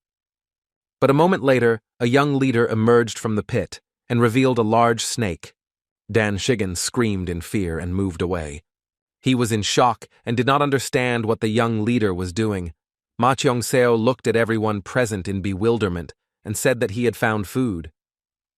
The young man was in shock, like everyone else. He screamed for the young leader to take her away immediately. Ma Cheong-seo approached everyone. Ma Cheong-seo looked at everyone present with a fierce grin and said that if they wanted to eat, they should go down and get some for themselves because there were a lot of them there. The young people froze for a moment in shock, as they understood that this simply could not be. The young man was furious and shouted that he was sure he had thrown stones at them. Ma Cheon-seo said with a smile that he cleared everything out because they needed something to eat. Dan Ji-hwo looked at the young leader intently and said that if this viper bit him, all of his internal organs would evaporate in a few minutes and his body would be filled with poisonous energy, after which he would die. The young leader said that he didn't care and asked them to give him a rope. Dan Ji-ho looked at the young leader with bewilderment, as he did not understand what he was going to do. After the young leader tied up the viper, he said that its poison was produced from its poison glands and released through its fangs, and if the viper's head was tied up, it would lose all its poison and become quite nutritious food. After some actions of the young leader, everyone froze in shock on the spot. He sighed heavily and said that, unfortunately, the smell was not the most pleasant.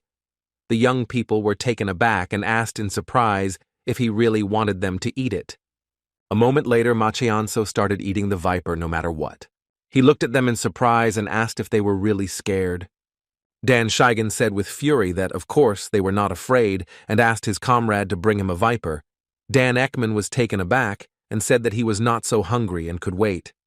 Dan Shigan looked at his comrade with cold fury and anger and told him to shut his mouth and catch them all, because they were their special food. Moments later, the young men went down into the pit and caught all the vipers. The young leader looked at them with a grin and wished them bon appétit. The next day, as they were climbing the mountain, Dan Ji-ho told the young leader that if he found it difficult, he should just unhook his hands and feet and not hold on, as it would actually be more useful.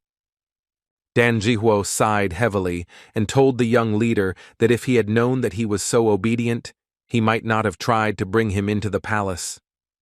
Ma Cheong-seo asked in surprise if he would try to deal with him himself. Dan Ji-ho said that of course it was so, and he didn't know what the palace master thought, but he would never accept him into the family. The young leader thanked the young man with a smile, as this was what he expected from him. Dan Ji-ho asked the young master with a cold rage what he had just said. Ma Cheon-seo said that he was not particularly happy about this engagement either, because he had already told the palace master and asked him for some time, so he was here. The young man sighed heavily and asked the young leader what the real reason was. Ma Cheon-seo looked at the young man intently and said that she was not suitable for him. Dan Ji-ho furiously asked the young leader if he was making fun of him, since he had nothing but the title of young leader. He didn't understand how he dared to despise his sister. He sighed heavily and said that he knew this, which was why she wasn't suitable for him. The young man angrily said that it was not up to him to decide and also asked if he knew about it. Ma Chong-seo looked closely at the young man as he saw that the son and father were very similar. Ma Chong-seo sighed heavily and told the young man that he could do as he wished. Ma Cheon-seo was puzzled because he knew that now he would have to apologize to two brides. He knew that he had to apologize to Namgung Yena first, and since he wasn't Ma Cheon-seo, he couldn't marry Dan Yewa, so he wanted to give her a sincere apology. He sighed heavily and with a gentle smile wondered if he was destined to be alone forever. But a moment later he was taken aback. He asked the young man if there was a cavity there. Dan Ji-ho asked the young leader in bewilderment how he knew. Ma Chong-seo was puzzled as he realized that he was right. A moment later he shouted at the young man to quickly burn forward. He turned around and asked what the young leader was talking about. Ma Chong-seo shouted in a hurry that the young man should move forward quickly. But a moment later, a cold and strong wind blew. Dan Ji-ho was shocked because he knew it was still too early for the winds from the hills. The young leader shouted that they simply didn't have time to discuss this now. Dan Ji-ho was puzzled as he saw that everyone had detached themselves from the wall and were floating in the air. The young leader shouted and asked the young man if he could stand it.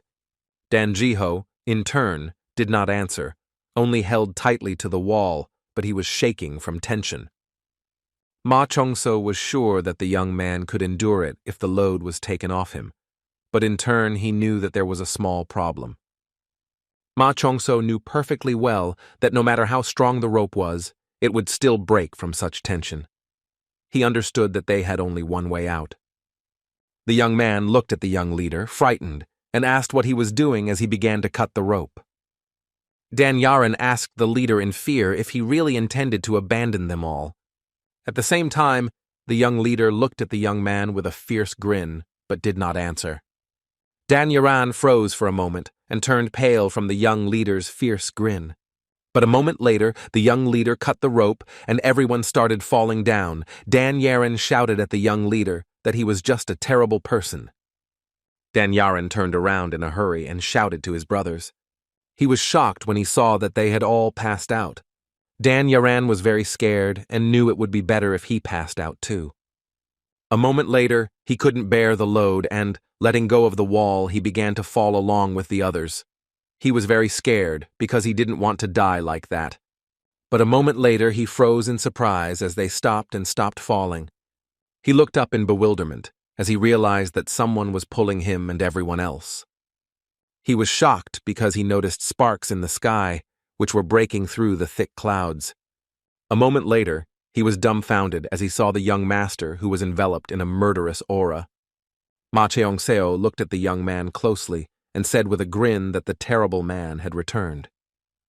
Somewhere in the middle of the cliff of the Peak of Beauty, the young people heard a scream. Dan Thien looked down in surprise as he realized that the scream was coming from below. He knew that the squad leader was there too. Dan Shagan excitedly asked his friend why he was still there, since they had to go down immediately and save them. The young man was puzzled, for he knew that the local winds came in intervals, and they had caught up with them sooner than they had all thought. He knew that it would be several hours before everything calmed down. He looked down intently, for he saw that the fog was spreading rapidly, and that it would not be long before it became thicker. He looked at them all intently, for he knew that if they all rushed madly into the darkness, there would be only one path ahead for them all. A moment later, he gritted his teeth and told everyone to listen to his command, as they would have to wait it out. Dan Shagan asked his friend angrily if he was serious now. The young man said that they simply had no choice, because now the squad leader would have to survive on his own. Dan Shigan looked at the young man with cold fury and anger and asked what he meant by this. He shouted that perhaps he would have succeeded if he had been alone, but now he had other squad members with him and an incompetent young leader. Dan Shigan shouted that if they were all swallowed up by the darkness, they would all die. He asked his friend if he really wanted them to leave them to die. A moment later, the young man shouted that he would go alone, but others followed him down. Gritting his teeth, the young man looked at everyone present and called them. A moment later, he said that they had a new mission, as their goal was to ensure the survival of all members of the squad, including those who were missing. A moment later, they all cut their ropes, as they wanted to find everyone. At the same time, the young leader and his companions were slowly climbing the mountain. Dan Yaran asked the young leader if he could see anything. He sighed heavily and said that he couldn't really see anything, and perhaps his eyes weren't any good either. Dan Yaran sighed heavily and asked the young leader if he was still upset, since he had already apologized. Ma Chongso understood perfectly well that in such a state, they should be able to reach the top. The young man sighed heavily because he didn't know what to do. He had heard that once he got into the haze of the peak of beauty, he would not get out alive. The young leader sighed heavily and said that it seemed that way and that everything was exactly as planned. Turning around, he looked at the young man in surprise, as it seemed to him that he was a good rock climber. Ma Chong-seo was taken aback and asked the young man if he was some kind of monster. He did not understand why he had tied himself with a rope in the first place. The young man sighed heavily and said that he didn't think he should show this to others. Ma Cheon-seo understood that the young man was bullied by others only because he lived at the peak of beauty. He wondered if he was acting this way so as not to frighten them with his abilities. A moment later, the young man asked the leader why he was hiding his powers. He said that if the leader showed everyone what he was capable of, then no one would dare to look at him askance. Dan Yaran asked the leader if he really enjoyed hiding his abilities.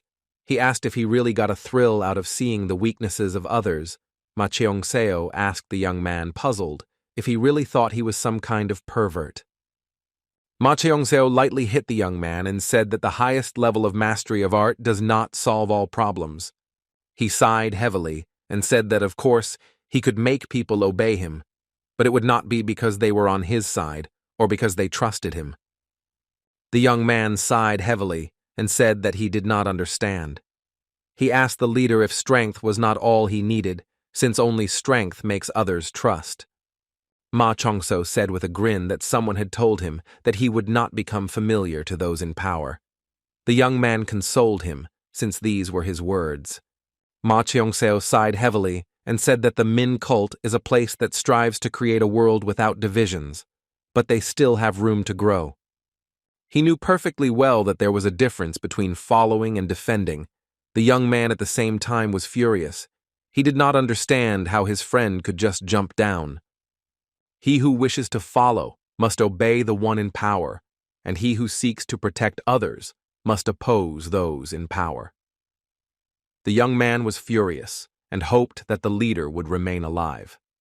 Dan Jiho climbed up, hoping that they all survived. A moment later, the young leader used his power and cleared the fog. Using one's lives to save the lives of others is the foundation of the faithful and the proof of its existence. Dan Jiho was taken aback and stood frozen in shock when he saw the bright light. The young people were in shock because they didn't understand what was happening at all. They were puzzled because they saw that the fog had cleared. The young man froze for a moment in surprise, as he did not expect anything like this.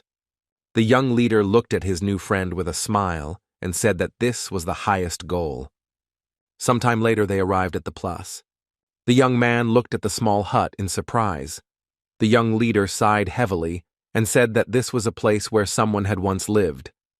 A moment later he told the young man to stay where he was and wait for him, and he himself slowly walked towards their house. Dan Yaran was taken aback, as he did not understand where the young leader was heading.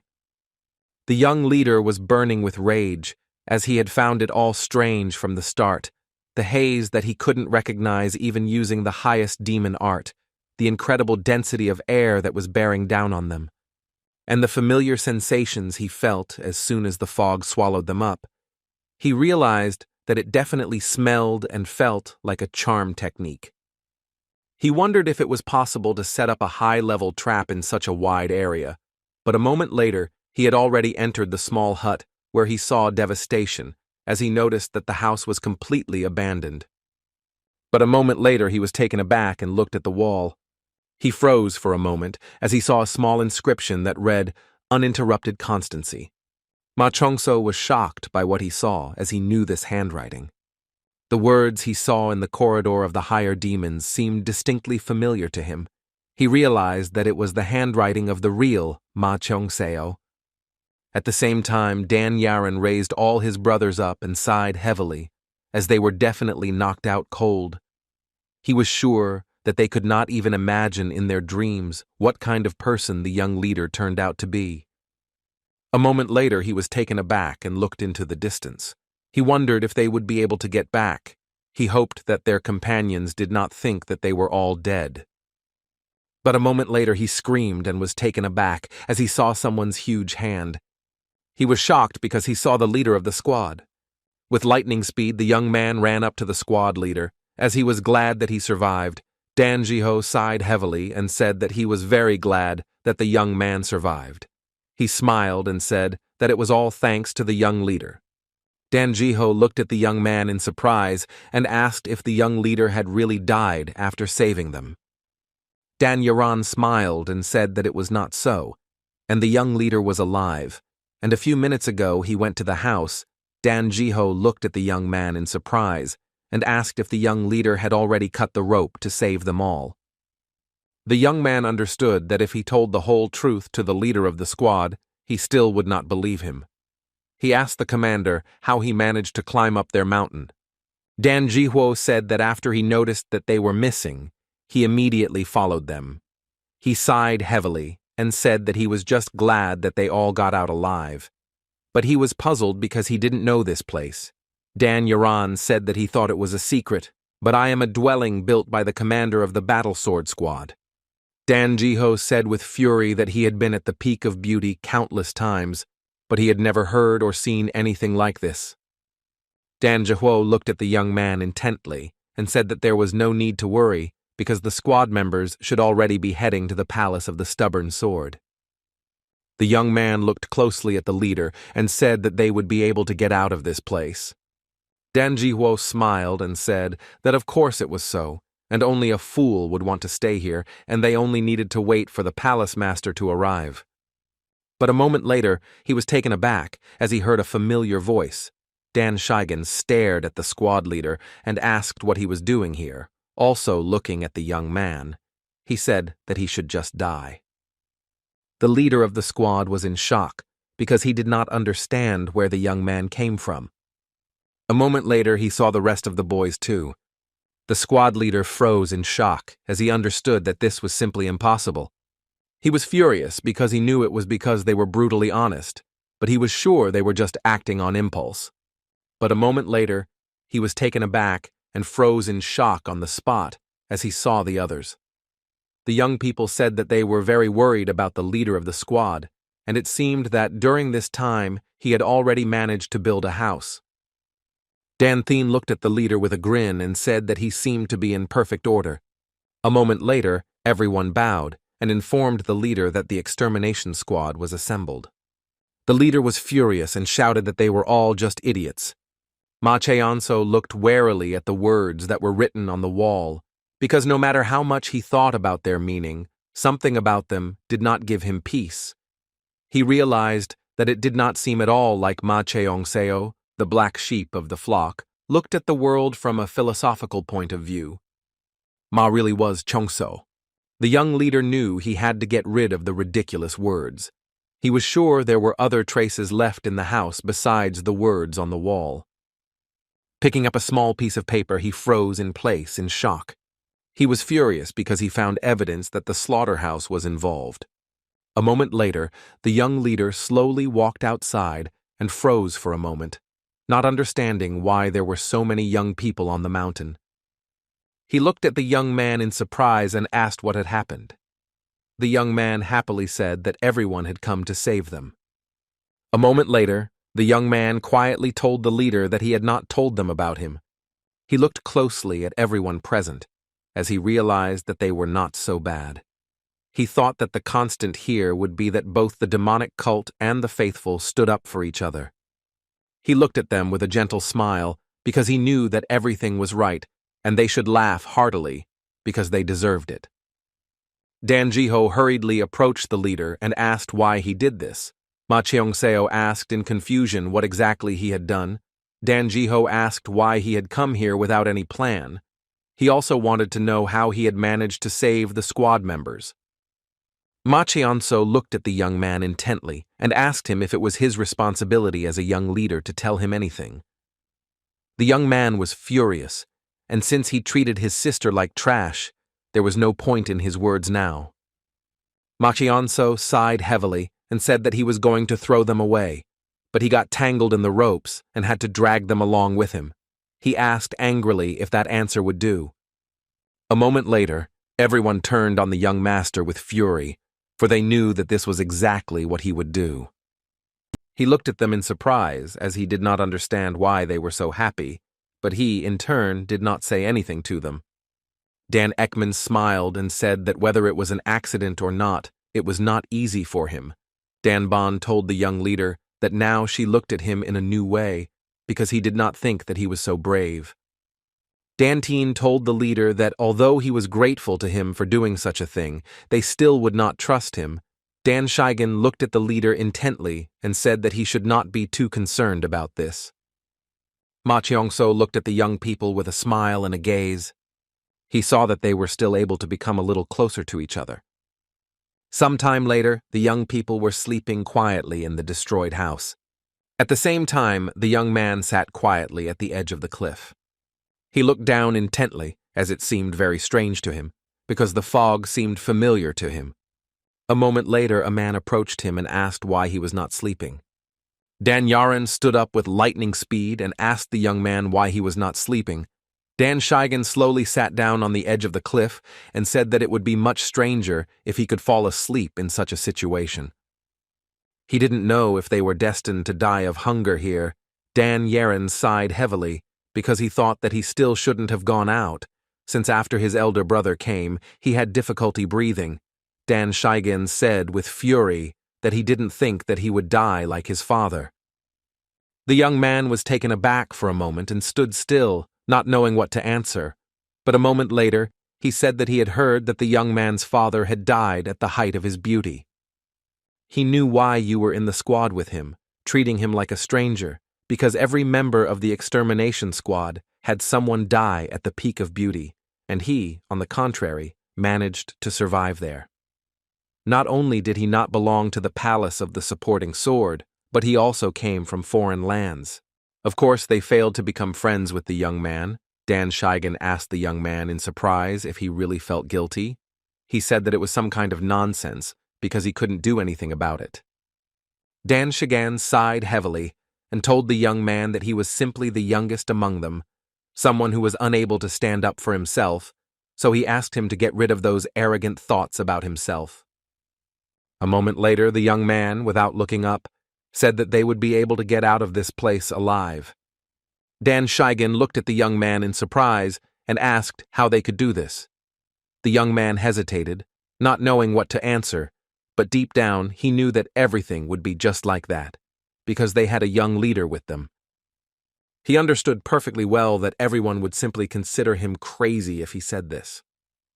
Dan Shigen looked at the young man intently and asked if he could see the people lying there without a single thought in their heads, and they even knew that they could die here, just like their predecessors. He sighed heavily and said that everyone knew about it, just no one showed it. Dan Yaren asked in surprise who they didn't show it to. Dan Shigen said that they didn't show their fear to an uncle like him. The young man looked at the elder with bewilderment and asked why they were doing this. Dan Shigen, gritting his teeth in rage, said that it was because they were ashamed. Dan Shigen stood up and said that it was because they were sword masters from the extermination ranks. He asked how they, the elder comrades, could be shaking with fear. He sighed heavily and told the young man that whether they got out of here or not was not his concern. As he was leaving, he told the younger one not to follow him and spoil the atmosphere, and he also told him to go to bed immediately. The young man looked after his elder intently, as he really found it difficult to understand him. A moment later, he was walking leisurely around the hut. But after a few seconds, he froze for a moment, as he saw something through the fog. He squinted as he wanted to see what was in the depths. But a moment later, he saw some terrible monster. The young man was very scared because he did not understand what had just happened. He was puzzled and wondered if he should have woken up his older brothers. He was scared because he knew everything was fine and he could handle it all himself, because he was also part of the extermination squad. But a moment later he started to run and screamed shrilly. A moment later, Dan Yaren fell to the ground and, opening one eye, wondered if he had simply imagined it all. But a moment later he clearly saw a terrible monster in front of him, and from fear he screamed shrilly throughout the mountain. After some time he was in the hut and, bursting into tears from fear, told his comrades that he was telling them the pure truth and he really had witnessed something similar. The young leader looked at the youth intently and asked if he was really saying that someone had jumped out of the fog at him. Dan Yaren shouted that he had actually seen it with his own eyes, and they could look at his clothes, which were torn. He screamed in fear that the beast's skin looked red, as if it wasn't skin at all, and his nails were very long, like protruding bones. Dan Jihuo wondered if this could be a white-hand demonic art. The young leader sighed heavily and said that the youth had informed them that the skin was red and white demons have white skin, also known as white-hand Jid. The young men discussed the matter for some time, but a moment later, the leader said that since they could not get out of such a place anyway, it would be better if they checked everything themselves. He looked closely at the young men and said that some would go with him and the rest would remain in their hut. Dan Shigan shouted to the squad leader that the young man could have imagined everything out of fear. The leader sighed heavily and said that they would still try to explore the territory, because he did not understand what was the point of just sitting and waiting. A moment later, he froze in place and stared at the wall where the writing was visible. He wondered if he was the only one who thought this was all strange. He sighed heavily and said in a puzzled tone that the words given were somehow ominous, because he had never seen such terrible handwriting. He wondered if the words given didn't seem to them to be something frightening. He was sure that this was the work of a man who had committed a mortal sin in the cult, so he had to live in a place like this and hide. Ma Cheong-seo Ozachena said that if you think of it as abstract art, it's not that strange, because the white between the words is quite meaningful. The leader was dumbfounded. He asked the young gentleman what he understood at all, and he was sure that the gentleman was wrong when he said that a person could be understood by his handwriting, because this handwriting literally screamed of a dirty, nasty sexual pervert. Dan Yaran approached the leader of the squad and asked if he could go with him. The leader looked at the young man closely and said that he had fled out of fear before he could get a good look at his opponent. He was furious that the young man had the audacity to tell such a tall tale about what he had seen. The young man was taken aback and asked the leader to give him another chance to improve. The leader asked the young man in a dull voice if he wasn't ashamed of himself. As he left, the leader told the young man that he should just stay in the hut and not get into trouble.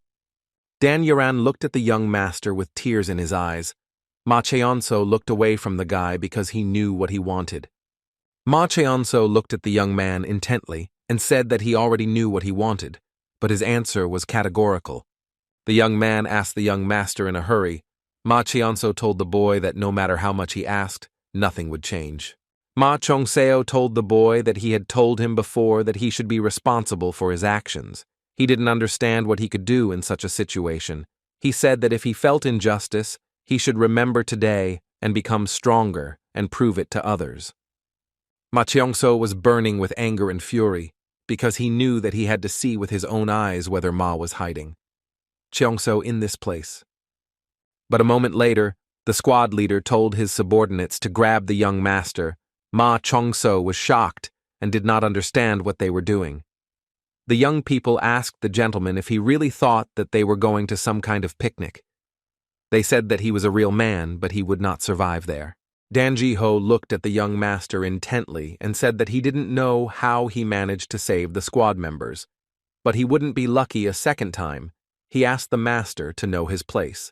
Ma Cheong-seo was shocked because he realized that they had left him out of business. He did not understand why they did this to him. The young people looked closely at the leader and said in one voice that it was because he was weak. A moment later, they released him and told him that he should sit in the corner with the young man and wait for their return. Dan Yaran looked closely at the young leader and asked if he was okay. Ma Cheonso, holding back his anger, said that of course he was fine.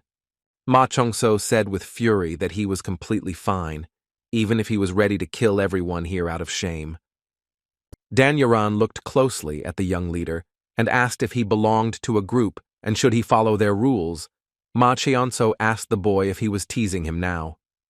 The young man sighed heavily and said that he had not done it at all. He was simply terribly ashamed, and it seemed to him that he was going crazy because he wanted to do something that he shouldn't have, and now he didn't know what to do. Ma Cheonso looked at the boy intently, as if he understood him. In his past life, he quarreled with his mentor because he wanted to go to the cult leader's birthday party, because he knew that the elders of the union would be present. The man was furious, because he understood that the young man could ruin everything. John Chagak shouted that the eccentric grandfather desperately asked them to save the boy.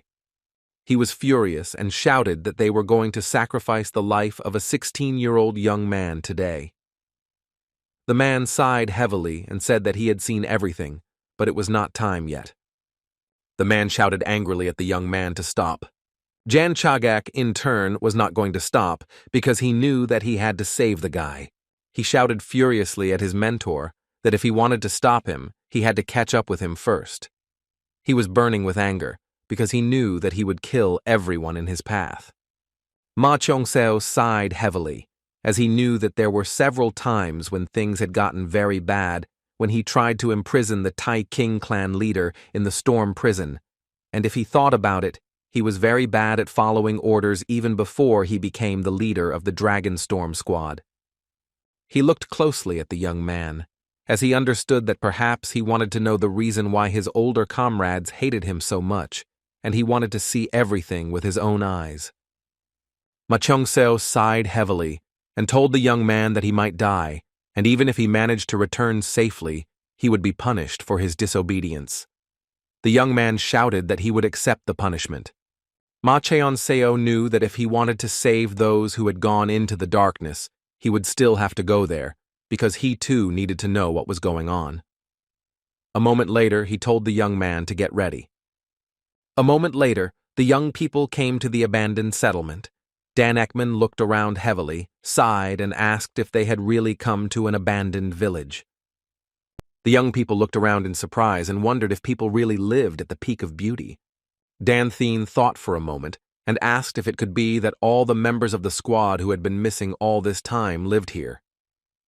The young men turned around and looked at their comrade in surprise. A moment later, the squad leader said that they would split up and inspect everything. He looked closely at his comrades and said that in case of danger they should immediately give a signal. Dan Shigen walked slowly through the streets. He understood that this was some kind of wildness and wondered if there were really ghosts here. A moment later he stopped and froze in place with rage. He understood that this was not a question, that his father was in such a place. He understood that his father would not have lasted a day in such a place. A moment later he stopped and cursed as sand got into his eyes. He slowly wiped the tears from his eyes. But a moment later he was taken aback as he felt someone's presence behind him. With the speed of lightning he turned around and drew his sword. He looked at the man with fury, as he did not understand where he had come from. At the same time, the young man slowly looked around the surroundings. But a moment later he stopped as he felt something behind his back. With lightning speed he drew his sword. And a moment later he noticed some kind of monster. He said with fury that it seemed the boy was right. He asked with fierce fury if this was Jianshi from the Poison Palace. He was confused because he did not understand how he ended up here. A moment later the monster growled. And after a few seconds he rushed at the young man. Dan Thien was taken aback for a moment as he noticed that the monster was fast. But in turn he did not lose his head and, with their lightning speed, repelled the attack. He was shocked as he noticed that the monster was blocking his sword. The monster picked up speed and struck with lightning speed. The young man looked at the monster with cold fury and, using his strength, asked if he could handle this blow. A moment later, the young man pierced the monster with his sword. He froze in place for a moment, When he saw Jianxi roar, his body being pierced through by the sword, the young man froze from the silk and wondered if his strike was not powerful enough. With lightning speed, he pushed the monster away, and it flew off with a roar. A few seconds later, Jianxi landed on the ground, but his chest was pierced through. Dan Thien walked closer to the beast and stepped on it with his foot. Dan Thien looked at the monster with cold fury and said that if that wasn't enough, then they would wait until it worked. A moment later, he used the Tiger Explosion sword on the monster. He was burning with rage because he wanted to deal with the monster as quickly as possible. But suddenly, he heard the leader of the squad calling him and shouting for him to step aside. Dan Thien looked at the leader in bewilderment, as he did not understand what he was shouting. He looked at him in surprise and asked what he was talking about, but at the same time, the monster began to burn from within. The squad leader ran to his subordinate and shouted, but it was all in vain, as he arrived too late. A moment later, a terrible explosion thundered. Dan Shigan looked away, not understanding what had happened. He looked at the young leader in surprise, as he did not expect to see him. Ma Chongso, in turn, looked at the young man with bewilderment and asked why he had pulled out his sword. Dan Yaran smilingly asked his older brother if he was okay. The young man was furious and asked the boy if he knew how dangerous it was to be here. The young leader didn't want to make a fuss, so he asked the young man where the others were. Dan Shigan sighed heavily and said in a puzzled tone that this place was quite large for them, so they split up to look around. He was puzzled, because if they knew that there was open space here, they would have called everyone. Walking away, the young gentleman told him to get down to business. Ma Cheong-seo looked around, and from the way these houses were built with equal spaces between them, one would think that whoever built them had used a lot of labor, and if that was indeed the case, then there was a good chance that people had reasons to live here. He assumed that most likely the fog here was created artificially to hide something, but in turn, he wondered if it was possible to create a mystical trap on such a large scale. He understood that if someone could build a mystical trap of this level, then only one person came to Naum. He realized that it could be the heavenly sower Tanjagal. He was shocked as he did not expect such a thing, but a moment later he threw all his thoughts away as the young man asked him if he had really lost his mind. Dan Shigan furiously asked the young leader if he had lost the last bits of his brain. He did not understand why he had come to such a dangerous place. Dan Yaran, in turn, restrained his older brother as best he could. The young master sighed heavily, thinking that the squad members treated him like this because of Ma's past deeds. Cheonso. But maybe they acted like that because they were truly worried about him and Dan Yaran. He understood this perfectly well, but still knew that he had to do something. A moment later, Dan Shigan could not stand it and hit the boy in the face. Dan Shigan shouted at the young leader that he hated him from the very beginning, because he had nothing but his title. But now he dared to look down on others. Ma Cheong-seo froze in place with rage. He stared at the young man who was lying on the ground from the strong blow, but at the same time, the young man was shouting at the young leader that he was just a crazy, worthless bastard.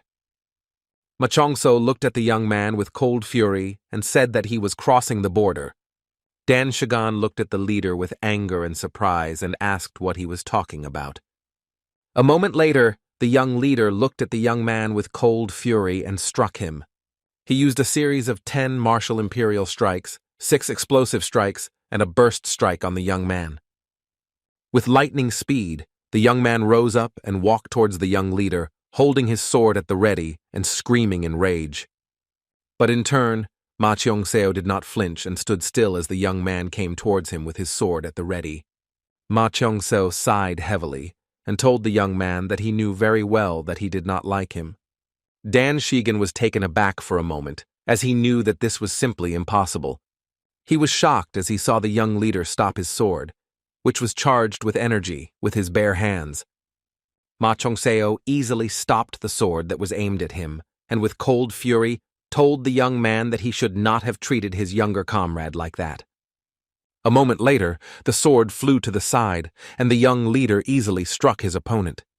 A moment later, the young leader looked with disdain at the young man who was lying on the ground. Dan Yaran with lightning speed ran to his elder brother and called him. Leaving, Ma Qianso told the young man to take his sword and explore behind him. As the young man walked through the fog, he looked at the young leader and asked, "Is this really... Do you mean to say that this is a mystical trap, Ma?"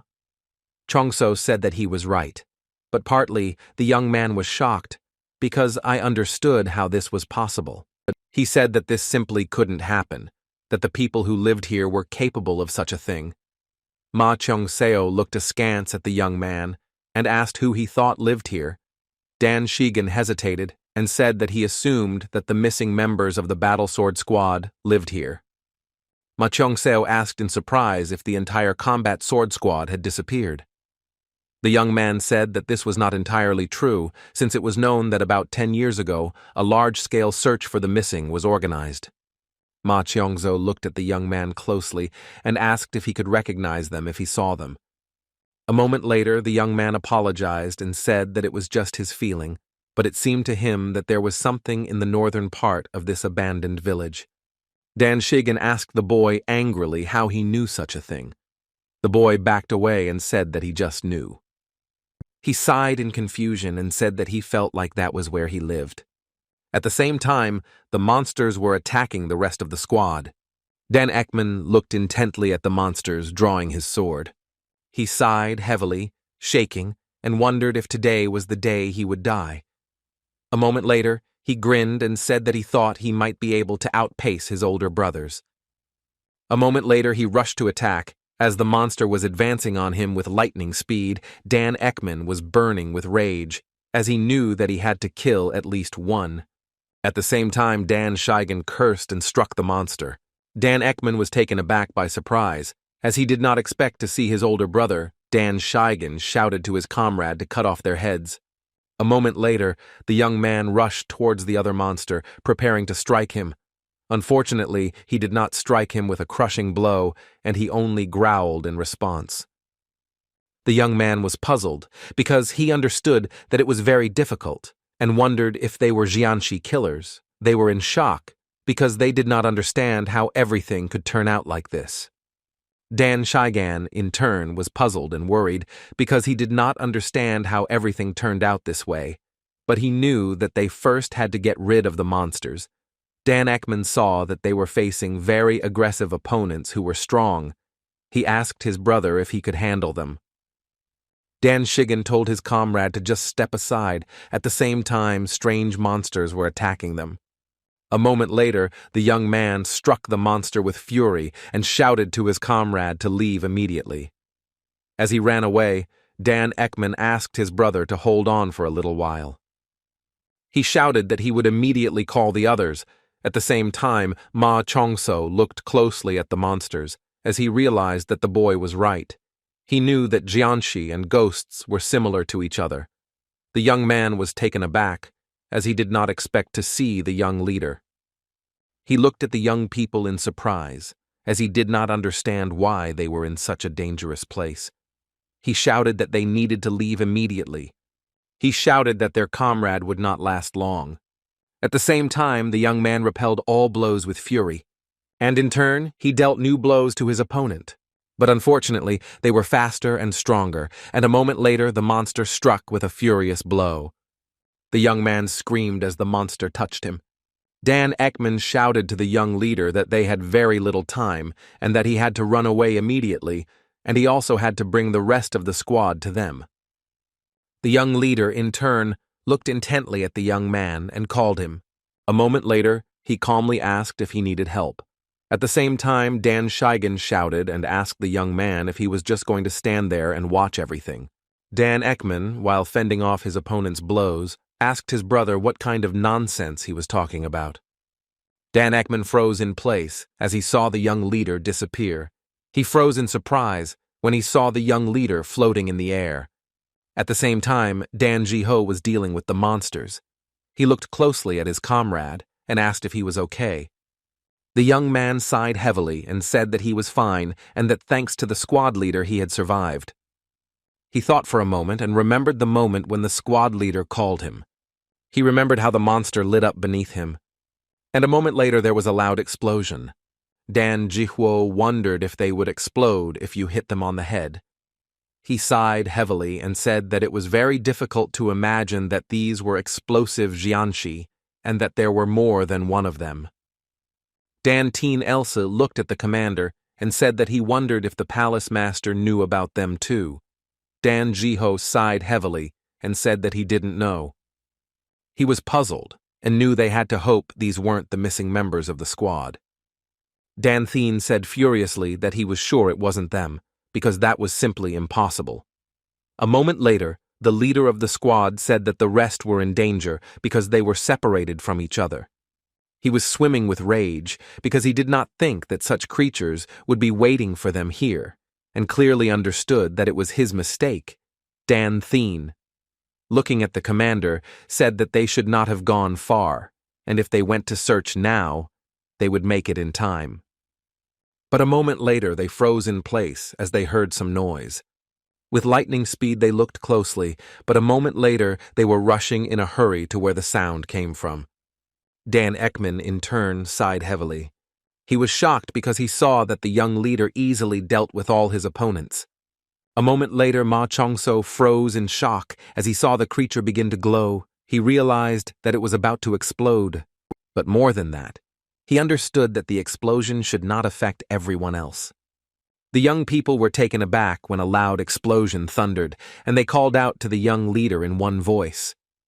Ma Chongso, in turn, was taken aback for a moment and wondered if these were really simple jianshi. The young people looked at him in bewilderment. Dan Shigen approached the young leader and looked at him in surprise, asking if he was really just a man. Ma Chongso asked the young man in bewilderment what kind of nonsense he had just said. Dan Shigen sighed heavily and told the young leader to forget about his words, but he also asked why he had lived like this all this time. The leader was surprised and did not understand what he had done wrong.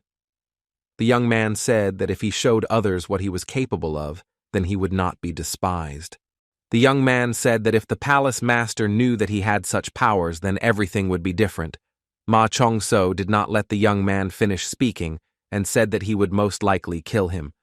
A moment later, the young man was taken aback. Ma Chongso taking his comrade's hand and pointing his sword at the boy, Dan Shigen froze in place in shock for a moment. The boy, in turn, was trembling with fear, not understanding what was happening. Dan Shigen froze for a moment, because he did not know what to do. Ma Cheongseo looked at the young man with a cold, intent gaze and told him to kill the boy. Dan Shigan looked at the young master with an angry expression and asked what he just said. The young leader looked at him with a smirk and said to kill the boy. Dan Shigen was surprised and asked the young leader if he was really serious about this now. Ma Cheonso asked with a smirk, what good was he if he was so weak? The young man was shocked because the leader himself brought him to the battlefield. Ma Cheongso looked at Dan Shigan with a fierce grin and asked if he didn't despise him. The young leader looked at the young man with a grin and said that the boy was also very weak. Ma Chongso, looking at the boy, said that the young man could simply kill him because he did not understand what was wrong with that. At the same time, the boy was trembling with fear and calling for his brother. Dan Shigen was shocked and did not understand what the leader was planning. The young leader asked the man with a grin if he really couldn't do something like that. A moment later, Ma Chongso pointed his sword at the young man and asked if he should kill him.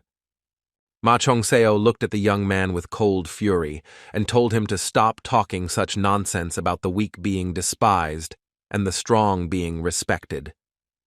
Ma Cheongseo So looked at him with suppressed rage and said that following someone means learning new things from them and acting together. He told Dan Shigen not to dare to stutter in front of him anymore about respect for the strong and contempt for the weak. He looked at the young man with all his malice and said that if he said that again, he would really kill them all. Ma Cheongso turned around with lightning speed and said that it was time for them to leave. Ma Cheonzo said that they needed to find the others immediately.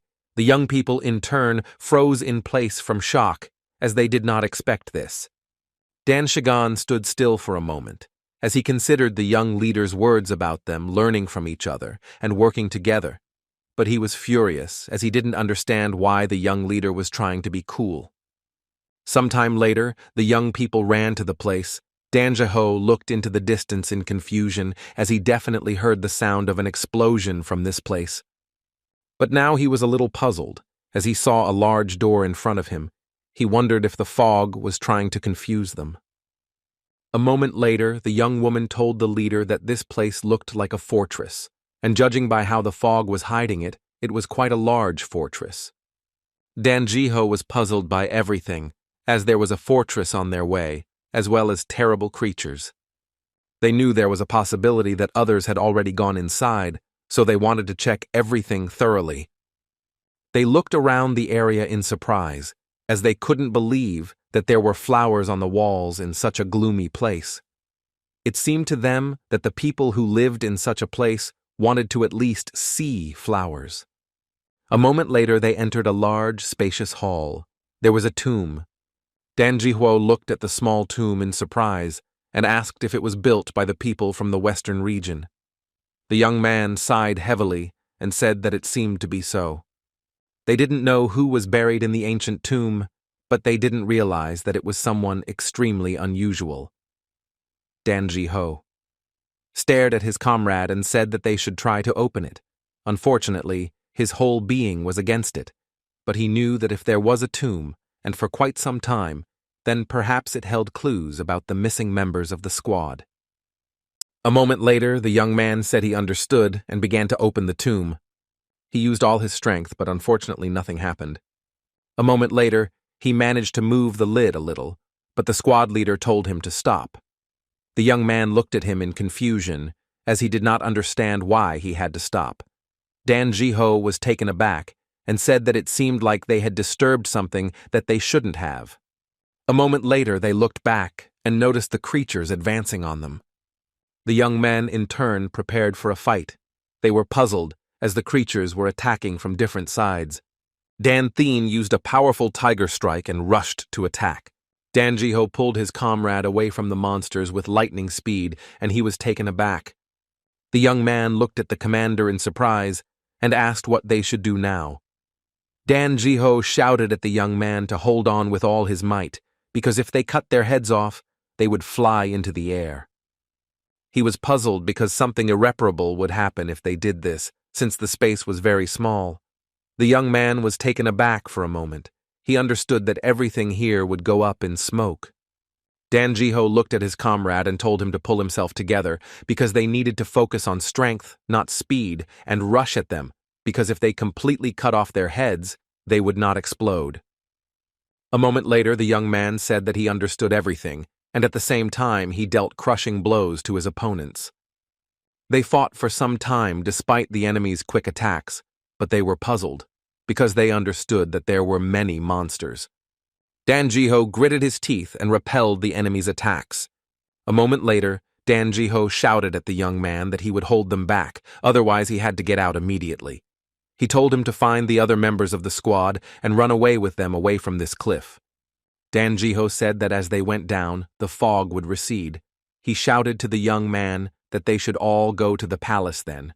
Dan Tien told the leader not to joke, so he said that he would not leave the tomb without him. Dan Jiho was furious, because the young man was very stubborn. He smirked and told the leader that he was just giving stupid orders. Dan Jiho looked at his comrade intently and said that in that case, they should make their way to the exit. A few seconds later, they began to fiercely attack their opponent. The young people fiercely fought off the animals, but they continued to advance. Time after time, they repelled the attacks of the creatures, but they in turn only advanced. Dan Thien was furious because he knew that if only he had one more person with him, they would have been able to easily deal with the monsters. A moment later, the young people were taken aback and looked up in surprise as they saw a young man who had easily dealt with several monsters. Dan Bong looked at his comrades with a fierce grin. Dan Bong said with a smirk that he simply couldn't believe that they had allowed those monsters to corner them. He sighed heavily and said that they were bringing shame on the entire extermination squad. Danjiho thanked the young man for reaching them. Danjiho looked at them and said that they needed to slowly move towards the exit. He shouted to the young man that he should go first, and he also said that their heads were their weakness. Danbon rushed towards the exit with lightning speed, destroying everything in his path, and he also informed the leader that he was well aware of this fact. A moment later, they still managed to make their way to the exit. The young men understood that it didn't matter how many creatures could explode here, because only a few were capable of attacking them at a time. Danjiho looked at his comrades intently and shouted out a team survival strategy.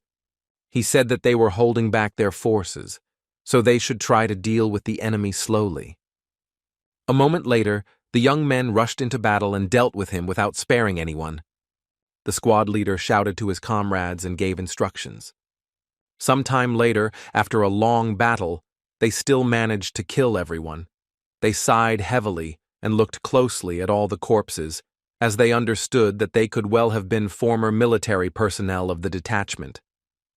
A moment later, the young man angrily called out to his commander and told him to look into the distance. They were shocked as they saw a hand reach out from the tomb itself and push the lid back. A moment later, they were taken aback and frozen in shock as they saw another creature lift the lid of the tomb up with ease. She looked at them intently with her son's burning eyes. But after a few seconds, she screamed with incredible force. They were shocked because they realized that it was the art of sound, but in turn they were puzzled and wondered if such creatures could control internal energy. The young people were furious because they realized that these creatures were as if alive. They were frozen in shock as they saw the hall slowly collapsing and the creatures recovering from the carnage. They froze in shock as they saw more creatures approaching them. Danjiho was taken aback and called his comrades. A moment later, she ordered her companions to attack the enemies. The young people were taken aback and realized that they couldn't handle everyone, so they ran like lightning to the exit. But a moment later, the young man froze in place, as he saw that there was something in the distance. The young men looked at the commander with bewilderment and greeted him. He was taken aback, as he did not expect to see them in such a place. He looked at the young leader with rage and shouted that he asked him not to stick his head out. Danjiho shouted at them that they should go back immediately. Ma Chong-seo sighed heavily and said that it was too late. Ma Chong-seo looked closely at the creatures and wondered if this was their leverage. Danjiho looked at the young leader intently and told him to immediately take the boy Yi and immediately return to where they came from. Dan Shigen looking at the commander, he said that if he did not want to die here, he should stop this farce. The commander was surprised because he did not expect something like this, but the young man said that they would all have been dead long ago if not for the young leader. Ma Chong-seo looked at the young man with a smirk and said that he didn't know that he could be a sycophant.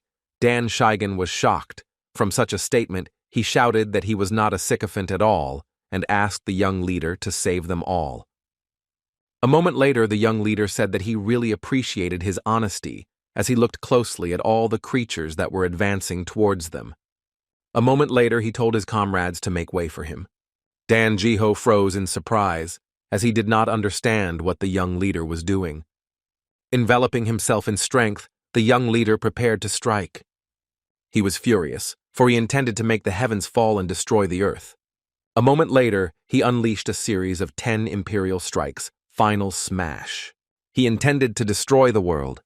A moment later, the young leader froze in place as he saw all the creatures dissolve before his onslaught. The young people in turn were taken aback as they were blinded by his power. The young man froze in place from the slag, since he did not know since when the young leader was able to do such things. In turn, the young leader froze for a moment and noticed that his weapon began to slowly dissolve. He stared at the sword as he thought that it wouldn't have been able to withstand such a blow if it weren't for the ball of sacred fire. It hadn't even been able to release its full power yet, as it was only an imitation of the absolute power of a demon lord's art. He knew that it wouldn't work against martial artists who had reached the highest level of cultivation, just as it wouldn't work against the monster girl who screamed with fury as she looked at her enemies. A moment after the furious scream, they noticed that the creatures had come to life again. Ma Cheonso was burning with rage, as he knew that he had to destroy her, as it was the fastest way to finish off the others. A moment later, he jumped on the girl and hit her. After his blow, she flew back to the tomb with lightning speed.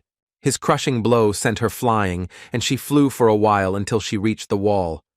But a moment later, she rose and flew furiously at her opponent. Ma Cheongseo did not lag behind her, and with lightning speed, he struck her again. After his next blow, she and her son flew down into her tomb with a roar. Ma Cheonso looked at the young man closely and said that he should take care of the squad. He understood that if he fought with her, the others would be in danger.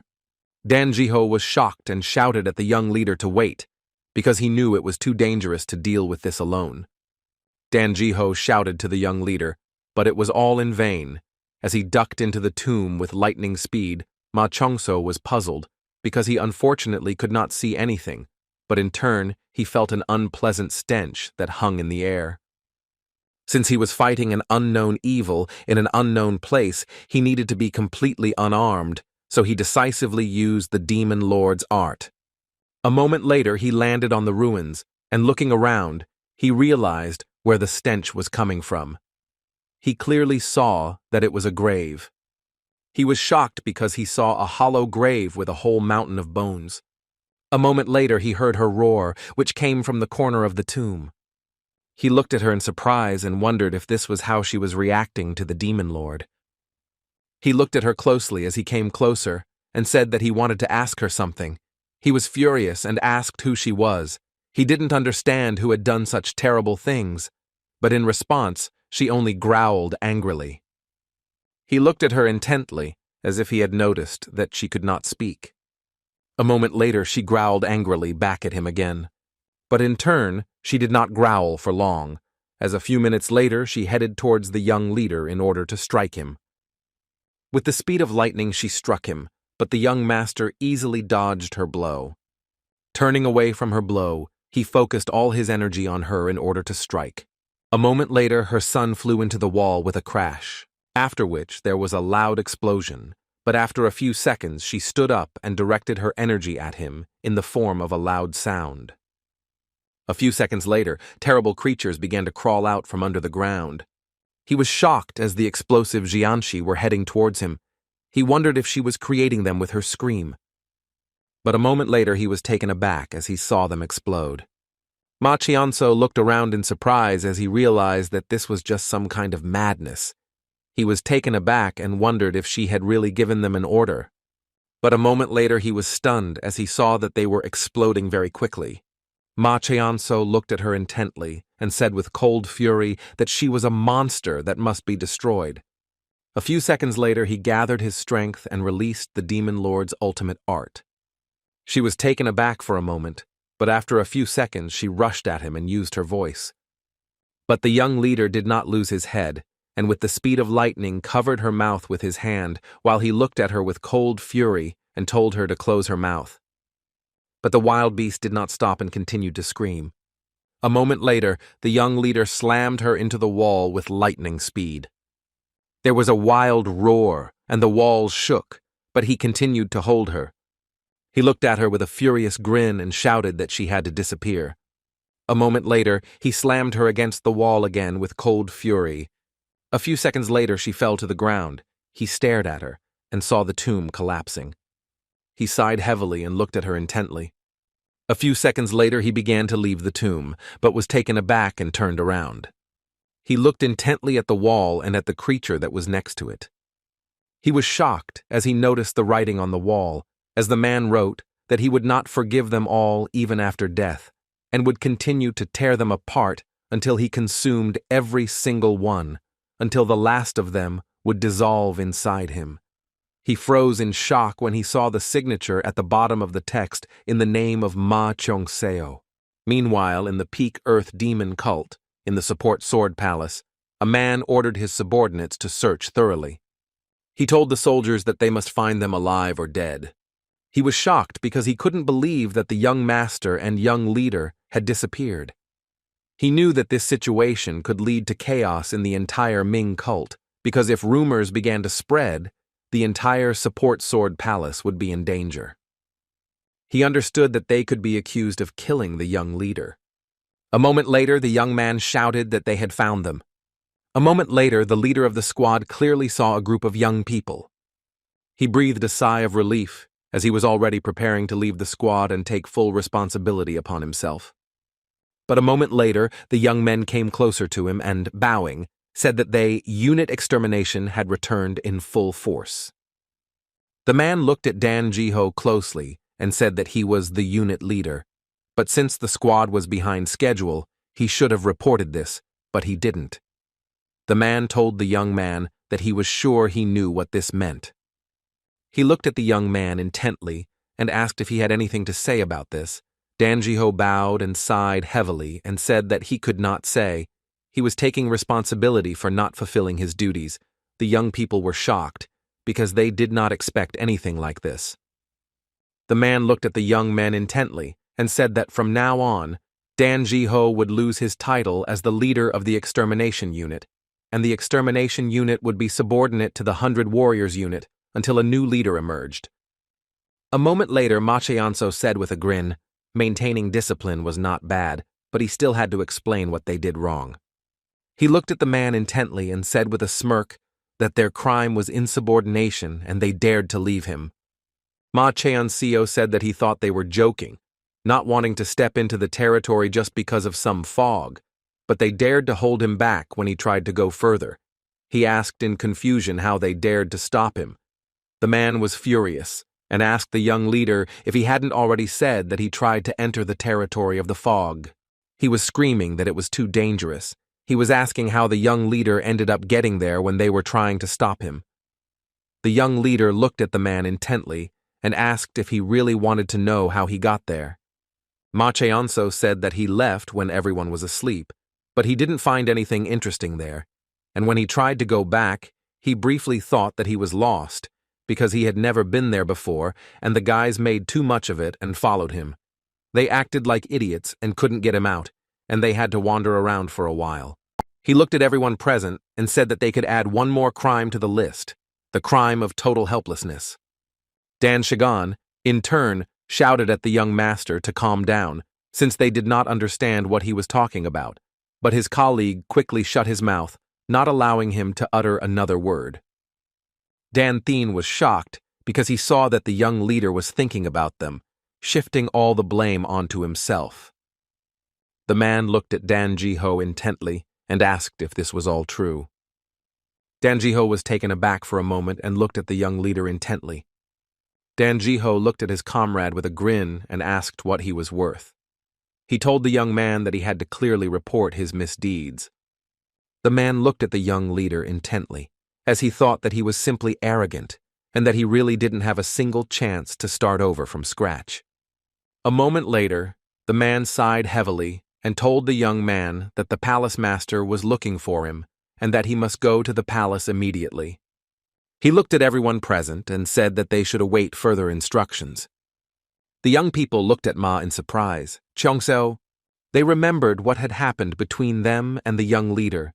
They remembered everything he had done for them and everything he had said to them, so they looked at each other. And a moment later, they rushed to their commander. In turn, Dan Jiho was burning with rage because he knew what he had to do. Ma Cheongseo, on the other hand, didn't want to go through all the sentimental talk because he knew it was better to take things easy than to hold on to them. He understood that this was no longer the extermination unit's problem, because everything that happened at Beauty Peak was connected to Ma Cheongseo. He knew perfectly well that the young man had definitely stopped at the peak of beauty. He knew that those creatures had been created in that place and that the one who controlled them hated Ma Cheongseo. He was puzzled because only one answer came to his mind. Ma Cheonso participated in the creation of the beasts. He thought that most likely the young man did not act alone. After all, he was just a worthless idiot. He was sure that there were people who wanted to take advantage of him because of his position as a young leader. He understood that in this situation, the person who would be most suspicious would be the one who sent them to the peak of beauty and who ruled this place. A moment later, he entered the hall and saw the master of the palace. The man looked at the young leader with cold fury and anger and asked if he liked her at the peak of her beauty. Ma Cheongso looked at the man closely and asked if he was worried about him. He said that he thought the man just wanted him dead. Dan Jong-hak looked closely at the young leader and asked if he saw anything there. Ma Cheong-seo asked the man with a grin if he was really that interested. He said that he could go there himself and see everything.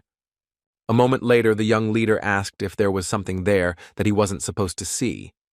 Dan Jong-hak asked, "Isn't it he, the one who entered the territory of fog then and now?" The young leader looked at the man closely, as he knew that he definitely knew something. He asked the man if he knew about his previous visits to the peak of beauty. Dan Jong-hak looked at the young man closely and said that it seemed his memory had not been restored. Ma Chong-so looked at the man in surprise and asked what he meant by that. Dan Jong-hak, in turn, sighed heavily and asked the young leader to come back another time, since he didn't remember anything yet. He had nothing to say to the young leader.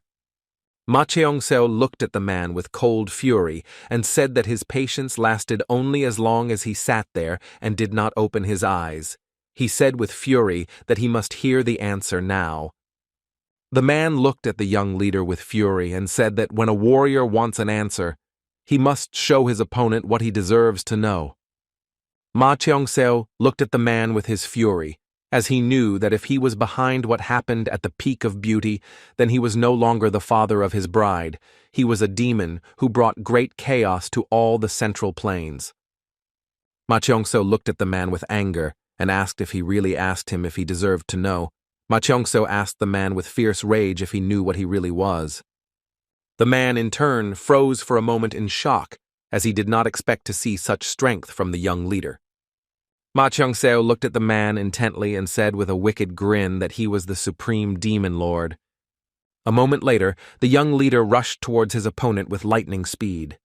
Dan Jong-hak was shocked and shouted that this was simply impossible. But the young leader did not want to listen to him, and with the speed of lightning struck his blow. The man recoiled from the powerful blow. Ma Cheong-seo looked at the sword in his hands in surprise, as if someone was dissolving before his eyes. He wondered if even a sword of such incredible power couldn't withstand the internal energy of a supreme demon lord. A moment later, the man looked at the young leader with lightning speed and moved towards him to strike. Ma Cheong-seo told the sword master that he would borrow his weapon for a while, and a moment later he used his power to summon the weapon he needed. After a few seconds, all the swords trembled and moved towards him, and with lightning speed he managed to choose the one that suited him the most. A moment later they were locked in a bloodthirsty fight. The man, in turn, reflected all the blows of the young leader, but also managed to strike back. Ma Cheong-seo looked at the man with cold fury, as he noticed that he was very fast. Ma Cheong-seo. He looked at him closely because he knew that he was fast and hit him with powerful and unpredictable blows. The man had reached the level where speed, body mass, and unpredictability merged into one. The young leader, in turn, was clearly aware of the fact that he could not lose to the man, so he rose into the air with lightning speed. The man looked at the leader with cold fury and asked if he was going to continue running away. Ma Cheong-seo looked at the master closely, as he knew that he had achieved the heavenly sword flight technique, which he had seen the extermination squad use. A moment later, the sword master rushed towards the young leader, but he began to fall to the ground with lightning speed. The man was furious and did not understand how the young leader managed to change direction in the air. Ma Cheong-seo looked at the master with anger and, heading towards him, said that now it was his turn. Ma Cheong-seo very quickly applied his power to his opponent and dealt him blow after blow. Dan Jong-hak dodged and repelled all the attacks, but it was still hard for him. Ma Cheong-seo struck blow after blow with fury. Following these attacks, a very strong explosion occurred, but the man remained unharmed. The young leader was shocked and couldn't believe that the dragon's lightning fury had caused him so little damage. A moment later, Ma Cheong-seo froze for a moment as he saw the full power of the man. He was taken aback for a moment and wondered if the master really wanted to end the battle with one single blow. Ma Cheong-seo looked at the man intently and, with a sigh of suppressed rage, said that he still had one more sword left. He understood that it didn't matter at all whether he was the sword or the sword was him. It didn't matter if it was the highest imperial cultivation technique or the art of the highest demon. Nothing came to his mind, and so he wanted to unite with the trance. The reason why he couldn't use the full measure of the Demon Lord Supreme Emperor / series was because of his cultivation technique. If the Supreme Emperor cultivation technique was like a river, then the Supreme Demon Lord art would be a waterfall of 9 dragons. The Supreme Emperor Strike series slowly accumulated its energy and transformed into a tsunami, and the Demon Lord art that poured out like tidal rain did not match them very well. The Emperor's technique, cultivation, is an art of the faithful that has accumulated energy over a long period of time. More importantly, even though it is compatible with the Emperor's Supreme / series, there was a reason why it could only remain at the supreme realm of cultivation. Even though he had reached the final level of the supreme series of martial slashes, his profound energy was not deep enough, so he could not reach the evolutionary realm, but on the other hand, as long as he had obtained the evolutionary realm, acquiring the depth of his energy, he did not know any martial art, which would allow him to control and fully utilize his internal energy, which is why the ball demon managed to block his lightning dragon rage. But he knew that from the Demon Lord's bushes, this is an art that goes against the heavens and destroys all principles. He understood that if he used the Supreme Demon art to break the restrictions of the Supreme Emperor cultivation technique and used a series of Supreme Emperor strikes, then he would not have to fear the waterfall. He could then become its current and master that would resist the heavens. For this reason, he wanted to try a similar maneuver. Gathering his strength, he released all his energy and a moment later headed towards his opponent. With lightning speed, he dealt a crushing blow to his opponent. But a moment later, he was taken aback and stood frozen in surprise as he saw his sword begin to dissolve into thin air. A few seconds later, he came to his senses and wondered what he had just done. He was surprised as the Supreme Demon Lord art that was raging within him had now subsided, and for the first time, he was able to fully utilize the Supreme series of combat strikes. He turned around and looked at the master with puzzlement. The master looked at the young master intently and said that this was truly incredible. A moment later, his expression changed and he called out to the Supreme Demon Lord with a smile. Ma Chong-so, in turn, stood in one place, not moving. He looked at the man closely, knowing that his spirit was still resisting. He came closer to him and said that they thought they were finished. Dan Jonghak sighed heavily and said that the one who asks questions and the one who answers them, the meaning would be lost if even one of them was gone, but he had now proven his worth. The young leader said that using the sword wouldn't allow him to get all the answers, but he knew one thing for sure. Dan Yonghak asked the young leader with a smirk what he meant by that. Ma Chong-seo looked at the man closely and said that he was not the instigator of everything that happened at the Peak of Beauty. He knew that the man was not connected to the creatures, because if there was a connection between them, he would have used the highest technique with enhanced sword energy and tried to kill him. Ma Chong-seo looked at the master intently and asked if he had not said before that he had been to the Peak of Beauty. The man said that he had, and he had visited the Peak of Beauty when he was 16 years old. The young leader wondered if this had happened a year before Ma Cheon-so went to the corridor of the higher demons. Dan Jonghak told the leader that he lost that time just by setting foot on that land. Dan Jonghak said that the entire combat sword squad was mobilized to search for him, but they failed, and only after some time did they manage to find him. Based on Master Ma's words, Cheong-seo came to the palace to annul the marriage. But the master refused, and the young man went alone to the Peak of Beauty and disappeared. Unfortunately, he disappeared without a trace for 10 years. Ma Cheong-seo, who showed up much later, was seen in the small palace, not the supporting sword palace. Ma Cheong-seo looked at the man intently and asked why he sent him to the extermination squad and then sent him to the Peak of Beauty. Ma Chong-seo told the master that he had already refused him once, and he did not think that it was all about his daughter. The man said that he only wanted to know the young leader's true intentions, because he always felt like the leader was hiding something. But he thought that he simply had no other choice, because perhaps he had his own trials that he had to go through as a young leader. Dan Jung-hak sighed heavily and told the leader that if he had lost his memory, it might return soon. He said that if everything he had seen was true, then the reason for refusing to marry her was not because he didn't like her. The young leader said that his memories had nothing to do with either the extermination squad or the beauty peak. The man said that it was all connected since he was the one who brought and entrusted Dan Yaran to him. The leader was taken aback for a moment and froze in shock. He wondered if Ma Chong-so brought the boy from the peak of beauty and entrusted him to the master of the palace. He was shocked and did not understand why he did this, although he had even more questions, but that was all the master knew. The man looked at him closely and asked what he intended to do now. The leader sighed heavily and said that he had no choice but to atone for all his sins. The man agreed with him. Ma Chong-so looked at the master in surprise and asked if that was all he could tell him. Dan Jung-hak said with a joyful grin that his son-in-law was about to embark on the most grandiose journey of his life, so he couldn't stop him. The young leader was shocked as the man openly called him his son-in-law. Moments later, they turned around because they heard some noise. A few seconds later, they saw the entire squad assembled.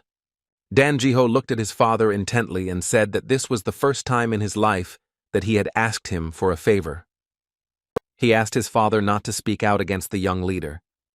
He looked at his father with fury and said that if he refused, he would have to deal with all of them. Dan Jung-hak looked at his son closely and asked how he taught him to behave when he wanted something.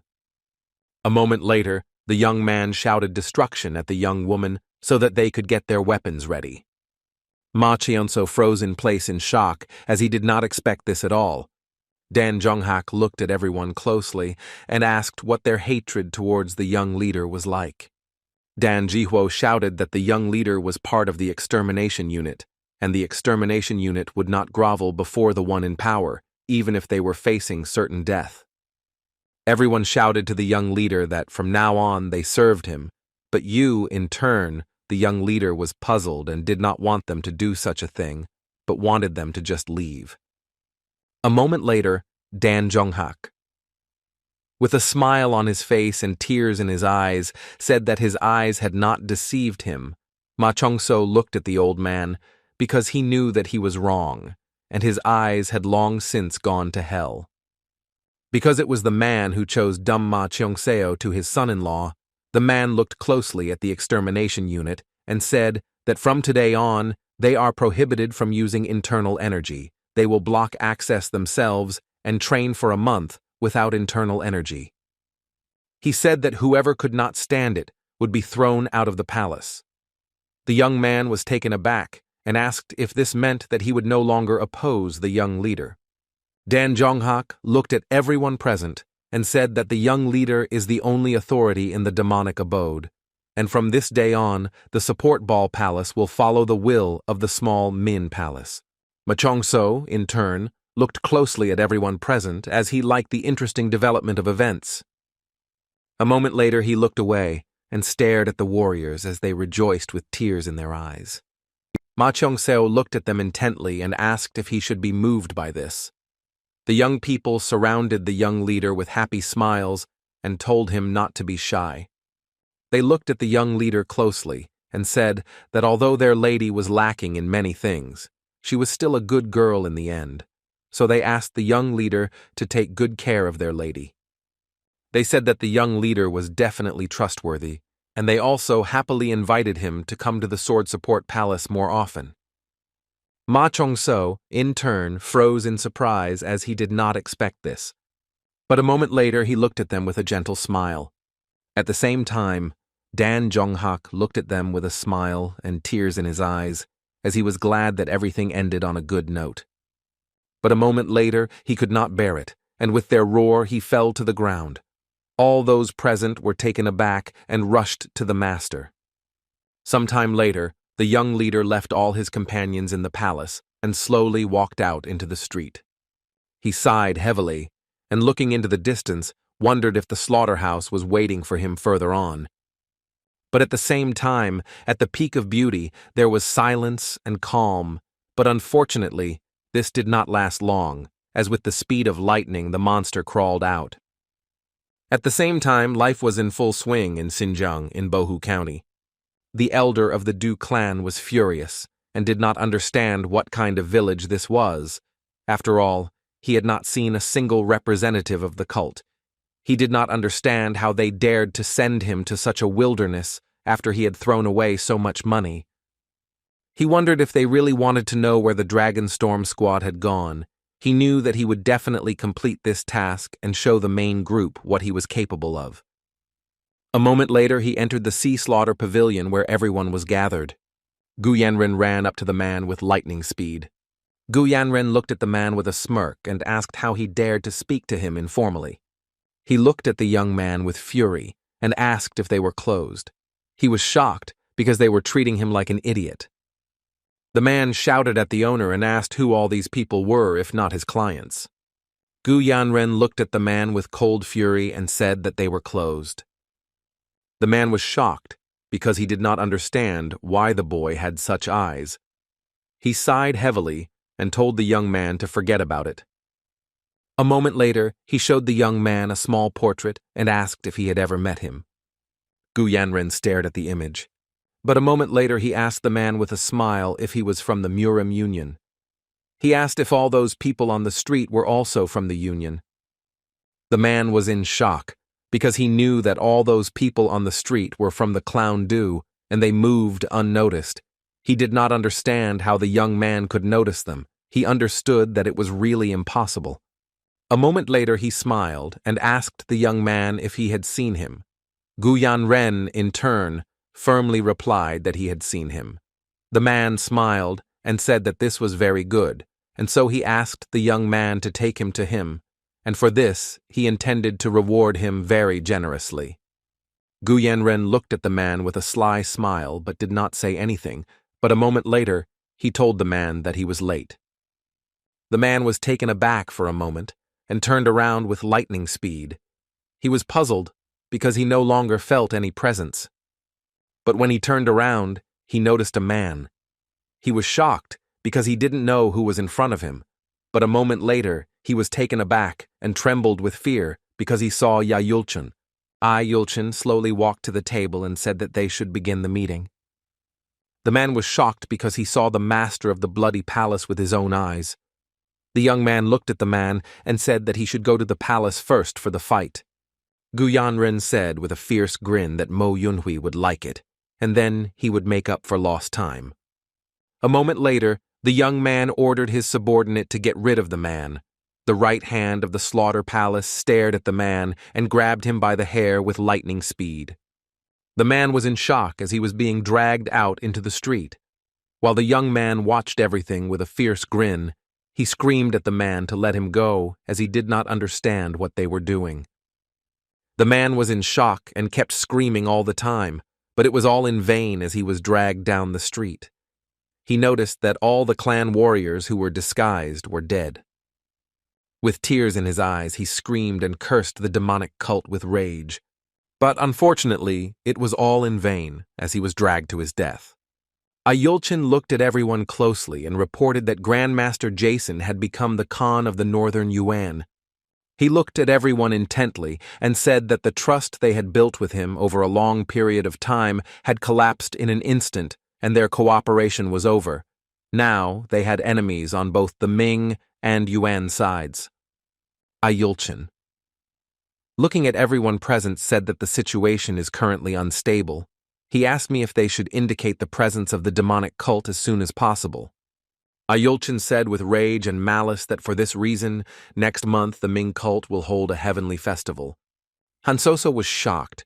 She didn't understand how the bloody palace could act as if it had already become the head of the cult. She said that the heavenly festival of the cult could only be held by the sacred fire palace.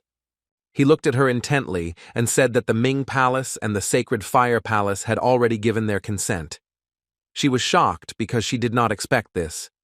Gu Yanren, in turn, asked in surprise what was wrong, because this was very good.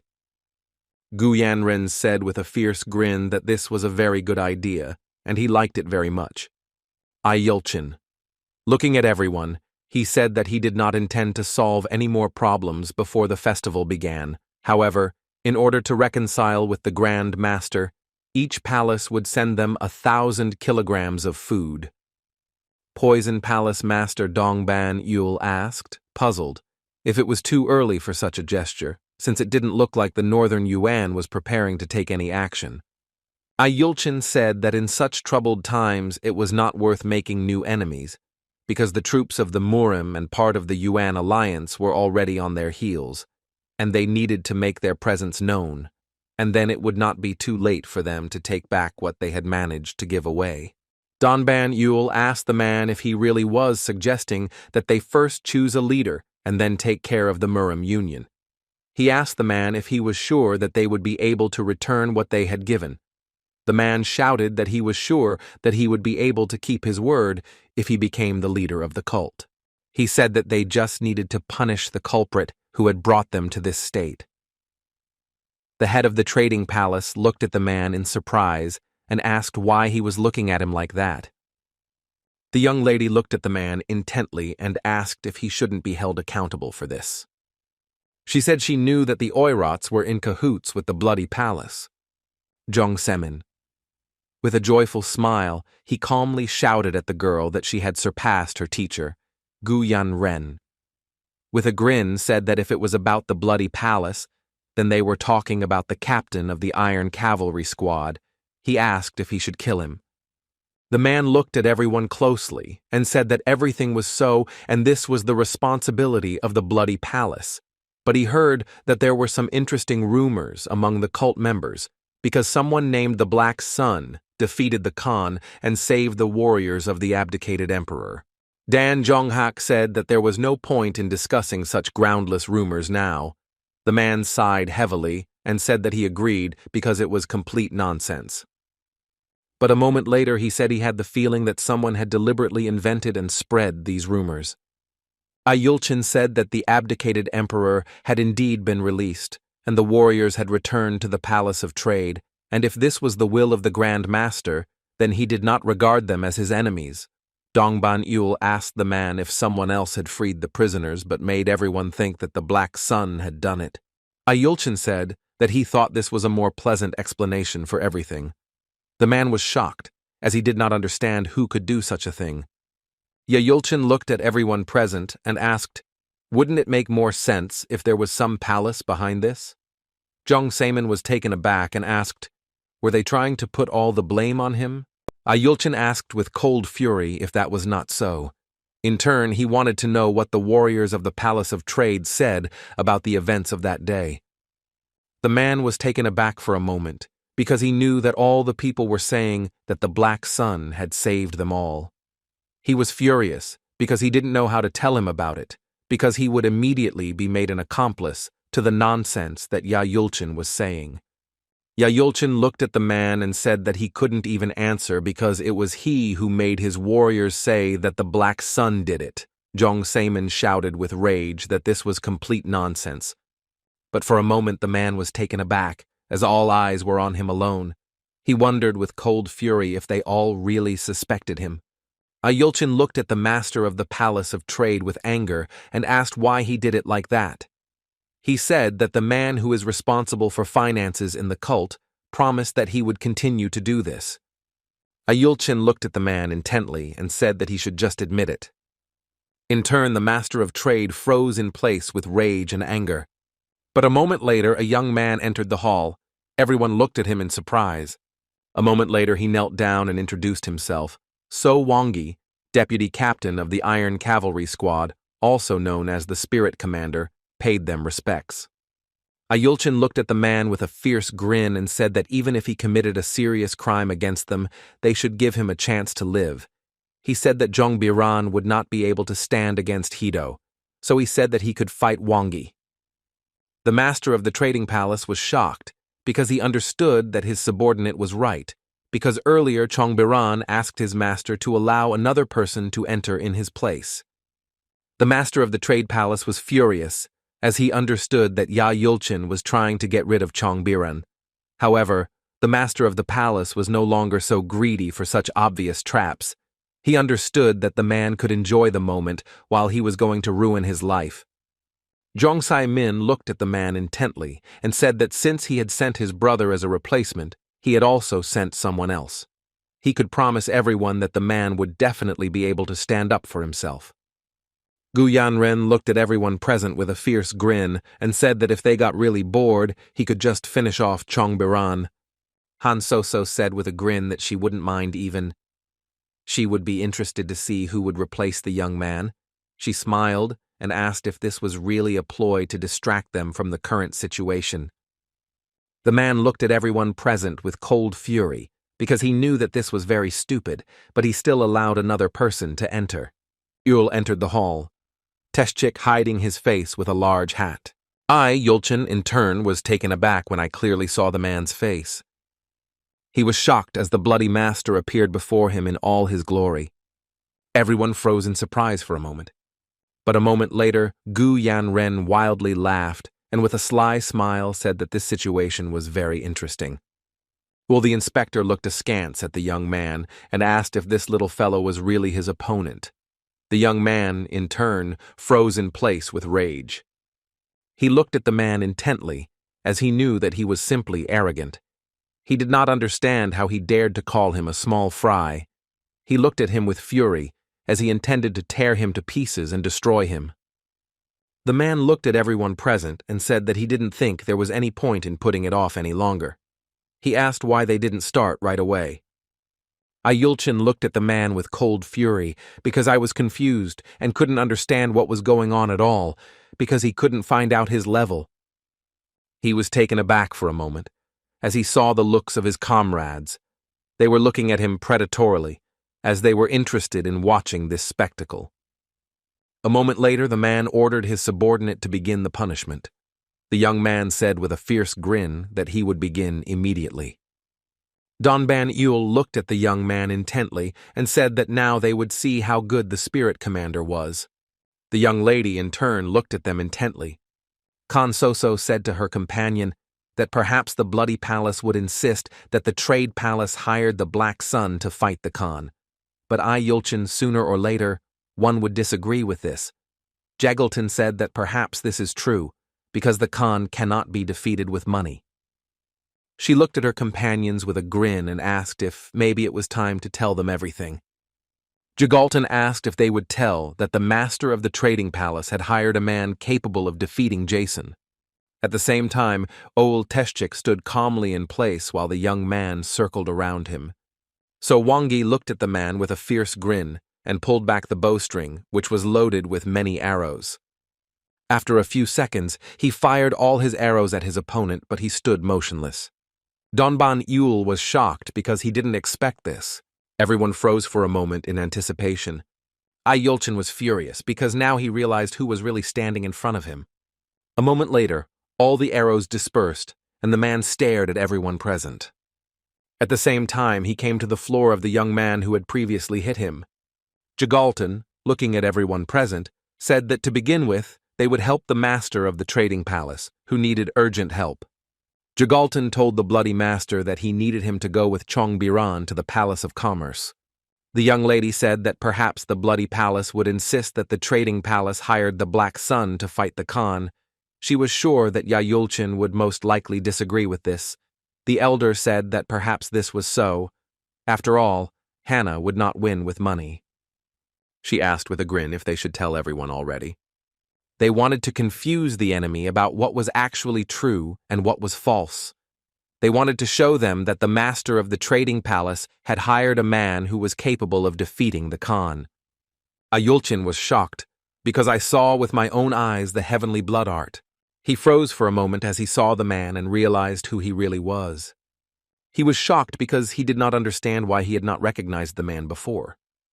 The master of the trading palace was taken aback, as he realized that in front of him was the former leader of the detachment of the Supreme Lord Min Uai. Teschik, Dongban Yul asked the master of the trading palace in surprise how he managed to breathe life into the cripple. Yulchin apologized to the master of the trading palace because he underestimated him. Jong Simon laughed and asked the man if he was really going to visit him and spare the boy's life. Yulchin said with rage that he did not intend to do this and the punishment would be carried out.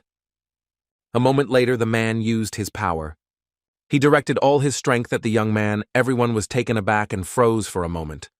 But after a few minutes, Eulteshchik looked closely at the young man's body. The man looked closely at the master of the trading palace and said that he was looking forward to what he would show them in the future. He turned around and walked towards the exit and informed everyone that they would end the meeting there. He walked slowly past the bloody master. But a moment later he stopped and asked the man if he really was the Black Sun, Yul. The technician, without flinching, said that, of course, it wasn't him. Eulteshchik looked at the man with cold fury and said that he would give him one piece of advice because he hoped that the man would not make the mistake of raising his sword against the Palace of Trade. He looked at the man intently and said that it was because everything was not as it seemed at first glance. Jagalton, in turn, intended to use one of the tactics and force the other to do all the dirty work. I am Yulchin. When leaving, I told the man that they would see each other again. Yulchin was furious and wondered if the Council of Elders was behind this. The young lady, in turn, slowly walked towards the exit and looked intently at everyone present. She understood that if everything worked out successfully, then the Palace of Trade and the Bloody Palace were threatened with a complete breakdown in relations. She looked at the Master of Trade with a fierce grin, because she knew that he would have nowhere else to go. She knew their practice had worked because they had won by replacing truth with lies. At the same time, the master of the trading palace sighed heavily because he knew that he was in trouble. Sometime later, in the water of the Palace of Bloody Art, Yulchin raged and furiously scattered everything in his path. He was furious because he knew that every palace would send them food, so he told his son to secretly send everything to Tibet. The young man was taken aback and said that the Grand Master would not just watch this. He might plan a counterattack during the Heavenly Cult Festival. The man said angrily that he would be destroyed even if they did nothing. Yulchin knew that Jason was called the Grand Master not because he was a direct descendant of the Khan, even though he possessed incredible strength. However, now that he has proclaimed himself almost an emperor, there will be many who will want to challenge him. The young man looked at his father closely and wondered if he was trying to take advantage of this. I told Yulchin father that if they succeed in conquering the empire, everything will become much worse. The man said angrily that the Palace of Trade had bared its teeth against them, and there were several reasons why a trained dog would bite its master. Either it was about to kick the bucket and was unable to recognize its master, or it had found a new one. Yulchin asked my father in surprise if he had suspected the first elder. The man said that he was not sure about it yet, but he knew that everything would end with the start of the Heavenly Festival next month. He looked at his son intently and told him to go to Tibet immediately and help them. He looked at his son with cold fury and said that he would deal with the Council of Elders himself. A moment later, the young man left the room. He knew very well that So Wangyi was dead, and moreover, it was because of his father. He didn't know what exactly happened, but something didn't go according to plan. He knew very well that when the Celestial Festival celebration began next month, the cult leader becoming Palace Massacre would drown the Celestial Mountain in blood. This was the future that awaited them, and it was almost impossible to change. He remembered a recent meeting with an unexpected guest who, with a sly smile, said that he should do everything possible. The young man sighed heavily because he now wanted to ask him for advice. He wanted to know how his unexpected traveler would have acted in his place. A moment later he stopped because he saw a man. The leader of the Iron Cavalry Squad, So Haido, looked at the young master and greeted him. Yulchin sighed heavily and said that Wangyi had fallen. The man was taken aback, and a moment later thanked the master. Yulchin looked at Tewa intently and called her. He said that they would leave for Tibet immediately. She said that she understood him and would make all the preparations for the shipment. At the same time, the man looked intently into the distance and shouted to everyone else that they were coming. After the head of Changchun Pal began to send countless amounts of food and medicinal herbs to the village in the name of the Black Sun, the villagers were touched by this gesture, so they began to work hard in the fields. And while only a few could get rid of their addiction in the village that once faced a hopeless future, no longer saw sad tears, this place now knew tears of happiness. But a moment later the villagers were taken aback as they saw an unfamiliar traveler. The man looked at the young traveler in surprise and asked who he was.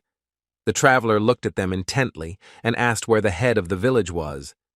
The man looked at the traveler with anger and told him to listen carefully and never again dare to even mention the name of that man in their village unless he wanted to be stoned to death. The man in turn looked at them with rage and asked if the village chief was no longer there.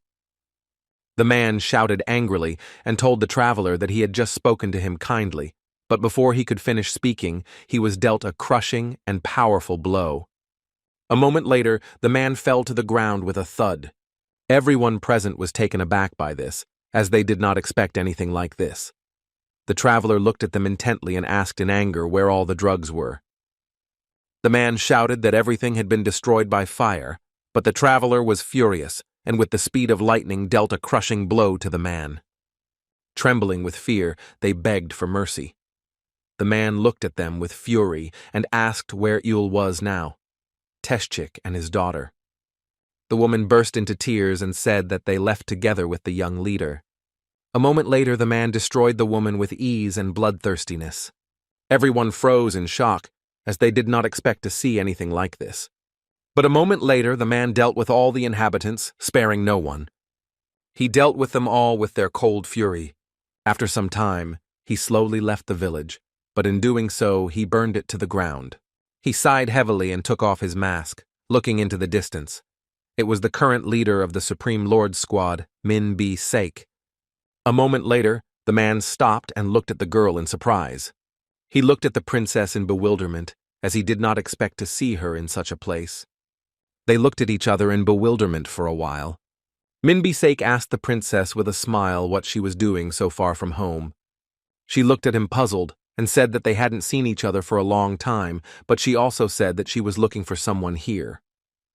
Min B. Sake smiled and said that it was fate that they met. He said that she could tell him what exactly she was looking for and he would help her. She sighed heavily and said that he should forget about it. She looked into the distance in surprise as she noticed some jewelry and wondered if someone had dropped it. At the same time, the man was burning with rage and anger. A moment later, the man called the young lady, and she asked him in an irritable manner what he wanted. He looked at her with cold fury and asked what she was looking for here. Danyeva sighed heavily and asked the man in bewilderment if he was sick. She did not understand why he was looking at her so intently. She told the man that she had come to find the Black Sun. He smiled and said that she wouldn't find anything in that direction, since he had just been there and had already checked everything. She looked at him in bewilderment and asked why he needed that. He smiled and said that the cult leader could be there, and if a man named Black Sun does exist, then it must be the cult leader having fun. The princess looked at him intently and asked if he could tell her everything he had learned in that case. Min B. Sake said that on the day when the Black Sun appeared, the young leader was also in the village. He said that the Black Sun then killed the village chief, who escaped after forcing the villagers to make powerful drugs, and then the young leader suddenly disappeared without saying a word. The young princess said with embarrassment and anger that the young leader was very nasty. Min B. Sake looked at her intently and asked if it was bad that the young leader's reputation had reached these places.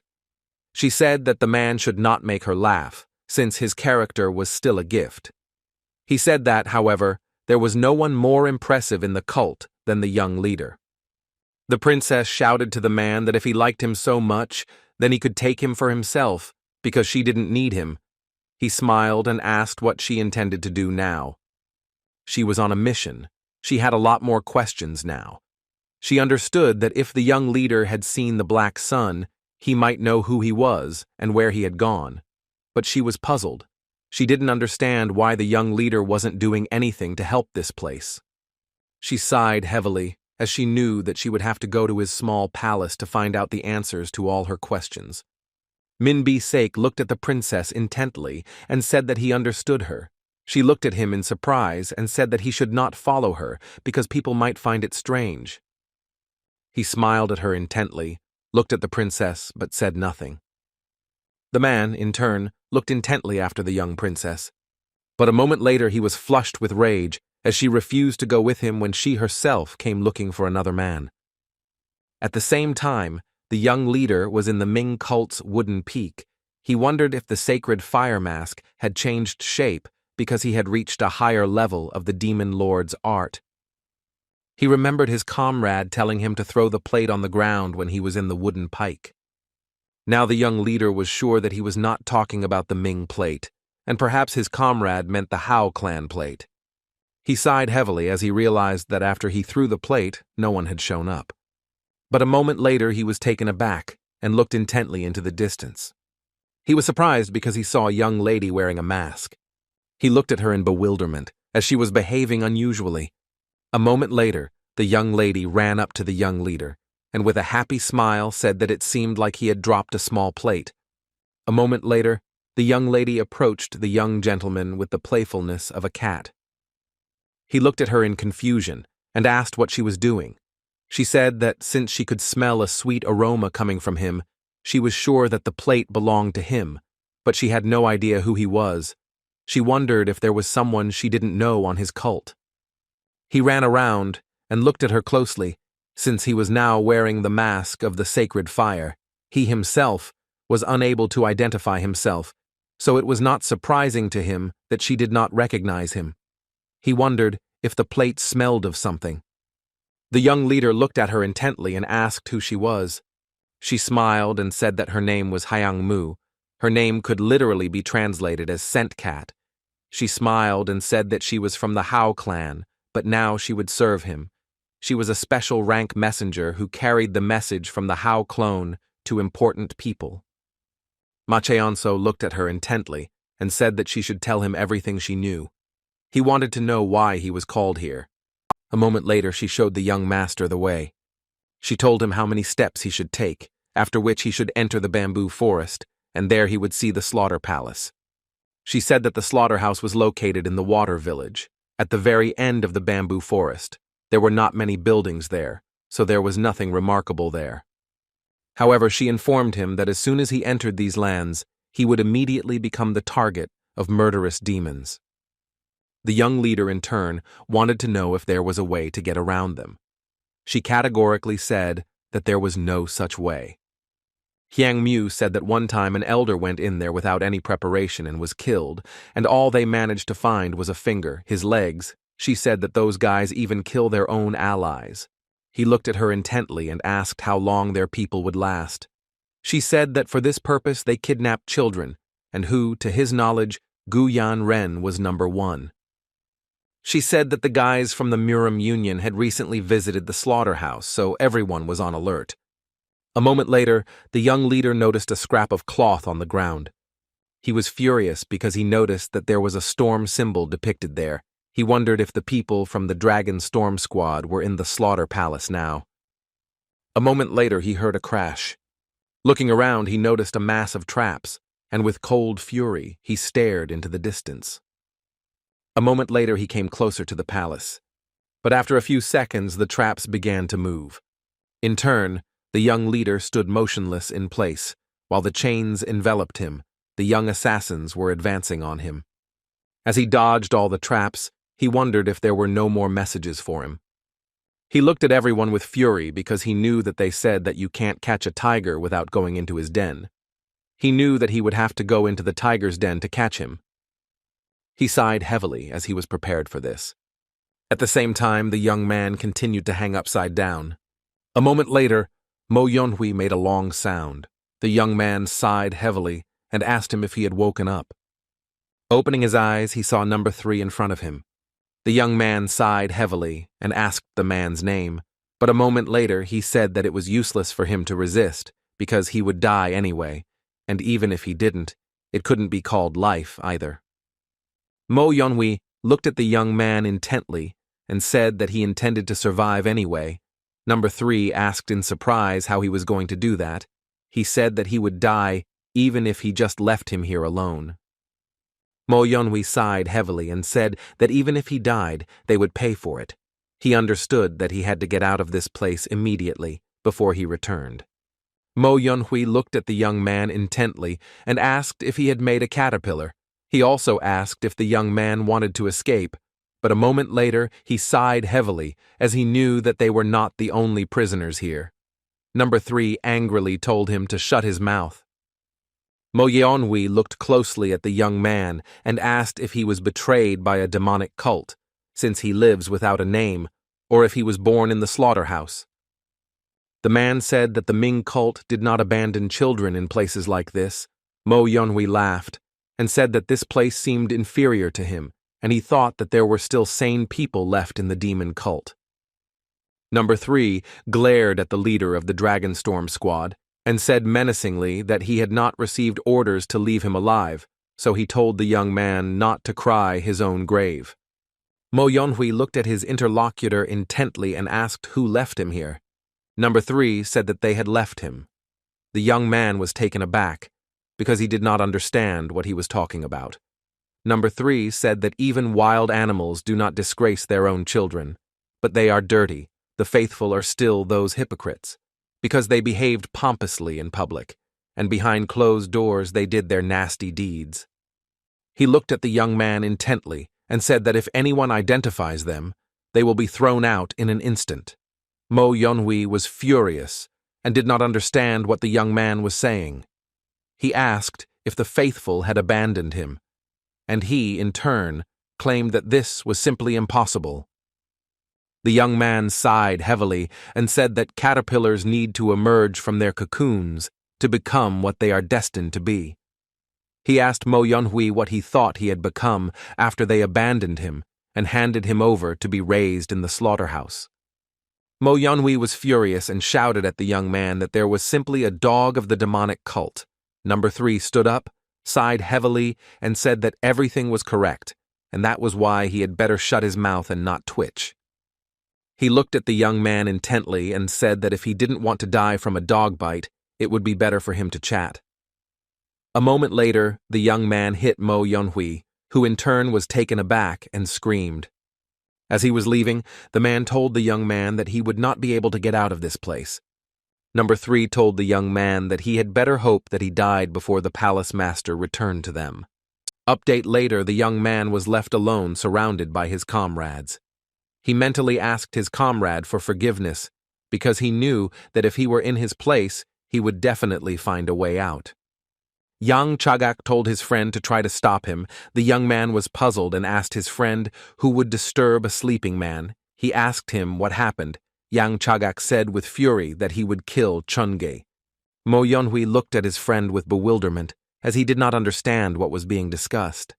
He was the son of the leader of the union, but he was much simpler than everyone else. A moment later, the young man stopped the leader of the squad. Like everyone else, Jan Chagak treated everyone equally and obediently, as if a child carried out the simplest tasks. But when it came to something bigger, something that required everyone's attention, he became bolder and was ahead of the rest, former leader of the Dragonstorm squad, Jan Chagak. The young man knew that he missed his friend very much, and he really wanted to see him. He said with a smile that it seemed that they would meet soon. He wanted to offer him his personal apologies when they met. At the same time, the young leader dealt with all his opponents and was surrounded by a mountain of corpses. But a moment later he froze in place, as someone asked him if he was from the Murim Union. Number 3 looked closely at the young leader and said that his manner of moving was very similar to that of the warriors from the Murim Union, and he looked more like Tibetan people. The young leader looked at the man intently and asked where they were. The young man said that it did not matter the moment he stepped onto this land. No matter who he was alive, he would not get out of these lands. The young leader looked closely at his companion and asked if they were alive or already dead. Number 3 sighed heavily and told the young man that he was being too impatient. He looked closely at his companion and said that 8 of them had died, but 1 was still breathing. Number 3 assumed that he was very stubborn to still be alive. The young leader was in shock. Number 3 looked at the young man and asked him if he was sorry or sad that he couldn't save them. He said that the union was in their repertoire because they were feigning sadness, bitterness, and madness. He said that they were playing saints, pretending that they didn't know anything. He looked at the young man closely and said that there was no reason to be sad because he was now going to send him to the afterlife. Following his squad leader Mo Yonhui, Ma Chionso was taken aback when he heard his friend's name. The man looked at the young man in surprise and dropped his gaze. Didn't he come for the young master clan leader of the Dragon Storm squad? Ma Chionso looked at the man in surprise and asked if Mo Yonhui had really been to a place like this. Number 3 looked at the young man with a fierce grin and asked if he had come without a plan. He was surprised that the young man would show up in a place like this without even knowing it. Ma Chionso froze in rage as he realized that his comrade was here. He remembered the young man saying that he would never want to deal with him because he hated rude people more than anything. He didn't understand how the squad leader could be so rude. There was one moment in his past life when a young man told him that they might be living their last day, but if they did survive, then the drink was for him. Mo Yonhui. After drinking, the young man smiled and told him that he was truly grateful for him being his friend. Ma Chionso was burning with rage and anger because his close friend and comrade was in such a place. A moment later, Number 3 told his subordinates that the young man was to be killed by the palace master, so they should not kill him yet. A moment later, the young people rushed to meet the young leader in order to get him. But in turn, the young leader stood motionless in place while the killers surrounded him. He was in shock and could not comprehend the fact that his friend was alive and was next to him in the imprisonment. Only one thought remained in his empty mind, as he wanted to kill them all immediately. A moment later, he used his power, and all those present were engulfed in a furious fire. Ma Chionso was burning with anger and fury, so he destroyed everyone in his path. Number 3 looked at the young man in surprise and asked if he was a martial artist who had reached the highest demonic realm. He quickly shouted at everyone to retreat. The young leader looked at everyone present with cold fury and said that it was too late. A moment later, he pushed off the ground and, with fury, directed all his raging, furious power at them. His power consumed everyone in his path, and the young man aimed his bow at the leader. He shouted to everyone else, "Stomp, get away from him." A few seconds later, a hail of arrows flew at the young leader. But he, in turn, stood motionless in place. A moment later, he directed his power at everyone present. He embraced all those present with his power, and they died in the fire. The young leader looked at the young man with a glare and fury and asked where the leader of the dragon squad was now. The young man was furious and shouted at everyone to kill the man immediately. In turn, the young people rushed towards the young leader with lightning speed. But he easily used his power and stopped the oncoming assault of the killers. Ma Chionso disarmed the young men with ease and fury, and a moment later, using their weapons, he struck them. He dealt with everyone quickly and harshly, and after a few seconds, he walked confidently towards the last person. The young man was shocked, but after a few seconds, he launched a whole mountain of daggers at the young gentleman. As the daggers flew towards the young leader, he decided to make a feint. Ma Chionso looked closely at the young man and asked which one was an illusion. He was well aware of the fact that there was no particular difference, since he had decided to use the Demon Lord Legion's strike. The young man was taken aback on the spot. He was shocked because he was surrounded. He rushed from side to side, but it was in vain. A moment later, Ma Chionso struck the young man with all his spears. The young man coughed up blood from the pain. A moment later, the young leader angrily tore the young man away and, walking with the city, fell to the ground. Number 3 looked at the monster in front of him with cold fury. A moment later, he shouted to everyone else that they should use the explosion absorption technique. A few seconds later, the young men rushed towards the young leader as they wanted to deal him a crushing blow. But in turn, the young leader looked at them intently and, using his power, dealt them a crushing blow, and everyone disappeared into thin air. He grinned and asked the young man for forgiveness, and said that he had already encountered explosions many times, that he was fed up with them until he was full. A moment later, he unleashed a blast of Demon Lord Holy Fire, and everyone else disappeared. The young man was shocked as he saw that the enemy was able to block and escape from the absorbed explosion technique. Ma Cheong-seo, in turn, reached his opponent with lightning speed and quickly grabbed him in his shackles. The young man looked at his enemy with a grin and asked if he wouldn't be interested to know where Mo Yonhui was now. The young leader, squeezing the man, said that he was not particularly interested in it. Most likely, it was somewhere nearby. Number 3, trembling with pain, said that he did not understand, because something that loomed behind his back was definitely a demon. Ma Cheong-seo looked at his opponent with cold rage and squeezed his throat tighter. The young leader saw that the young man's gaze was wandering, but it was not because of fear. After all, he did not even say anything. So the young wind wondered if he had given up. Number 3 was taken aback, knowing that this simply couldn't be happening. The young leader froze for a moment and wondered if his enemy had realized that he had used the Demon Lord's art. Without waiting for an answer, the young leader dealt with his enemy with brutality and fury. The young man was taken aback and began to cough very hard. A moment later, Ma Cheong-seo threw the young man aside. He glanced sideways at the young man, who was trying with all his might to say that this simply couldn't be. But a moment later, he walked into the palace, leaving behind a mountain of corpses. A few seconds later, he entered the palace and froze in shock as he saw all his comrades. Looking closely, he clearly saw his best friend from his past life. With lightning speed, he took down the young man and used his power on him. Ma Cheong-seo knew that he first needed to free the young man's body from the numbness. After a few minutes, the young man finally opened his eyes. He was puzzled, because he did not understand who was in front of him, and therefore wondered if he was still asleep. Ma Cheong-seo looked at his friend with concern and asked why he was here. He was puzzled, and did not understand why he came to such a place. The young man sighed heavily and asked if he was in the afterlife. He looked at his savior in bewilderment and asked who he was. Ma Cheong-seo sighed heavily, and looking at his friend, said that he had to survive and that he should not have come to such a place at all. The young man was ahead because he understood that this simply could not happen.